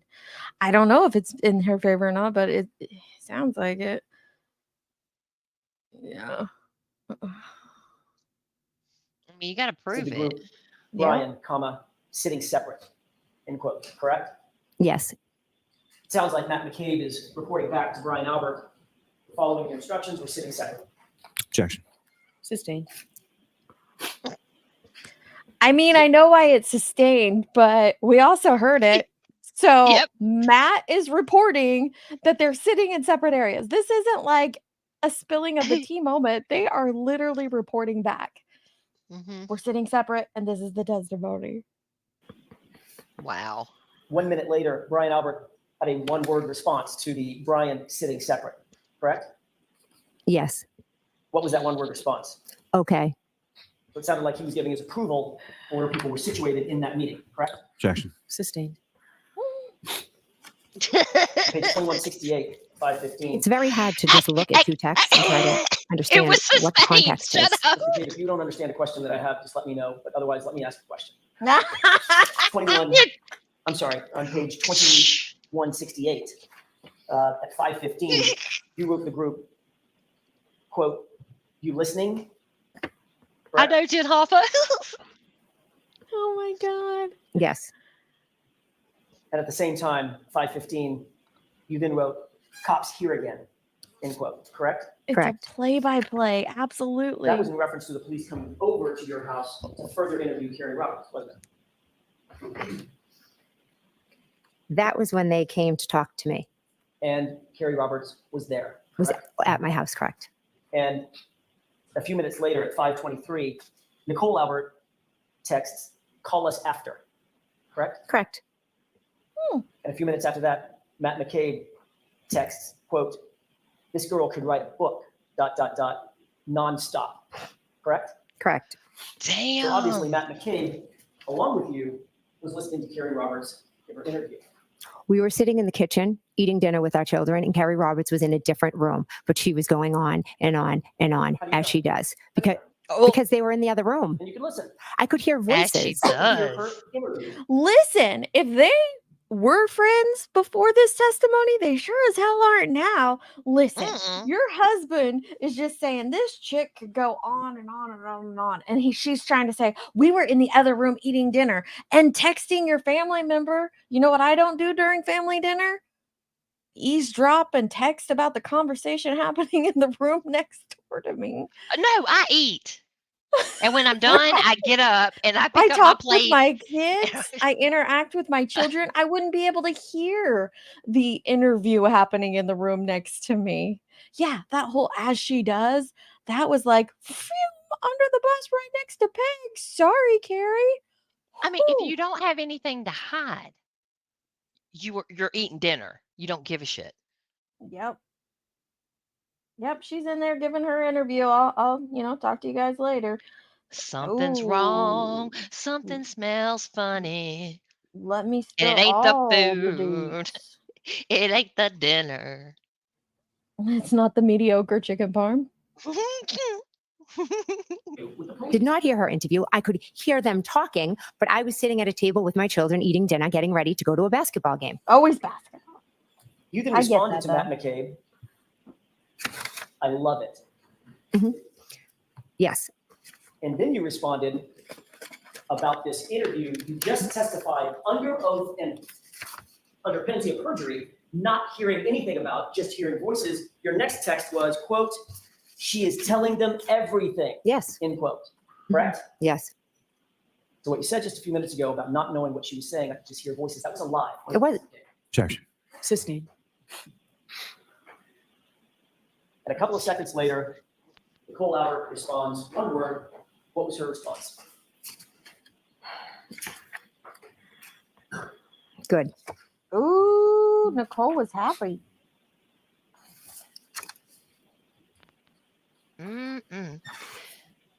Jen, please let up on Jackson So just in a order. little bit. Those texts say, you listening? You say, you I mean, listening? please. The objection. Mercy. At the end of Have the day, mercy. you were eavesdropping on an interview that Carrie Roberts was having with law enforcement in their official capacity, weren't you? No, I was sitting eating dinner, and some of the things, obviously, I overheard, but I was not eavesdropping. I'm saying there's a possibility if I'm sitting in this room eating dinner and someone's in another room talking, you can hear bits and pieces. Was I eavesdropping? No. Is there some big cover-up story? No. Who said anything You about a said- cover-up? Who said anything about a cover-up? Oh. Why? And- This is the part where it does not help them at all. Who said anything about a cover-up? Why are you going there? She said everything.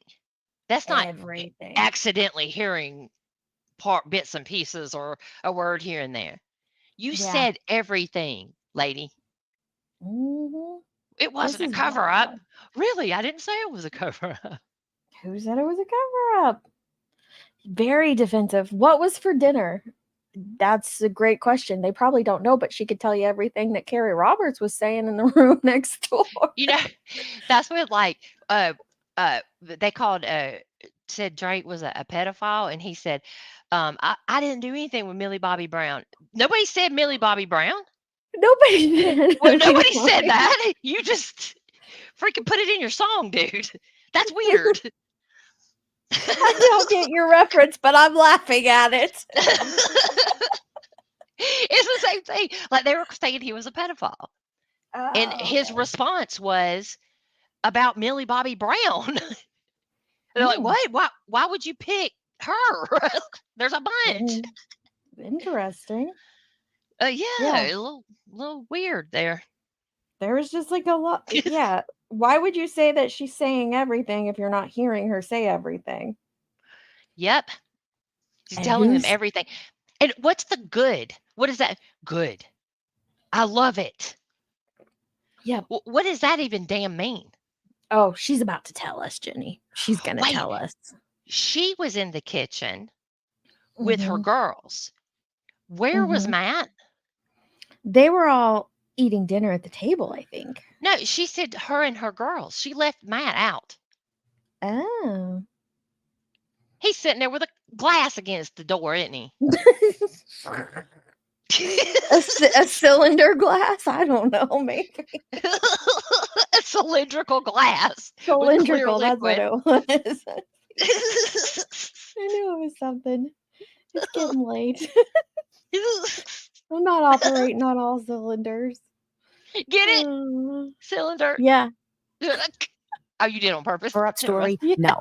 Well, why is the case? Does your story, does your testimony keep evolving? A second ago, you said, you told this jury, you said, I couldn't hear a thing. All I could hear was voices, like muffled voices from the other room. She was going on and on about something. Yeah. And then when I confronted you with a text message where you said, she's telling them everything, now it's, well, I may have heard a couple of things. Which is it? No, she was going on and on and on like she does. Oh. And you were listening on and on and on like you do. That's a I was second probably time hearing I've said bits that. and pieces. Burn. Listen. And freaking Lolly and Bev let this one go. But man, she's really taking him to task. Here we go. Well, I may have heard a couple of things. Which is it? No, she was going on and on and on like she does. And you were listening on and on and on like you do. I was probably hearing bits and pieces. Damn. Get him, Jen. Why was it so important to report back to the group that you were happy that Carrie Roberts was saying, quote, everything? Objection. She allowed it. Look, she's like, let me see. We Yeah. both lost our friend. Carrie Roberts was Stop it, Jody Sue. in shock, as was I in shock. The two of us had all this information that just kept coming back to us and back to us. And it was It's terrifying. This is days later, for one. And for two, wait until you hear the information. Wait until you hear the information. I can't stand that crap when people just do this manipulation shit when they're stuck. They get caught lying. Mm-hmm. And then it's, we lost our friend. I'm a Yeah, victim. the guy. I'm They lost the guy. Shut up. Yeah, the guy, the body. They Mhm. lost the body. That's all she's referred to him as. The guy, the body, unless she is telling us that it's her friend. Other than that, it's the guy or the body. Yep. Coming back to us and back to us. And it's terrifying when you go through an experience and you're in shock. And Carrie was remembering things. I was remembering things. So I was happy for her that she was piecing it all together, and I had pieced it all together because at the end of the day, our friend was dead and we were trying to figure out what had happened to him together. There was no direction. We were all trying to figure out what had happened because that's what you do when you lose somebody you love. Were you happy for her, or were you happy for you and Brian and Matt and Nicole? Ooh. For me and for her, because we were going through this together. There was no conversation. You got the story out that you're trying to get out from Carrie Roberts. Right? Objection. I'll allow that. There is no story. There's facts and truth on this side. There's no story. The story that you've created is not the truth. Did I create? I hit him, or did you? That's fact. The fact that conveniently you didn't mention in your report a blank, grand jury, right? That kind of fact. Objection. Is that right? That is a fact I Overruled. mentioned. So in some reports, it's there. She said overruled. She did. The She's fact is into you wanted this. to keep very close tabs on Carrie Roberts, didn't you? No. No. On January 29th, if you look on page 2223, did you text the group, quote, Carrie talked to cops and kept it simple, end quote. Ooh. Girl. Yes. Okay, it's becoming a habit. Who are you for looking you at? to keep tabs You're looking on at Carrie Lolly. Objection. Sistine. Did you see that? That was Yep. so obvious right there. Okay, She's like, you better stop this right now. Object it. for you Object to it. keep tabs on Carrie Roberts, isn't it? Objection. Sistine. You'll agree that over and over and over and over again, you're reporting to this tight group, Nicole, Brian Albert, your husband, how Carrie's doing in her stories to the police, aren't you? Over and over and over. I want to know how Carrie feels about this now. I am telling them what is going on. I wouldn't say it. Well, let's count them. Was there 4 of them?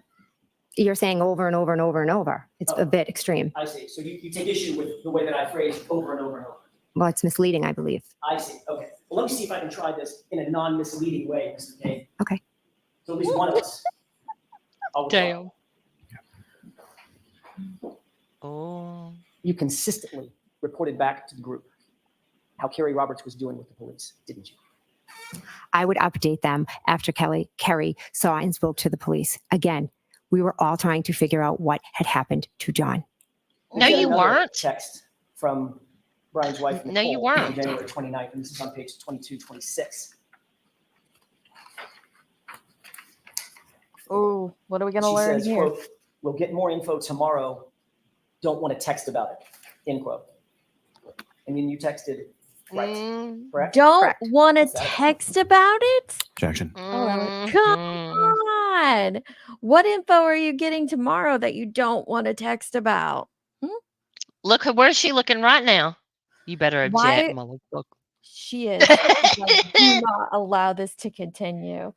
Wait, so Nanya said someone said that Jen, destroyed Jackson. Does she mean destroyed Wally with her eyesight, maybe?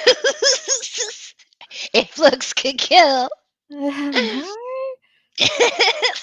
Dang. And she looks at him. I noticed that with her daughter. Her daughter actually did it pretty consistently throughout her testimony. Good. She'd look at him and he would say, objection. What didn't she say she'd already figured out everything? Wonder, she sure did. She was very happy that it had all came back. Mm-hmm. Yeah, and Yeah, that's she what I'm saying. was It's about like- to crush that water bottle. She was like the Hulk, like She-Hulk. was. She She was Furious. You wouldn't like me when I'm angry. Um, she she said we were trying to figure out what happened to our friend, not John. Like she Nope. still can't go that extra little There's no step there. personal connection there. No. And she said we were trying to figure it out. No, you weren't. You already had it figured out. Yeah, You you and your already group had everything chat figured out. already had it figured out. Mm-hmm. I seriously hope we hear from Carrie Roberts after this trial. I'm very curious as to what she thought about all of the things, about And we had how blunt she is and about how much how chatty she is. Although she makes a joke about it, but it felt very self-deprecating when she made a joke about it. Oh man. Why people have to do that? She's such I a know. she has multiple times to put Carrie down about how much Multiple. she talks and on and on and on. And she told him everything. I was horrified. She was it was shocked and horrified. Shocked and Yeah. horrified. I just this woman is disgusting. Something's not right though. I mean, and it could be something. I don't know, but it's all There's pointing. there's no personal touch here. Their little circle. Yeah, you're right. It was a very. I think she was very happy This for the little circle. we haven't even heard from Higgins or Proctor, Mm-hmm. right? Or what's her name that I looked up earlier? The trooper that the Price. defense is not calling, but Mm-hmm. I mean that the prosecution is Comment not calling is not calling. for whatever reason. She's not even on the list. Yeah, so much distancing from someone they loved. You're right, Hmm. Swiss. That's what it feels like. Some could say she won't say his name. Yeah, it's that distancing for sure. It's But like bizarre. I didn't see all of Carrie's, but what I Mm. did see, right, was seemed real to me. Whatever anything that she says though about what happened, I don't even feel like you could count that. And Carrie's doesn't always point in favor of the defense, not at all. But even those things that aren't good for Karen, they sound genuine coming from her. They Hmm. do when Carrie says it. Yeah. Because she's very blunt. No, but she's very direct about what she's saying. Even when it is the shock and horror thing. So what could she mean by she's telling them everything? What does that even mean with the good and I love it? What does that mean? Oh, Your she tells story us. is your story. Mm-hmm. It's weird. Very weird. We decided that we would talk on the phone. My children look on my phone. Her children look on her phone. We were working with the police. I was sharing information and everything that had happened. We didn't want it to leave our little circle because we were trying to figure out what happened, and we're not going to go running around letting people see, oh my gosh, Your they think children? this might have happened or that might have happened. It was nothing more than let's not text about it. So you wanted to keep it, in your words, in your little circle, correct? Correct. I didn't want it all out there what we had thought had happened. I was going to let the police do their job. Wait, okay.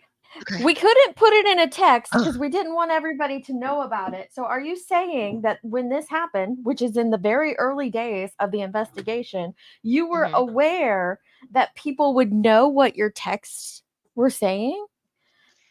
Yeah, she's claiming that she wanted to keep it from her kids.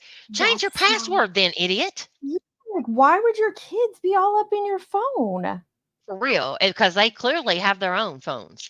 My kids never went through my phone. Did they go through your? Well, sorry, but like I don't, I know that's why I said sorry. I didn't mean that, but you know what I mean. Like they don't go through your phone like that. Not my teenagers. nieces and All her kids are nephews, teenagers. my nieces and nephews like to play games. I would give Like them my phone little to play kids, games yeah. before they had phones, but they weren't looking through it ever. So But they I mean, and weren't I looking at wasn't your worried text about it messages really. and group chats, were they? No, but they wouldn't have even Exactly. known at that time how to get to it. But claiming that you think your daughters would be going through your phone to figure out what's happening with something that they clearly don't care about based off what we've seen. That's right? weird. Other than the harassment that it brought them, That is right? Which is weird. bad. They shouldn't be harassed. They absolutely No. should not be harassed. None of them should, including this monster sitting here. Mm. But that's ridiculous. That's everybody's focus is what they've had to deal with, and there's just nothing for John here. Yeah, that's the thing. That's what I really loved about Carrie's testimony is hearing about John, bringing him back into the trial. Yep, that's And why I about like what it's about. his brother and sister-in-law. And his I friends, like his real theirs. friends. Yeah. Even the Sullivans, you might not like them. I loved hearing the stories about John from the Sullivan sisters. It was really Oh my nice gosh. to hear that side of Well, him. that was John's partner, Yeah. right? Okay. They didn't mention that. I don't think. I didn't hear it. Yeah, they mentioned it briefly. Oh, did they? I know they mentioned his suicide. Yeah. I didn't know they mentioned they were partners. I missed it. Mhm. But I heard only the very first part of Edda's, and I didn't hear the rest of it. Yeah. It was So good. It was I'll go really listen good. to it. Job. He was So by such a good definition, dude. the He info was. that Nicole Albert was talking about, that needed to be kept very tight, very secret, correct? We needed the police to do their job, so we weren't going. Texts. And Nicole Oh, wanted we her needed the texts, and the police. group wanted their texts to be kept secret and private. Isn't that right? Not secret and private. We just weren't going to communicate certain things over text. Oh, Did you this give, does not look or good did for they give him. you any private information the next day on January 30th? Didn't even give me private information. So let me put it in context. That text from Nicole Albert, we'll get more info tomorrow. I don't want to text about it. That was on the 29th, right? Okay. So Okay. did you get additional info on the 30th, the next day? I have no idea. Did anything significant happen on January 30th in connection with this case?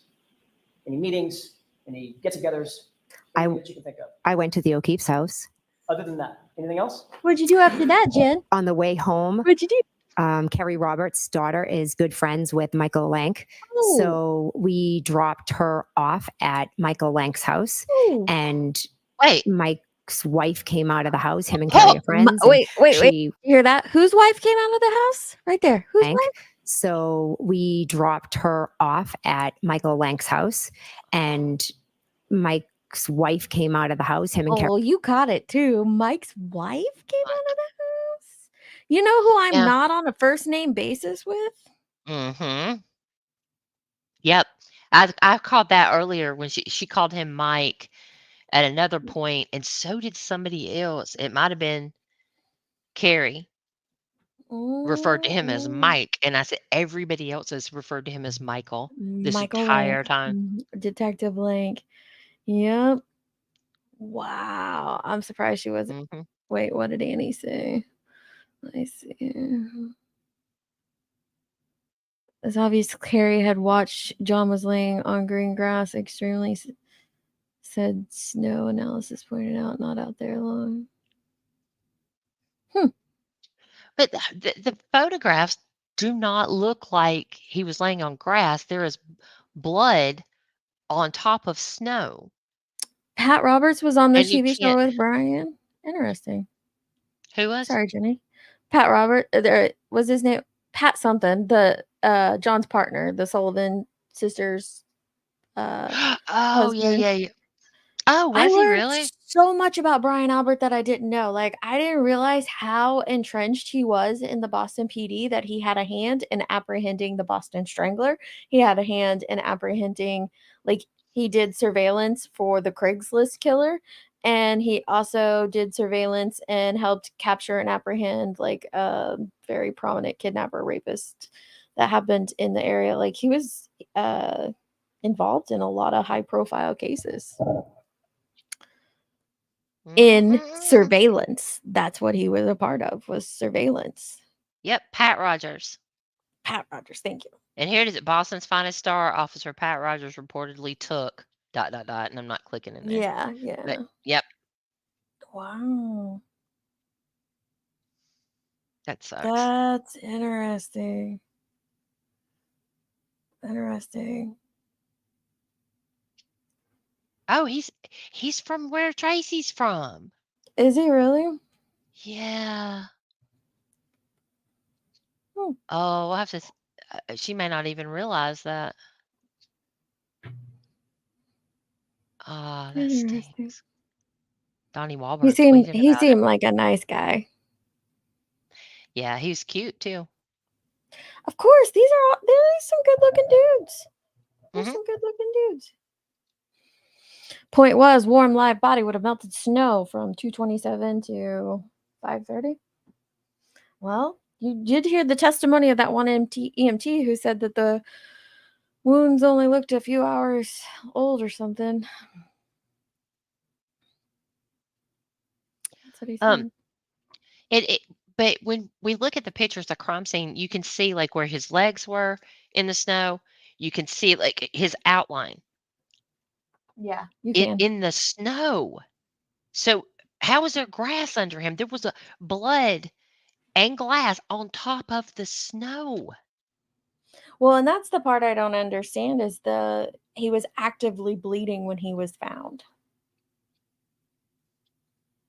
If he had been That's great. laying there for 6 hours, would he be actively bleeding? Oh, did you hear Carrie say he looked different when he was at the hospital because both eyes were swollen big and only one was in the yard?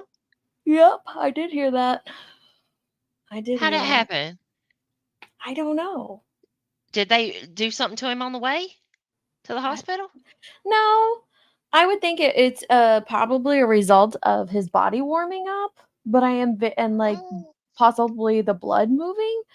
But I'm very curious to hear from an expert on that. It is weird. Yeah, that's true. We The do need an expert. CPR, yeah, that's right. Like Rubicon said, the CPR pumping the blood through him. That could be it too. Yeah. But it just seemed like one of them was swollen, but not the other Mhm. one. Do you know what I'm saying? So that is what was kind of Well, if it was weird bruised, to but then me. the cold slowed it down from like puffing up and bruising, and then you get him Yeah, warming yeah. up and the blood pumping through him, then it causes it to swell. Maybe. Fair. That's yeah, it's possible. I have no idea.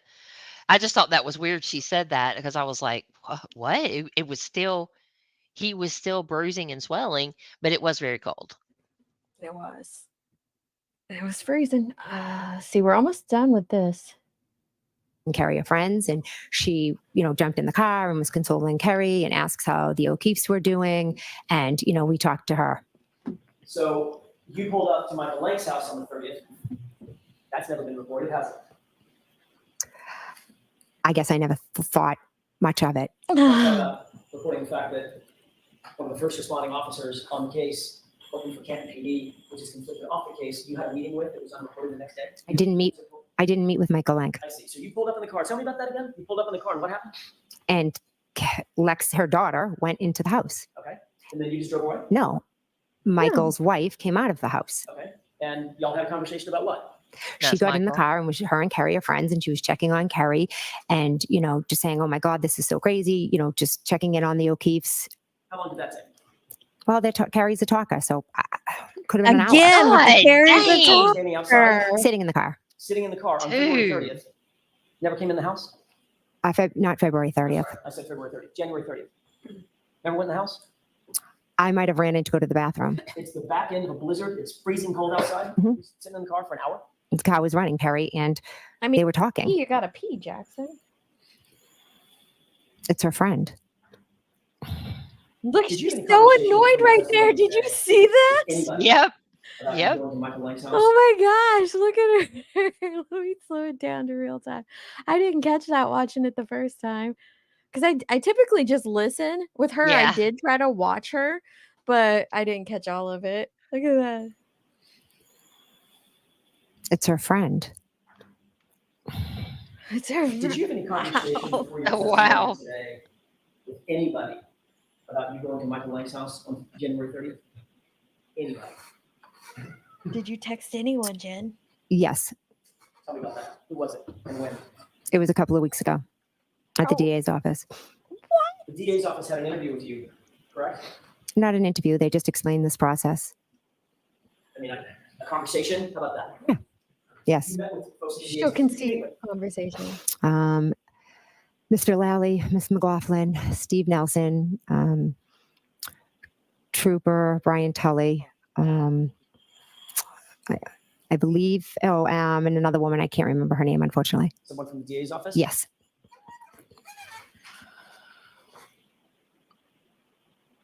Beelan?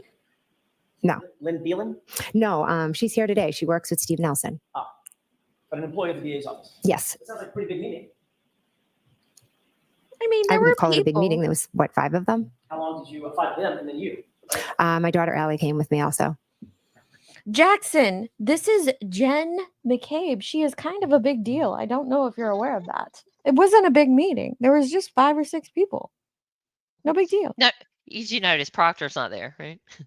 I heard that. No Proctor. Interesting. Oh. The meeting's getting bigger. Anybody else? No, we both went. Was Allie in the room when you were? Take issue with every word I use. When you were You already talked to said she by the DA? was. Allie and I were both in the room when they received, when they went over everything, you know, how this all works, because this is all brand new to us. And then they asked me to leave the room. And I listened because I'm a good and honest person. I already told you this. She keeps saying that word. I do not think she knows You were about what to that say, word means. and I lost the end of that sentence. When they received what? I didn't mean the word received. Did you receive anything? No, I looked at my grand jury notes. Now, You said I didn't mean at the this word meeting, received. was anybody taking notes? No. You have a bunch of lawyers and DAs, and nobody has a notepad with them? Nobody took notes. I believe Mr. Lally had a number of folders on the table. Taking notes in your- I do not believe anyone was taking notes. It was a casual meeting to explain this process. Listen, I believe this. I don't think one of those individuals were taking notes, especially Mr. Lally. I'm just saying, I don't think any notes were had in that room. Yes. It's okay no to go for Higgins. prep. Yes, that's the thing. Like, why is she making a big deal about this? Prep is a normal part of the process. Absolutely. Well, I she is wonder if making the it courtroom. slightly. She's making slightly less more of a deal than she did about everything else that was totally normal. I can't remember if she says the horrific thing or if I've got to listen to part of the next day because we got to hear the horrific thing before we go to bed. Is that meeting recorded in any way that you're aware of? No. How long did the meeting last? Allie and I were probably in the room, I don't know, approximately 20 minutes. Then I left and they spoke with her. And then I went back in and they spoke with me. How long did they speak with you? Honestly, maybe half hour. And during that half hour to an hour, did they go What was over Allie with you doing? what they expected your testimony to be? They never spoke about what they expected my testimony to be. They just Bullshit. showed me some pictures that might be shown. I listened to the 911, What picture? That's your test. just of the house and how I'd be asked to, show. That's what your we're gonna put a picture testimony of the house is. and they'll have a Jen. laser. When we started this conversation, it was He because you spent an said, hour asking her what in the answer to weather my was. question, Yeah. was Nailed down. anything ever brought up to you about this meeting at Lank's house? Mhm. You said yes. Mhm. So obviously they did talk to you about your testimony. It wasn't just about the process, correct? I asked what discovery had been turned in regard to me. So you wanted to prepare. See? She has to do these people's jobs. She She has to said, do, "What like, discovery what discovery has has been turned in? referring to me?" Yep. She had to ask that. Isn't that What? crazy? That's wild. I would never ask that question because it's They not are relevant. It doesn't matter because I didn't do anything wrong. because you get up and you give your Oh my God. testimony. Like, and they're gonna tell you beforehand anything that like you need to know. And like, hey, we think the defense is gonna try to trip you up here. This is what you should do. She's like, yeah, well, what discovery did you have on me? What did they find on me? Spill those deeds to me. What? To make sure that you knew what you might be asked on cross-examination, correct? I wanted to know what was coming. Yes. And you knew that one of the things was coming after this meeting. Well, let me ask it a different way. During this meeting, did Mr. Lally tell you one of the things that's going to be coming is you had an off-the-books meeting at Lank's house for 45 minutes? 45 No, minutes. that's not how I was told. Did he tell you that the defense had uncovered a report that established that you were actually at Michael Lang's house for 45 minutes that had never been reported to the defense or the prosecution before the phone extraction had been done. Did he tell you that? I was asked, oh, were you at Michael Lang's on the 30th? So I was had told a lot of time or to come up asked. with a Which one? story about why you were at Michael Lang's, correct? Objection. I'll allow it. I didn't need time to make up a story because I have the truth of why we went. And the truth, according to you, is you pulled up at Michael Lang's house. The first responding That word officer doesn't mean what you think it means. had a meeting with him the next day that was never reported to anybody for any purpose. I just met. I mean, she could say that back to herself. Like, I didn't need to know what discovery they had on me because I had the truth, right? Why does it not work that way? Because she... Oh my God. I don't need to know what they found because I have the truth. That's like, hey, Deets, so I'm going to expose Deets. Do you go, oh, what do you have? No, you go, expose what? Yeah, exactly. Go for it. All right, let me know what you got. You got a picture of me hoarding Mr. PM or some shit. Oh my goodness, you have a picture of me voting the horror. I voted as an American. Expose away. My goodness. The Commonwealth has already blown this case. It's been 4 weeks, and all the Commonwealth has done is try to disprove the defense's theories of the case instead of proving their case. Absolutely. And the Aruba motive is laughable. The Aruba motive it's worse than laughable. It's like, if that is what you have as motive, a month of cool down time. Yeah. A whole month of cool down time. And then the way that she goes about planning it. more trips afterwards. It's to hope that he's behind the car in just the right spot. Yeah. So she can hit him. Nobody would ever know she hit him, even though it was snowing. And her car has all this stuff on it. Right? Yep. That they probably do have. And she can hit him. Hopefully it'll be a nor'easter. Right? In the plan. Right.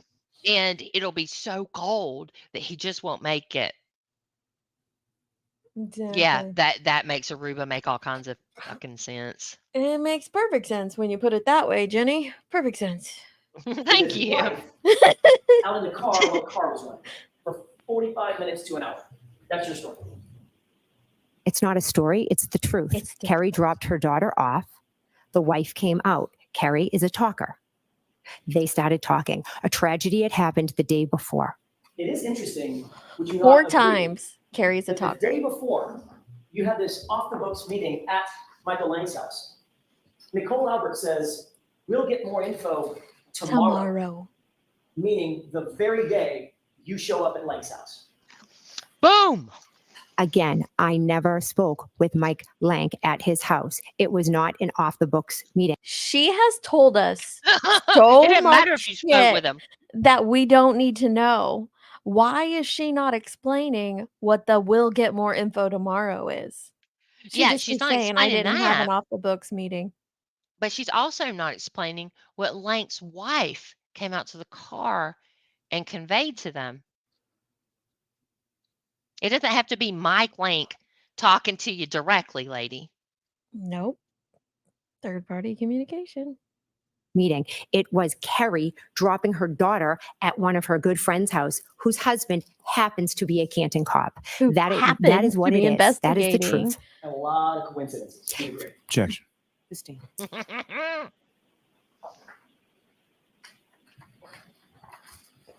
Yes.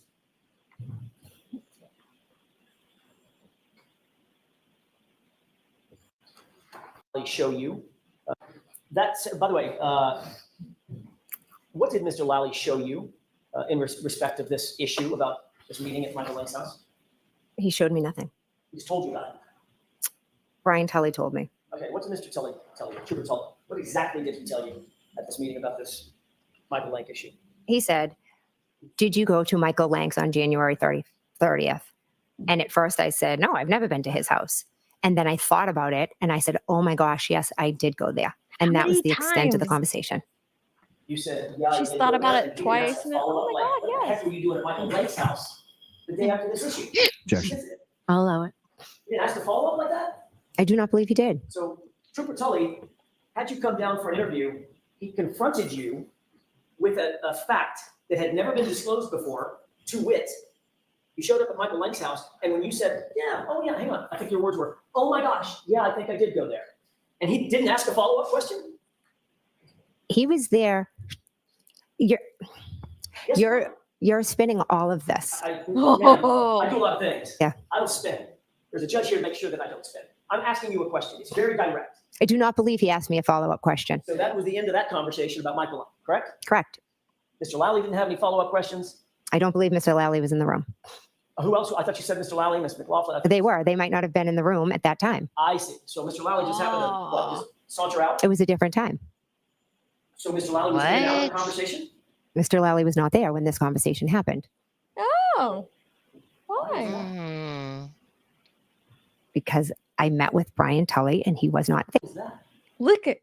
He asked, why is that? Watch what she does. Like, this is the biggest pregnant pause ever of like, are you not going to object, Lolly? Because look, her eyes get big and she looks over to Lolly. Mr. Lally was not there when this conversation happened. Well, why is that? Because I met with Brian Tully and he was not there. Is Brian Tully taking notes? No. He's a state trooper interviewing a witness, and he was. Objection. Sustained. The same report that has you at Michael Lank's house also has you picking up Nicole Albert going by 34 Fairview just before you went to Michael Lank's house. What? You aware of that? We did not pick up Nicole Albert. What? So you went by 34 That's not what he Fairview, said. been diverted, right? He didn't ask That's you. not what he said. He asked you, are you aware? That's what the report says. Holy cow. It says you went by 34 Fairview, not we didn't pick up Nicole. What? Did he mention Nicole? Yeah, listen. Oh, I missed it.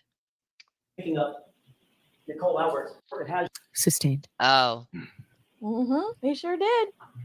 the same report that has you at Michael Lank's house also has you picking up Nicole Albert going by 34 Fairview just before you went to Michael Lank's house. You aware of that? We did not pick up Nicole Albert. So you went by 34 Fairview, then diverted. Picked up Brian. Right after you went by 34 Fairview, went directly over to Michael Lank's house. What was the reason you stopped by 34 Fairview first? We didn't stop by. Maybe Carrie slowed down, but we did not stop by 34. Why were you even going by there? Nope, that's how we get to Michael Lank's house. If the report shows that you actually stopped at 34 Fairview and then went to Michael Lank's house, would we have another oh my gosh moment? Nope, no oh my gosh moment. We did not pick up Nicole Albert. Did anybody else go with you over to Michael Lank's house? No, it was Carrie, myself, and her daughter. Maybe Okay. My goodness. Whose house were they coming from? They were coming from the O'Keefe's house and apparently stopped by 34 Fairview. To 1 o'clock. What day was this? The 29th? 30th? 30th. The 29th. Jurors, we're going Or to try and go 30th, right yeah. up to 1 o'clock. Okay. The 30th.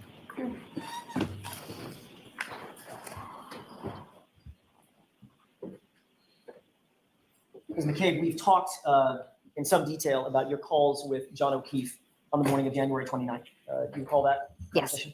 I want to focus your attention on or at 12:14 a.m., moving up to about 12:50 a.m. You have that time in mind? Yes. You've seen the Celebrite extraction from John O'Keefe's phone, which Mr. Lally showed you the other day, correct? Correct. And you went through the series of phone calls that were made and that appear on his extraction report, correct? Correct. I just want to run through those time-wise very quickly, just to orient you, if I can, and then I'll ask you some specific questions about it. You took a There was a short call at 12:14 a.m., correct? Correct. That was a call that you indicated was answered. You had a conversation with Mr. O'Keefe. Correct. There was a call at 12:18 and 47 seconds. That call also was answered by you. John O'Keefe made that phone call, correct? Correct. Then there's the 12:29 and 44-second call that you indicated was not answered. Correct. And that was a call to you, from you to him. Correct. There was a 12:41 call from you to John O'Keefe, correct? That was Correct. There was a 12:41 and 54-second call from you to him. Is that right? Correct. There was a 12:43 and 19-second call from you to him. Correct. 12:46 a.m. and 16 seconds from you to him. Correct. 12:47 and 52 seconds from you to him. Correct. And 12:50 and 37 seconds from you to him, correct? Correct. You saw in his extraction report that all of those calls after 12:18 were missed calls, correct? In his report that you showed me? Correct. In other words, the only two calls that were answered were the 12:14 and 12:18. Everything else was a missed call. I believe so. I would have to refer to it again because I've seen so many reports. She's And so Mr. Cade, important. She's seen them according all. to the extraction reports that you've seen this morning, comparing yours to his, every single one of those calls was deleted off your phone. Jen. Correct? According to the reports. According to that report, yes. According to that report. Let me ask you another question. Have you ever misplaced your phone? Yes. Just in life, everybody does, right? Yes. What's one of the first things you do if you're with your daughter or your husband or a friend and you're in your house and you misplace your phone? What do you do? Oh, I'll ask them to call my phone. Even over and over and over, right? Correct. Could be as many as 5, 6, 7 times. Usually I hear it the first or second time. You're looking for a buzz or a ring, isn't that right? Correct. And you might do that if you're searching for a missing phone, correct? Correct. Girl. With regard to Leave it. the calls Leave that it. were deleted from your phone, you were asked about this under oath at another proceeding, weren't you? Correct. And you claimed at another proceeding that you had an So she was asked about this specifically at the federal grand jury investigation. That's what I've been paying attention to every time they talk about another proceeding. So this is Yeah. something that the feds were specifically questioning her about. Why would the feds be specifically questioning her about this? Let's at hear another it. proceeding, weren't you? Correct. And you claimed at another proceeding that you had an explanation for all these missed calls starting at 12:29, 12:41, 12:41, 12:43, 12:46, 12:47, 12:50. You have an explanation for that, right? Can I see the report? Oh I'm no. asking you about your What the testimony. fuck? And I'm asking, About these calls. yes, I'm asking, can I see it, please? I'm asking you a different question. Oh my At this God. other proceeding, which you were under oath, Yes. right? You explained that these calls were what? These missed calls, incessant missed calls. What were they? You used a word. All right, 2 words. I believe I used the word butt dials. Butt dials. You claimed that every God. one of Not these the calls butt was a butt dial. dials. Is that right? It's the Yes. butt dials. You claimed that every one of these calls was a butt dial. Is that right? Yes. So according to you, you literally butt dialed John O'Keefe's phone 6 times in the span of 19 minutes. Is that right? Not the butt dials. I don't remember making any of those calls. So my assumption is I put my phone in my back pocket and that was it. You what? Oh my When you god. dial someone by mistake, you hit a button, set your phone down, the phone has to be open. You'll agree with that, right? Correct. Can't be locked. It takes several iterations of movement to get a phone open.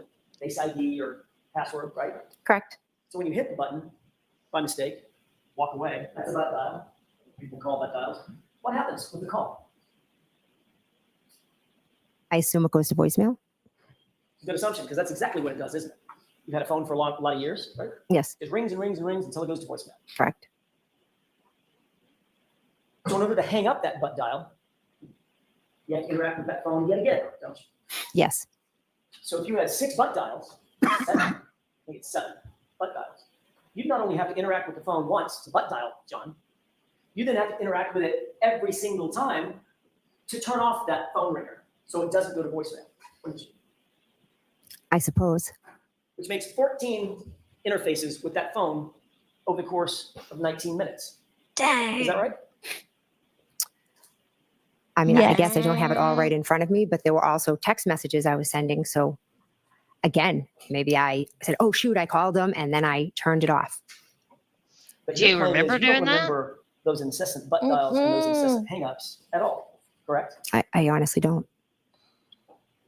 So you would have had to, that you interacted with, by the way, you'll agree that the phone extraction showed that John O'Keefe got no voicemails from you, right? I didn't look, but So that means you would have had to interact with that phone 14 times over the course of 19 minutes at the exact time frame that the Commonwealth suggests John O'Keefe lost his life.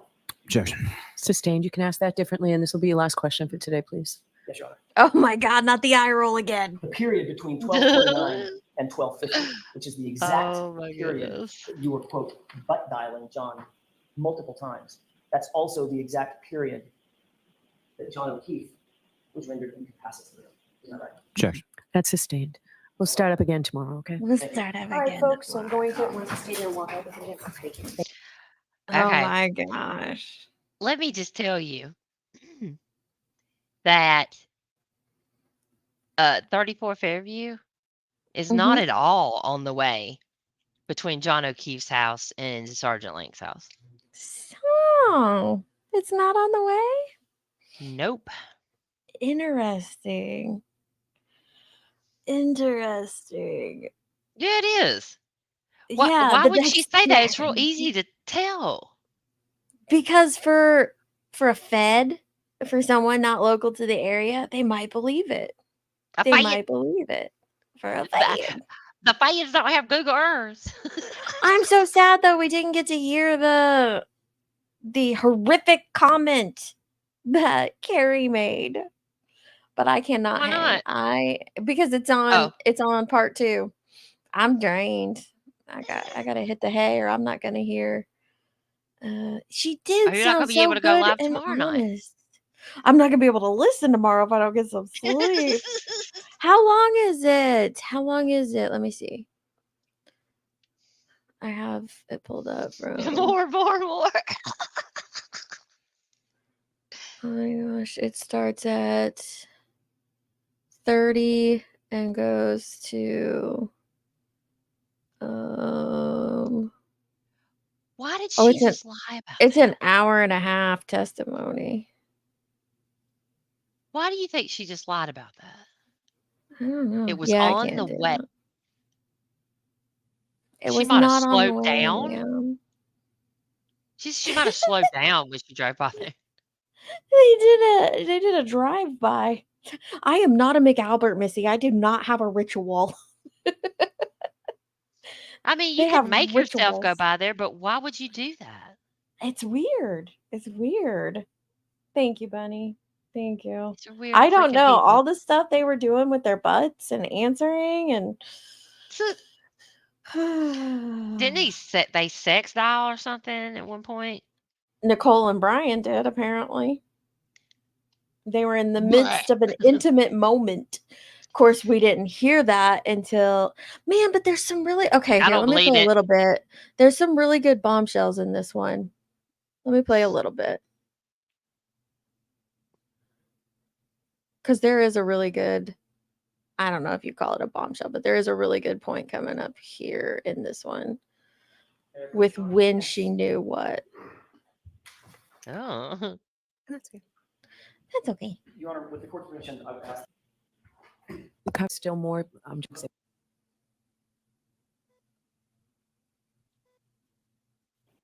More likely true than not that the person trying. Permission for that was, well, I wasn't asked that specific question, correct? Correct.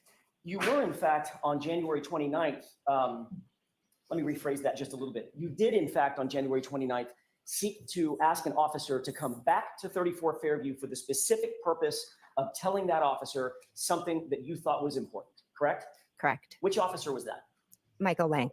And about what time did you ask Officer Lank to join you back at 34 Fairview?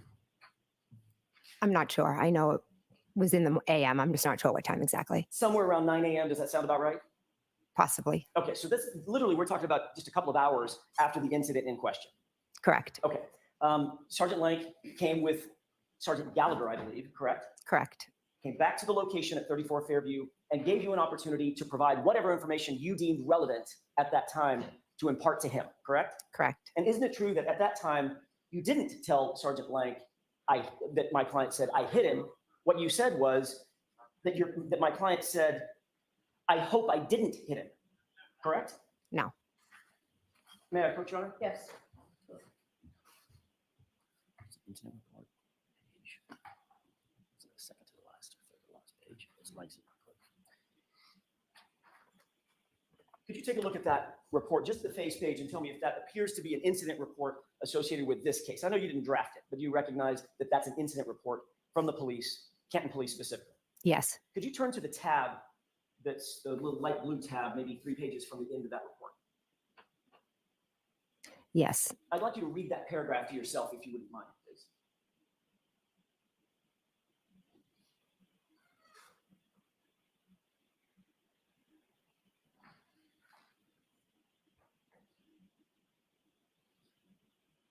She does look better without the harsh makeup, I agree. Or maybe it's the lighting. She's calmed down. Mm.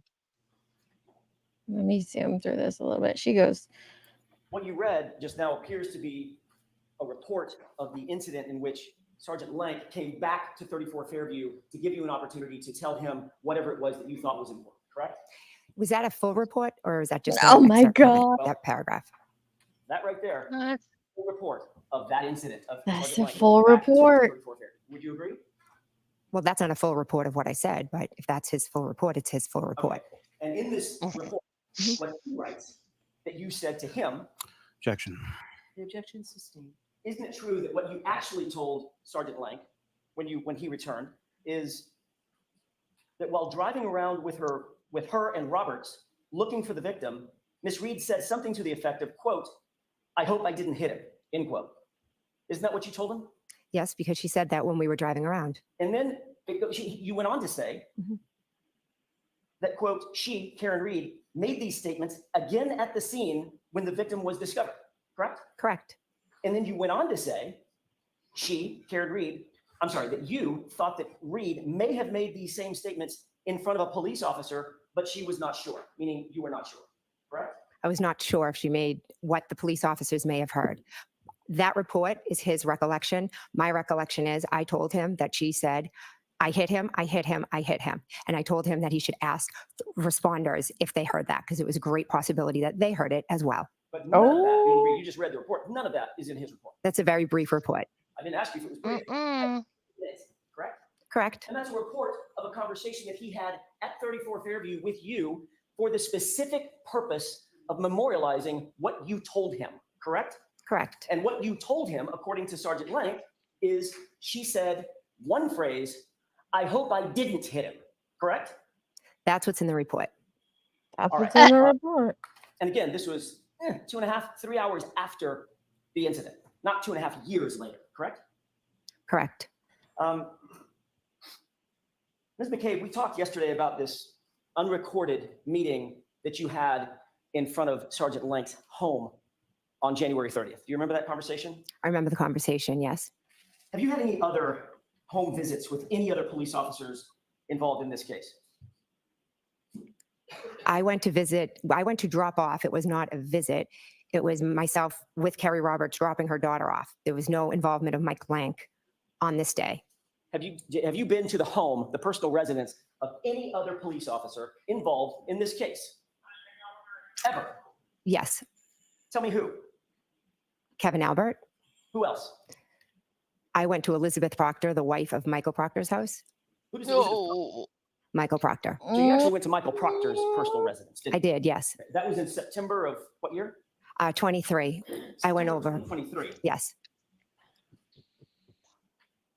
We have two mothers.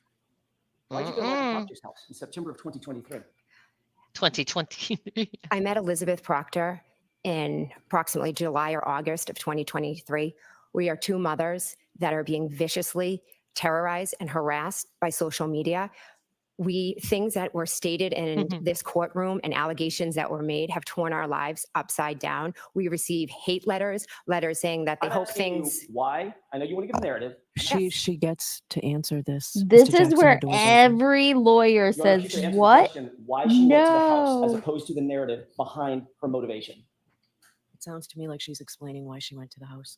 The door was open, Mr. Jackson. Go ahead.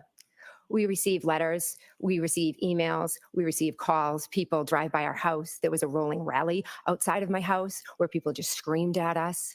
They take pictures of our children. They took a picture of my daughter and put semen on it and said property of some named blogger that I think the defense is very familiar with. That's so disgusting. that is why myself and Elizabeth Proctor got together. Michael Proctor was not home. We are two mothers trying to get through the unthinkable together. So you were upset about the public outrage concerning your family's involvement in the death of John O'Keefe. I was outraged because I am a state witness that is being tortured because of lies. Because of public outrage concerning your family's involvement in the death of a police officer, correct? No, it's a social media witch hunt. I see. So you decided that the best You way know, for you to address that. That sounds like Lolly. That's exactly what he says in pretrial motions. Social media witch hunt. Like that is that's very rehearsed right there. Which I mean, I'm not disagreeing, whatever, but like, yeah, that sounds exactly like these same things that he said. So you think? Sorry, go ahead, babe. I'm so sorry. I'll just make it quick. You think that he didn't mean to do that at all, or once the door was opened, that he was like, all right, we'll do it this way. Sure. Well, I don't know what he meant to do or not, but I know like every recap I've listened to on this from lawyers, they say that is not opening the door to what she goes into at all. I find that interesting. I don't know, but I sent you the map, by the way. I put pins on it and everything. Did so you? See. Okay, Yeah. on Discord? Yeah, I'll pull it up. Yeah. Is to go to the lead investigator's home, personal home, in this case, correct? I went to visit Elizabeth Proctor. Michael Proctor was not home. So just like when you went to when you went to Sergeant Lent's house, and the only person you met with was his wife, when you went to Michael Proctor's house, your claim is the only person you met with was his wife. I personally did not go to Mike Lanks. It was not Jen going to Michael Lanks. It was Carrie Roberts dropping her daughter off, and I happened to be in the car with her. Elizabeth Proctor, I met with because we couldn't take the torture any longer. And you were later asked about this unrecorded visit at Trooper Proctor's home by Massachusetts State Police, correct? Can you remind me? Sure. Did you have a conversation with a trooper by the name of Tully, who interviewed you specifically about your contact with Michael Proctor? Could I see the report to refresh my memory? Do you not remember having a conversation with Trooper Tully? I've had many conversations over the last 2 years. Over the last 2 years with a number of troopers. Everybody wants to talk to Jen. Refresh your recollection. I want to know. Oh my God. And you didn't keep track of any of it, I'm sure. About your relationship with Michael and Elizabeth Proctor with Trooper Tully. I know I had a conversation with a trooper about it. I don't remember exactly which trooper. Fair enough. May I approach? Yes.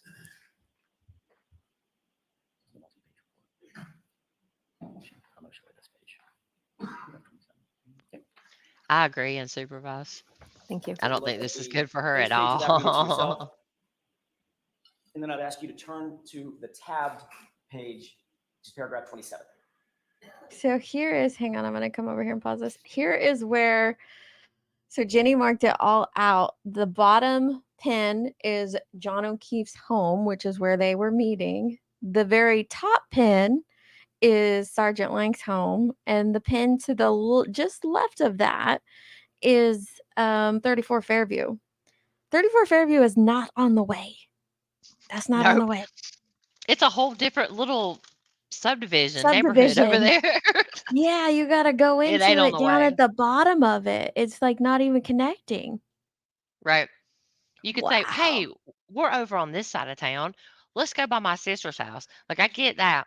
But That would she make says sense. it's on the way. It is not on the way. Not And they on the didn't way. stop. She might have slowed down. Carrie might have So, slowed down over there. what? Did they just want to see it?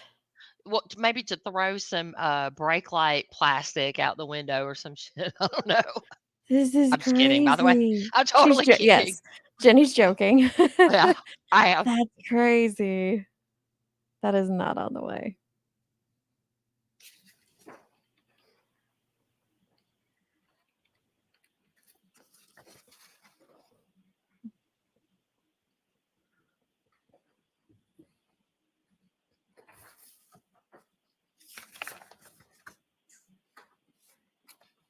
Okay. You have that in mind? Yes. May I approach, Your Honor? Yes. Thank you. Does that refresh your recollection, Ms. McCabe, that you had a conversation or an interview, formal interview, with Trooper Tully about your relationship with Elizabeth and Michael Proctor? Yes. And you told, actually, let me back up for a second. Okay, was that somewhere in the vicinity of September, late September, early October, when you had that conversation? Is there a date on it?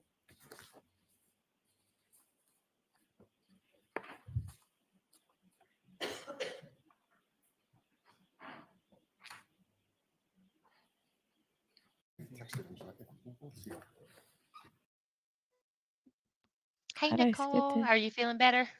Oh, I went to the wrong spot. Okay.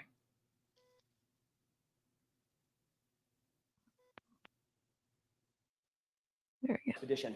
Do you remember a call on February 14th with Trooper Proctor lasting about 17 minutes?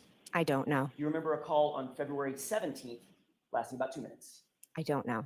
Do you remember a call on February 28th lasting about 2 minutes? I don't recall. Again, it's hard. I expect that your answer is going to be, I don't recall, but I want to make it better if I could. So this is not a test. Yeah, I of your don't memory love at this point. part. I'm expecting to have it memorized. I just want to ask if maybe one of these stand out in your mind, or all of them. What Oh, about here. a second I call on skipped the February wrong spot. 28th? Here we go. Actually, let me My back bad. up for a second. Okay, was that somewhere in the vicinity of September, late September, early October, when you had that conversation? Is there a date on it? Okay, there's the Elizabeth. Do you remember all the phone calls that you had with There her? we go. No, Sorry. I don't. Would it refresh your recollection to take a look at a log of your phone calls? Yes, that'd be great. Thank you. Yeah, Oh, Yes. that's exactly what she wants. Is this what was marked 00 or It's 00 not. this morning? That will be next. Okay. Was it just a full? A lot of calls there. There are blue tabs. You could look at those blue tabs and then tell me when you've taken a look at those.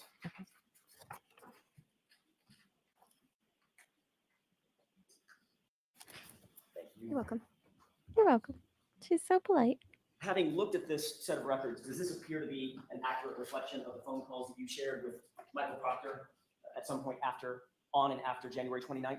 Yes. Listen Just to summarize how those, many. and I don't want to belabor this, but there was a call on the 29th at 10:55 a.m. with Trooper Proctor, correct? Correct. There was a call on the 29th at 12:49 p.m., correct? 2. I didn't memorize them. I understand. Would you So if you want to give me the paper back, then I could probably answer correctly. You want to Okay. do it that way, we certainly can. May I? Yes. Thank you. Thank you. She has to go through them too. She ain't going through them. She just looks like she's going through them. Correct. Yeah. Next up, January 29th, 12:49 p.m. Trooper Proctor calls you for 1 minute 8 seconds. Okay. Correct. 2. January 30th at 9:51 3. a.m. You called Trooper Proctor. 4-second call, probably a voicemail or something. Correct. January Hi, 30th, butt doll. a minute later, 9:52 a.m. You then called Trooper Proctor again. 21 minutes and 31 seconds. 4. Correct. January 30th, same day, 4:45 p.m. Trooper Proctor calls you for 9 minutes and 43 seconds. Correct. 5. January 31st, the next day, at 11:51 a.m., you call Trooper Proctor for 2 minutes and 53 seconds. Correct. That is the sum of those call logs, correct? Correct. 6 calls in 2 days. Those aren't all the calls that you had with Trooper Proctor. That didn't stop. It's just where these logs stop, correct? I have to see my further Yeah. logs. Do you believe Oh that my you had God. phone calls with Trooper Proctor after that last call on the 31st? I know I did in 2023. Okay. In 2022, did you have additional phone calls with him? I'm not sure. I'd have to look at phone records. May I inquire? Yes. Thank you. Ms. McCabe, I don't have the records in front of me. Maybe they'll be found before the end of our conversation. But in the meantime, for expedition, do you remember a call on February 14th with Trooper Proctor lasting about 17 minutes?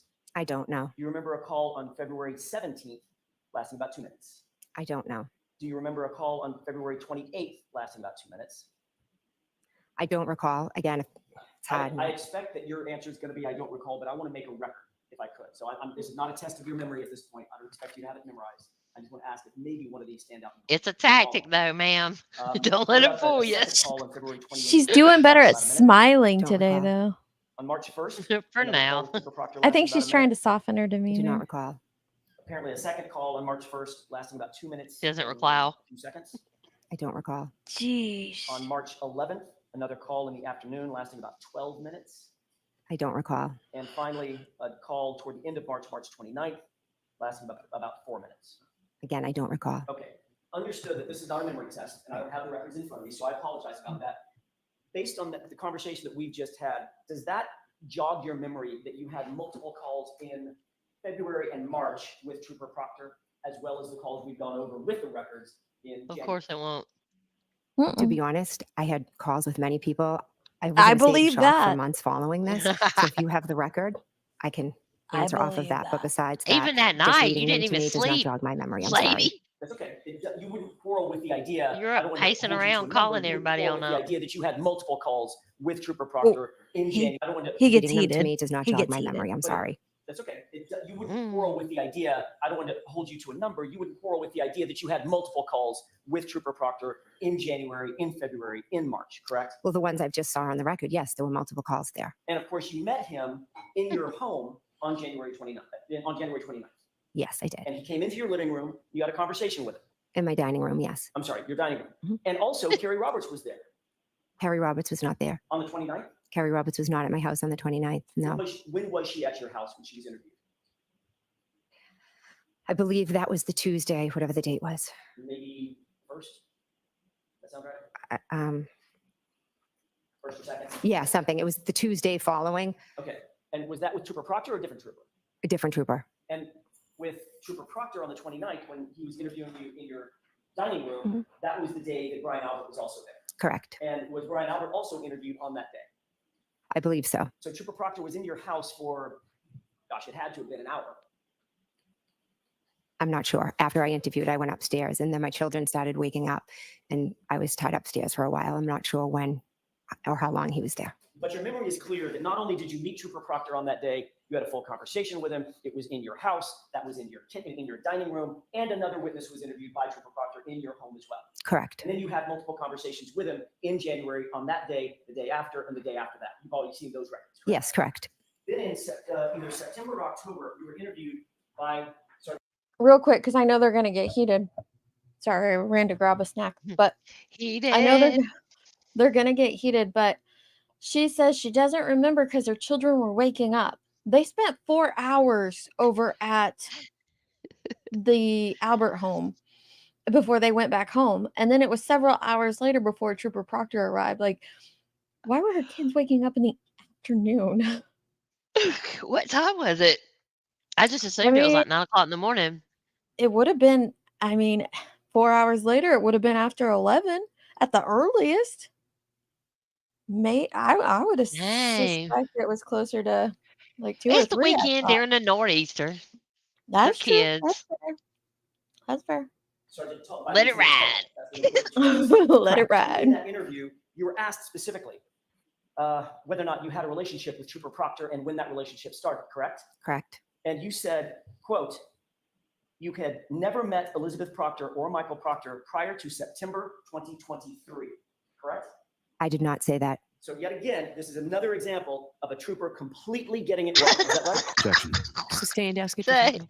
Did, in your view, Jen doesn't get it wrong. The troopers get it wrong. Always. Had never met Trooper Proctor. 100%. Objection. Is that true or is that wrong? Lieutenant Kelly knew I met Proctor prior to that because Proctor was the one who did the initial interview on January 29th. Does it make you wonder why he wrote in his statement, quote, you Objection, Your never Honor. met Elizabeth Proctor or Michael Proctor prior to September 2023? So the objection sustained. I love that Jackson just keeps going. He does it too. They just go right through the objection. They're Well, like, she said a lot of times she said she needs to hear the question. And if they stop, there's the chance that she's just going to say, whatever she's going to say, right? But if they can finish the question, at least the jury gets to hear it, right? That's true. If you indicated that you had never met Trooper Proctor before September of 2023, that would be a false statement, correct? Objection. You can answer that, Ms. McCain. I met Proctor January 29th. It's everywhere. That's not what he asked you, bitch. I mean, sorry. Yes. Jenny! I'm so sorry. Jenny. I'm so sorry. On January 29th, in the early morning hours, She got carried take you all away. the way Forgive back her, to y'all. I'm so sorry. 1:45 a.m. when you left I know. 3430 on the 29th. Oh my God. After you dropped off the girl, where did you and Matt McCabe go? We She came home. never answers questions. After you got home, you indicated that you went upstairs, correct? Correct. After you went upstairs, you indicated that you got on the phone. Correct. On your cell phone, correct? After you got on your cell phone, Oh, this you is indicated good. that you started searching for something. Correct. So if there's GPS, you've seen the forensic extraction or part of it, correct? Which one are you referring Of your to? phone. The forensic extraction of your phone. I saw what you showed me yesterday from Celebrate. That's what I mean. Okay. From Celebrate, part of it. I saw, yeah, the phone calls. Yes. Okay. You're aware that that extraction shows that you got home after 2 a.m. or so. So that would be generally correct. Correct. The Celebrate extraction shows from your Apple Health data that you actually went up a set of stairs. That would be accurate, correct? Accurate. The Celebrate data shows that you actually logged into your phone, did a login, either Face ID or a passcode, opened up the phone. That would be accurate. Correct. The Celebrate data shows that you were engaging with an app called Safari to engage some Google searches, correct? Yes. That would be generally accurate as well, correct? Yes. So after you opened up Safari, you indicated that you Google searched something about ozone basketball. Is that right? Yes. That was sometime after 2 a.m., right? Yes.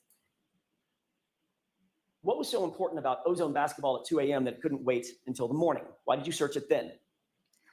Well, first I was home, I was wide awake, and I had been texting about a basketball chat, and basketball was clearly on my mind. My daughter had been invited to join a team. I didn't know much about the team, so I just was like Googling to see, because the woman who had given my daughter the offer had wanted an answer. So you say that basketball was on your mind, correct? Yes. Was there anything else on your mind in that early morning hour time frame? Don't believe so. Ms. McCabe, if you wanted to know in general how long it takes for a human being to pass away because of exposure to extreme temperatures, right? If you wanted to know the answer to that, what would you Google search? What phrase would you use? I'm not sure. All I recall is what the defendant asked me to Google in the morning. If you wanted to know, I'm asking a different question. Mm-hmm. If you personally wanted to know how long does it take for a person to die of exposure due to extreme temperatures, what would you put in? What phrase would you use? Objection. Sustain. Oh, this is great. Well, This we don't have part. to guess at the phrase that you would use if you wanted to know something about dying of hypothermia, do we? Did you actually Google searched it? Objection. Sustained. Ask that differently, please. Did you, in fact, use a phrase to Google search how long it takes for someone to die of extreme temperatures? I did in the morning at the request of your client. Okay. And what phrase did you use? I'm not sure. Really? Oh my gosh. Correct. Is it really? 2.5 years of this, you don't know the phrase that you used? Objection. Come on. There's so many lies and There's no misconceptions question. on social media. No question. It's I not a lie. apologize. It's not a lie.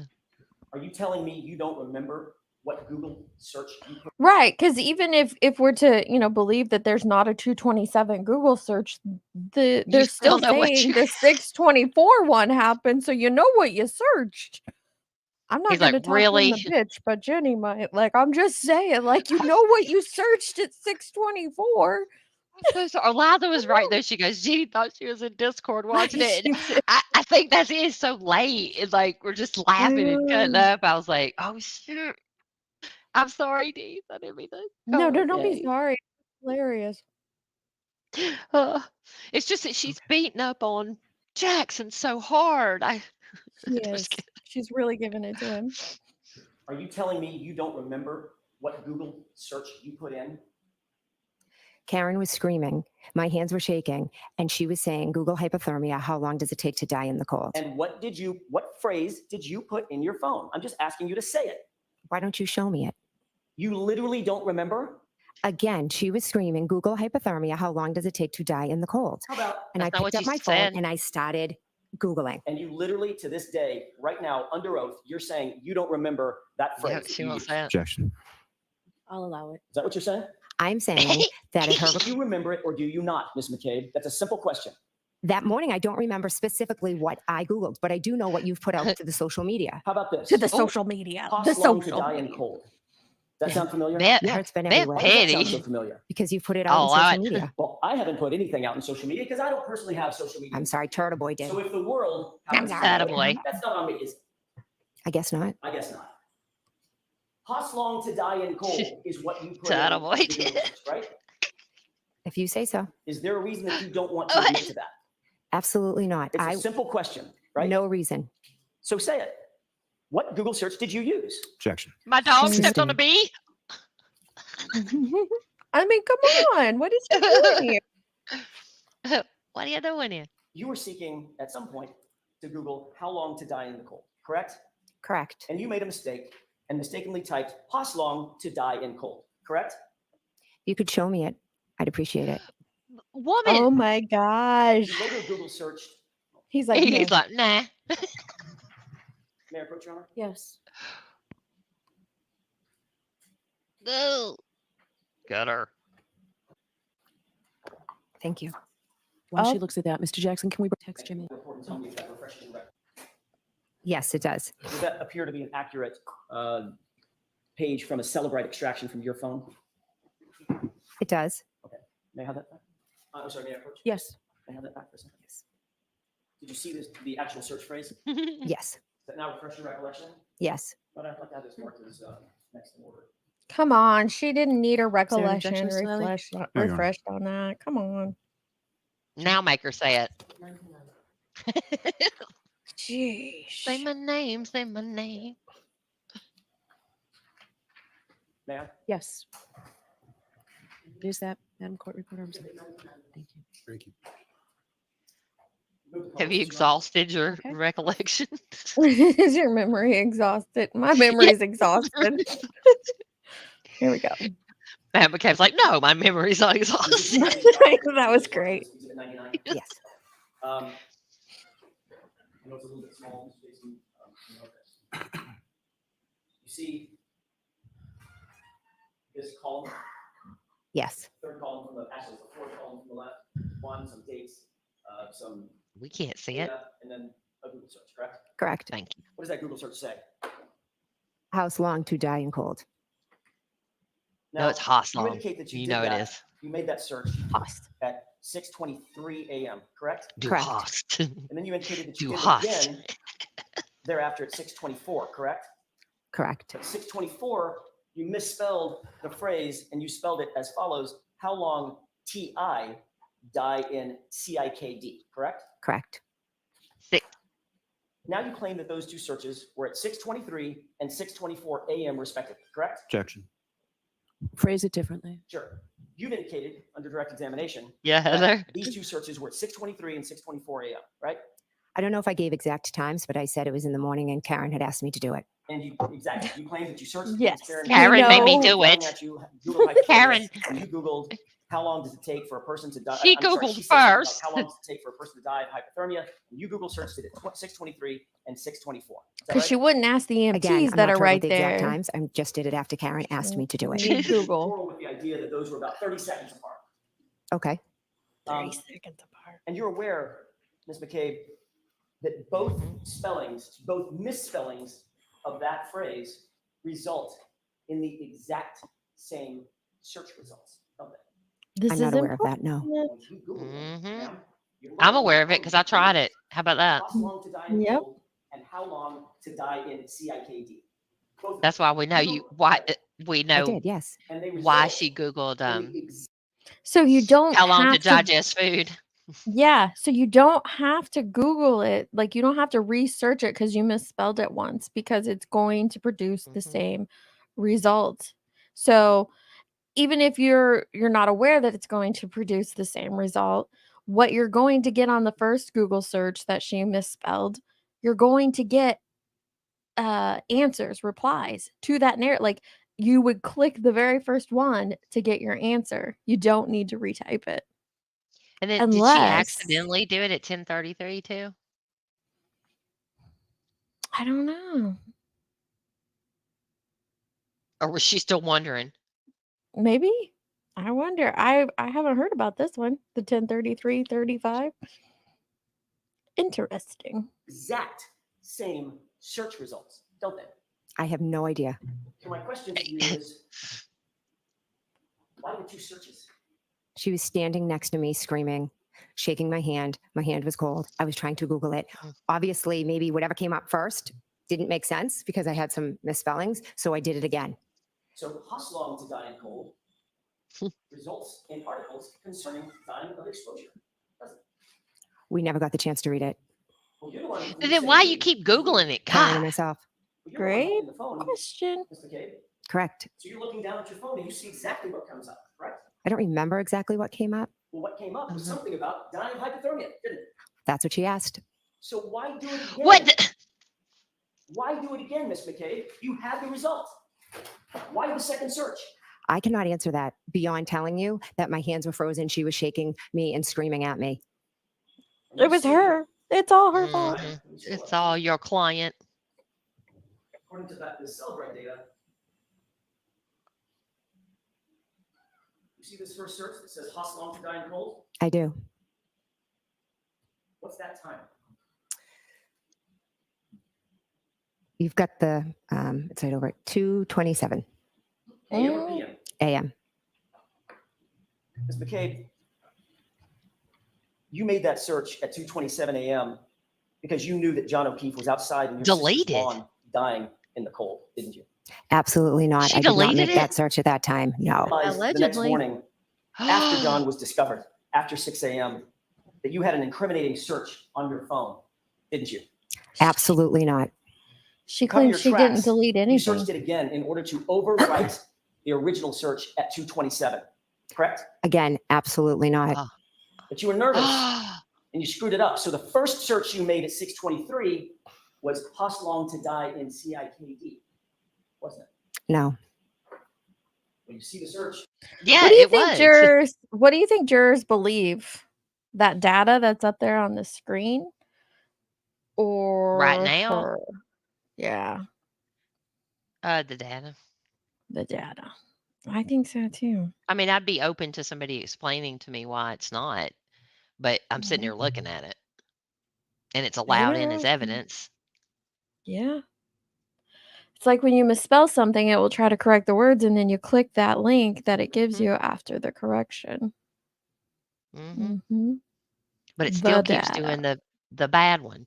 If you try to type it again, it'll give you the bad one again. Yep. right there. Of the data. I see the search, but I disagree with your narrative. And what's the time frame? I of that bet search? she wish she used DuckDuckGo. 6:23. And you agree that time frame is accurate, right? Again, She it's what just the said, report Karen, says. do it That yourself. comports with your memory of that morning, about 6:23 in the morning in 51 seconds. Correct. There's a second search, correct? Correct. And this one,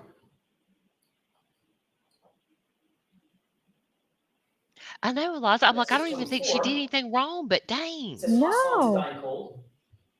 Right now, I feel like she's done all the things. Correct. I'm sorry, 18. I was up that grade. And that comports with your memory as well. I remember Googling it at the request of the defendant. Yes. About 27 seconds apart, correct? Yes.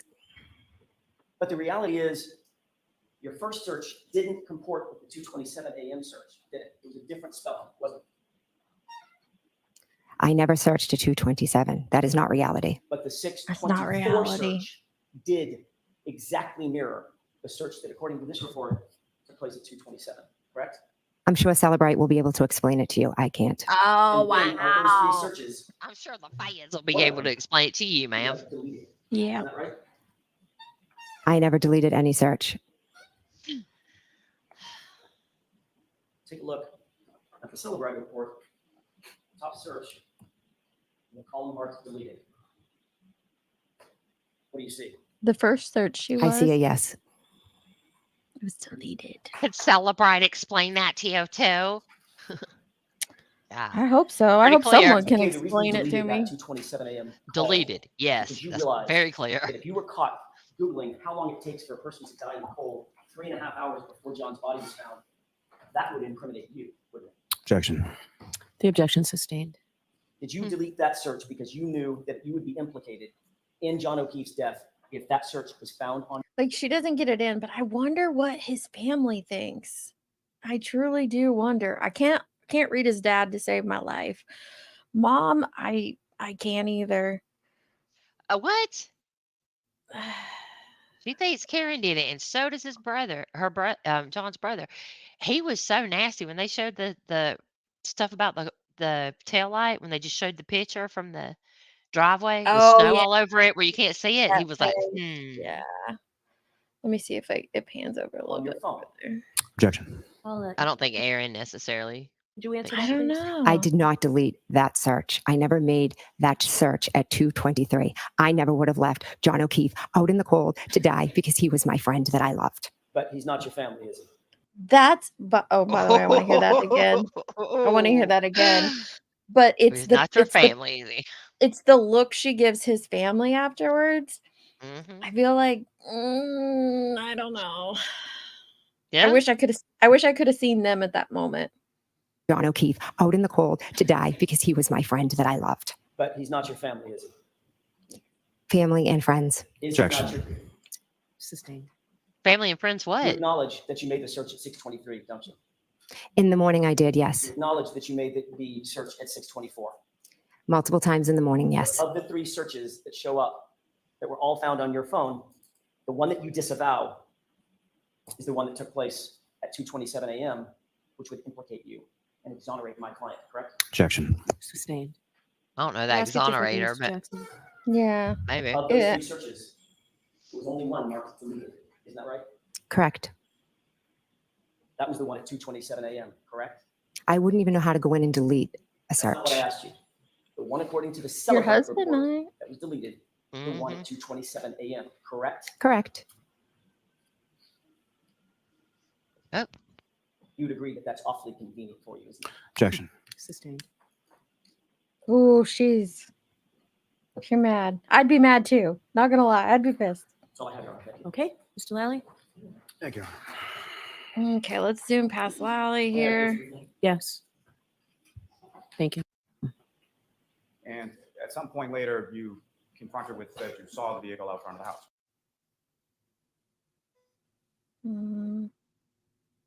I have a cracked tail light. And then I hit him. And so with respect to questions and as far as did I hit him or could I have hit him, and the statement, I recall when you were leaving 34 Fairview Road earlier as far as was going to happen. Yes. Here we go. And 2 months later, Oh, this is the really interesting. correct? Correct. Here we go. I heard that swallow. One moment, John. Yes. Very briefly, Your Honor. Concerning statement, I hit him. You gave a statement on January 29th to Sergeant Light. Called him over. You specifically give him a statement, correct? Correct. You gave a statement the next day, later that day, Trooper Proctor, correct? Correct. You were also met with, on that following Tuesday, with a trooper named Prince, correct? Correct. And then you testified in April of 2022, no fewer than 12 times about statements that you attributed to Ms. Reed, correct? Correct. And in not one of those instances, not one, is there a report that says you said, she said, I hit it, correct? Correct. Although I told Mike Lank. Oh, we already know that the officers all Mike. got it wrong. Objection, Your Honor. Sustained as to that. Next question, please, Mr. Jackson. So you indicate that you were, the harassment that you just described, this terrible harassment that you just described, started in about April 2023, correct? Correct. That was around the time that there were public hearings concerning this Google search. Is that right? Objection. I'll allow that. Is that right? I'm not sure exactly when the Google search came out. But you do know that you started suffering this harassment that you claimed is awful and terrible, et cetera, around April of 2023. Is that right? I didn't claim it's awful. It is awful. Okay, I'm sure it is awful, Ms. McCabe. I'm sure it's terrible. It I'm is. sure it sucks to be harassed. It really does. Yeah, I'm sure it does. Objection, Your Honor. I didn't get So that. That that's was sustained, good. and I'll strike it. Go ahead and ask Because the of question. what Karen's had to do with. You were upset by April of 2023 that there was public outrage about your family being involved in the death of John O'Keefe. That's what you were upset about, correct? I was upset that we as witnesses were being harassed. You were upset about public outrage concerning this case, correct? Objection. Sustained. That was answered. Next question. And 2 months later, in June of 2023, for the first time, you testified at another proceeding, and lo and behold, you attributed the words, "I hit him," to my client, right? Objection. So ask that without the objectionable phrase. 2 months later, Judge at wants another it in. proceeding in June of 2023, you attributed the statement, "I hit him," to my client for the first time under oath, correct? Under oath, correct. Jeez. You indicated when you turned your phone in, the police were. Like, do you guys like? She doesn't attribute the statement, "I hit him, I hit him, I hit him," until 2 months after the Google search came out to the public. That's very telling. And it's very telling for the jury. It's got to be very telling for everyone who hears it. 2 months later. Yeah, it is. Jeez. Perfectly okay with you deleting communications with your children, correct? Correct. Including Allie, who's a material witness in this trial. Yeah, she wasn't at the time. So part of that is objectionable, and I'll sustain that. So You're aware that your daughter Allie was a witness in this case. At the time, I was not aware of that. No. No, but you did know that ultimately she was going to indicate that she drove Colin home, correct? You knew that at the time. objection. That's sustained. Did you know at the time that Allie had driven Colin home, or she said she drove him home? I had no idea she drove him home. But you deleted all those communications with Allie, didn't you? Objection. Sustained. Did you delete all the communications that you had off your phone with Allie, your daughter? Objection. So this has already been answered, but go ahead, finish. Let's finish this loop. Did you delete them? I deleted the conversations with my 4 daughters. At that time, Allie was not a witness. Okay. All I asked you, you heard my question. Did you or did you not delete the communications with Allie? Objection. That's been answered. You said that there was this statement that horrified you, your words, horrified you, that Here we go. Here's the bombshell Carrie statement. Roberts made during her interview that you were eavesdropping on, right? I'm not sure if she made it during that interview. I'd have to look back to see when I said she told them everything in bold, because I know she had said it to me multiple times. So I'm not sure if it's when she said it in the interview or just in general, when she said, "I told them everything. I told them," etc. So when you said in that group chat, You she's telling said them she told him everything. that might not even be what you're talking about. No, it was. And you said that horrified you, correct?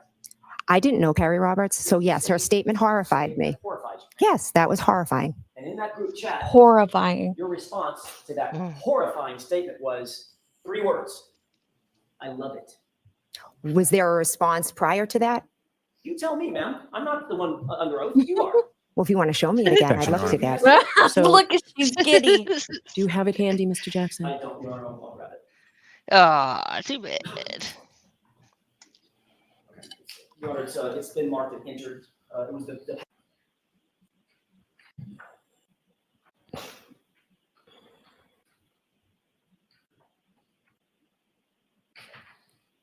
Yeah, Yes.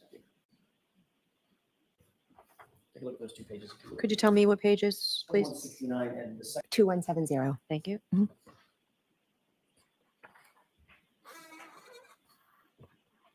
have that in mind? Yes, I do. May I, Your Honor? Yes. Thank you. During that conversation, when you said she's telling them everything, that came right on the heels of your husband saying this girl could write a book, this woman could write a book or something like that, correct? Correct. She talks nonstop. Right. Wow. You said 2 texts down, she's telling them everything. Correct. The text just before that was, I love it. That was in response to my husband saying this girl could write a book. What's the next thing that you wrote? Why would you love that? Of that. Yeah. She is telling them everything. Right. May I pose the question? Sure. And that wasn't your story yesterday. Mm-mm. Nowhere in that text chain did you say something along the lines of, oh my goodness, I'm so horrified. Did you? Those were on phone conversations. Oh. Nowhere in that text that you just saw, did you say the words or write the words, I'm so horrified. Did you? No, because it was already spoken about. You were asked on that morning, January 29th, 2022, as you drove to the location and ultimately to 34 Fairview, what ultimately happened. And your testimony was, as you approached, my client was searching frantically for John O'Keefe, correct? I don't believe I said she was searching frantically for John O'Keefe. She was screaming frantically in the back seat. Oh my And God. texting in the back seat. Was she just sitting there, curled up in the back seat, sucking her thumb, or was she searching out the window? She was screaming between Carrie and I. So I'm not really sure how she saw John over here when her head is up here screaming and then looking down and texting. Was the whole point of that trip, Ms. McCabe, to search for John? It was because she knew where he was. The whole point of that trip was to look for him, correct? She directed us to go to 34 No. Fairview. The whole point of the trip was to look for John, correct? At 34 Fairview, where Karen said to go. And your testimony is that if it hadn't been for Karen jumping out of that truck, you wouldn't have stopped, correct? Because I wouldn't have seen him. I didn't know he was there. She did. Yes or no? Was that your statement? If she hadn't gotten out of the car, you wouldn't have stopped. I don't believe it was stated like that. I believe there was a question and I answered.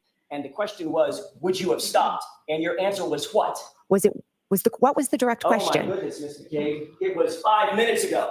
Did he ask, did you see something?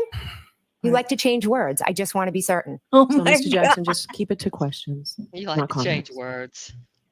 You were asked just a second ago by Mr. Lally. This is 5 minutes ago. Karen Reed stepped out of the car. You wouldn't have stopped, correct? Correct. Thank you. Okay. All right, Ms. McCabe, we are finished. Jurors, I'm going to ask you to follow them out like you've done. We'll take a recess. Oh, yeah, they needed a recess. But Carrie's, it was quite different. It wasn't that Karen led him to 34 Fairview. According to Carrie, it was Jen and Karen's idea. Yeah, and they Jen acted and like that's Karen's the only place they went, and it wasn't. Mm-mm. Yeah, I know. They went to the waterfall too. It's very interesting. That got really heated. Today's gonna be good. It's gonna be good. I can't wait. It's 7 more hours. I know. That's a right. lot of sleep. You got time. I gotta get to bed. I am beat. I'm gonna I jump don't know down. how Thank y'all you. hung out. Yeah, thank you, Jenny. Thank you for hopping up here. Forgive my craziness, and I love you. I love it. I love your craziness and you. Have a good night. Good night. Yeah, I can show that. Jenny got this for us. Let me take your comment down so you guys can see it. So John O'Keefe's home is there at the bottom in case you guys can't see it. Of course, if you screenshot it and zoom in, you should be able to see it pretty well. At the top of the blue line is Sergeant Lanks, and over to the left is 34 Fairview. And the only way to get into... yeah, you might be able to get into that subdivision there by the yellow dot. I'm not sure. I'd have to zoom in myself. But still, completely separate subdivisions, and it is not on the way. Tomorrow is going to be awesome. And I mean, I say it like that and people are going to crucify me, but tomorrow's going to be really interesting. It's a very important testimony. I think it's going to be probably fireworks on both sides. If anybody watched the pre-trial stuff, the motions in limine, the motions, the this and that, tomorrow's going to be one you want to tune into. So I'll see you guys on the next one. Love, love.